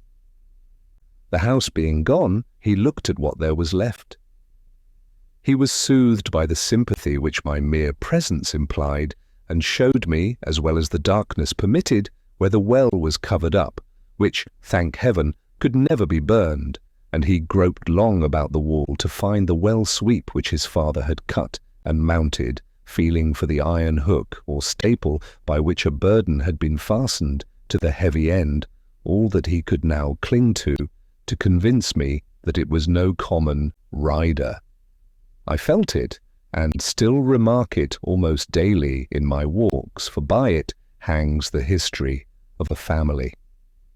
Once more, on the left, where are seen the well and lilac bushes by the wall, in the now open field, lived Nutting and Le Gros. But to return toward Lincoln. Farther in the woods than any of these, where the road approaches nearest to the pond, Wyman the potter squatted and furnished his townsmen with earthenware, and left descendants to succeed him. Neither were they rich in worldly goods, holding the land by sufferance while they lived, and there often the sheriff came in vain to collect the taxes, and attached a chip for form's sake, as I have read in his accounts, there being nothing else that he could lay his hands on. One day, in midsummer, when I was hoeing, a man who was carrying a load of pottery to market stopped his horse against my field, and inquired concerning Wyman the younger. He had long ago bought a potter's wheel of him, and wished to know what had become of him. I had read of the potter's clay and wheel in Scripture, but it had never occurred to me that the pots we use were not such as had come down unbroken from those days, or grown on trees like gourds somewhere, and I was pleased to hear that so fictile an art was ever practised in my neighbourhood. The last inhabitant of these woods before me was an Irishman, Hugh Quoyle, if I have spelt his name with coil enough, who occupied Wyman's tenement, Colonel. Quoyle he was called. Rumour said that he had been a soldier at Waterloo. If he had lived, I should have made him fight his battles over again. His trade here was that of a ditcher. Napoleon went to St. Helena. Quoyle came to Walden Woods. All I know of him is tragic. He was a man of manners, like one who had seen the world, and was capable of more civil speech than you could well attend to. He wore a greatcoat in midsummer, being affected with a trembling delirium, and his face was the colour of carmine. He died in the road at the foot of Brister's Hill shortly after I came to the woods, so that I have not remembered him as a neighbour. Before his house was pulled down, when his comrades avoided it as an unlucky castle, I visited it. There lay his old clothes curled up by use, as if they were himself upon his raised plank bed. His pipe lay broken on the hearth instead of a bowl broken at the fountain. The last could never have been the symbol of his death, for he confessed to me that though he had heard of Brister's Spring, he had never seen it, and soiled cards, kings of diamonds, spades, and hearts were scattered over the floor. One black chicken which the administrator could not catch, black as night and as silent, not even croaking, awaiting Reynard, still went to roost in the next apartment. In the rear, there was the dim outline of a garden which had been planted but had never received its first hoeing, owing to those terrible shaking fits, though it was now harvest time. It was overrun with Roman wormwood and beggar ticks which last stuck to my clothes for all fruit. The skin of a woodchuck was freshly stretched upon the back of the house, a trophy of his last Waterloo, but no warm cap or mittens would he want more. Now only a dent in the earth marks the site of these dwellings, with buried cellar stones and strawberries, raspberries, thimbleberries, hazel bushes, and sumacs growing in the sunny sward there. Some pitch pine or gnarled oak occupies what was the chimney nook, and a sweet-scented black birch, perhaps, waves where the doorstone was. Sometimes the well dent is visible, where once a spring oozed, now dry and tearless grass, or it was covered deep, not to be discovered till some late day, with a flat stone under the sod, when the last of the race departed. What a sorrowful act must that be, the covering up of wells, coincident with the opening of wells of tears. These cellar dents, like deserted fox burrows, old holes, are all that is left where once were the stir and bustle of human life, and fate, free will, foreknowledge absolute, in some form and dialect or other, were by turns discussed. But all I can learn of their conclusions amounts to just this, that Cato and Brister pulled wool, which is about as edifying as the history of more famous schools of philosophy. Still grows the vivacious lilac a generation after the door, and lintel and the sill are gone, unfolding its sweet-scented flowers each spring to be plucked by the musing traveller, planted and tended once by children's hands in front-yard plots, now standing by wall sides in retired pastures and giving place to new, rising forests, the last of that stirp, sole survivor of that family.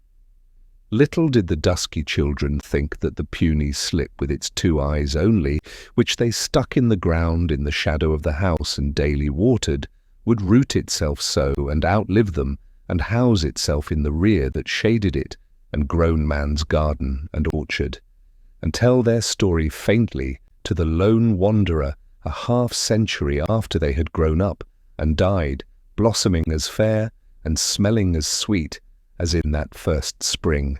I mark its still tender, civil, cheerful lilac colours, but this small village, germ of something more, why did it fail while Concord keeps its ground? Were there no natural advantages, no water privileges, forsooth? Aye, the deep Walden Pond and cool Brister's spring, privileged to drink long and healthy draughts at these, all unimproved by these men, but to dilute their glass. They were universally a thirsty race.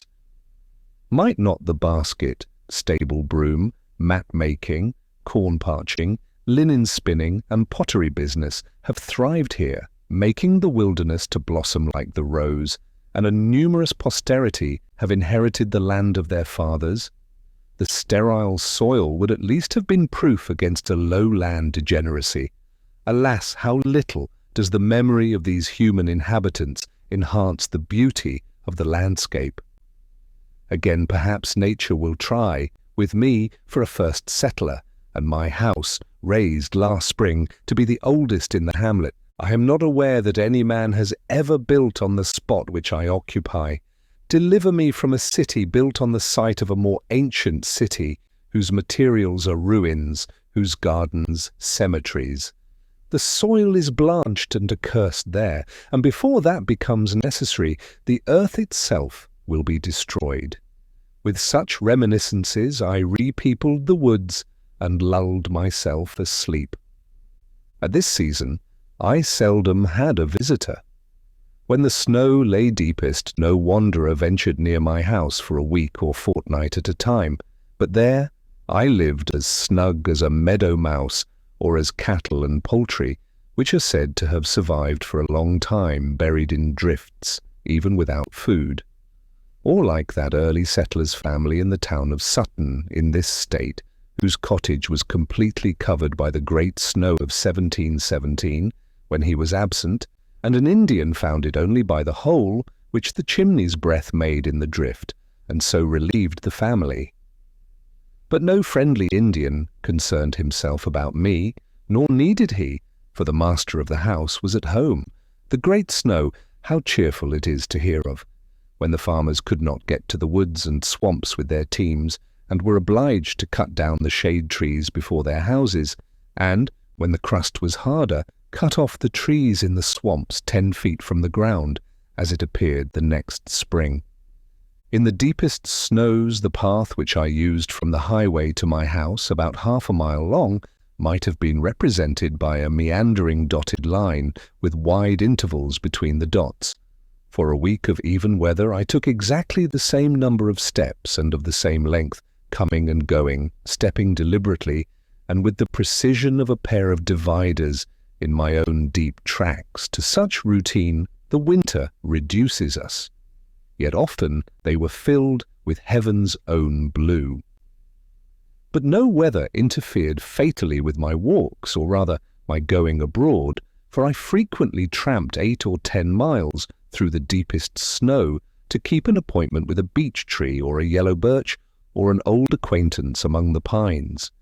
When the ice and snow, causing their limbs to droop and so sharpening their tops, had changed the pines into fir trees, wading to the tops of the highest hills when the show was nearly 2 feet deep on a level, and shaking down another snowstorm on my head at every step, or sometimes creeping and floundering thither on my hands and knees when the hunters had gone into winter quarters.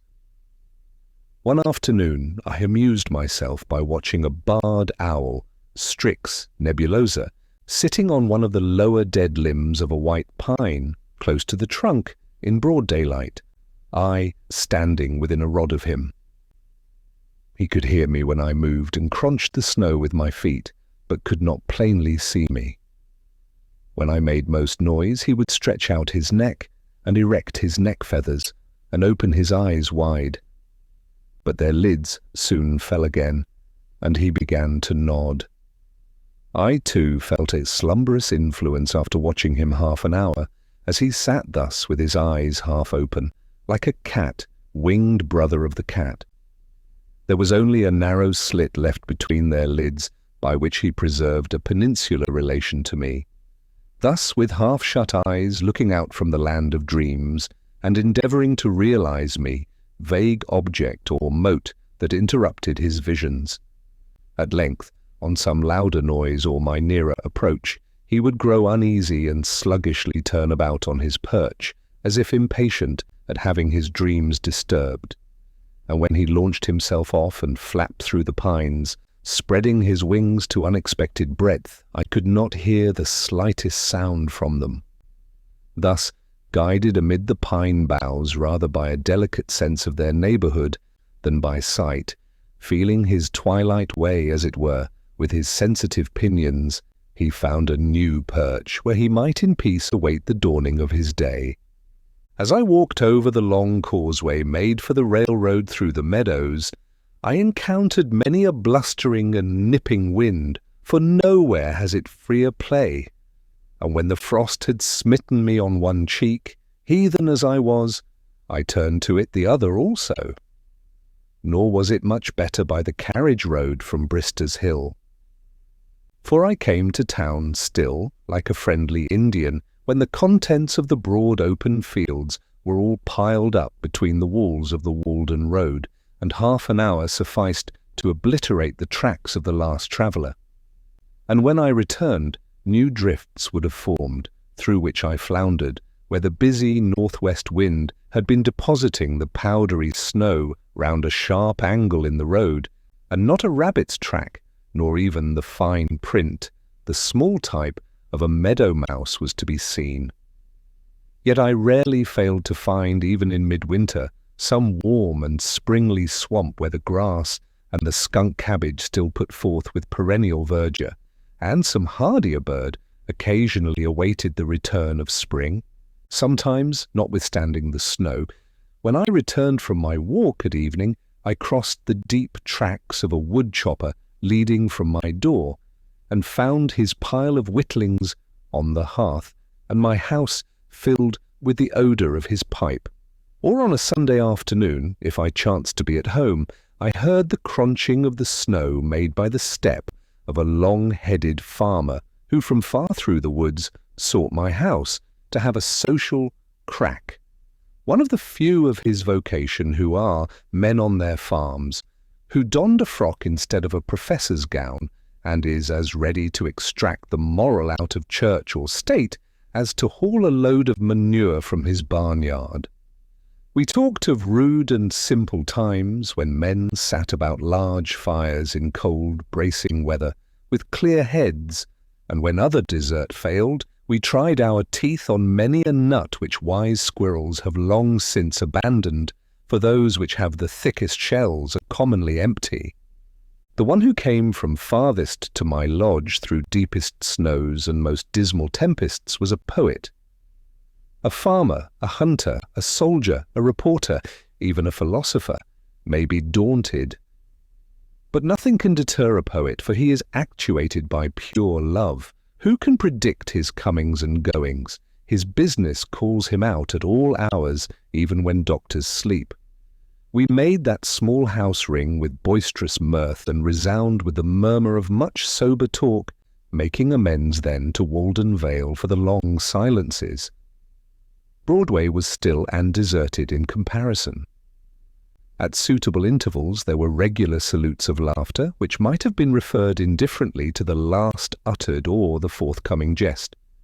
We made many a brand new theory of life over a thin dish of gruel, which combined the advantages of conviviality with the clear-headedness which philosophy requires. I should not forget that during my last winter at the pond, there was another welcome visitor who at one time came through the village, through snow and rain and darkness, till he saw my lamp through the trees and shared with me some long winter evenings.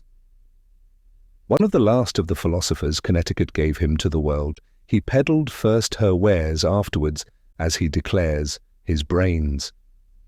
These he peddles still, prompting God and disgracing man, bearing for fruit his brain only, like the nut its kernel.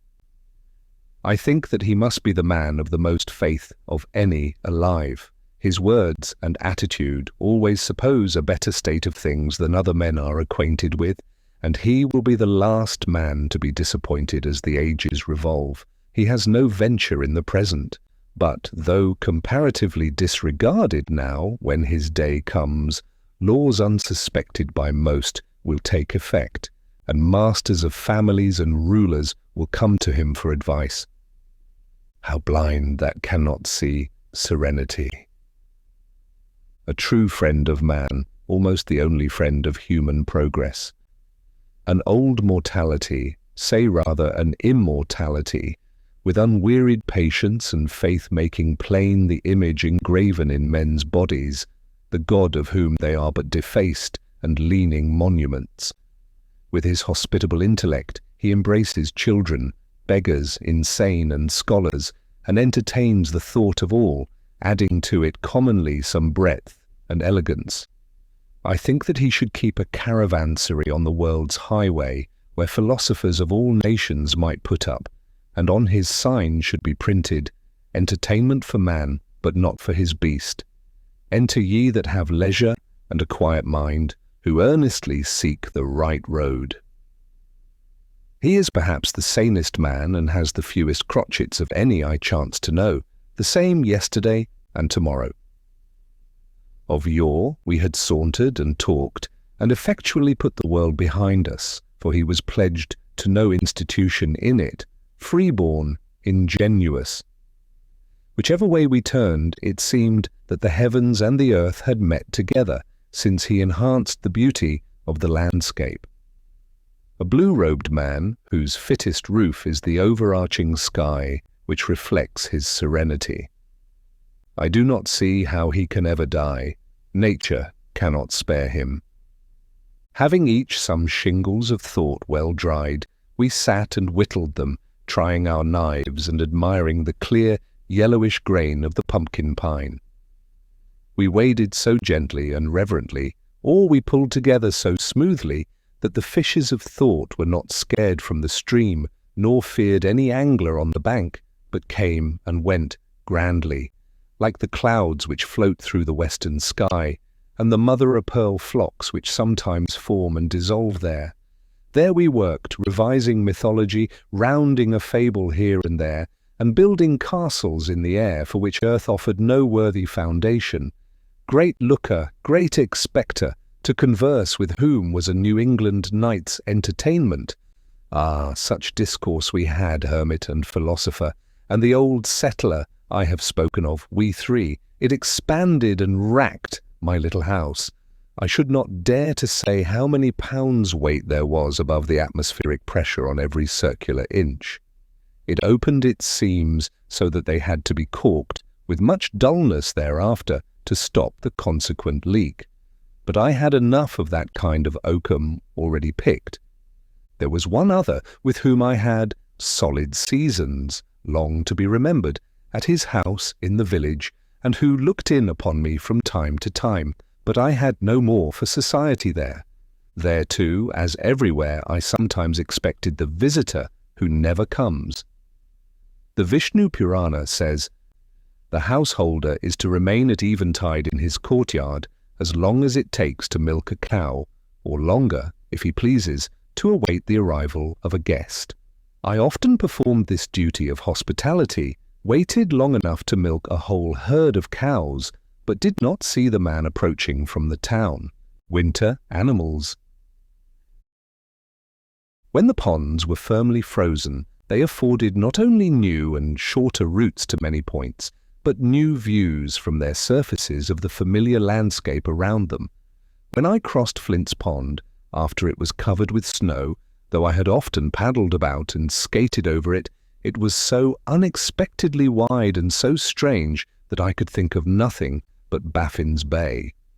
The Lincoln Hills rose up around me at the extremity of a snowy plain, in which I did not remember to have stood before, and the fishermen, at an indeterminable distance over the ice, moving slowly about with their wolfish dogs, passed for sealers or Eskimo, or in misty weather loomed like fabulous creatures, and I did not know whether they were giants or pygmies. I took this course when I went to lecture in Lincoln in the evening, travelling in no road and passing no house between my own hut and the lecture room. In Goose Pond, which lay in my way, a colony of muskrats dwelt, and raised their cabins high above the ice, though none could be seen abroad when I crossed it. Walden, being like the rest usually bare of snow, or with only shallow and interrupted drifts on it, was my yard where I could walk freely when the snow was nearly 2 feet deep on a level elsewhere, and the villagers were confined to their streets. There, far from the village street, and except at very long intervals, from the jingle of sleigh bells I slid and skated, as in a vast moose yard well trodden, overhung by oak woods and solemn pines bent down with snow or bristling with icicles. For sounds in winter nights and often in winter days, I heard the forlorn but melodious note of a hooting owl indefinitely far, such a sound as the frozen earth would yield if struck with a suitable plectrum, the very lingua vernacular of Walden Wood, and quite familiar to me at last, though I never saw the bird while it was making it. I seldom opened my door in a winter evening without hearing it. Hoo, hoo, hoo, hoora, hoo sounded sonorously, and the first 3 syllables accented somewhat like howdadoodle, or sometimes hoo, hoo only. One night in the beginning of winter, before the pond froze over, about 9 o'clock, I was startled by the loud honking of a goose, and, stepping to the door, heard the sound of their wings like a tempest in the woods as they flew low over my house. They passed over the pond toward Fair Haven, seemingly deterred from settling by my light, their commodore honking all the while with a regular beat.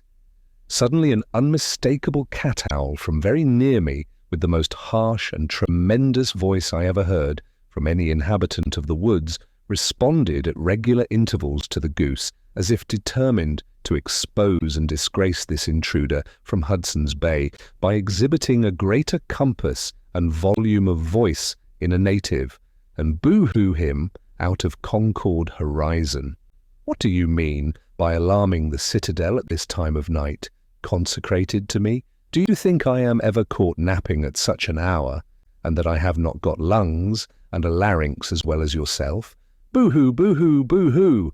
It was one of the most thrilling discords I ever heard, and yet if you had a discriminating ear, there were in it the elements of a concord such as these plains never saw nor heard.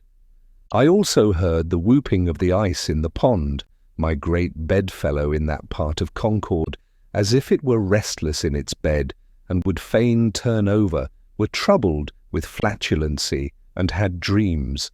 Or I was waked by the cracking of the ground by the frost, as if someone had driven a team against my door, and in the morning would find a crack in the earth 1/4 of a mile long, and 1/3 of an inch wide. Sometimes I heard the foxes as they ranged over the snow crust in moonlight nights in search of a partridge or other game, barking raggedly and demoniacally like forest dogs, as if labouring with some anxiety or seeking expression, struggling for light and to be dogs outright and run freely in the streets. For if we take the ages into our account, may there not be a civilization going on among brutes as well as men?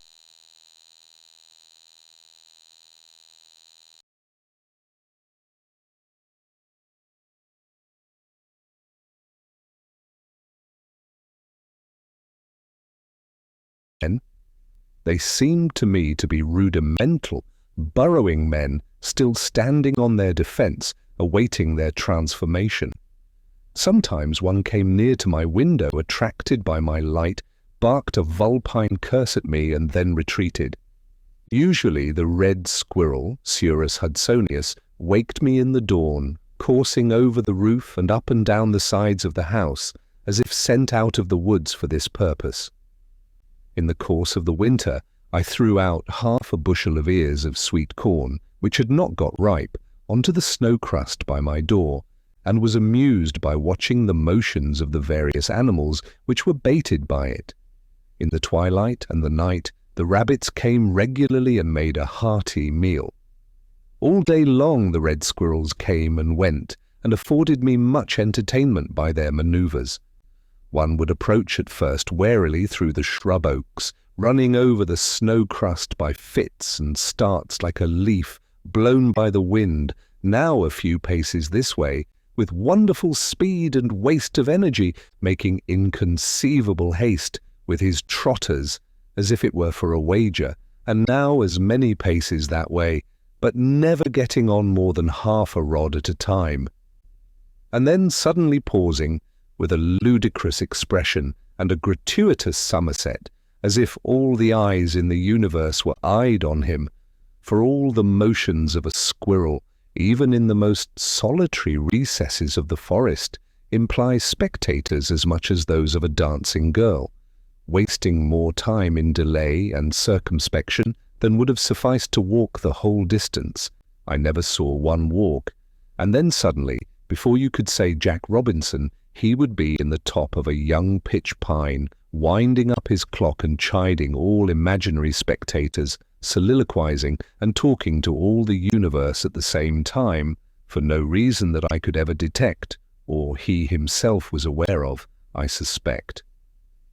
At length he would reach the corn, and selecting a suitable ear, frisk about in the same uncertain trigonometrical way to the topmost stick of my woodpile before my window, where he looked me in the face, and there sit for hours, supplying himself with a new ear from time to time, nibbling at first voraciously, and throwing the half-naked cobs about, till at length he grew more dainty still and played with his food, tasting only the inside of the kernel, and the ear, which was held balanced over the stick by one paw, slipped from his careless grasp and fell to the ground, when he would look over at it with a ludicrous expression of uncertainty, as if suspecting that it had life, with a mind not made up whether to get it again or a new one, or be off. Now thinking of corn, then listening to hear what was in the wind. So the little impudent fellow would waste many an ear in a forenoon, till at last, seizing some longer and plumper one, considerably bigger than himself, and skilfully balancing it, he would set out with it to the woods, like a tiger with a buffalo, by the same zigzag course and frequent pauses, scratching along with it as if it were too heavy for him, and falling all the while, making its fall a diagonal between a perpendicular and horizontal, being determined to put it through at any rate, a singularly frivolous and whimsical fellow, and so he would get off with it to where he lived, perhaps carry it to the top of a pine tree 40 or 50 rods distant, and I would afterwards find the cobs strewn about the woods in various directions. At length the jays arrive, whose discordant screams were heard long before, as they were warily making their approach 1/8 of a mile off, and in a stealthy and sneaking manner they flit from tree to tree nearer and nearer, and pick up the kernels which the squirrels have dropped. Then, sitting on a pitch pine bough, they attempt to swallow in their haste a kernel which is too big for their throats and chokes them, and after great labour they disgorge it, and spend an hour in the endeavour to crack it by repeated blows with their bills. They were manifestly thieves, and I had not much respect for them, but the squirrels, though at first shy, went to work as if they were taking what was their own. Meanwhile also came the chickadees in flocks, which, picking up the crumbs the squirrels had dropped, flew to the nearest twig, and placing them under their claws, hammered away at them with their little bills, as if it were an insect in the bark, till they were sufficiently reduced for their slender throats. A little flock of these titmice came daily to pick a dinner out of my woodpile, or the crumbs at my door, with faint, flitting, lisping notes, like the tinkling of icicles in the grass, or else with sprightly day, or, more rarely, in spring-like days, a wiry, summery phoebe from the woodside. They were so familiar that at length one alighted on an armful of wood which I was carrying in, and pecked at the sticks without fear. I once had a sparrow alight upon my shoulder for a moment, while I was hoeing in a village garden, and I felt that I was more distinguished by that circumstance than I should have been by any epaulet I could have worn. The squirrels also grew at last to be quite familiar, and occasionally stepped upon my shoe, when that was the nearest way. When the ground was not yet quite covered, and again near the end of winter, when the snow was melted on my south hillside, and about my woodpile, the partridges came out of the woods morning and evening to feed there. Whichever side you walk in the woods, the partridge bursts away on whirring wings, jarring the snow from the dry leaves and twigs on high, which comes sifting down in the sunbeams like golden dust. For this brave bird is not to be scared by winter. It is frequently covered up by drifts, and, it is said, sometimes plunges from on wing into the soft snow, where it remains concealed for a day or two. I used to start them in the open land also, where they had come out of the woods at sunset, to bud the wild apple trees.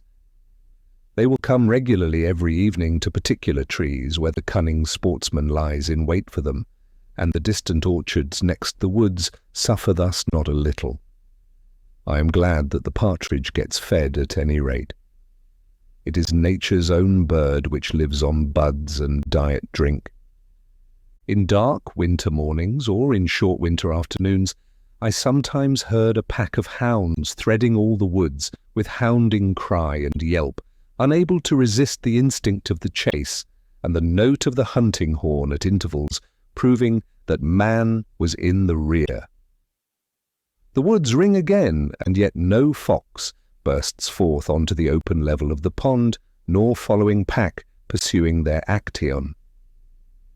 And perhaps at evening I see the hunters returning with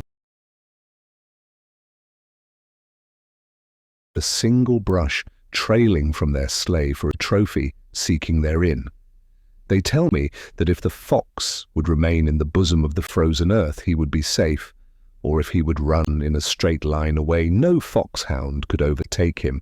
But, having left his pursuers far behind, he stops to rest and listen till they come up, and when he runs, he circles round to his old haunts, where the hunters await him. Sometimes, however, he will run upon a wall many rods and then leap off far to one side, and he appears to know that water will not retain his scent. A hunter told me that he once saw a fox, pursued by hounds, burst out onto Walden when the ice was covered with shallow puddles, run part way across, and then return to the same shore. Ere long the hounds arrived, but here they lost the scent. Sometimes a pack hunting by themselves would pass my door, and circle round my house, and yelp and hound without regarding me, as if afflicted by a species of madness, so that nothing could divert them from the pursuit. Thus they circle until they fall upon the recent trail of a fox, for a wise hound will forsake everything else for this. One day a man came to my hut from Lexington to inquire after his hound that made a large track, and had been hunting for a week by himself. But I fear that he was not the wiser for all I told him, for every time I attempted to answer his questions, he interrupted me by asking, "What do you do here?" He had lost a dog, but found a man. One old hunter, who has a dry tongue, who used to come to bathe in Walden once every year when the water was warmest, and at such times looked in upon me, told me that many years ago he took his gun one afternoon and went out for a cruise in Walden Wood, and as he walked the Wayland Road he heard the cry of hounds approaching, and ere long a fox leaped the wall into the road, and as quick as thought leaped the other wall out of the road, and his swift bullet had not touched him. Some way behind came an old hound and her 3 pups in full pursuit, hunting on their own account, and disappeared again in the woods.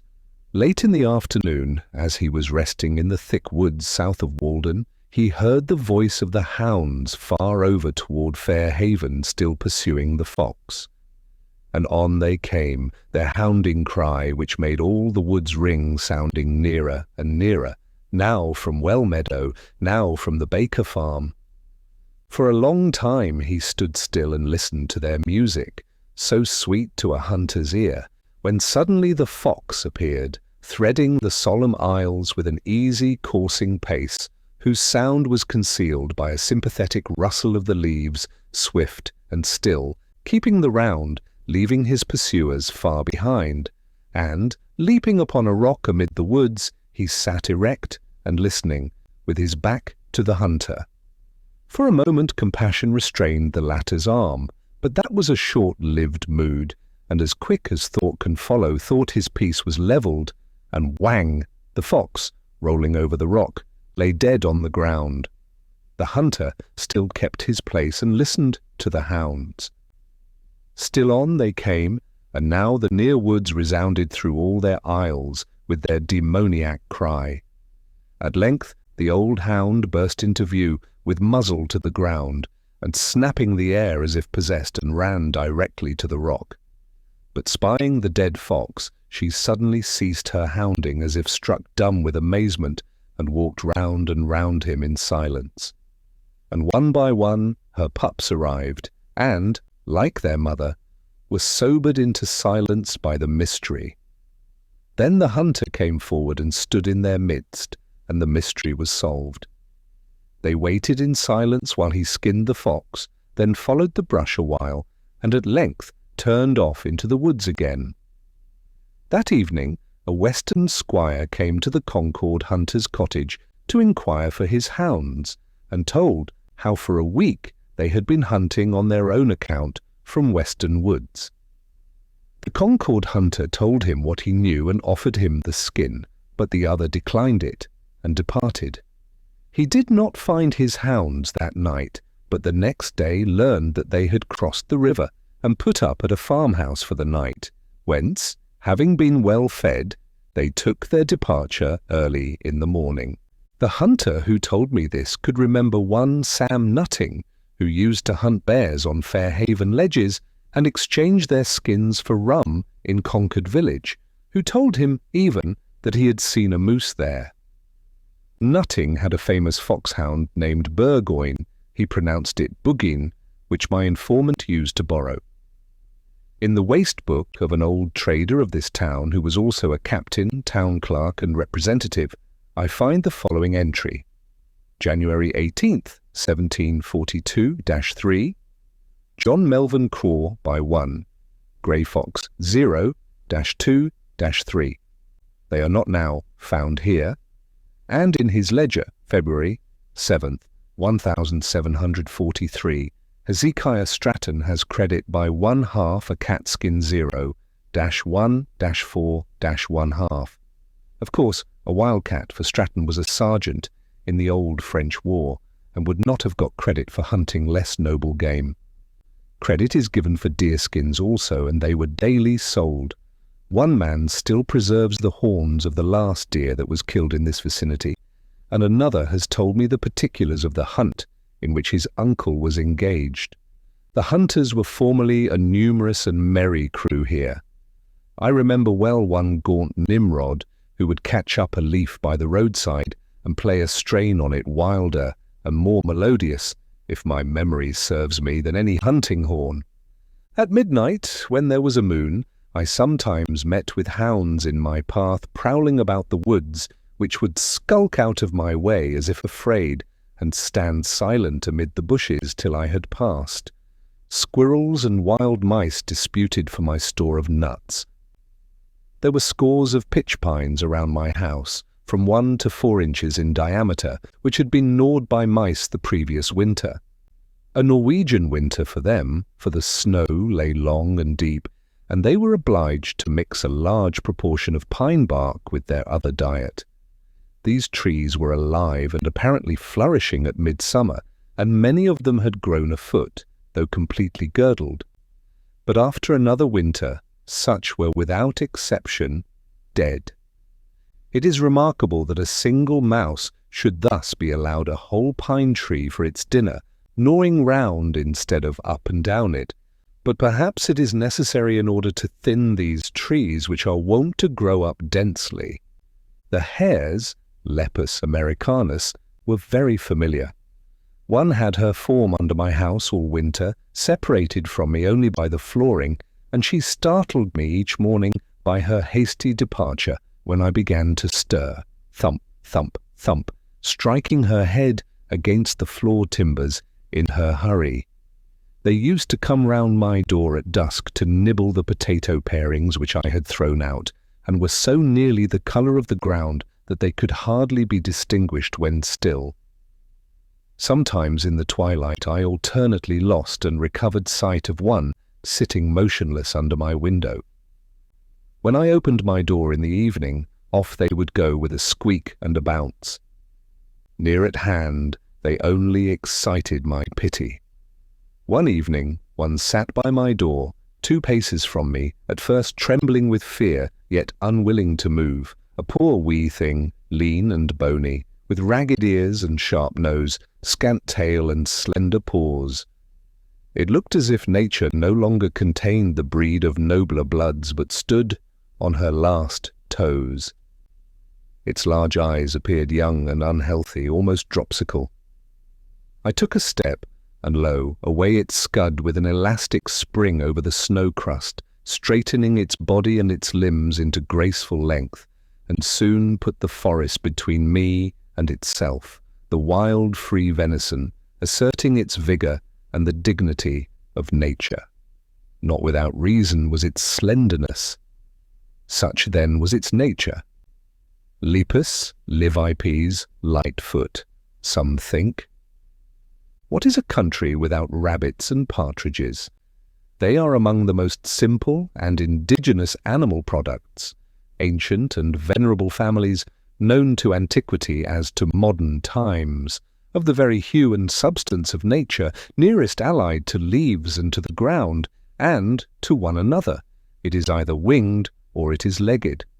It is hardly as if you had seen a wild creature when a rabbit or a partridge bursts away, only a natural one, as much to be expected as rustling leaves.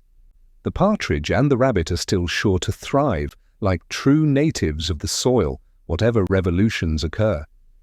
If the forest is cut off, the sprouts and bushes which spring up afford them concealment, and they become more numerous than ever. That must be a poor country indeed that does not support a hare. Our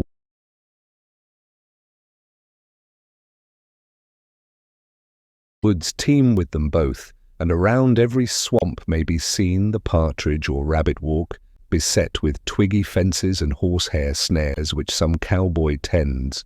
The pond in winter. After a still winter night, I awoke with the impression that some question had been put to me, which I had been endeavouring in vain to answer in my sleep, as what, how, when, where. But there was dawning nature, in whom all creatures live, looking in at my broad windows with serene and satisfied face, and no question on her lips. I awoke to an answered question, to nature and daylight. The snow lying deep on the earth, dotted with young pines, and the very slope of the hill on which my house is placed, seemed to say, "Forward." Nature puts no question, and answers none which we mortals ask. She has long ago taken her resolution.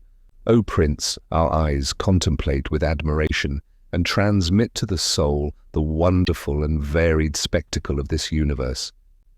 The night veils without doubt a part of this glorious creation, but day comes to reveal to us this great work which extends from earth even into the plains of the ether. Then to my morning work. First, I take an axe and pail and go in search of water, if that be not a dream. After a cold and snowy night, it needed a divining rod to find it.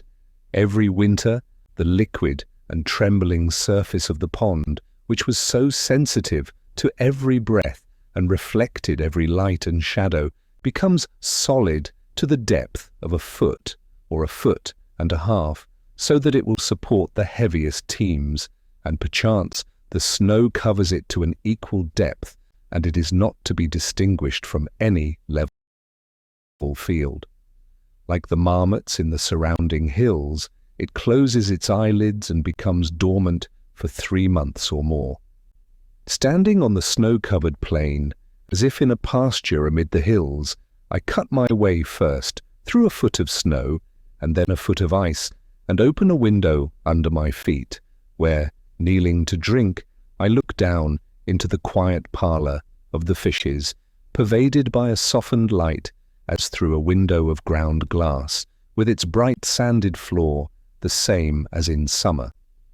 There a perennial waveless serenity reigns, as in the amber twilight sky, corresponding to the cool and even temperament of the inhabitants. Heaven is under our feet as well as over our heads. Early in the morning, while all things are crisp with frost, men come with fishing reels and slender lunch, and let down their fine lines through the snowy field to take pickerel and perch.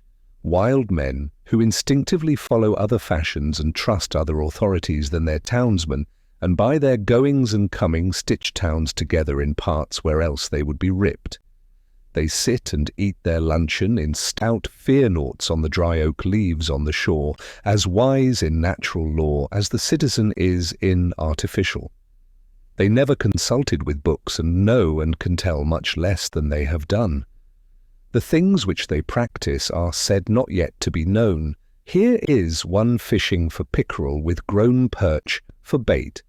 You look into his pail with wonder as into a summer pond, as if he kept summer locked up at home, or knew where she had retreated. How, pray, did he get these in midwinter? Oh, he got worms out of rotten logs since the ground froze, and so he caught them. His life itself passes deeper in nature than the studies of the naturalist penetrate, himself a subject for the naturalist. The latter raises the moss and bark gently with his knife in search of insects. The former lays open logs to their core with his axe, and moss and bark fly far and wide. He gets his living by barking trees. Such a man has some right to fish, and I love to see nature carried out in him. The perch swallows the grubworm, the pickerel swallows the perch, and the fisherman swallows the pickerel. And so all the chinks in the scale of being are filled. When I strolled around the pond in misty weather, I was sometimes amused by the primitive mode which some ruder fisherman had adopted. He would perhaps have placed alder branches over the narrow holes in the ice, which were 4 or 5 rods apart and an equal distance from the shore, and having fastened the end of the line to a stick to prevent its being pulled through, have passed the slack line over a twig of the alder, a foot or more above the ice, and tied a dry oak leaf to it, which, being pulled down, would show when he had a bite. These alders loomed through the mist at regular intervals as you walked halfway round the pond. Ah, the pickerel of Walden! When I see them lying on the ice, or in the well which the fisherman cuts in the ice, making a little hole to admit the water, I am always surprised by their rare beauty. As if they were fabulous fishes, they are so foreign to the streets, even to the woods, foreign as Arabia to our Concord life. They possess a quite dazzling and transcendent beauty which separates them by a wide interval from the cadaverous cod and haddock whose fame is trumpeted in our streets. They are not green like the pines, nor grey like the stones, nor blue like the sky, but they have, to my eyes, if possible, yet rarer colours, like flowers and precious stones, as if they were the pearls, the animalized nuclei or crystals of the Walden water. They, of course, are Walden all over and all through, are themselves small Waldens in the animal kingdom, Waldenses. It is surprising that they are caught here, that in this deep and capacious spring, far beneath the rattling teams and chaises and tinkling sleighs that travel the Walden road, this great gold and emerald fish swims. I never chanced to see its kind in any market. It would be the cynosure of all eyes there. Easily, with a few convulsive quirks, they give up their watery ghosts like a mortal translated before his time to the thin air of heaven. As I was desirous to recover the long-lost bottom of Walden Pond, I surveyed it carefully before the ice broke up, early in '46, with compass and chain and sounding line.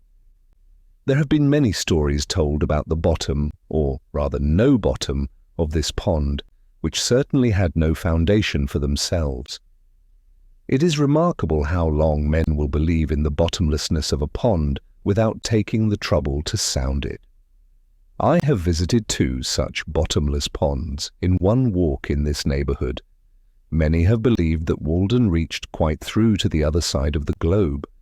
Some who have lain flat on the ice for a long time, looking down through the elusive medium, perchance with watery eyes into the bargain, and driven to hasty conclusions by the fear of catching cold in their breasts, have seen vast holes into which a load of hay might be driven, if there were anybody to drive it, the undoubted source of the Styx and entrance to the infernal regions from these parts. Others have gone down from the village with a 56 and a wagon load of inch rope, but yet have failed to find any bottom.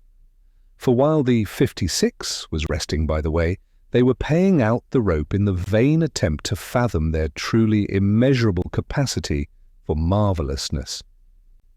But I can assure my readers that Walden has a reasonably tight bottom at a not unreasonable, though at an unusual, depth. I fathomed it easily with a cod line and a stone weighing about 1.5 pounds, and could tell accurately when the stone left the bottom, by having to pull so much harder before the water got underneath to help me. The greatest depth was exactly 102 feet, to which may be added the 5 feet which it has risen since, making 107. This is a remarkable depth for so small an area, yet not an inch of it can be spared by the imagination. What if all ponds were shallow? Would it not react on the minds of men? I am thankful that this pond was made deep and pure for a symbol. While men believe in the infinite, some ponds will be thought to be bottomless. A factory owner, hearing what depth I had found, thought that it could not be true, for judging from his acquaintance with dams, sand would not lie at so steep an angle, but the deepest ponds are not so deep in proportion to their area as most suppose, and if drained, would not leave very remarkable valleys. They are not like cups between the hills, for this one, which is so unusually deep for its area, appears in a vertical section through its centre not deeper than a shallow plate. Most ponds, emptied, would leave a meadow no more hollow than we frequently see. William Gilpin, who is so admirable in all that relates to landscapes and usually so correct, standing at the head of Loch Fyne in Scotland, which he describes as a bay of salt water, 60 or 70 fathoms deep, 4 miles in breadth, and about 50 miles long, surrounded by mountains, observes, if we could have seen it immediately after the diluvian crash, or whatever convulsion of nature occasioned it, before the waters gushed in, what a horrid chasm must it have appeared. So high as heaved the tumid hills, so low. Down sunk a hollow bottom, broad and deep, capacious bed of waters.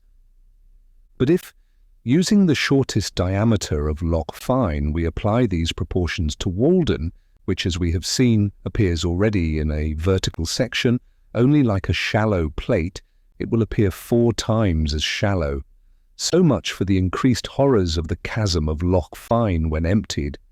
No doubt many a smiling valley with its stretching cornfields occupies exactly such a horrid chasm from which the waters have receded, though it requires the insight and the far sight of the geologist to convince the unsuspecting inhabitants of this fact.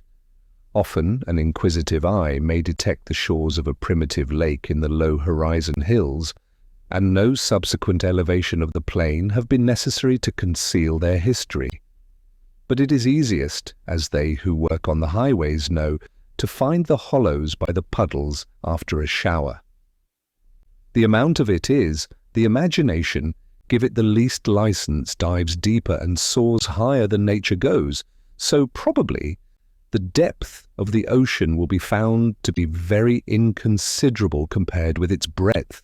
As I sounded through the ice, I could determine the shape of the bottom with greater accuracy than is possible in surveying harbours which do not freeze over, and I was surprised at its general regularity.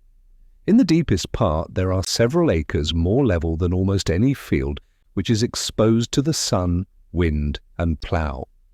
In one instance, on a line arbitrarily chosen, the depth did not vary more than 1 foot in 30 rods, and generally near the middle I could calculate the variation for each 100 feet in any direction beforehand within 3 or 4 inches.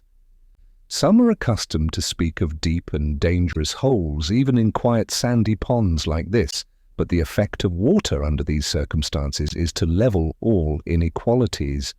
The regularity of the bottom and its conformity to the shores and the range of the neighbouring hills were so perfect that a distant promontory betrayed itself in the soundings quite across the pond, and its direction could be determined by observing the opposite shore.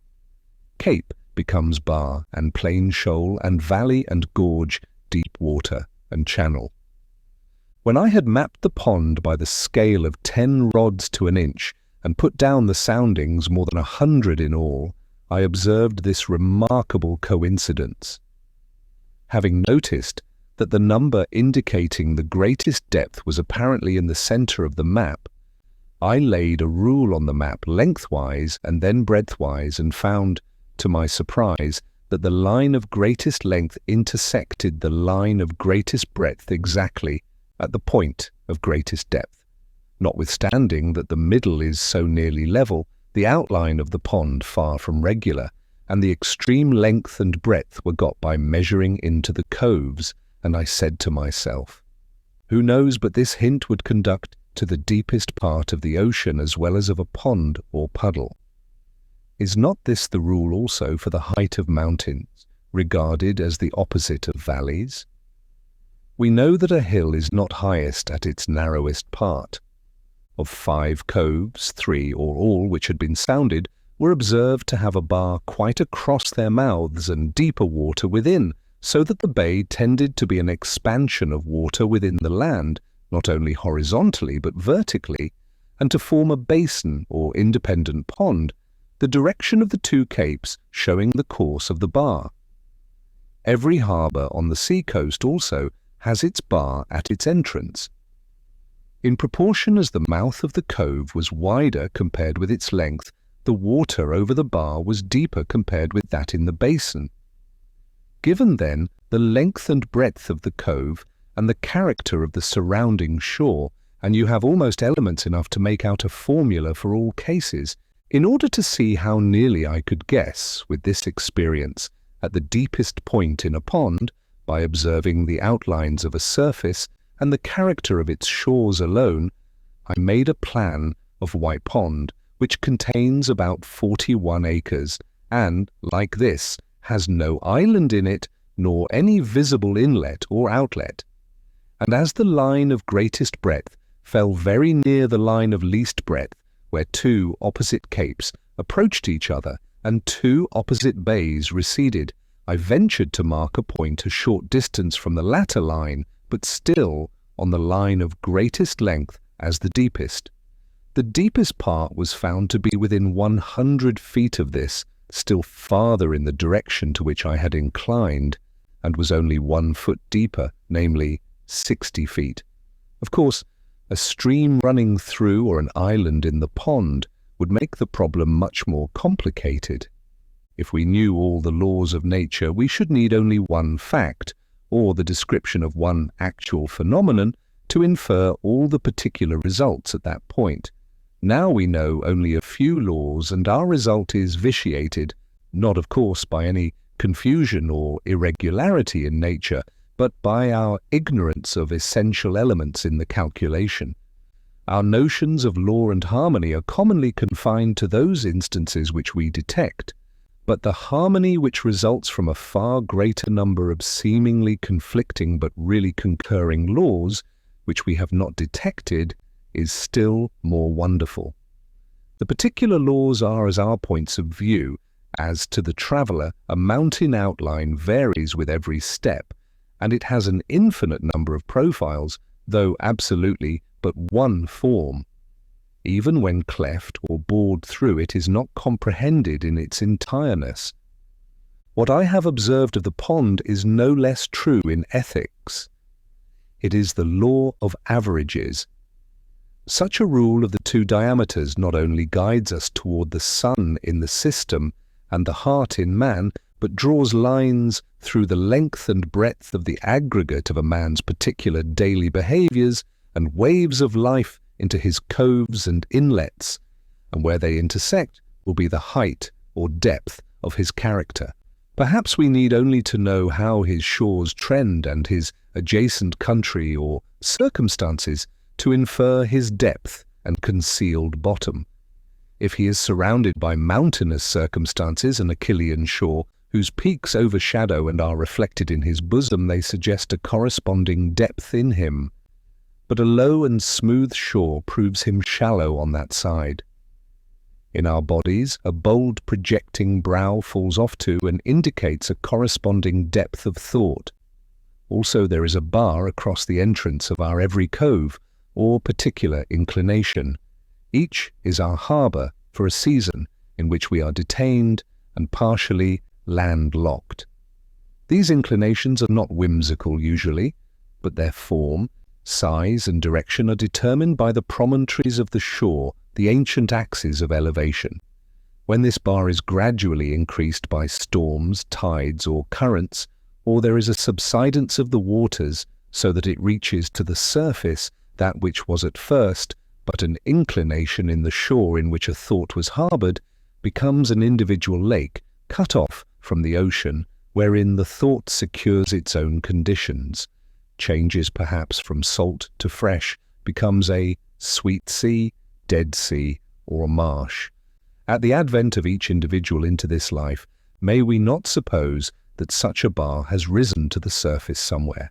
It is true we are such poor navigators that our thoughts for the most part stand off and on upon a harbourless coast, are conversant only with the bites of the bays of poesy, or steer for the public ports of entry and go into the dry docks of science, where they merely refit for this world and no natural currents concur to individualize them.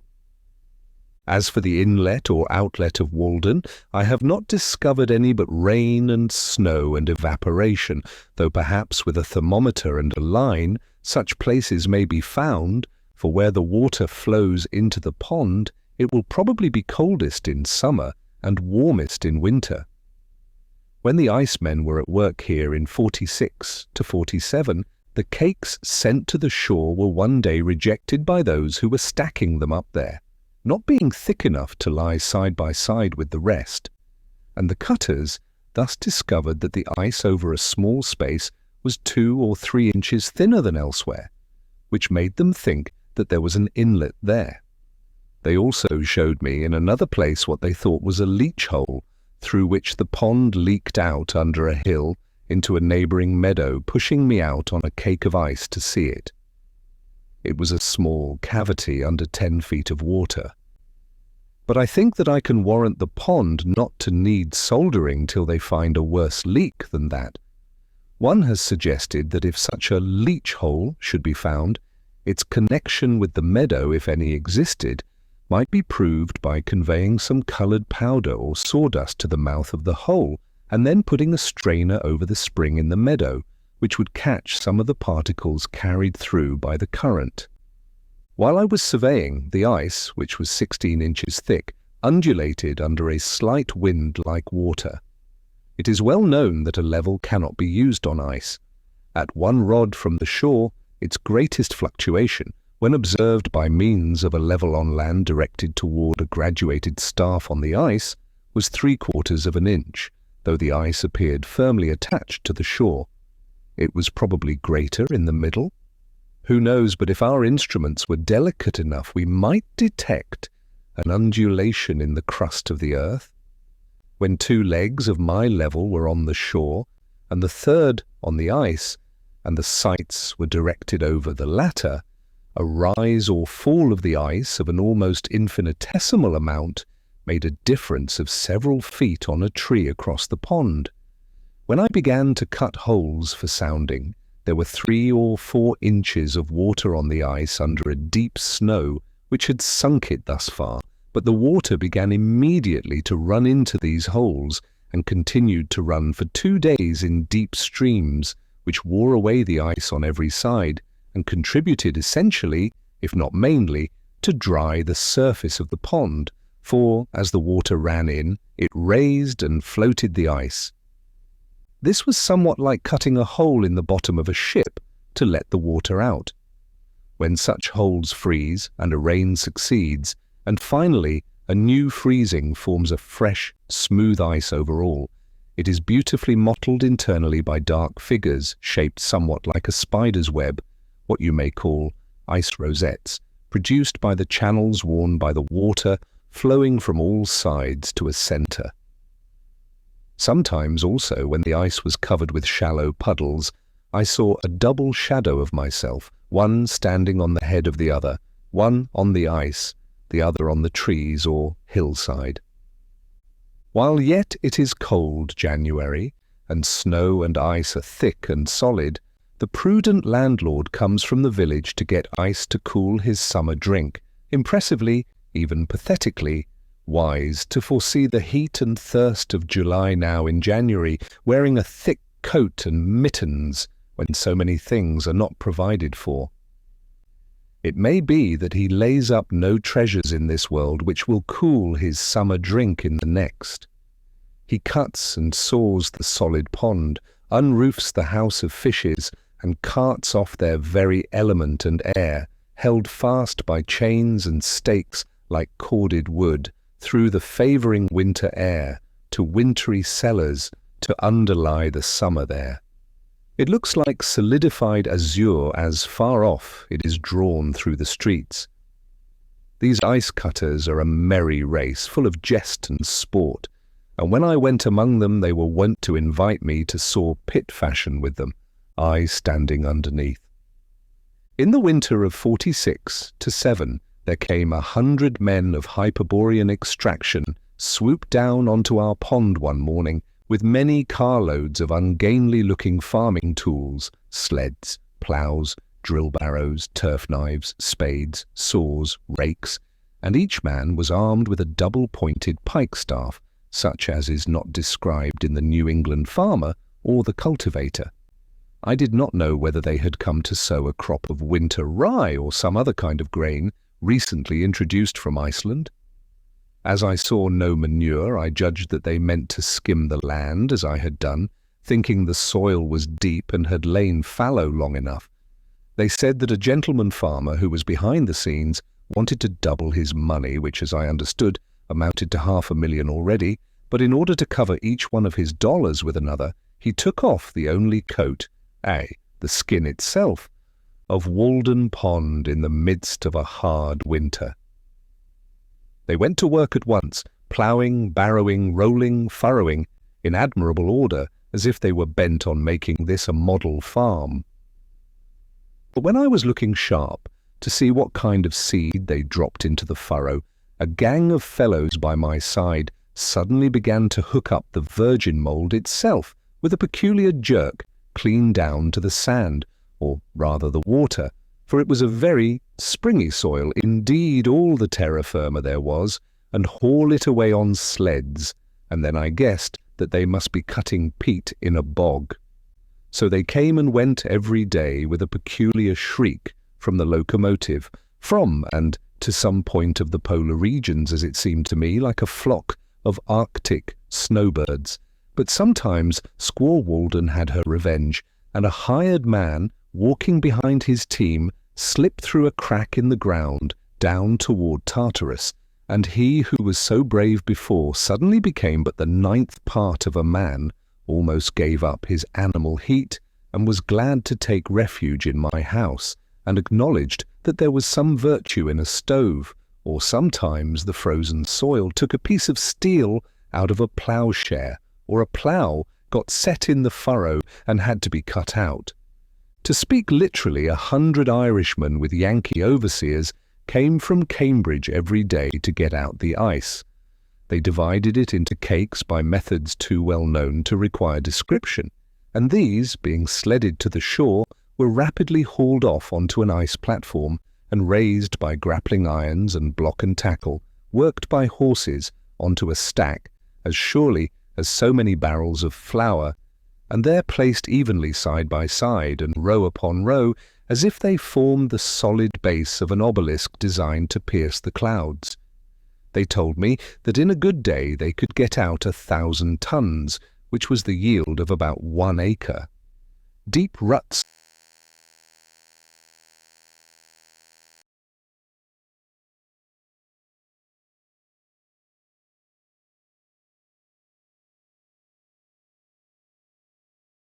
and cradle holes were worn in the ice, as on terra firma, by the passage of the sleds over the same track, and the horses invariably ate their oats out of cakes of ice, hollowed out like buckets.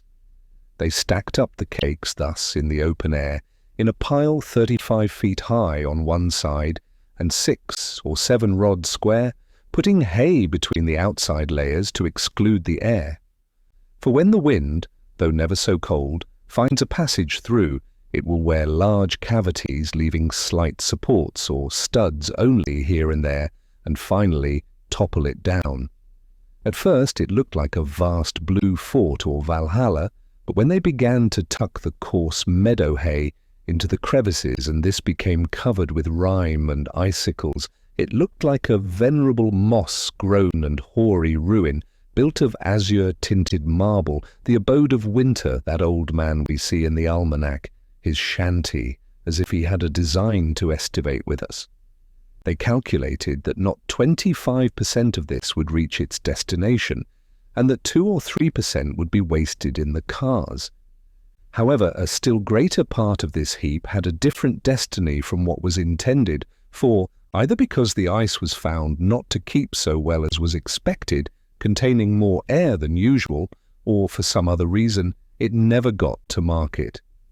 This heap, made in the winter of 46 to 7 and estimated to contain 10,000 tons, was finally covered with hay and boards, and though it was unroofed the following July, and a part of it carried off, the rest remaining exposed to the sun, it stood over that summer and the next winter, and was not quite melted till September 1848.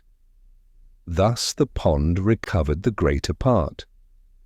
Like the water, the Walden ice, seen near at hand, has a green tint, but at a distance is beautifully blue, and you can easily tell it from the white ice of the river or the merely greenish ice of some ponds a quarter of a mile off.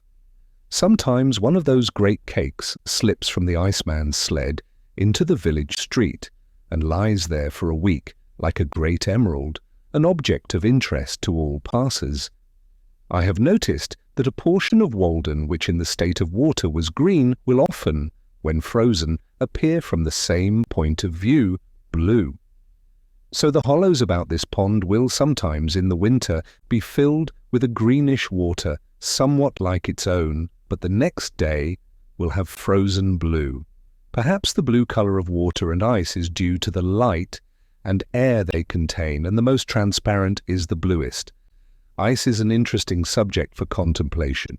They told me that they had some in the ice houses at Fresh Pond 5 years old, which was as good as ever.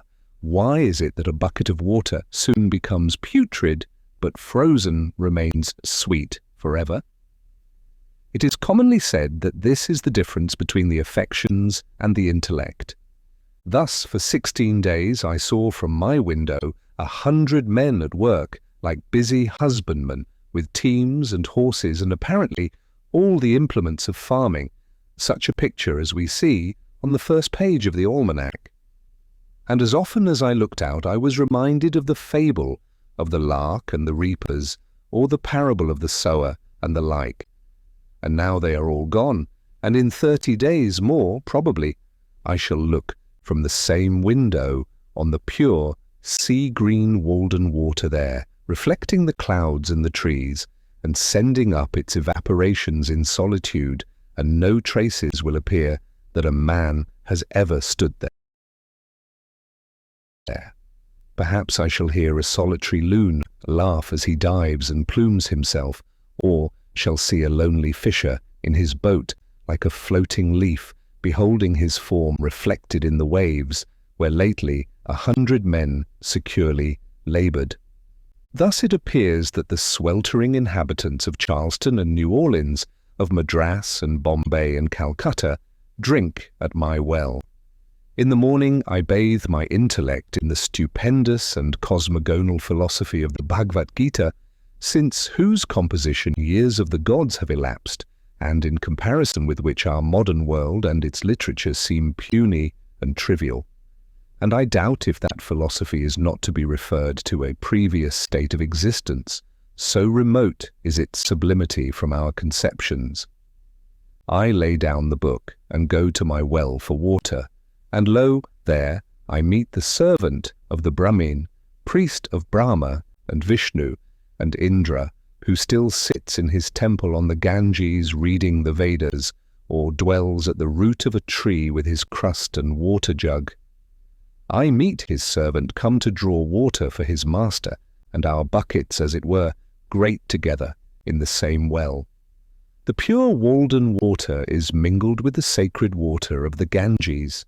With favouring winds, it is wafted past the site of the fabulous islands of Atlantis, and the Hesperides, makes the Periplus of Hanno, and, floating by Ternate and Tidore and the mouth of the Persian Gulf, melts in the tropic gales of the Indian seas, and is landed in ports of which Alexander only heard the names Spring. The opening of large tracts by the ice cutters commonly causes a pond to break up earlier, for the water, agitated by the wind, even in cold weather, wears away the surrounding ice. But such was not the effect on Walden that year, for she had soon got a thick new garment to take the place of the old. This pond never breaks up so soon as the others in this neighbourhood, on account both of its greater depth and its having no stream passing through it to melt or wear away the ice. I never knew it to open in the course of a winter, not excepting that of 52-3, which gave the ponds so severe a trial. It commonly opens about the 1st of April, a week or 10 days later than Flint's Pond and Fair Haven, beginning to melt on the north side and in the shallower parts where it began to freeze. It indicates better than any water hereabouts the absolute progress of the season, being least affected by transient changes of temperature. A severe cold of a few days' duration in March may very much retard the opening of the former ponds, while the temperature of Walden increases almost uninterruptedly. A thermometer thrust into the middle of Walden on the 6th of March 1847 stood at 32 degrees, or freezing point, near the shore at 33 degrees, in the middle of Flint's Pond the same day at 32 degrees, at a dozen rods from the shore in shallow water under ice a foot thick at 36 degrees. This difference of 3.5 degrees between the temperature of the deep water and the shallow in the latter pond, and the fact that a great proportion of it is comparatively shallow, show why it should break up so much sooner than Walden. The ice in the shallowest part was at this time several inches thinner than in the middle. In midwinter, the middle had been the warmest and the ice thinnest there. So, also, everyone who has waded about the shores of the pond in summer must have perceived how much warmer the water is close to the shore, where only 3 or 4 inches deep, than a little distance out, and on the surface where it is deep, than near the bottom. In spring, the sun not only exerts an influence through the increased temperature of the air and earth, but its heat passes through ice a foot or more thick, and is reflected from the bottom in shallow water, and so also warms the water and melts the underside of the ice, at the same time that it is melting it more directly above, making it uneven, and causing the air bubbles which it contains to extend themselves upward and downward until it is completely honeycombed, and at last disappears suddenly in a single spring rain. Ice has its grain as well as wood, and when a cake begins to rot or comb, that is, assume the appearance of honeycomb, whatever may be its position, the air cells are at right angles with what was the water surface. Where there is a rock or a log rising near to the surface, the ice over it is much thinner, and is frequently quite dissolved by this reflected heat. And I have been told that in the experiment at Cambridge, to freeze water in a shallow wooden pond, though the cold air circulated underneath, and so had access to both sides, the reflection of the sun from the bottom more than counterbalanced this advantage. When a warm rain in the middle of the winter melts off the snow ice from Walden, and leaves a hard, dark or transparent ice on the middle, there will be a strip of rotten, though thicker white ice, a rod or more wide, about the shores created by this reflected heat. Also, as I have said, the bubbles themselves within the ice operate as burning glasses to melt the ice beneath. The phenomena of the year take place every day in a pond on a small scale. Every morning, generally speaking, the shallow water is being warmed more rapidly than the deep, though it may not be made so warm after all, and every evening it is being cooled more rapidly until the morning. The day is an epitome of the year, the night is the winter, the morning and evening are the spring and fall, and the noon is the summer. The cracking and booming of the ice indicate a change of temperature. One pleasant morning after a cold night, February 24th, 1850, having gone to Flint's Pond to spend the day, I noticed with surprise that when I struck the ice with the head of my axe, it resounded like a gong for many rods around, or as if I had struck on a tight drumhead. The pond began to boom about an hour after sunrise, when it felt the influence of the sun's rays slanted upon it from over the hills. It stretched itself and yawned like a waking man, with a gradually increasing tumult, which was kept up 3 or 4 hours. It took a short siesta at noon, and boomed once more toward night, as the sun was withdrawing his influence. In the right stage of the weather, A pond fires its evening gun with great regularity. But in the middle of the day, being full of cracks and the air also being less elastic, it had completely lost its resonance, and probably fishes and muskrats could not then have been stunned by a blow on it. The fishermen say that the thundering of the pond scares the fishes and prevents their biting. The pond does not thunder every evening, and I cannot tell surely when to expect its thundering, but though I may perceive no difference in the weather, it does. Who would have suspected so large and cold and thick-skinned a thing to be so sensitive? Yet it has its law to which it thunders obedience when it should, as surely as the buds expand in the spring. The earth is all alive and covered with papillae. The largest pond is as sensitive to atmospheric changes as the globule of mercury in its tube. One attraction in coming to the woods to live was that I should have leisure and opportunity to see the spring come in. The ice in the pond at length begins to be honeycombed, and I can set my heel in it as I walk. Fogs and rains and warmer suns are gradually melting the snow. The days have grown sensibly longer, and I see how I shall get through the winter without adding to my woodpile, for large fires are no longer necessary. I am on the alert for the first signs of spring, to hear the chance note of some arriving bird, or the striped squirrel's chirp, for his stores must be now nearly exhausted, or see the woodchuck venture out of his winter quarters.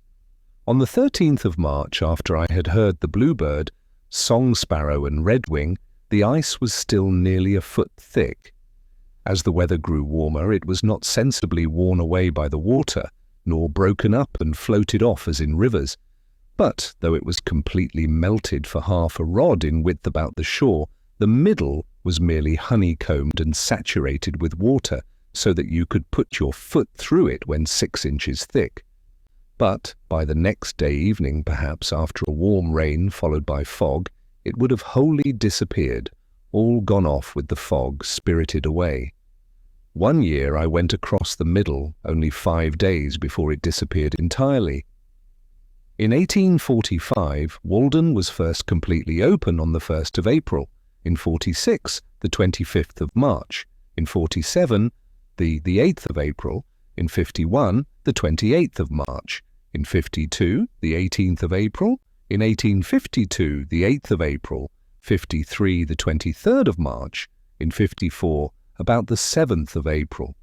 Every incident connected with the breaking up of the rivers and ponds and the settling of the weather is particularly interesting to us who live in a climate of so great extremes. When the warmer days come, they who dwell near the river hear the ice crack at night with a startling whoop as loud as artillery,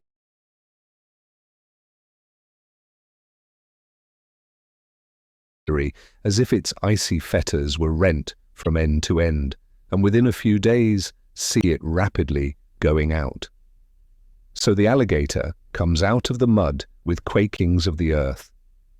One old man who has been a close observer of nature and seems as thoroughly wise in regard to all her operations as if she had been put upon the stocks when he was a boy, and he had helped to lay her keel, who has come to his growth and can hardly acquire more of natural law if he should live to the age of Methuselah, told me, and I was surprised to hear him express wonder at any of nature's operations, for I thought that there were no secrets between them, that one spring day he took his gun and boat and thought that he would have a little sport with the ducks. There was ice still on the meadows, but it was all gone out of the river, and he dropped down without obstruction from Sudbury, where he lived, to Fairhaven Pond, which he found, unexpectedly, covered for the most part with a firm field of ice. It was a warm day, and he was surprised to see so great a body of ice remaining. Not seeing any ducks, he hid his boat on the north or back side of an island in the pond, and then concealed himself in the bushes on the south side to await them. The ice was melted for 3 or 4 rods from the shore, and there was a smooth and warm sheet of water with a muddy bottom, such as the ducks love, within, and he thought it likely that some would be along pretty soon. After he had lain still there about an hour, he heard a low and seemingly very distant sound, but singularly grand and impressive, unlike anything he had ever heard, gradually swelling and increasing, as if it would have a universal and memorable ending, a sullen rush and roar, which seemed to him all at once like the sound of a vast body of fowl coming in to settle there, and, seizing his gun, he started up in haste and excited.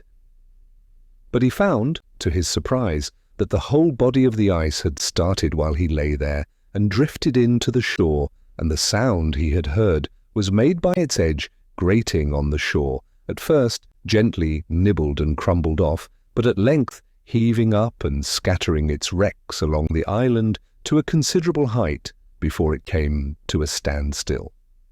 At length the sun's rays have attained the right angle, and warm winds blow up mist and rain, and melt the snowbanks, and the sun, dispersing the mist, smiles on a checkered landscape of russet and white, smoking with incense, through which the traveller picks his way from islet to islet, cheered by the music of 1,000 tinkling rills and rivulets, whose veins are filled with the blood of winter which they are bearing off.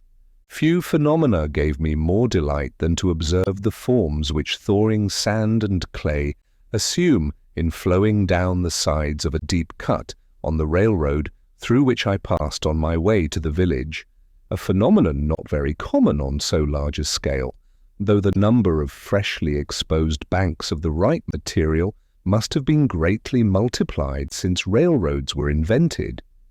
The material was sand of every degree of fineness, and of various rich colours, commonly mixed with a little clay. When the frost comes out in the spring, and even in a thawing day in the winter, the sand begins to flow down the slopes like lava, sometimes bursting out through the snow and overflowing it where no sand was to be seen before.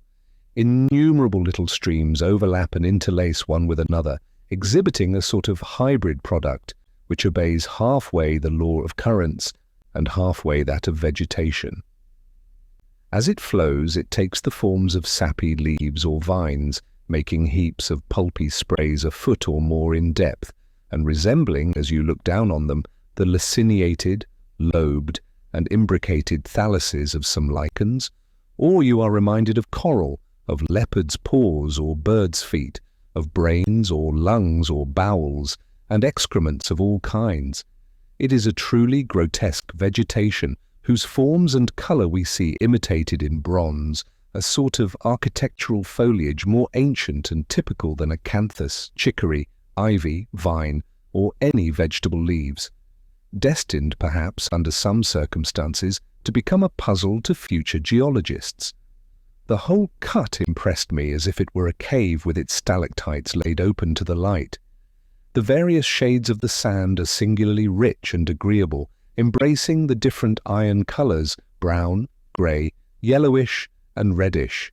When the flowing mass reaches the drain at the foot of the bank, it spreads out flatter into strands, the separate streams losing their semi-cylindrical form and gradually becoming more flat and broad, running together as they are more moist, till they form an almost flat sand, still variously and beautifully shaded, but in which you can trace the original forms of vegetation, till at length, in the water itself, they are converted into banks, like those formed off the mouths of rivers, and the forms of vegetation are lost in the ripple marks on the bottom.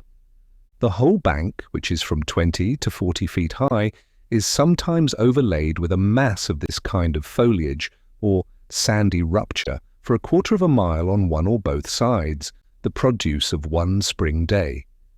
What makes this sand foliage remarkable is its springing into existence thus suddenly. When I see on the one side the inert bank, for the sun acts on one side first, and on the other this luxuriant foliage, the creation of an hour, I am affected as if, in a peculiar sense, I stood in the laboratory of the artist who made the world and me, had come to where he was still at work, sporting on this bank, and with excess of energy, strewing his fresh designs about. I feel as if I were nearer to the vitals of the globe, for this sandy overflow is something such a foliaceous mass as the vitals of the animal body. You find thus in the very sands an anticipation of the vegetable leaf. No wonder that the earth expresses itself outwardly in leaves. It so labours with the idea inwardly. The atoms have already learned this law and are pregnant by it. The overhanging leaf sees here its prototype.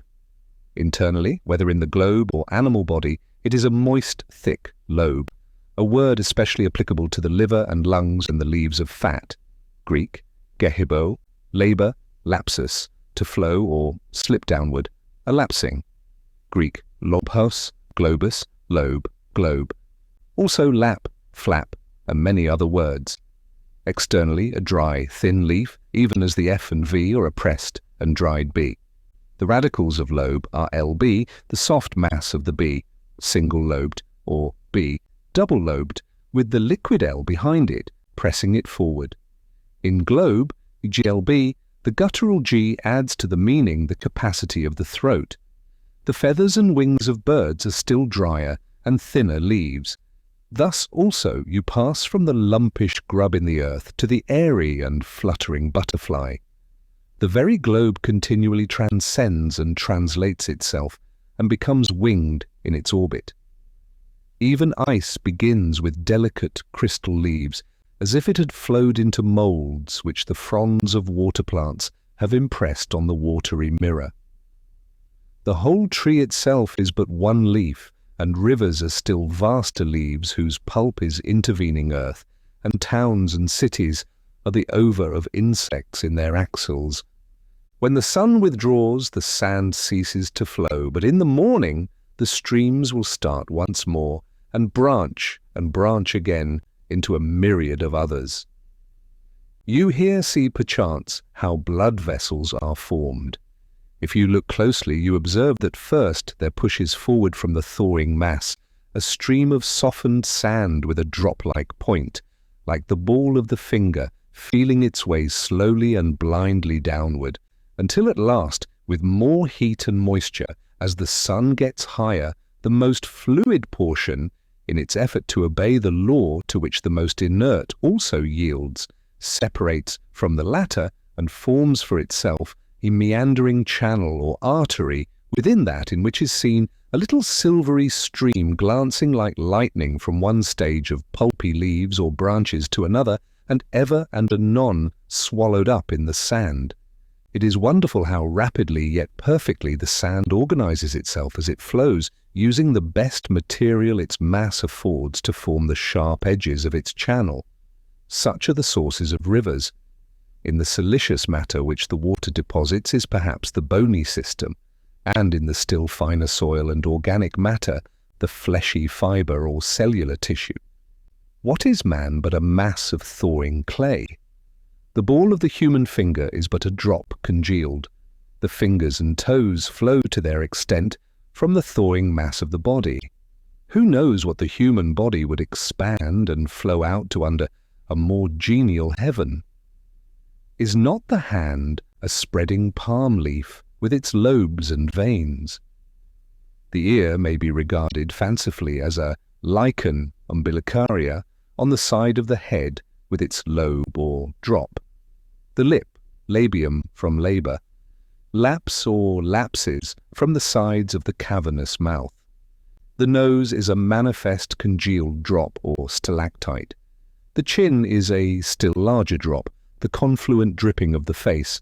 The cheeks are a slide from the brows into the valley of the face, opposed and diffused by the cheekbones. Each rounded lobe of the vegetable leaf, too, is a thick and now loitering drop, larger or smaller. The lobes are the fingers of the leaf, and as many lobes as it has, in so many directions it tends to flow, and more heat or other genial influences would have caused it to flow yet farther. Thus it seemed that this one hillside illustrated the principle of all the operations of nature. The maker of this earth but patented a leaf. What Champollion will decipher this hieroglyphic for us, that we may turn over a new leaf at last? This phenomenon is more exhilarating to me than the luxuriance and fertility of vineyards. True, it is somewhat excrementitious in its character, and there is no end to the heaps of liver, lights, and bowels, as if the globe were turned wrong side outward. But this suggests at least that nature has some bowels, and there again is mother of humanity. This is the frost coming out of the ground. This is spring. It precedes the green and flowery spring, as mythology precedes regular poetry. I know of nothing more purgative of winter fumes and indigestions. It convinces me that earth is still in her swaddling clothes and stretches forth baby fingers on every side. Fresh curls spring from the baldest brow. There is nothing inorganic. These foliaceous heaps lie along the bank like the slag of a furnace, showing that nature is in full blast within. The earth is not a mere fragment of dead history, stratum upon stratum like the leaves of a book, to be studied by geologists and antiquaries chiefly, but living poetry like the leaves of a tree, which precede flowers and fruit, not a fossil earth, but a living earth, compared with whose great central life all animal and vegetable life is merely parasitic. Its throes will heave our exuvii from their graves. You may melt your metals and cast them into the most beautiful moulds you can. They will never excite me like the forms which this molten earth flows out into. And not only it, but the institutions upon it are plastic, like clay in the hands of the potter. Ere long, not only on these banks, but on every hill and plain, and in every hollow, the frost comes out of the ground like a dormant quadruped from its burrow, and seeks the sea with music, or migrates to other climes in clouds. Thor with his gentle persuasion is more powerful than Thor with his hammer. The one melts, the other but breaks in pieces. When the ground was partially bare of snow and a few warm days had dried its surface somewhat, it was pleasant to compare the first tender signs of the infant year, just peeping forth with the stately beauty of the withered vegetation which had withstood the winter. Life everlasting, goldenrods, pinweeds, and graceful wild grasses, more obvious and interesting frequently than in summer even, as if their beauty was not ripe till then. Even cotton grass, cattails, mullins, johnswort, hardhack, meadow-sweet, and other strong-stemmed plants, those unexhausted granaries which entertain the earliest birds, decent weeds at least, which widowed nature wears. I am particularly attracted by the arching and sheaf-like top of the woolgrass. It brings back the summer to our winter memories, and is among the forms which art loves to copy, and which, in the vegetable kingdom, have the same relation to types already in the mind of man that astronomy has.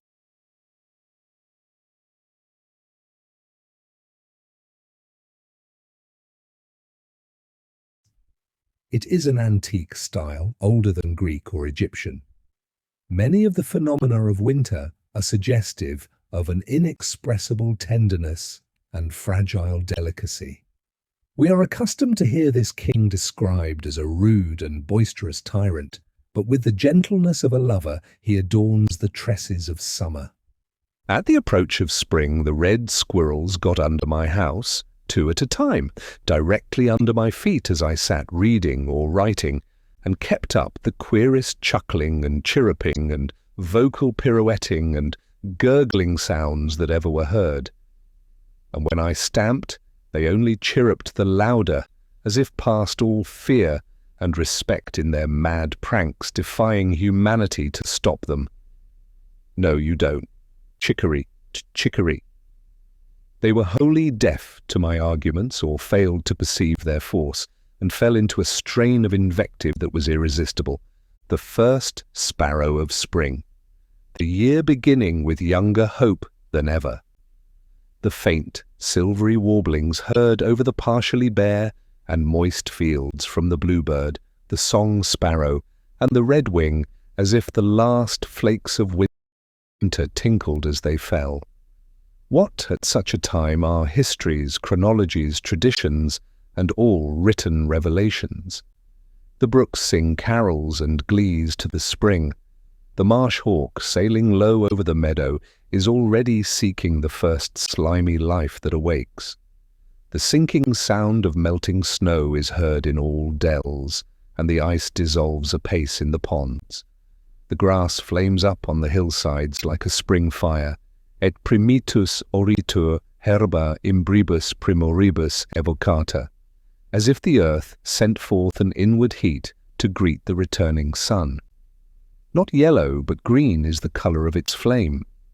The symbol of perpetual youth, the grass blade, like a long green ribbon, streams from the sod into the summer, checked indeed by the frost, but anon pushing on again, lifting its spear of last year's hay with the fresh life below. It grows as steadily as the rill oozes out of the ground. It is almost identical with that, for in the growing days of June, when the rills are dry, the grass blades are their channels, and from year to year the herds drink at this perennial green stream, and the mower draws from it betimes their winter supply. So our human life but dies down to its root, and still puts forth its green blade to eternity. Walden is melting apace. There is a canal 2 rods wide along the northerly and westerly sides, and wider still at the east end. A great field of ice has cracked off from the main body. I hear a song sparrow singing from the bushes on the shore, Olit, olit, olit, chip, chip, chip, che-cha, che-whis, whis, whis. He too is helping to crack it. How handsome the great sweeping curves in the edge of the ice, answering somewhat to those of the shore, but more regular. It is unusually hard, owing to the recent severe but transient cold, and all watered or waved like a palace floor. But the wind slides eastward over its opaque surface in vain, till it reaches the living surface beyond. It is glorious to behold this ribbon of water, sparkling in the sun, the bare face of the pond full of glee and youth, as if it spoke the joy of the fishes within it, and of the sands on its shore, a silvery sheen as from the scales of a luciscus, as it were all one active fish. Such is the contrast between winter and spring. Walden was dead and is alive again, but this spring it broke up more steadily, as I have said. The change from storm and winter to serene and mild weather, from dark and sluggish hours to bright and elastic ones, is a memorable crisis which all things proclaim. It is seemingly instantaneous at last. Suddenly an influx of light filled my house, though the evening was at hand, and the clouds of winter still overhung it, and the eaves were dripping with sleety rain. I looked out the window, and lo, where yesterday was cold grey ice, there lay the transparent pond, already calm and full of hope, as in a summer evening, reflecting a summer evening sky in its bosom, though none was visible overhead, as if it had intelligence with some remote horizon. I heard a robin in the distance, the first I had heard for many 1,000 years, methought, whose note I shall not forget for many 1,000 more, the same sweet and powerful song as of yore. Oh, the evening robin, at the end of a New England summer day. If I could ever find the twig he sits upon, I mean the twig. This, at least, is not the Turdus migratorius. The pitch pines and shrub oaks about my house, which had so long drooped, suddenly resumed their several characters, looked brighter, greener, and more erect and alive, as if effectually cleansed and restored by the rain. I knew that it would not rain any more. You may tell by looking at any twig of the forest, aye, at your very woodpile, whether its winter is past or not. As it grew darker, I was startled by the honking of geese flying low over the woods, like weary travellers getting in late from southern lakes, and indulging at last in unrestrained complaint and mutual consolation. Standing at my door, I could hear the rush of their wings, when driving toward my house they suddenly spied my light, and with hushed clamour wheeled and settled in the pond. So I came in and shut the door and passed my first spring night in the woods. In the morning I watched the geese from the door through the mist, sailing in the middle of the pond 50 rods off, so large and tumultuous that Walden appeared like an artificial pond for their amusement. But when I stood on the shore they at once rose up with a great flapping of wings at the signal of their commander, and when they had got into rank circled about over my head, 29 of them, and then steered straight to Canada with a regular honk from the leader at intervals, trusting to break their fast in muddier pools. A plump of ducks rose at the same time and took the route to the north in the wake of their noisier cousins. For a week I heard the circling, groping clangour of some solitary goose in the foggy mornings, seeking its companion, and still peopling the woods with the sound of a larger life than they could sustain. In April the pigeons were seen again, flying express in small flocks, and in due time I heard the martins twittering over my clearing, though it had not seemed that the township contained so many that it could afford me any, and I fancied that they were peculiarly of the ancient race that dwelt in hollow trees ere white men came. In almost all climes the tortoise and the frog are among the precursors and heralds of this season, and birds fly with song and glancing plumage, and plants spring and bloom, and winds blow to correct this slight oscillation of the poles and preserve the equilibrium of nature. As every season seems best to us in its turn, so the coming in of spring is like the creation of cosmos out of chaos and the realization of the golden age. Eurus ad auroram nabathaiaque regna recessit, persidaque, e radiis juga subdita matutinis. The east wind withdrew to Aurora and the Nabathan kingdom, and the Persian, and the ridges placed under the morning rays. Man was born. Whether that artificer of things, the origin of a better world, made him from the divine seed, or the earth being recent and lately sundered from the high. Ether retained some seeds of cognate heaven. A single gentle rain makes the grass many shades greener, so our prospects brighten on the influx of better thoughts. We should be blessed if we lived in the present always, and took advantage of every accident that befell us, like the grass which confesses the influence of the slightest dew that falls on it, and did not spend our time in atoning for the neglect of past opportunities, which we call doing our duty. We loiter in winter while it is already spring. In a pleasant spring morning, all men's sins are forgiven. Such a day is a truce to vice. While such a sun holds out to burn, the vilest sinner may return. Through our own recovered innocence, we discern the innocence of our neighbours. You may have known your neighbour yesterday for a thief, a drunkard, or a sensualist, and merely pitied or despised him and despaired of the world. But the sun shines bright and warm this first spring morning, recreating the world, and you meet him at some serene work and see how it is exhausted, and debauched veins expand with still joy and bless the new day. Feel the spring influence with the innocence of infancy, and all his faults are forgotten.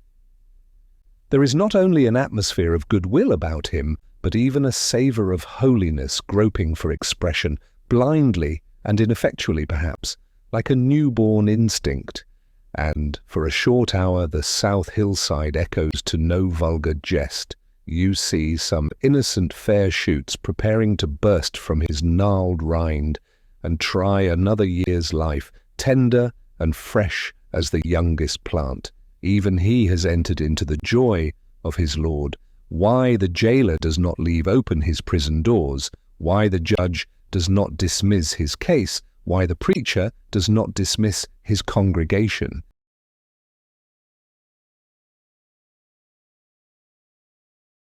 It is because they do not obey the hint which God gives them, nor accept the pardon which he freely offers to all. A return to goodness produced each day in the tranquil and beneficent breath of the morning causes that in respect to the love of virtue and the hatred of vice, one approaches a little the primitive nature of man as the sprouts of the forest which has been felled. In like manner, the evil which one does in the interval of a day prevents the germs of virtues which began to spring up again from developing themselves and destroys them. After the germs of virtue have thus been prevented many times from developing themselves, then the beneficent breath of evening does not suffice to preserve them. As soon as the breath of evening does not suffice longer to preserve them, then the nature of man does not differ much from that of the brute. Men, seeing the nature of this man like that of the brute, think that he has never possessed the innate faculty of reason. Are those the true and natural sentiments of man? The golden age was first created, which without any avenger, spontaneously without law, cherished fidelity and rectitude.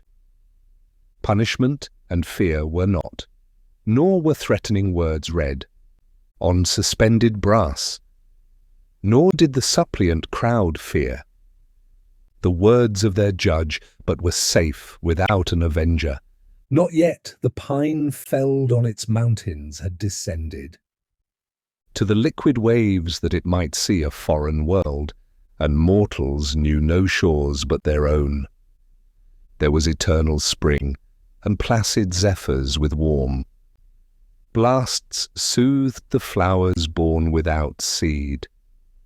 On the 29th of April, as I was fishing from the bank of the river near the 9-acre corner bridge, standing on the quaking grass and willow roots where the muskrats lurk, I heard a singular rattling sound, somewhat like that of the sticks which boys play with their fingers. When looking up, I observed a very slight and graceful hawk, like a night hawk, alternately soaring like a ripple and tumbling a rod or two over and over, showing the underside of its wings, which gleamed like a satin ribbon in the sun, or like the pearly inside of a shell.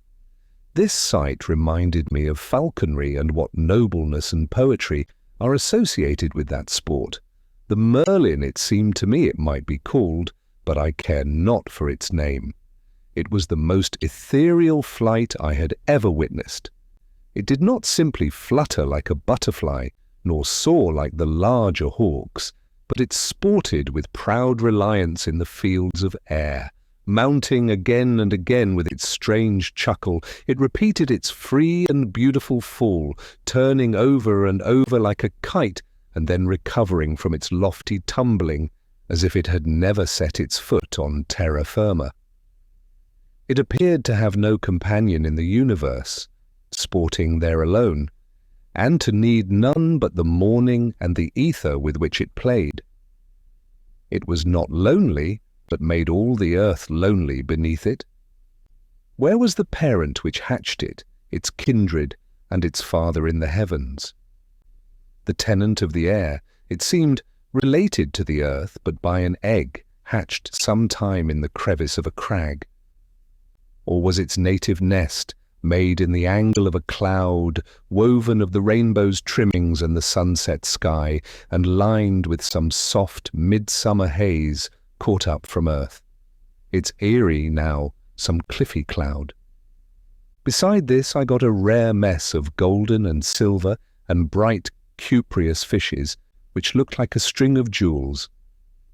Ah, I have penetrated to those meadows on the morning of many a first spring day, jumping from hummock to hummock, from willow root to willow root, when the wild river valley and the woods were bathed in so pure and bright a light as would have waked the dead if they had been slumbering in their graves, as some suppose.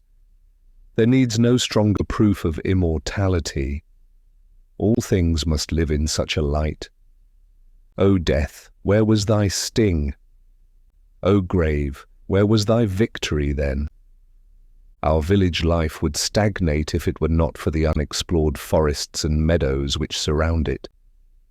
We need the tonic of wildness to wade sometimes in marshes where the bittern and the meadow hen lurk, and hear the booming of the snipe, to smell the whispering sedge where only some wilder and more solitary fowl builds her nest, and the mink crawls with its belly close to the ground, at the same time that we are earnest to explore and learn all things. We require that all things be mysterious and unexplorable, that land and sea be infinitely wild, unsurveyed and unfathomed by us, because unfathomable. We can never have enough of nature. We must be refreshed by the sight of inexhaustible vigor, vast and titanic features, the sea coast with its wrecks, the wilderness with its living and its decaying trees, the thundercloud and the rain which lasts 3 weeks and produces freshets.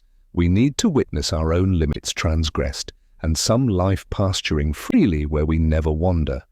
We are cheered when we observe the vulture feeding on the carrion, which disgusts and disheartens us, and deriving health and strength from the repast. There was a dead horse in the hollow by the path to my house, which compelled me sometimes to go out of my way, especially in the night when the air was heavy, but the assurance it gave me of the strong appetite and inviolable health of nature was my compensation for this. I love to see that nature is so rife with life that myriads can be afforded to be sacrificed and suffered to prey on one another, that tender organizations can be so serenely squashed out of existence like pulp, tadpoles which herons gobble up, and tortoises and toads run over in the road, and that sometimes it has rained flesh and blood.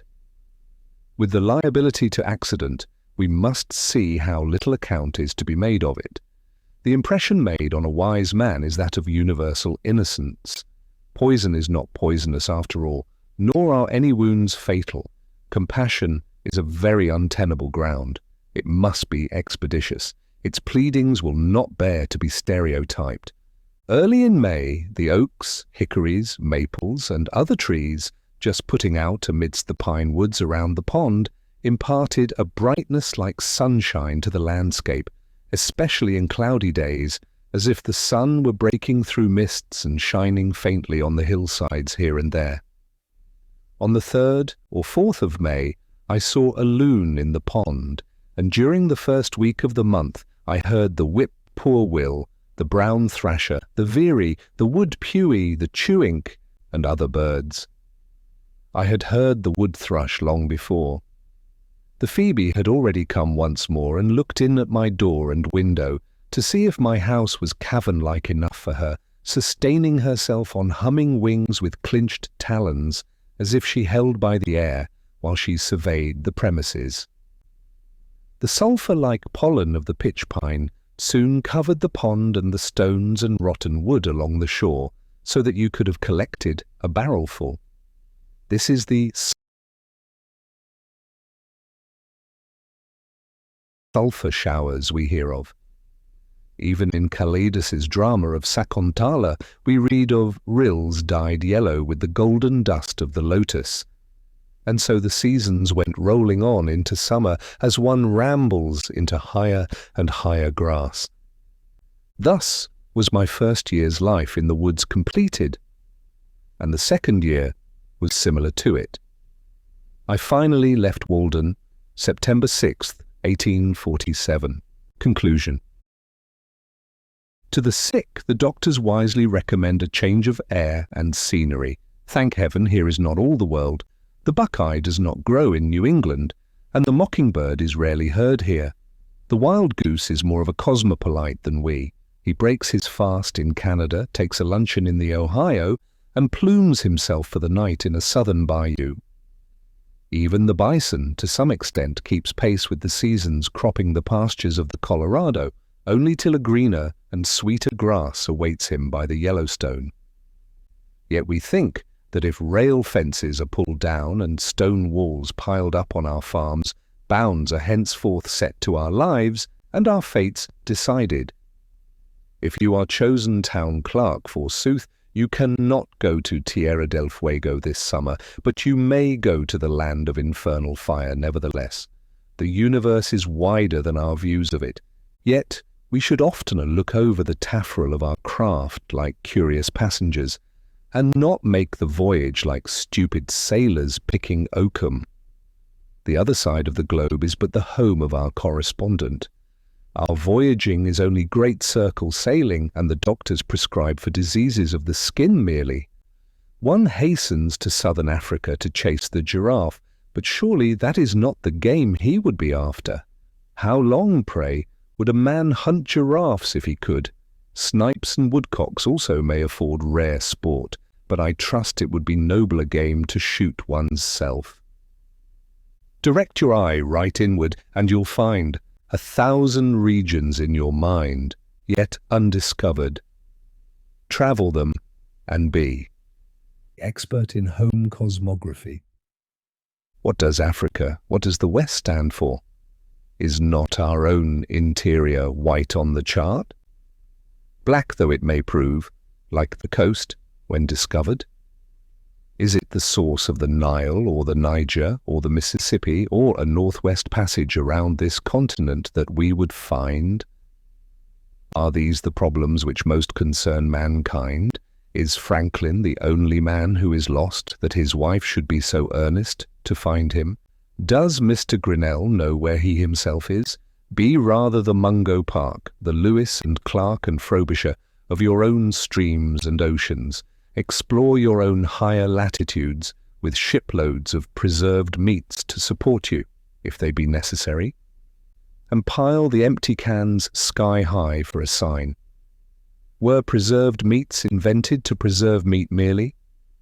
Nay, be a Columbus to whole new continents and worlds within you, opening new channels not of trade, but of thought.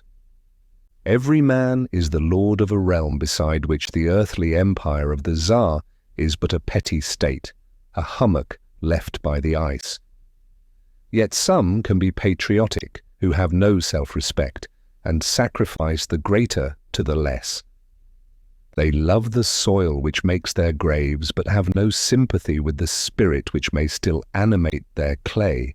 Patriotism is a maggot in their heads. What was the meaning of that South Sea exploring expedition, with all its parade and expense, but an indirect recognition of the fact that there are continents and seas in the moral world to which every man is an isthmus or an inlet, yet unexplored by him, but that it is easier to sail many thousand miles through cold and storm and cannibals in a government ship with 500 men and boys to assist one than it is to explore the private sea, the Atlantic and Pacific Ocean, of one's being alone. Erret et extremos alter scrutetur iberos, plus habet hic vitae, plus habet ille viae. Let them wander and scrutinize the outlandish Australians. I have more of God, they more of the road. It is not worth the while to go round the world to count the cats in Zanzibar, yet do this even till you can do better, and you may perhaps find some Sim's hole by which to get at the inside at last. England and France, Spain and Portugal, Gold Coast and Slave Coast, all front on this private sea, but no bark from them has ventured out of sight of land, though it is without doubt the direct way to India. If you would learn to speak all tongues and conform to the customs of all nations, if you would travel farther than all travellers, be naturalized in all climes, and cause the Sphinx to dash her head against a stone, even obey the precept of the old philosopher, and explore thyself. Herein are demanded the eye and the nerve. Only the defeated and deserters go to the wars, cowards that run away and enlist. Start now on that farthest western way, which does not pause at the Mississippi or the Pacific, nor conduct toward a worn-out China or Japan, but leads on direct, a tangent to this sphere, summer and winter, day and night, sun down, moon down, and at last earth down too.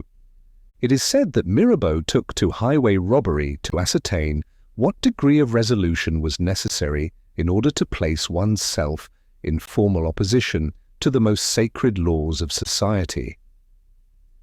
He declared that a soldier who fights in the ranks does not require half so much courage as a footpad, that honor and religion have never stood in the way of a well-considered and a firm resolve. This was manly, as the world goes, and yet it was idle, if not desperate. A saner man would have found himself often enough in formal opposition to what are deemed the most sacred laws of society, through obedience to yet more sacred laws, and so have tested his resolution without going out of his way. It is not for a man to put himself in such an attitude to society, but to maintain himself in whatever attitude he find himself through obedience to the laws of his being, which will never be one of opposition to a just government if he should chance to meet with such. I left the woods for as good a reason as I went there. Perhaps it seemed to me that I had several more lives to live, and could not spare any more time for that one. It is remarkable how easily and insensibly we fall into a particular route and make a beaten track for ourselves. I had not lived there a week before my feet wore a path from my door to the pond side, and though it is 5 or 6 years since I trod it, it is still quite distinct. It is true, I fear, that others may have fallen into it, and so helped to keep it open. The surface of the earth is soft and impressible by the feet of men, and so with the paths which the mind travels. How worn and dusty then must be the highways of the world, how deep the ruts of tradition and conformity. I did not wish to take a cabin passage, but rather to go before the mast and on the deck of the world, for there I could best see the moonlight amid the mountains. I do not wish to go below now. I learned this, at least, by my experiment, that if one advances confidently in the direction of his dreams and endeavors to live the life which he has imagined, he will meet with a success unexpected in common hours. He will put some things behind, will pass an invisible boundary. New, universal, and more liberal laws will begin to establish themselves around and within him, or the old laws be expanded and interpreted in his favor in a more liberal sense, and he will live with the license of a higher order of beings. In proportion as he simplifies his life, the laws of the universe will appear less complex, and solitude will not be solitude, nor poverty poverty, nor weakness weakness. If you have built castles in the air, your work need not be lost. That is where they should be. Now put the foundations under them. It is a ridiculous demand which England and America make, that you shall speak so that they can understand you. Neither men nor toadstools grow so. As if that were important, and there were not enough to understand you without them, as if nature could support but one order of understandings, could not sustain birds as well as quadrupeds, flying as well as creeping things, and hush and woe, which Bright can understand, were the best English. As if there were safety in stupidity alone. I fear chiefly lest my expression may not be extravagant enough, may not wander far enough beyond the narrow limits of my daily experience, so as to be adequate to the truth of which I have been convinced. Extravagance, it depends on how you are yarded. The migrating buffalo which seeks new pastures in another latitude is not extravagant like the cow which kicks over the pail, leaps the cowyard fence and runs after her calf in milking time. I desire to speak somewhere without bounds, like a man in a waking moment, to men in their waking moments, for I am convinced that I cannot exaggerate enough even to lay the foundation of a true expression. Who that has heard a strain of music feared then lest he should speak extravagantly any more forever? In view of the future or possible, we should live quite laxly and undefined in front, our outlines dim and misty on that side, as our shadows reveal an insensible perspiration toward the sun. The volatile truth of our words should continually betray the inadequacy of the residual statement.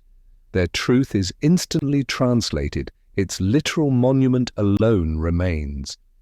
The words which express our faith and piety are not definite, yet they are significant and fragrant like frankincense to superior natures. Why level downward to our dullest perception always and praise that as common sense? The commonest sense is the sense of men asleep, which they express by snoring. Sometimes we are inclined to class those who are once and a half witted with the half-witted because we appreciate only a third part of their wit. Some would find fault with the morning read if they ever got up early enough. They pretend, as I hear, that the verses of Kabir have 4 different senses: illusion, spirit, intellect, and the exoteric doctrine of the Vedas. But in this part of the world it is considered a ground for complaint if a man's writings admit of more than one interpretation. While England endeavours to cure the potato rot, will not any endeavour to cure the brain rot, which prevails so much more widely and fatally. I do not suppose that I have attained to obscurity, but I should be proud if no more fatal fault were found with my pages on this score than was found with the Walden ice. Southern customers objected to its blue colour, which is the evidence of its purity, as if it were muddy, and preferred the Cambridge ice, which is white but tastes of weeds. The purity men love is like the mists which envelop the earth, and not like the azure ether beyond. Some are dinning in our ears that we Americans and moderns generally are intellectual dwarfs compared with the ancients, or even the Elizabethan men.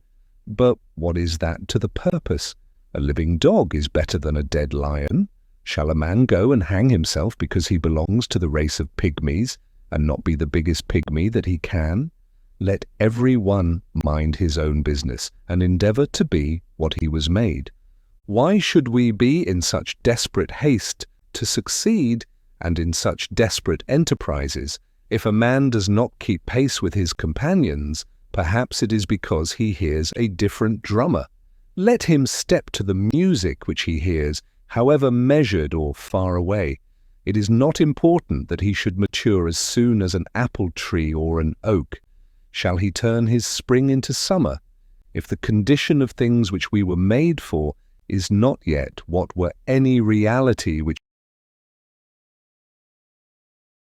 we can substitute, we will not be shipwrecked on a vain reality.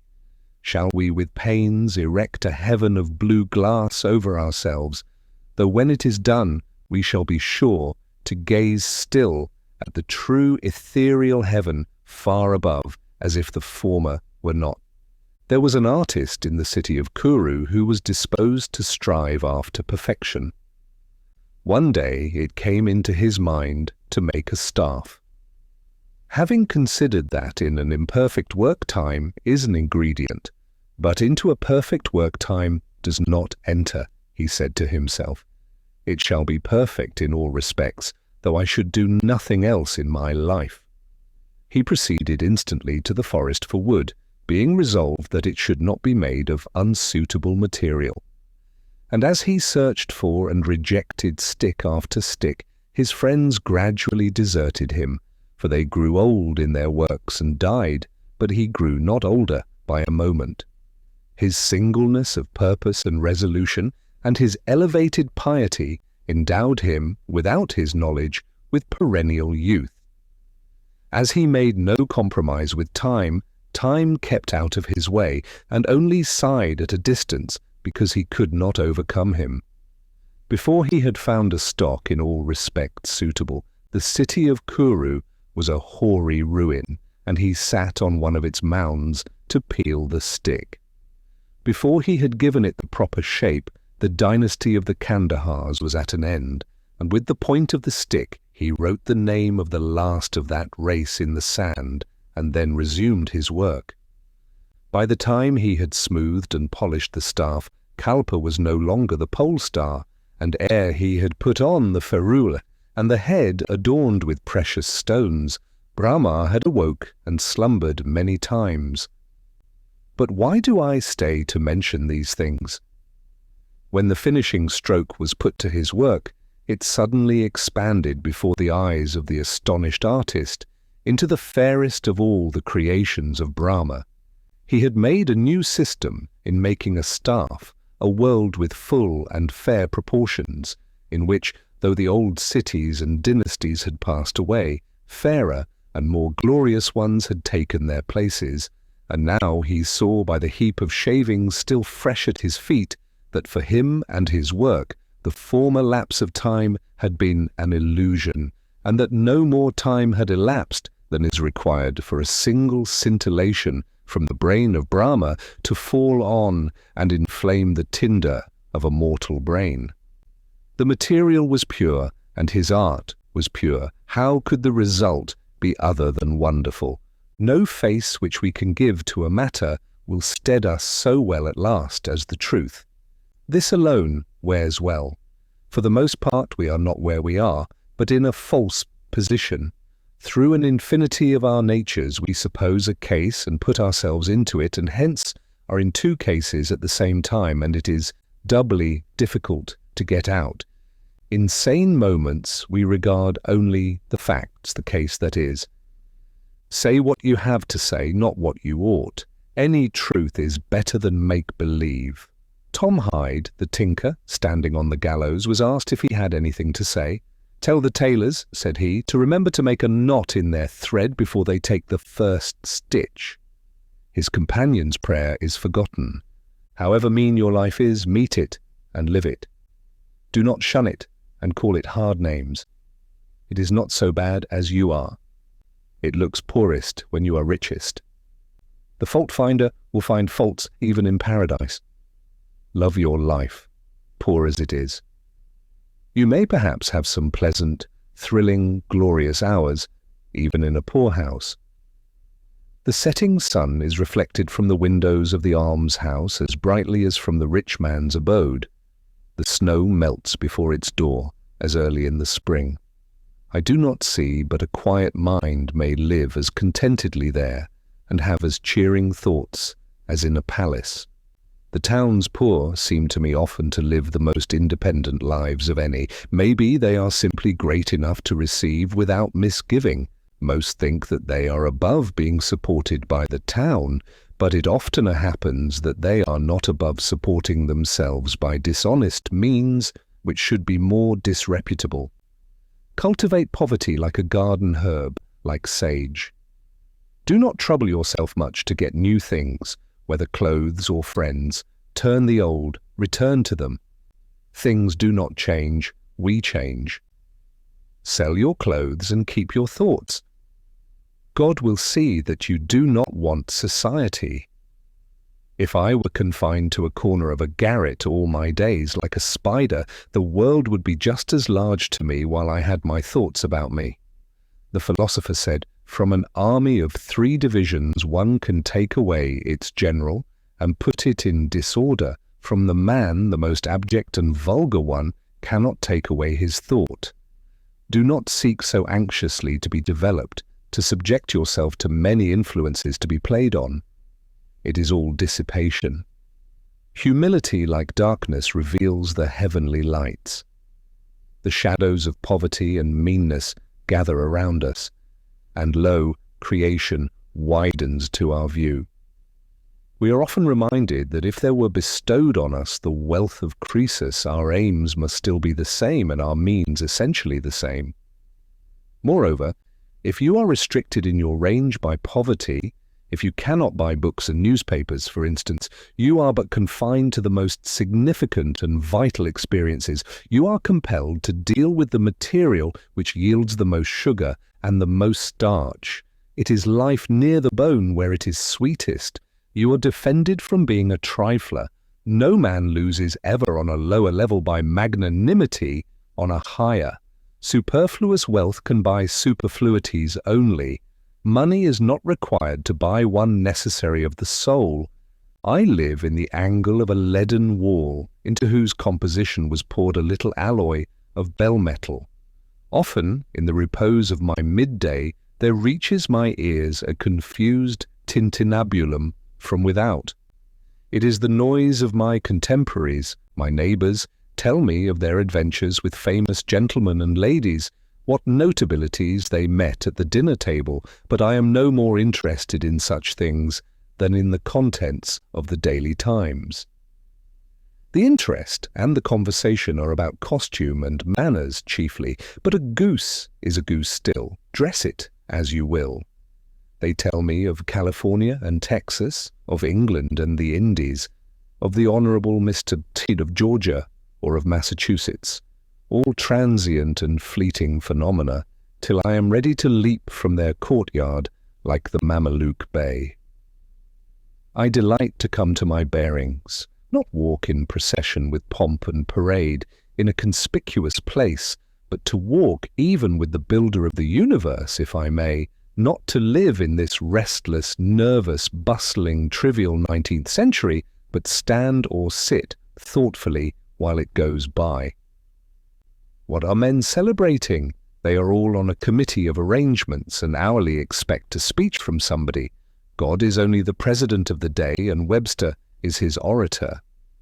I love to weigh, to settle, to gravitate toward that which most strongly and rightfully attracts me, not hang by the beam of the scale and try to weigh less, not suppose a case but take the case that is, to travel the only path I can, and that on which no power can resist me. It affords me no satisfaction to commerce to spring an arch before I have got a solid foundation. Let us not play at Kitley benders. There is a solid bottom everywhere. We read that the traveller asked the boy if the swamp before him had a hard bottom. The boy replied that it had. But presently the traveller's horse sank in up to the girths, and he observed to the boy, "I thought you said that this bog had a hard bottom." "So it has," answered the latter, "but you have not got halfway to it yet. So it is with the bogs and quicksands of society, but he is an old boy that knows it. Only what is thought, said, or done at a certain rare coincidence is good. I would not be one of those who will foolishly drive a nail into mere lath and plastering. Such a deed would keep me awake nights. Give me a hammer and let me feel for the furring. Do not depend on the putty.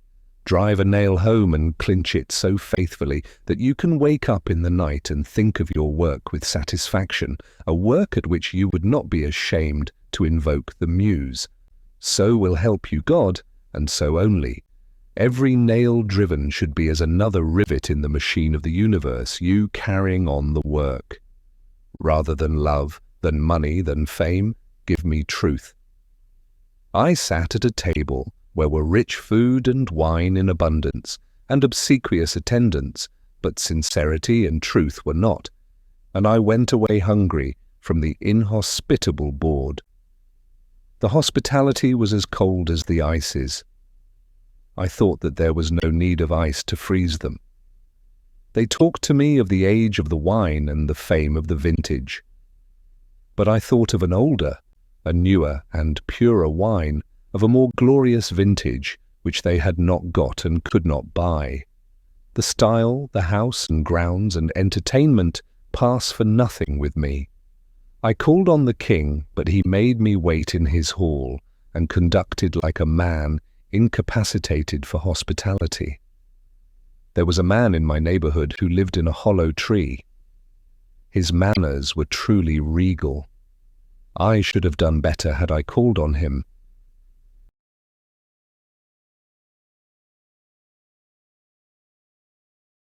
How long shall we sit in our porticos practising idle and musty virtues which any work would make impertinent?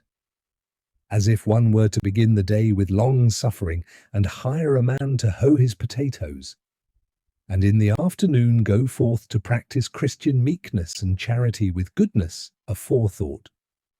Consider the China pride and stagnant self-complacency of mankind. This generation inclines a little to congratulate itself on being the last of an illustrious line, and in Boston and London and Paris and Rome, thinking of its long descent, it speaks of its progress in art and science and literature with satisfaction. There are the records of the philosophical societies and the public eulogies of great men. It is the good Adam contemplating his own virtue. Yes, we have done great deeds and sung divine songs which shall never die. That is, as long as we can remember them. The learned societies and great men of Assyria, where are they? What youthful philosophers and experimentalists we are. There is not one of my readers who has yet lived a whole human life. These may be but the spring months in the life of the race. If we have had the 7 years' itch, we have not seen the 17-year locust yet in concord. We are acquainted with a mere pellicle of the globe on which we live. Most have not delved 6 feet beneath the surface, nor leaped as many above it.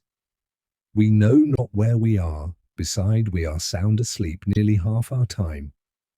Yet we esteem ourselves wise and have an established order on the surface. Truly, we are deep thinkers, we are ambitious spirits. As I stand over the insect crawling amid the pine needles on the forest floor, and endeavouring to conceal itself from my sight, and ask myself why it will cherish those humble thoughts, and bide its head from me who might perhaps be its benefactor, and impart to its race some cheering information, I am reminded of the greater benefactor and intelligence that stands over me, the human insect. There is an incessant influx of novelty into the world, and yet we tolerate incredible dullness. I need only suggest what kind of sermons are still listened to in the most enlightened countries. There are such words as joy and sorrow, but they are only the burden of a psalm, sung with a nasal twang, while we believe in the ordinary and mean. We think that we can change our clothes only. It is said that the British Empire is very large and respectable, and that the United States are a first-rate power. We do not believe that a tide rises and falls behind every man which can float the British Empire like a chip, if he should ever harbour it in his mind. Who knows what sort of 17-year locust will next come out of the ground? The government of the world I live in was not framed like that of Britain, in after-dinner conversations over the wine. The life in us is like the water in the river. It may rise this year higher than man has ever known it, and flood the parched uplands. Even this may be the eventful year, which will drown out all our muskrats. It was not always dry land where we dwell. I see far inland the banks which the stream anciently washed, before science began to record its freshets. Everyone has heard the story which has gone the rounds of New England, of a strong and beautiful bug which came out of the dry leaf of an old table of apple-tree wood which had stood in a farmer's kitchen for 60 years, first in Connecticut and afterward in Massachusetts, from an egg deposited in the living tree many years earlier still, as appeared by counting the annual layers beyond it, which was heard gnawing out for several weeks, hatched, perchance, by the heat of an urn. Who does not feel his faith in a resurrection and immortality strengthened by hearing of this? Who knows what beautiful and winged life, whose egg has been buried for ages under many concentric layers of woodenness in the dead dry life of society, deposited at first in the alburnum of the green and living tree, which has been gradually converted into the semblance of its well-seasoned tomb, heard perchance gnawing out now for years by the astonished family of man as they sat round the festive board, may unexpectedly come forth from amidst society's most trivial and hand-celled furniture to enjoy its perfect summer life at last. I do not say that John or Jonathan will realize all this, but such is the character of that morrow which mere lapse of time can never make to dawn. The light which puts out our eyes is darkness to us, Only that day dawns to which we are awake. There is more day to dawn. The sun is but a morning star. Part 2 on the duty of civil disobedience. I heartily accept the motto, that government is best which governs least, and I should like to see it acted up to more rapidly and systematically. Carried out, it finally amounts to this, which also I believe, that government is best which governs not at all, and when men are prepared for it, that will be the kind of government which they will have. Government is at best but an expedient, but most governments are usually, and all governments are sometimes, inexpedient. The objections which have been brought against a standing army, and they are many and weighty, and deserve to prevail, may also at last be brought against a standing government. The standing army is only an arm of the standing government. The government itself, which is only the mode which the people have chosen to execute their will, is equally liable to be abused and perverted before the people can act through it. Witness the present Mexican War, the work of comparatively a few individuals using the standing government as their tool, for in the outset the people would not have consented to this measure. This American government, what is it but a tradition, though a recent one, endeavoring to transmit itself unimpaired to posterity, but each instant losing some of its integrity? It has not the vitality and force of a single living man, for a single man can bend it to his will. It is a sort of wooden gun to the people themselves, but it is not the less necessary for this, for the people must have some complicated machinery or other, and hear its din to satisfy that idea of government which they have. Governments show thus how successfully men can be imposed on, even impose on themselves, for their own advantage. It is excellent, we must all allow. Yet this government never of itself furthered any enterprise, but by the alacrity with which it got out of its way. It does not keep the country free. It does not settle the West. It does not educate. The character inherent in the American people has done all that has been accomplished, and it would have done somewhat more if the government had not sometimes got in its way. For government is an expedient by which men would fain succeed in letting one another alone, and, as has been said, when it is most expedient, the governed are most let alone by it.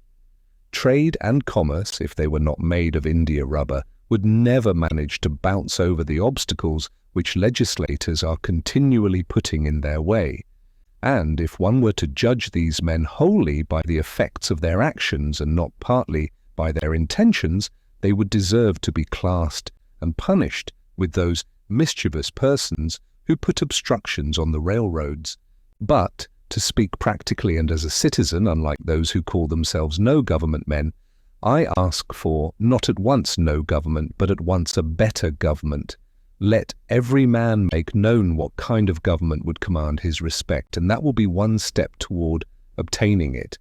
After all, the practical reason why, when the power is once in the hands of the people, a majority are permitted, and for a long period continue to rule, is not because they are most likely to be in the right, nor because this seems fairest to the minority, but because they are physically the strongest.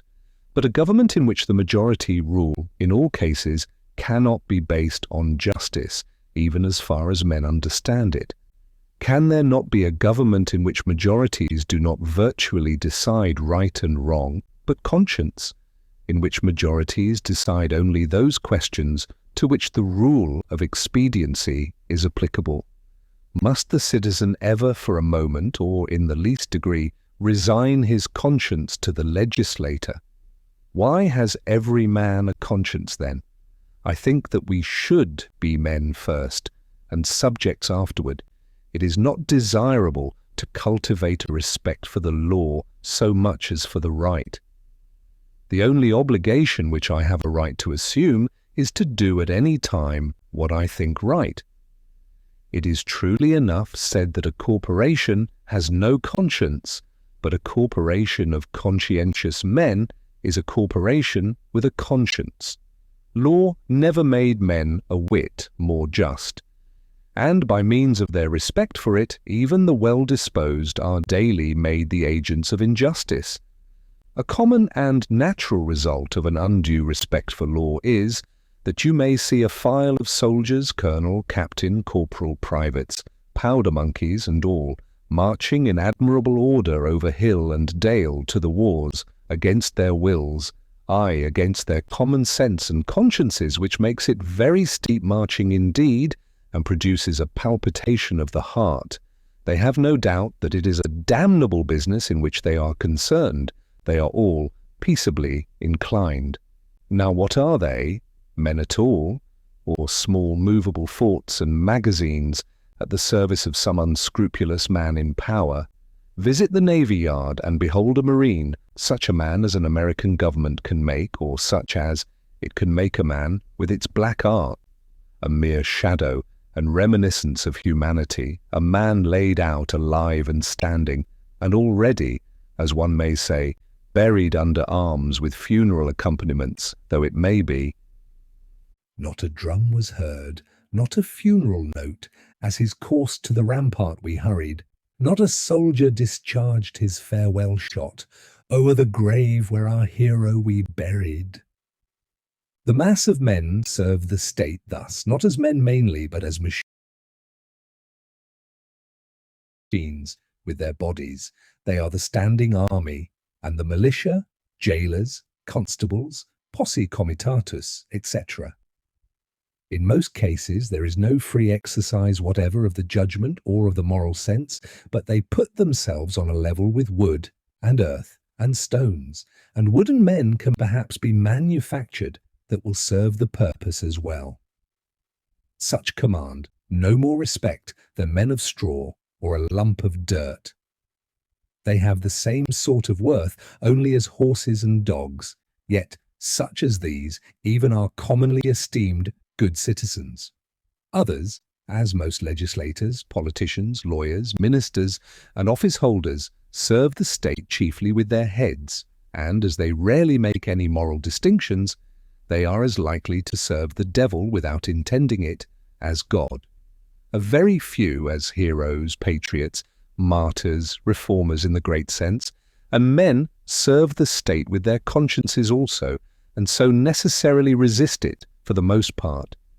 And they are commonly treated as enemies by it. A wise man will only be useful as a man, and will not submit to be clay and stop a hole to keep the wind away, but leave that office to his dust at least.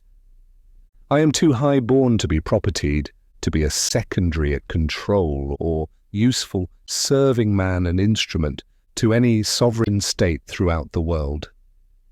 He who gives himself entirely to his fellow men appears to them useless and selfish, but he who gives himself partially to them is pronounced a benefactor and philanthropist. How does it become a man to behave toward this American government today? I answer, that he cannot without disgrace be associated with it. I cannot for an instant recognize that political organization as my government, which is the slave's government also. All men recognize the right of revolution, that is, the right to refuse allegiance to and to resist the government when its tyranny or its inefficiency are great and unendurable. But almost all say that such is not the case now, but such was the case, they think, in the Revolution of '75. If one were to tell me that this was a bad government because it taxed certain foreign commodities brought to its ports, it is most probable that I should not make an ado about it, for I can do without them. All machines have their friction, and possibly this does enough good to counterbalance the evil. At any rate, it is a great evil to make a stir about it. But when the friction comes to have its machine, and oppression and robbery are organized, I say, let us not have such a machine any longer. In other words, when a sixth of the population of a nation which has undertaken to be the refuge of liberty are slaves, and a whole country is unjustly overrun and conquered by a foreign army and subjected to military law, I think that it is not too soon for honest men to rebel and revolutionize. What makes this duty the more urgent is the fact that the country so overrun is not our own, but ours is the invading army. Paley, a common authority with many on moral questions, in his chapter on the duty of submission to civil government, resolves all civil obligation into expediency, and he proceeds to say that so long as the interest of the whole society requires it, that is, so long as the established government cannot be resisted or changed without public inconveniency, it is the will of God that the established government be obeyed, and no longer. This principle being admitted, the justice of every particular case of resistance is reduced to a computation of the quantity of the danger and grievance on the one side, and of the probability and expense of redressing it on the other. Of this he says, every man shall judge for himself. But Paley appears never to have contemplated those cases to which the rule of expediency does not apply, in which a people, as well as an individual, must do justice, cost what it may. If I have unjustly wrested a plank from a drowning man, I must restore it to him, though I drown myself. This, according to Paley, would be inconvenient. But he that would save his life in such a case shall lose it. This people must cease to hold slaves and to make war on Mexico, though it cost them their existence as a people. In their practice, nations agree with Paley, but does anyone think that Massachusetts does exactly what is right at the present crisis? A drab of state, a cloth-o'-silver slut, to have her train borne up and her soul trail in the dirt. Practically speaking, the opponents to a reform in Massachusetts are not 100,000 politicians at the South, but 100,000 merchants and farmers here, who are more interested in commerce and agriculture than they are in humanity, and are not prepared to do justice to the slave and to Mexico, cost what it may. I quarrel not with far-off foes, but with those who, near at home, cooperate with and do the bidding of those far away, and without whom the latter would be harmless. We are accustomed to say that the mass of men are unprepared, but improvement is slow because the few are not materially wiser or better than the many. It is not so important that many should be as good as you, as that there be some absolute goodness somewhere, for that will leaven the whole lump. There are thousands who are in opinion opposed to slavery and to the war, who yet in effect do nothing to put an end to them, who, esteeming themselves children of Washington and Franklin, sit down with their hands in their pockets and say that they know not what to do and do nothing, who even postpone the question of freedom to the question of free trade and quietly read the prices current along with the latest advices from Mexico after dinner and, it may be, fall asleep over them both. What is the price current of an honest man and patriot today? They hesitate and they regret, and sometimes they petition, but they do nothing in earnest and with effect. They will wait, well disposed, for others to remedy the evil, that they may no longer have it to regret. At most they give only a cheap vote and a feeble countenance and Godspeed to the right, as it goes by them. There are 999 patrons of virtue to one virtuous man, but it is easier to deal with the real possessor of a thing than with the temporary guardian of it. All voting is a sort of gaming like checkers or backgammon, with a slight moral tinge to it, a playing with right and wrong with moral questions, and betting naturally accompanies it. The character of the voters is not staked. I cast my vote, perchance, as I think right, but I am not vitally concerned that that right should prevail. I am willing to leave it to the majority. Its obligation, therefore, never exceeds that of expediency. Even voting for the right is doing nothing for it. It is only expressing to men feebly your desire that it should prevail. A wise man will not leave the right to the mercy of chance, nor wish it to prevail through the power of the majority. There is but little virtue in the action of masses of men. When the majority shall at length vote for the abolition of slavery, it will be because they are indifferent to slavery, or because there is but little slavery left to be abolished by their vote. They will then be the only slaves. Only his vote can hasten the abolition of slavery, who asserts his own freedom by his vote. I hear of a convention to be held at Baltimore or elsewhere for the selection of a candidate for the presidency, made up chiefly of editors and men who are politicians by profession. But I think, what is it to any independent, intelligent, and respectable man what decision they may come to? Shall we not have the advantage of his wisdom and honesty nevertheless? Can we not count upon some independent votes? Are there not many individuals in the country who do not attend conventions? But no, I find that the respectable man, so-called, has immediately drifted from his position and despairs of his country when his country has more reason to despair of him.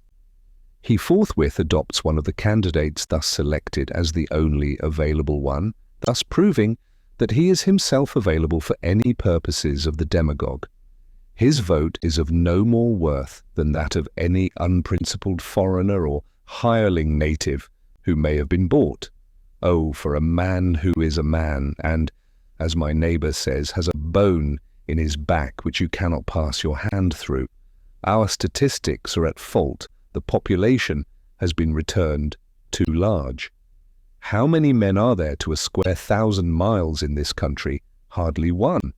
Does not America offer any inducement for men to settle here? The American has dwindled into an odd fellow, one who may be known by the development of his organ of gregariousness and a manifest lack of intellect and cheerful self-reliance, whose first and chief concern on coming into the world is to see that the almshouses are in good repair, and before yet he has lawfully donned the virile garb, to collect a fund for the support of the widows and orphans that may be, who, in short, ventures to live only by the aid of the mutual insurance company, which has promised to bury him decently. It is not a man's duty, as a matter of course, to devote himself to the eradication of any, even the most enormous wrong. He may still properly have other concerns to engage him, but it is his duty, at least, to wash his hands of it, and, if he gives it no thought longer, not to give it practically his support.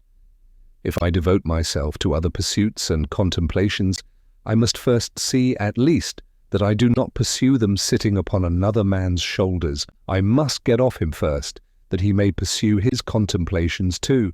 See what gross inconsistency is tolerated. I have heard some of my townsmen say, I should like to have them order me out to help put down an insurrection of the slaves, or to march to Mexico, see if I would go. And yet these very men have each directly by their allegiance, and so indirectly at least by their money, furnished a substitute. The soldier is applauded who refuses to serve in an unjust war by those who do not refuse to sustain the unjust government which makes the war, is applauded by those whose own act and authority he disregards and sets at naught, as if the state were penitent to that degree that it hired one to scourge it while it sinned, but not to that degree that it left off sinning for a moment. Thus, under the name of order and civil government, we are all made at last to pay homage to and support our own meanness. After the first blush of sin comes its indifference, and from immoral it becomes, as it were, unmoral and not quite unnecessary to that life which we have made. The broadest and most prevalent error requires the most disinterested virtue to sustain it. The slight reproach to which the virtue of patriotism is commonly liable, the noble are most likely to incur. Those who, while they disapprove of the character and measures of a government, yield to it their allegiance and support, are undoubtedly its most conscientious supporters, and so frequently the most serious obstacles to reform. Some are petitioning the state to dissolve the Union, to disregard the requisitions of the President. Why do they not dissolve it themselves, the union between themselves and the state, and refuse to pay their quota into its treasury? Do not they stand in the same relation to the state that the state does to the union? And have not the same reasons prevented the state from resisting the union which have prevented them from resisting the state? How can a man be satisfied to entertain an opinion merely and enjoy it? Is there any enjoyment in it if his opinion is that he is aggrieved? If you are cheated out of $1 by your neighbor, you do not rest satisfied with knowing that you are cheated, or with saying that you are cheated, or even with petitioning him to pay you your due. But you take effectual steps at once to obtain the full amount, and see that you are never cheated again. Action from principle, the perception and the performance of right, changes things and relations. It is essentially revolutionary, and does not consist wholly with anything which was. It not only divides states and churches, it divides families. Aye, it divides the individual, separating the diabolical in him from the divine. Unjust laws exist. Shall we be content to obey them, or shall we endeavor to amend them, and obey them until we have succeeded, or shall we transgress them at once? Men generally, under such a government as this, think that they ought to wait until they have persuaded the majority to alter them. They think that if they should resist, the remedy would be worse than the evil. But it is the fault of the government itself that the remedy is worse than the evil. It makes it worse. Why is it not more apt to anticipate and provide for reform? Why does it not cherish its wise minority? Why does it cry and resist before it is hurt? Why does it not encourage its citizens to be on the alert to point out its faults and do better than it would have them? Why does it always crucify Christ and excommunicate Copernicus and Luther and pronounce Washington and Franklin rebels? One would think that a deliberate and practical denial of its authority was the only offense never contemplated by government. Else, why has it not assigned its definite, its suitable and proportionate penalty? If a man who has no property refuses but wants to earn 9 shillings for the state, he is put in prison for a period unlimited by any law that I know, and determined only by the discretion of those who placed him there. But if he should steal 90 times 9 shillings from the state, he is soon permitted to go at large again. If the injustice is part of the necessary friction of the machine of government, let it go, let it go. Perchance it will wear smooth, certainly the machine will wear out. If the injustice has a spring or a pulley or a rope or a crank exclusively for itself, then perhaps you may consider whether the remedy will not be worse than the evil. But if it is of such a nature that it requires you to be the agent of injustice to another, then I say, break the law. Let your life be a counter-friction to stop the machine.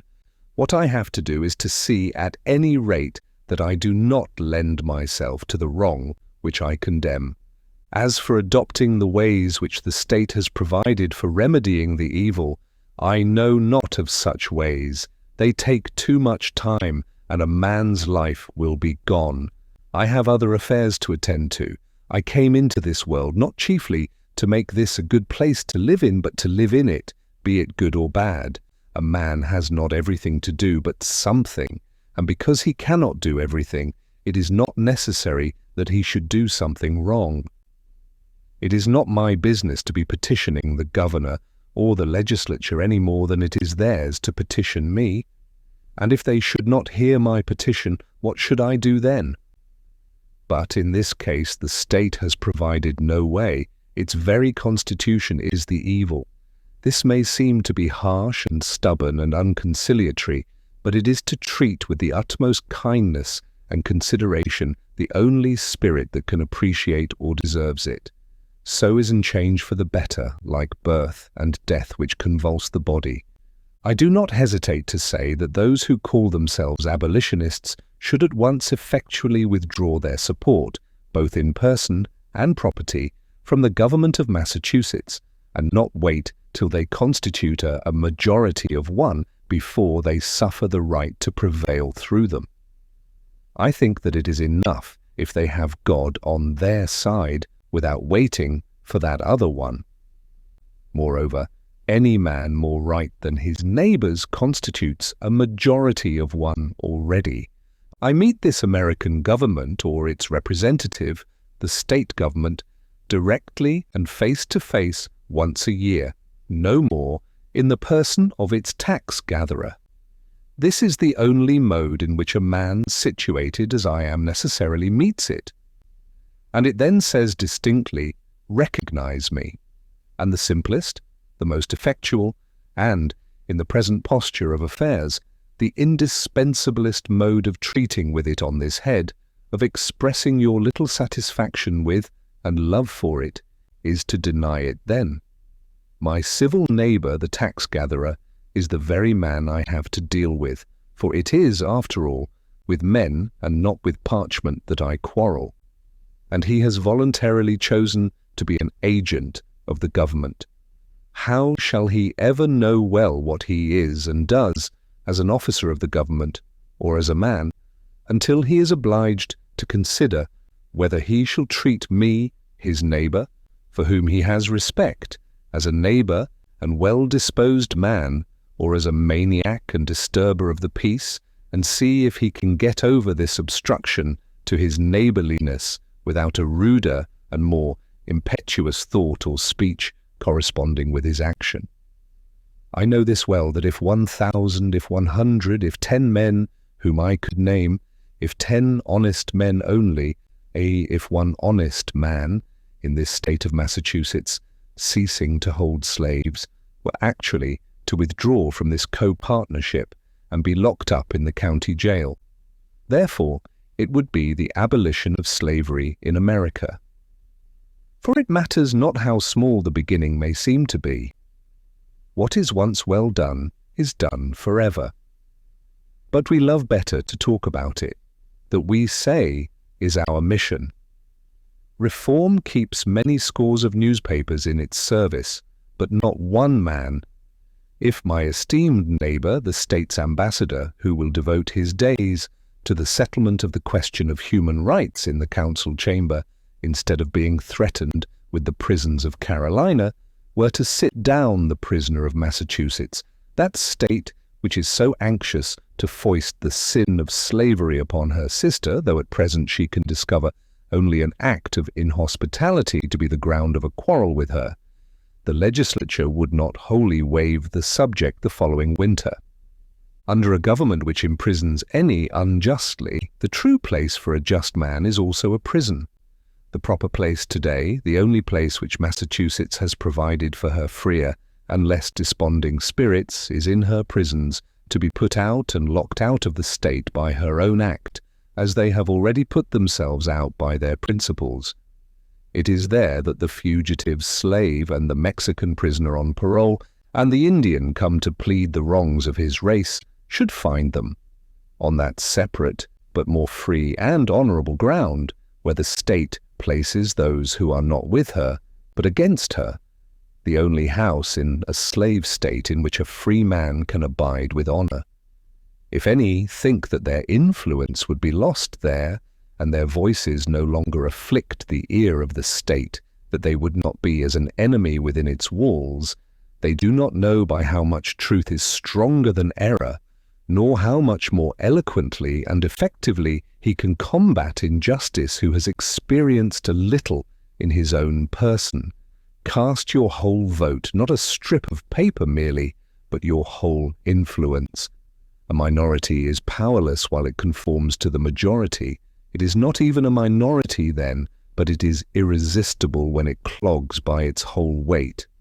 If the alternative is to keep all just men in prison or give up war and slavery, the state will not hesitate which to choose.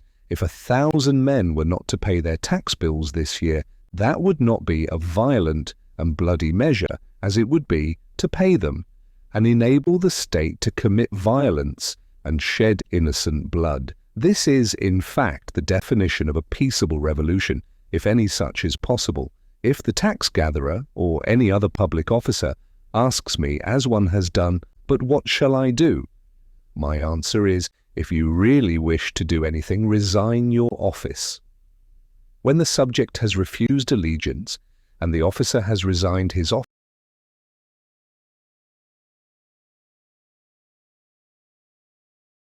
office, then the revolution is accomplished. But even suppose blood should flow, is there not a sort of bloodshed when the conscience is wounded? Through this wound, a man's real manhood and immortality flow out, and he bleeds to an everlasting death. I see this blood flowing now.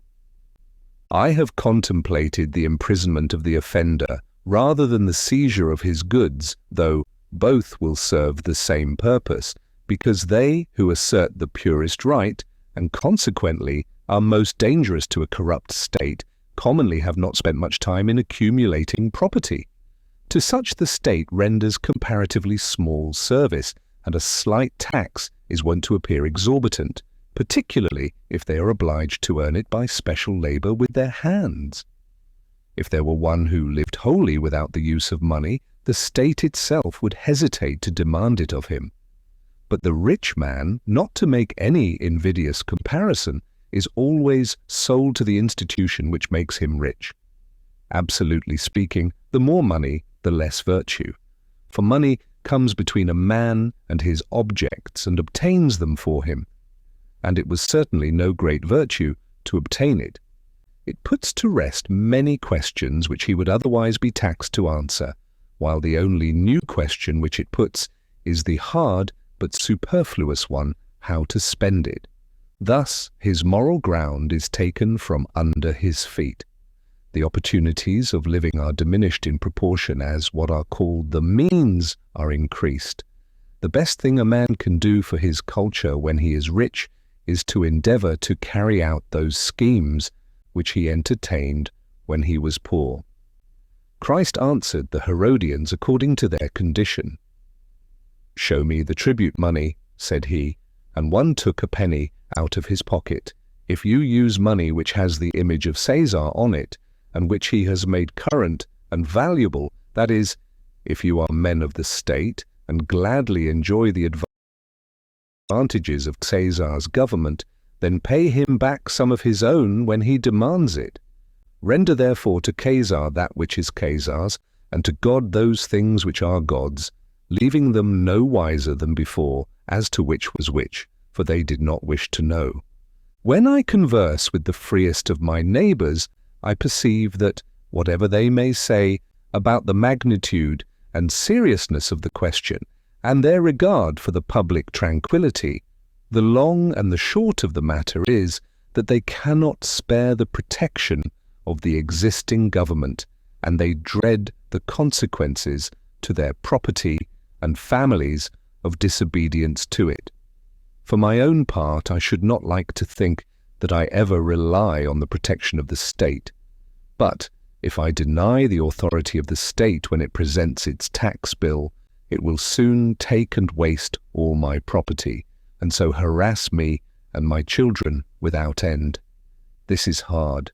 This makes it impossible for a man to live honestly and at the same time comfortably in outward respects. It will not be worth the while to accumulate property that would be sure to go again. You must hire or squat somewhere and raise but a small crop and eat that soon. You must live within yourself and depend upon yourself, always tucked up and ready for a start, and not have many affairs. A man may grow rich in Turkey even, if he will be in all respects a good subject of the Turkish government. Confucius said, if a state is governed by the principles of reason, poverty and misery are subjects of shame. If a state is not governed by the principles of reason, riches and honours are the subjects of shame. No.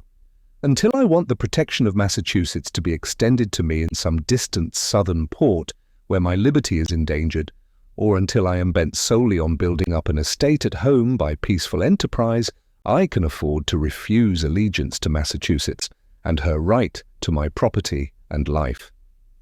It costs me less in every sense to incur the penalty of disobedience to the state than it would to obey. I should feel as if I were worth less in that case. Some years ago, the state met me in behalf of the church and commanded me to pay a certain sum toward the support of a clergyman whose preaching my father attended, but never I myself. Pay, it said, or be locked up in the jail. I declined to pay, but unfortunately another man saw fit to pay it. I did not see why the schoolmaster should be taxed to support the priest, and not the priest the schoolmaster, for I was not the state's schoolmaster, but I supported myself by voluntary subscription. I did not see why the Lyceum should not present its tax bill and have the state to back its demand, as well as the church. However, at the request of the selectmen, I condescended to make some such statement as this in writing. Know all men by these presents that I, Henry Thoreau, do not wish to be regarded as a member of any incorporated society which I have not joined. This I gave to the town clerk, and he has it. The state, having thus learned that I did not wish to be regarded as a member of that church, has never made a like demand on me since, though it said that it must adhere to its original presumption that time. If I had known how to name them, I should then have signed off in detail from all the societies which I never signed on to, but I did not know where to find a complete list. I have paid no poll tax for 6 years. I was put into a jail once on this account for one night, and, as I stood considering the walls of solid stone, 2 or 3 feet thick, the door of wood and iron, a foot thick, and the iron grating which strained the light, I could not help being struck with the foolishness of that institution which treated me as if I were mere flesh and blood and bones to be locked up.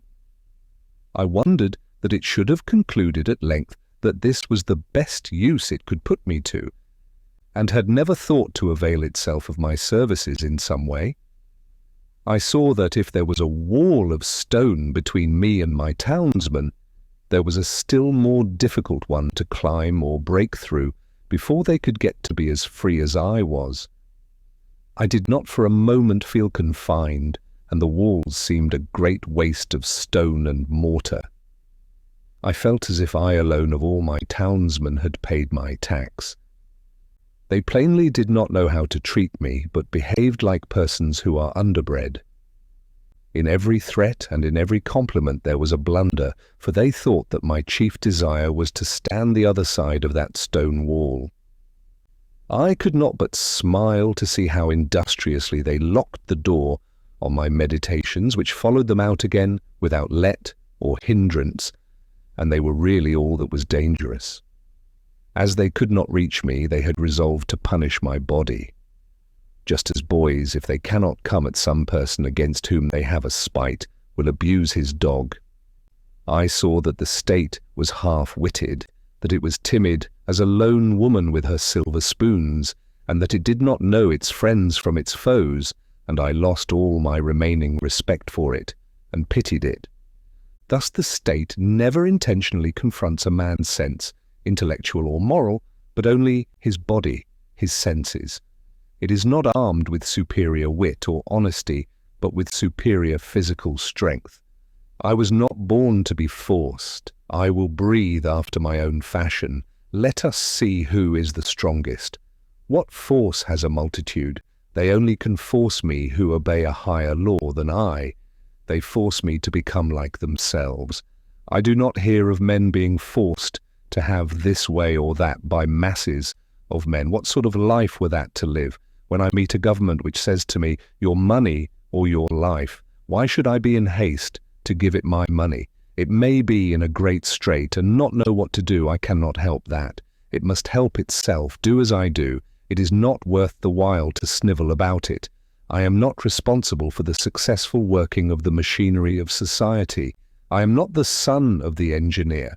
I perceive that when an acorn and a chestnut fall side by side, the one does not remain inert to make way for the other, but both obey their own laws and spring and grow and flourish as best they can, till one, perchance, overshadows and destroys the other.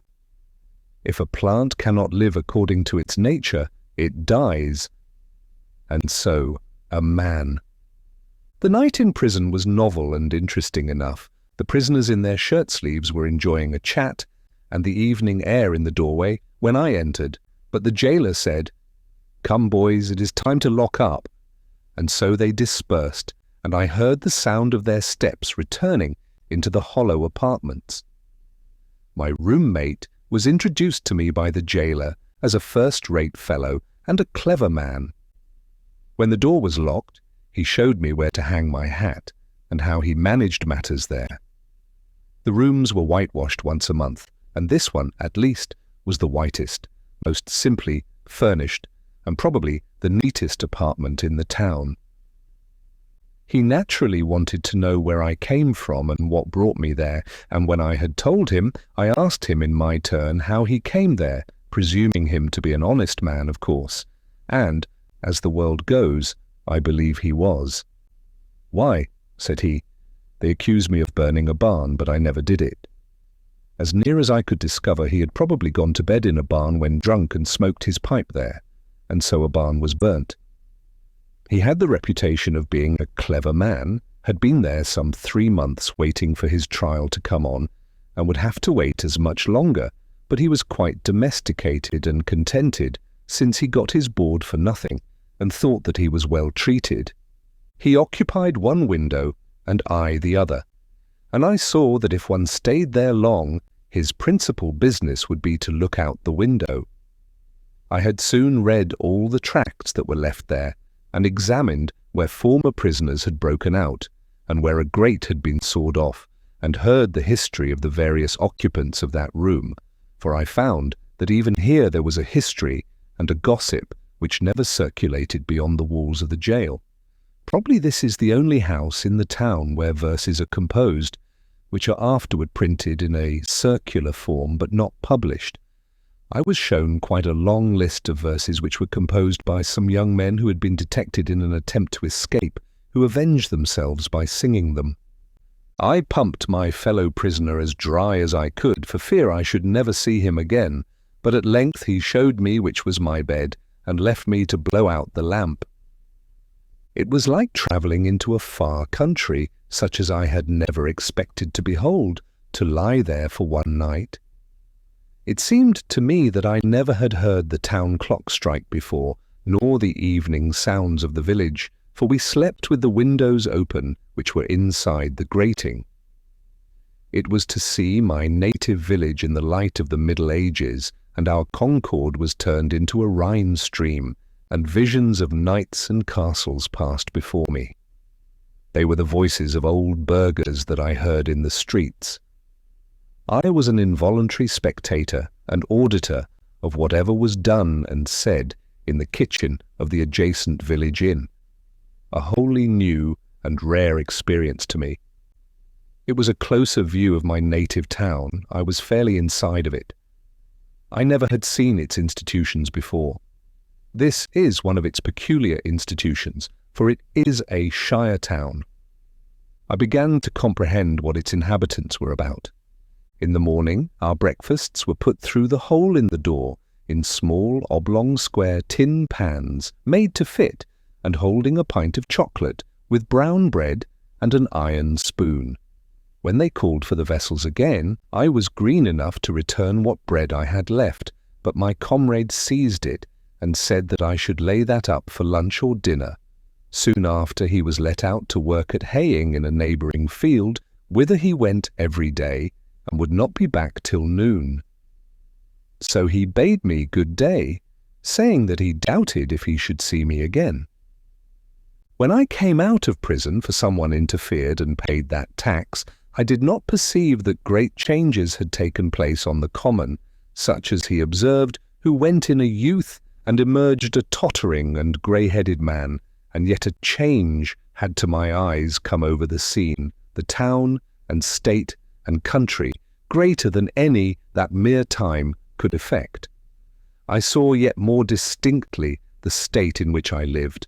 I saw to what extent the people among whom I lived could be trusted as good neighbours and friends, that their friendship was for summer weather only, that they did not greatly propose to do right, that they were a distinct race from me by their prejudices and superstitions, as the Chinamen and Malays are, that in their sacrifices to humanity they ran no risks, not even to their property, that after all they were not so noble, but they treated the thief as he had treated them, and hoped, by a certain outward observance and a few prayers, and by walking in a particular straight, though useless path from time to time, to save their souls.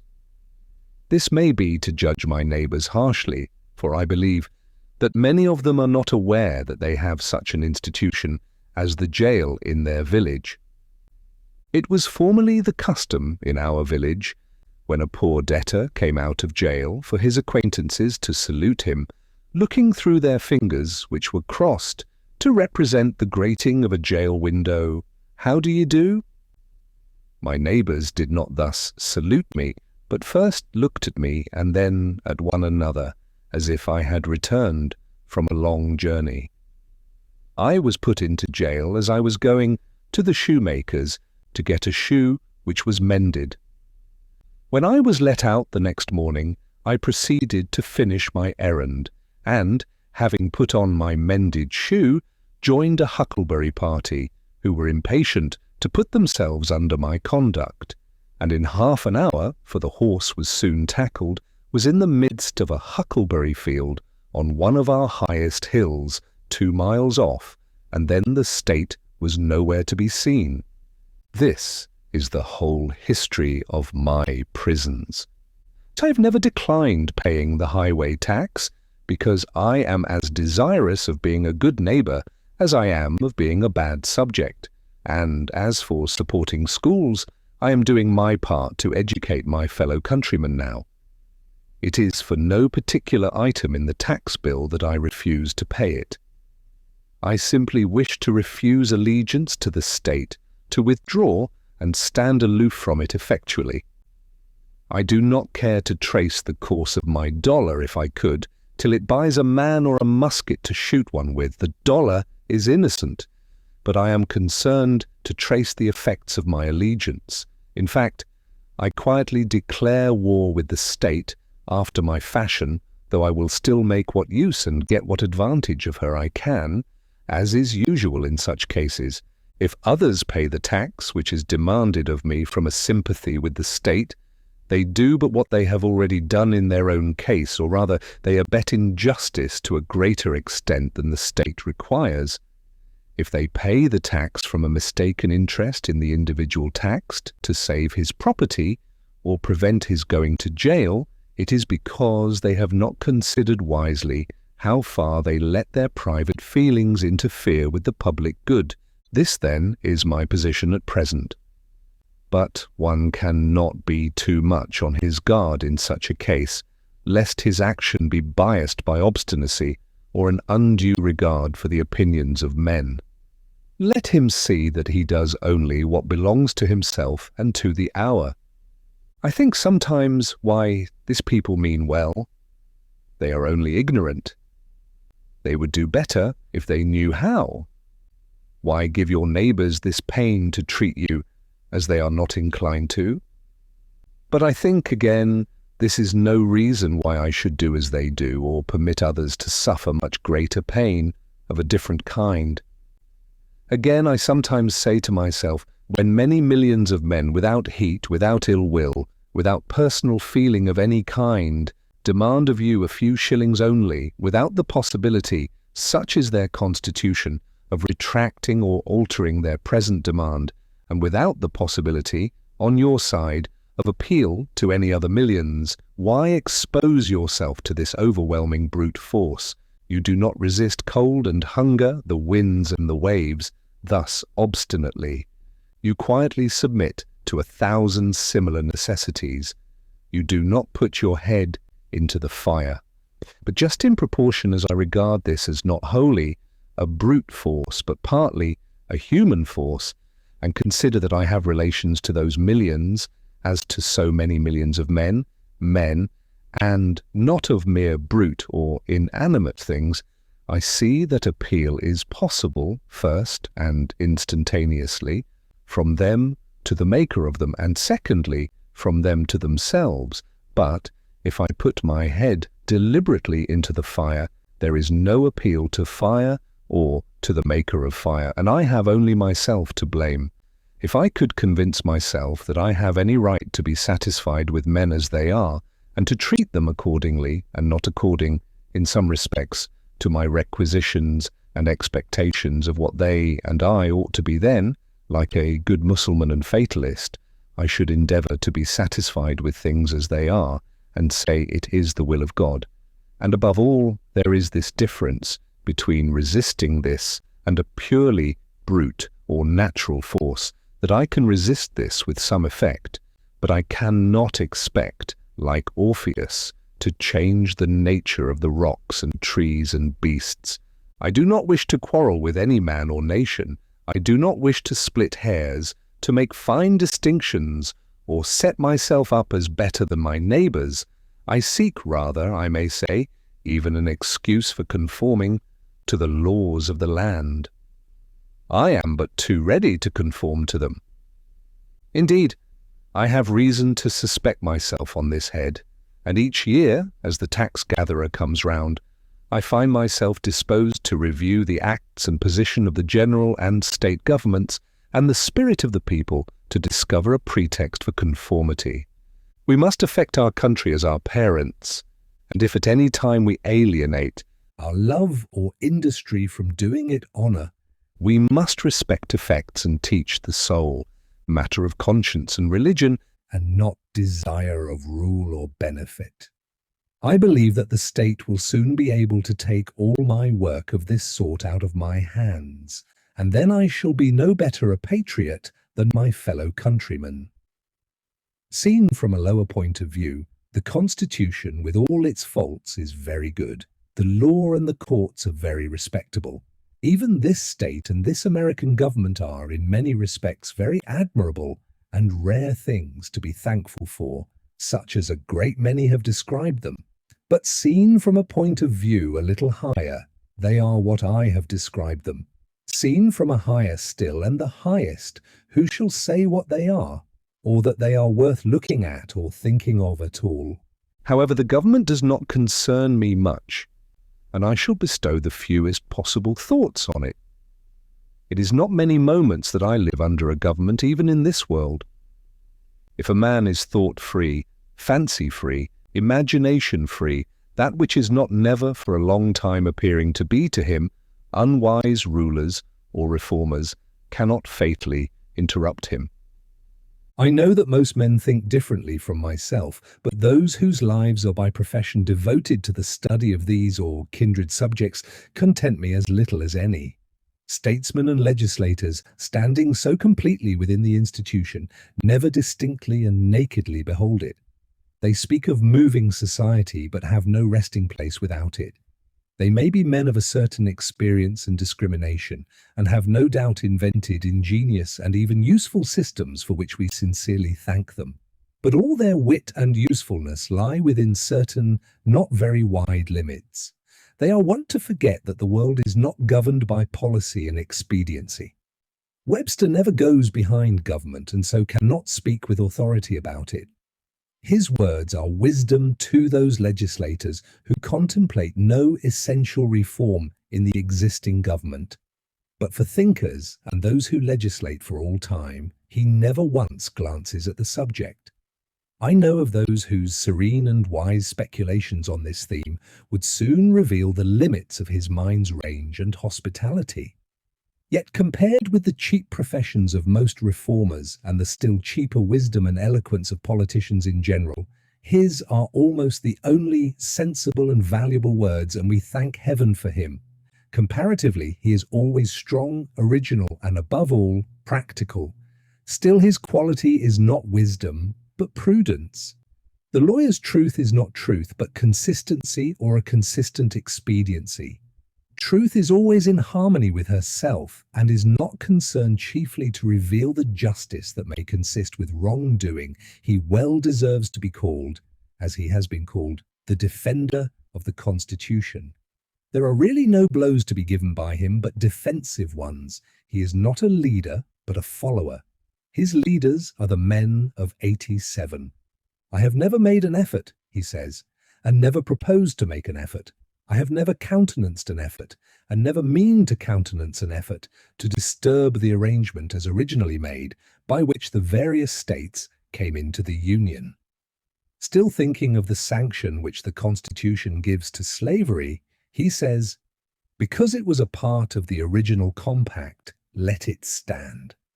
Notwithstanding his special acuteness and ability, he is unable to take a fact out of its merely political relations and behold it as it lies absolutely to be disposed of by the intellect. What, for instance, it behooves a man to do here in America today with regard to slavery, but ventures or is driven to make some such desperate answer as the following, while professing to speak absolutely and as a private man, from which what new and singular code of social duties might be inferred. The manner, says he, in which the governments of those states where slavery exists are to regulate it is for their own consideration, under their responsibility to their constituents, to the general laws of propriety, humanity, and justice, and to God. Associations formed elsewhere, springing from a feeling of humanity or any other cause, have nothing whatever to do with it. They have never received any encouragement from me, and they never will. They who know of no purer sources of truth, who have traced up its stream no higher, stand, and wisely stand, by the Bible and the Constitution, and drink at it there with reverence and humility. But they who behold where it comes trickling into this lake or that pool, gird up their loins once more, and continue their pilgrimage toward its fountainhead. No man with a genius for legislation has appeared in America. They are rare in the history of the world. There are orators, politicians, and eloquent men by the thousand, but the speaker has not yet opened his mouth to speak who is capable of settling the much vexed questions of the day. We love eloquence for its own sake, and not for any truth which it may utter, or any heroism it may inspire. Our legislators have not yet learned the comparative value of free trade, and of freedom, of union, and of rectitude to a nation. They have no genius or talent for comparatively humble questions of taxation and finance, commerce and manufacturers and agriculture. If we were left solely to the wordy wit of legislators in Congress for our guidance, uncorrected by the seasonable experience and the effectual complaints of the people, America would not long retain her rank among the nations. For 1800 years, though perchance I have no right to say it, the New Testament has been written, yet where is the legislator who has wisdom and practical talent enough to avail himself of the light which it sheds on the science of legislation? The authority of government, even such as I am willing to submit to, for I will cheerfully obey those who know and can do better than I, and in many things even those who neither know nor can do so well, is still an impure one. To be strictly just, it must have the sanction and consent of the governed. It can have no pure right over my person and property but what I concede to it. The progress from an absolute to a limited monarchy, from a limited monarchy to a democracy, is a progress toward a true respect for the individual. Even the Chinese philosopher was wise enough to regard the individual as the basis of the empire. Is a democracy, such as we know it, the last improvement possible in government? Is it not possible to take a step further towards recognizing and organizing the rights of man? There will never be a really free and enlightened state until the state comes to recognize the individual as a higher and independent power from which all its own power and authority are derived, and treats him accordingly. I please myself with imagining a state at least which can afford to be just to all men, and to treat the individual with respect as a neighbour, which even would not think it inconsistent with its own repose if a few were to live aloof from it, not meddling with it nor embraced by it, who fulfilled all the duties of neighbours and fellow men. A state which bore this kind of fruit, and suffered it to drop off as fast as it ripened, would prepare the way for a still more perfect and glorious state, which also I have imagined, but not yet anywhere seen, which bore this kind of fruit, and suffered it to drop off as fast as it ripened, would prepare the way for a still more perfect and glorious state, which also I have imagined, but not yet anywhere seen,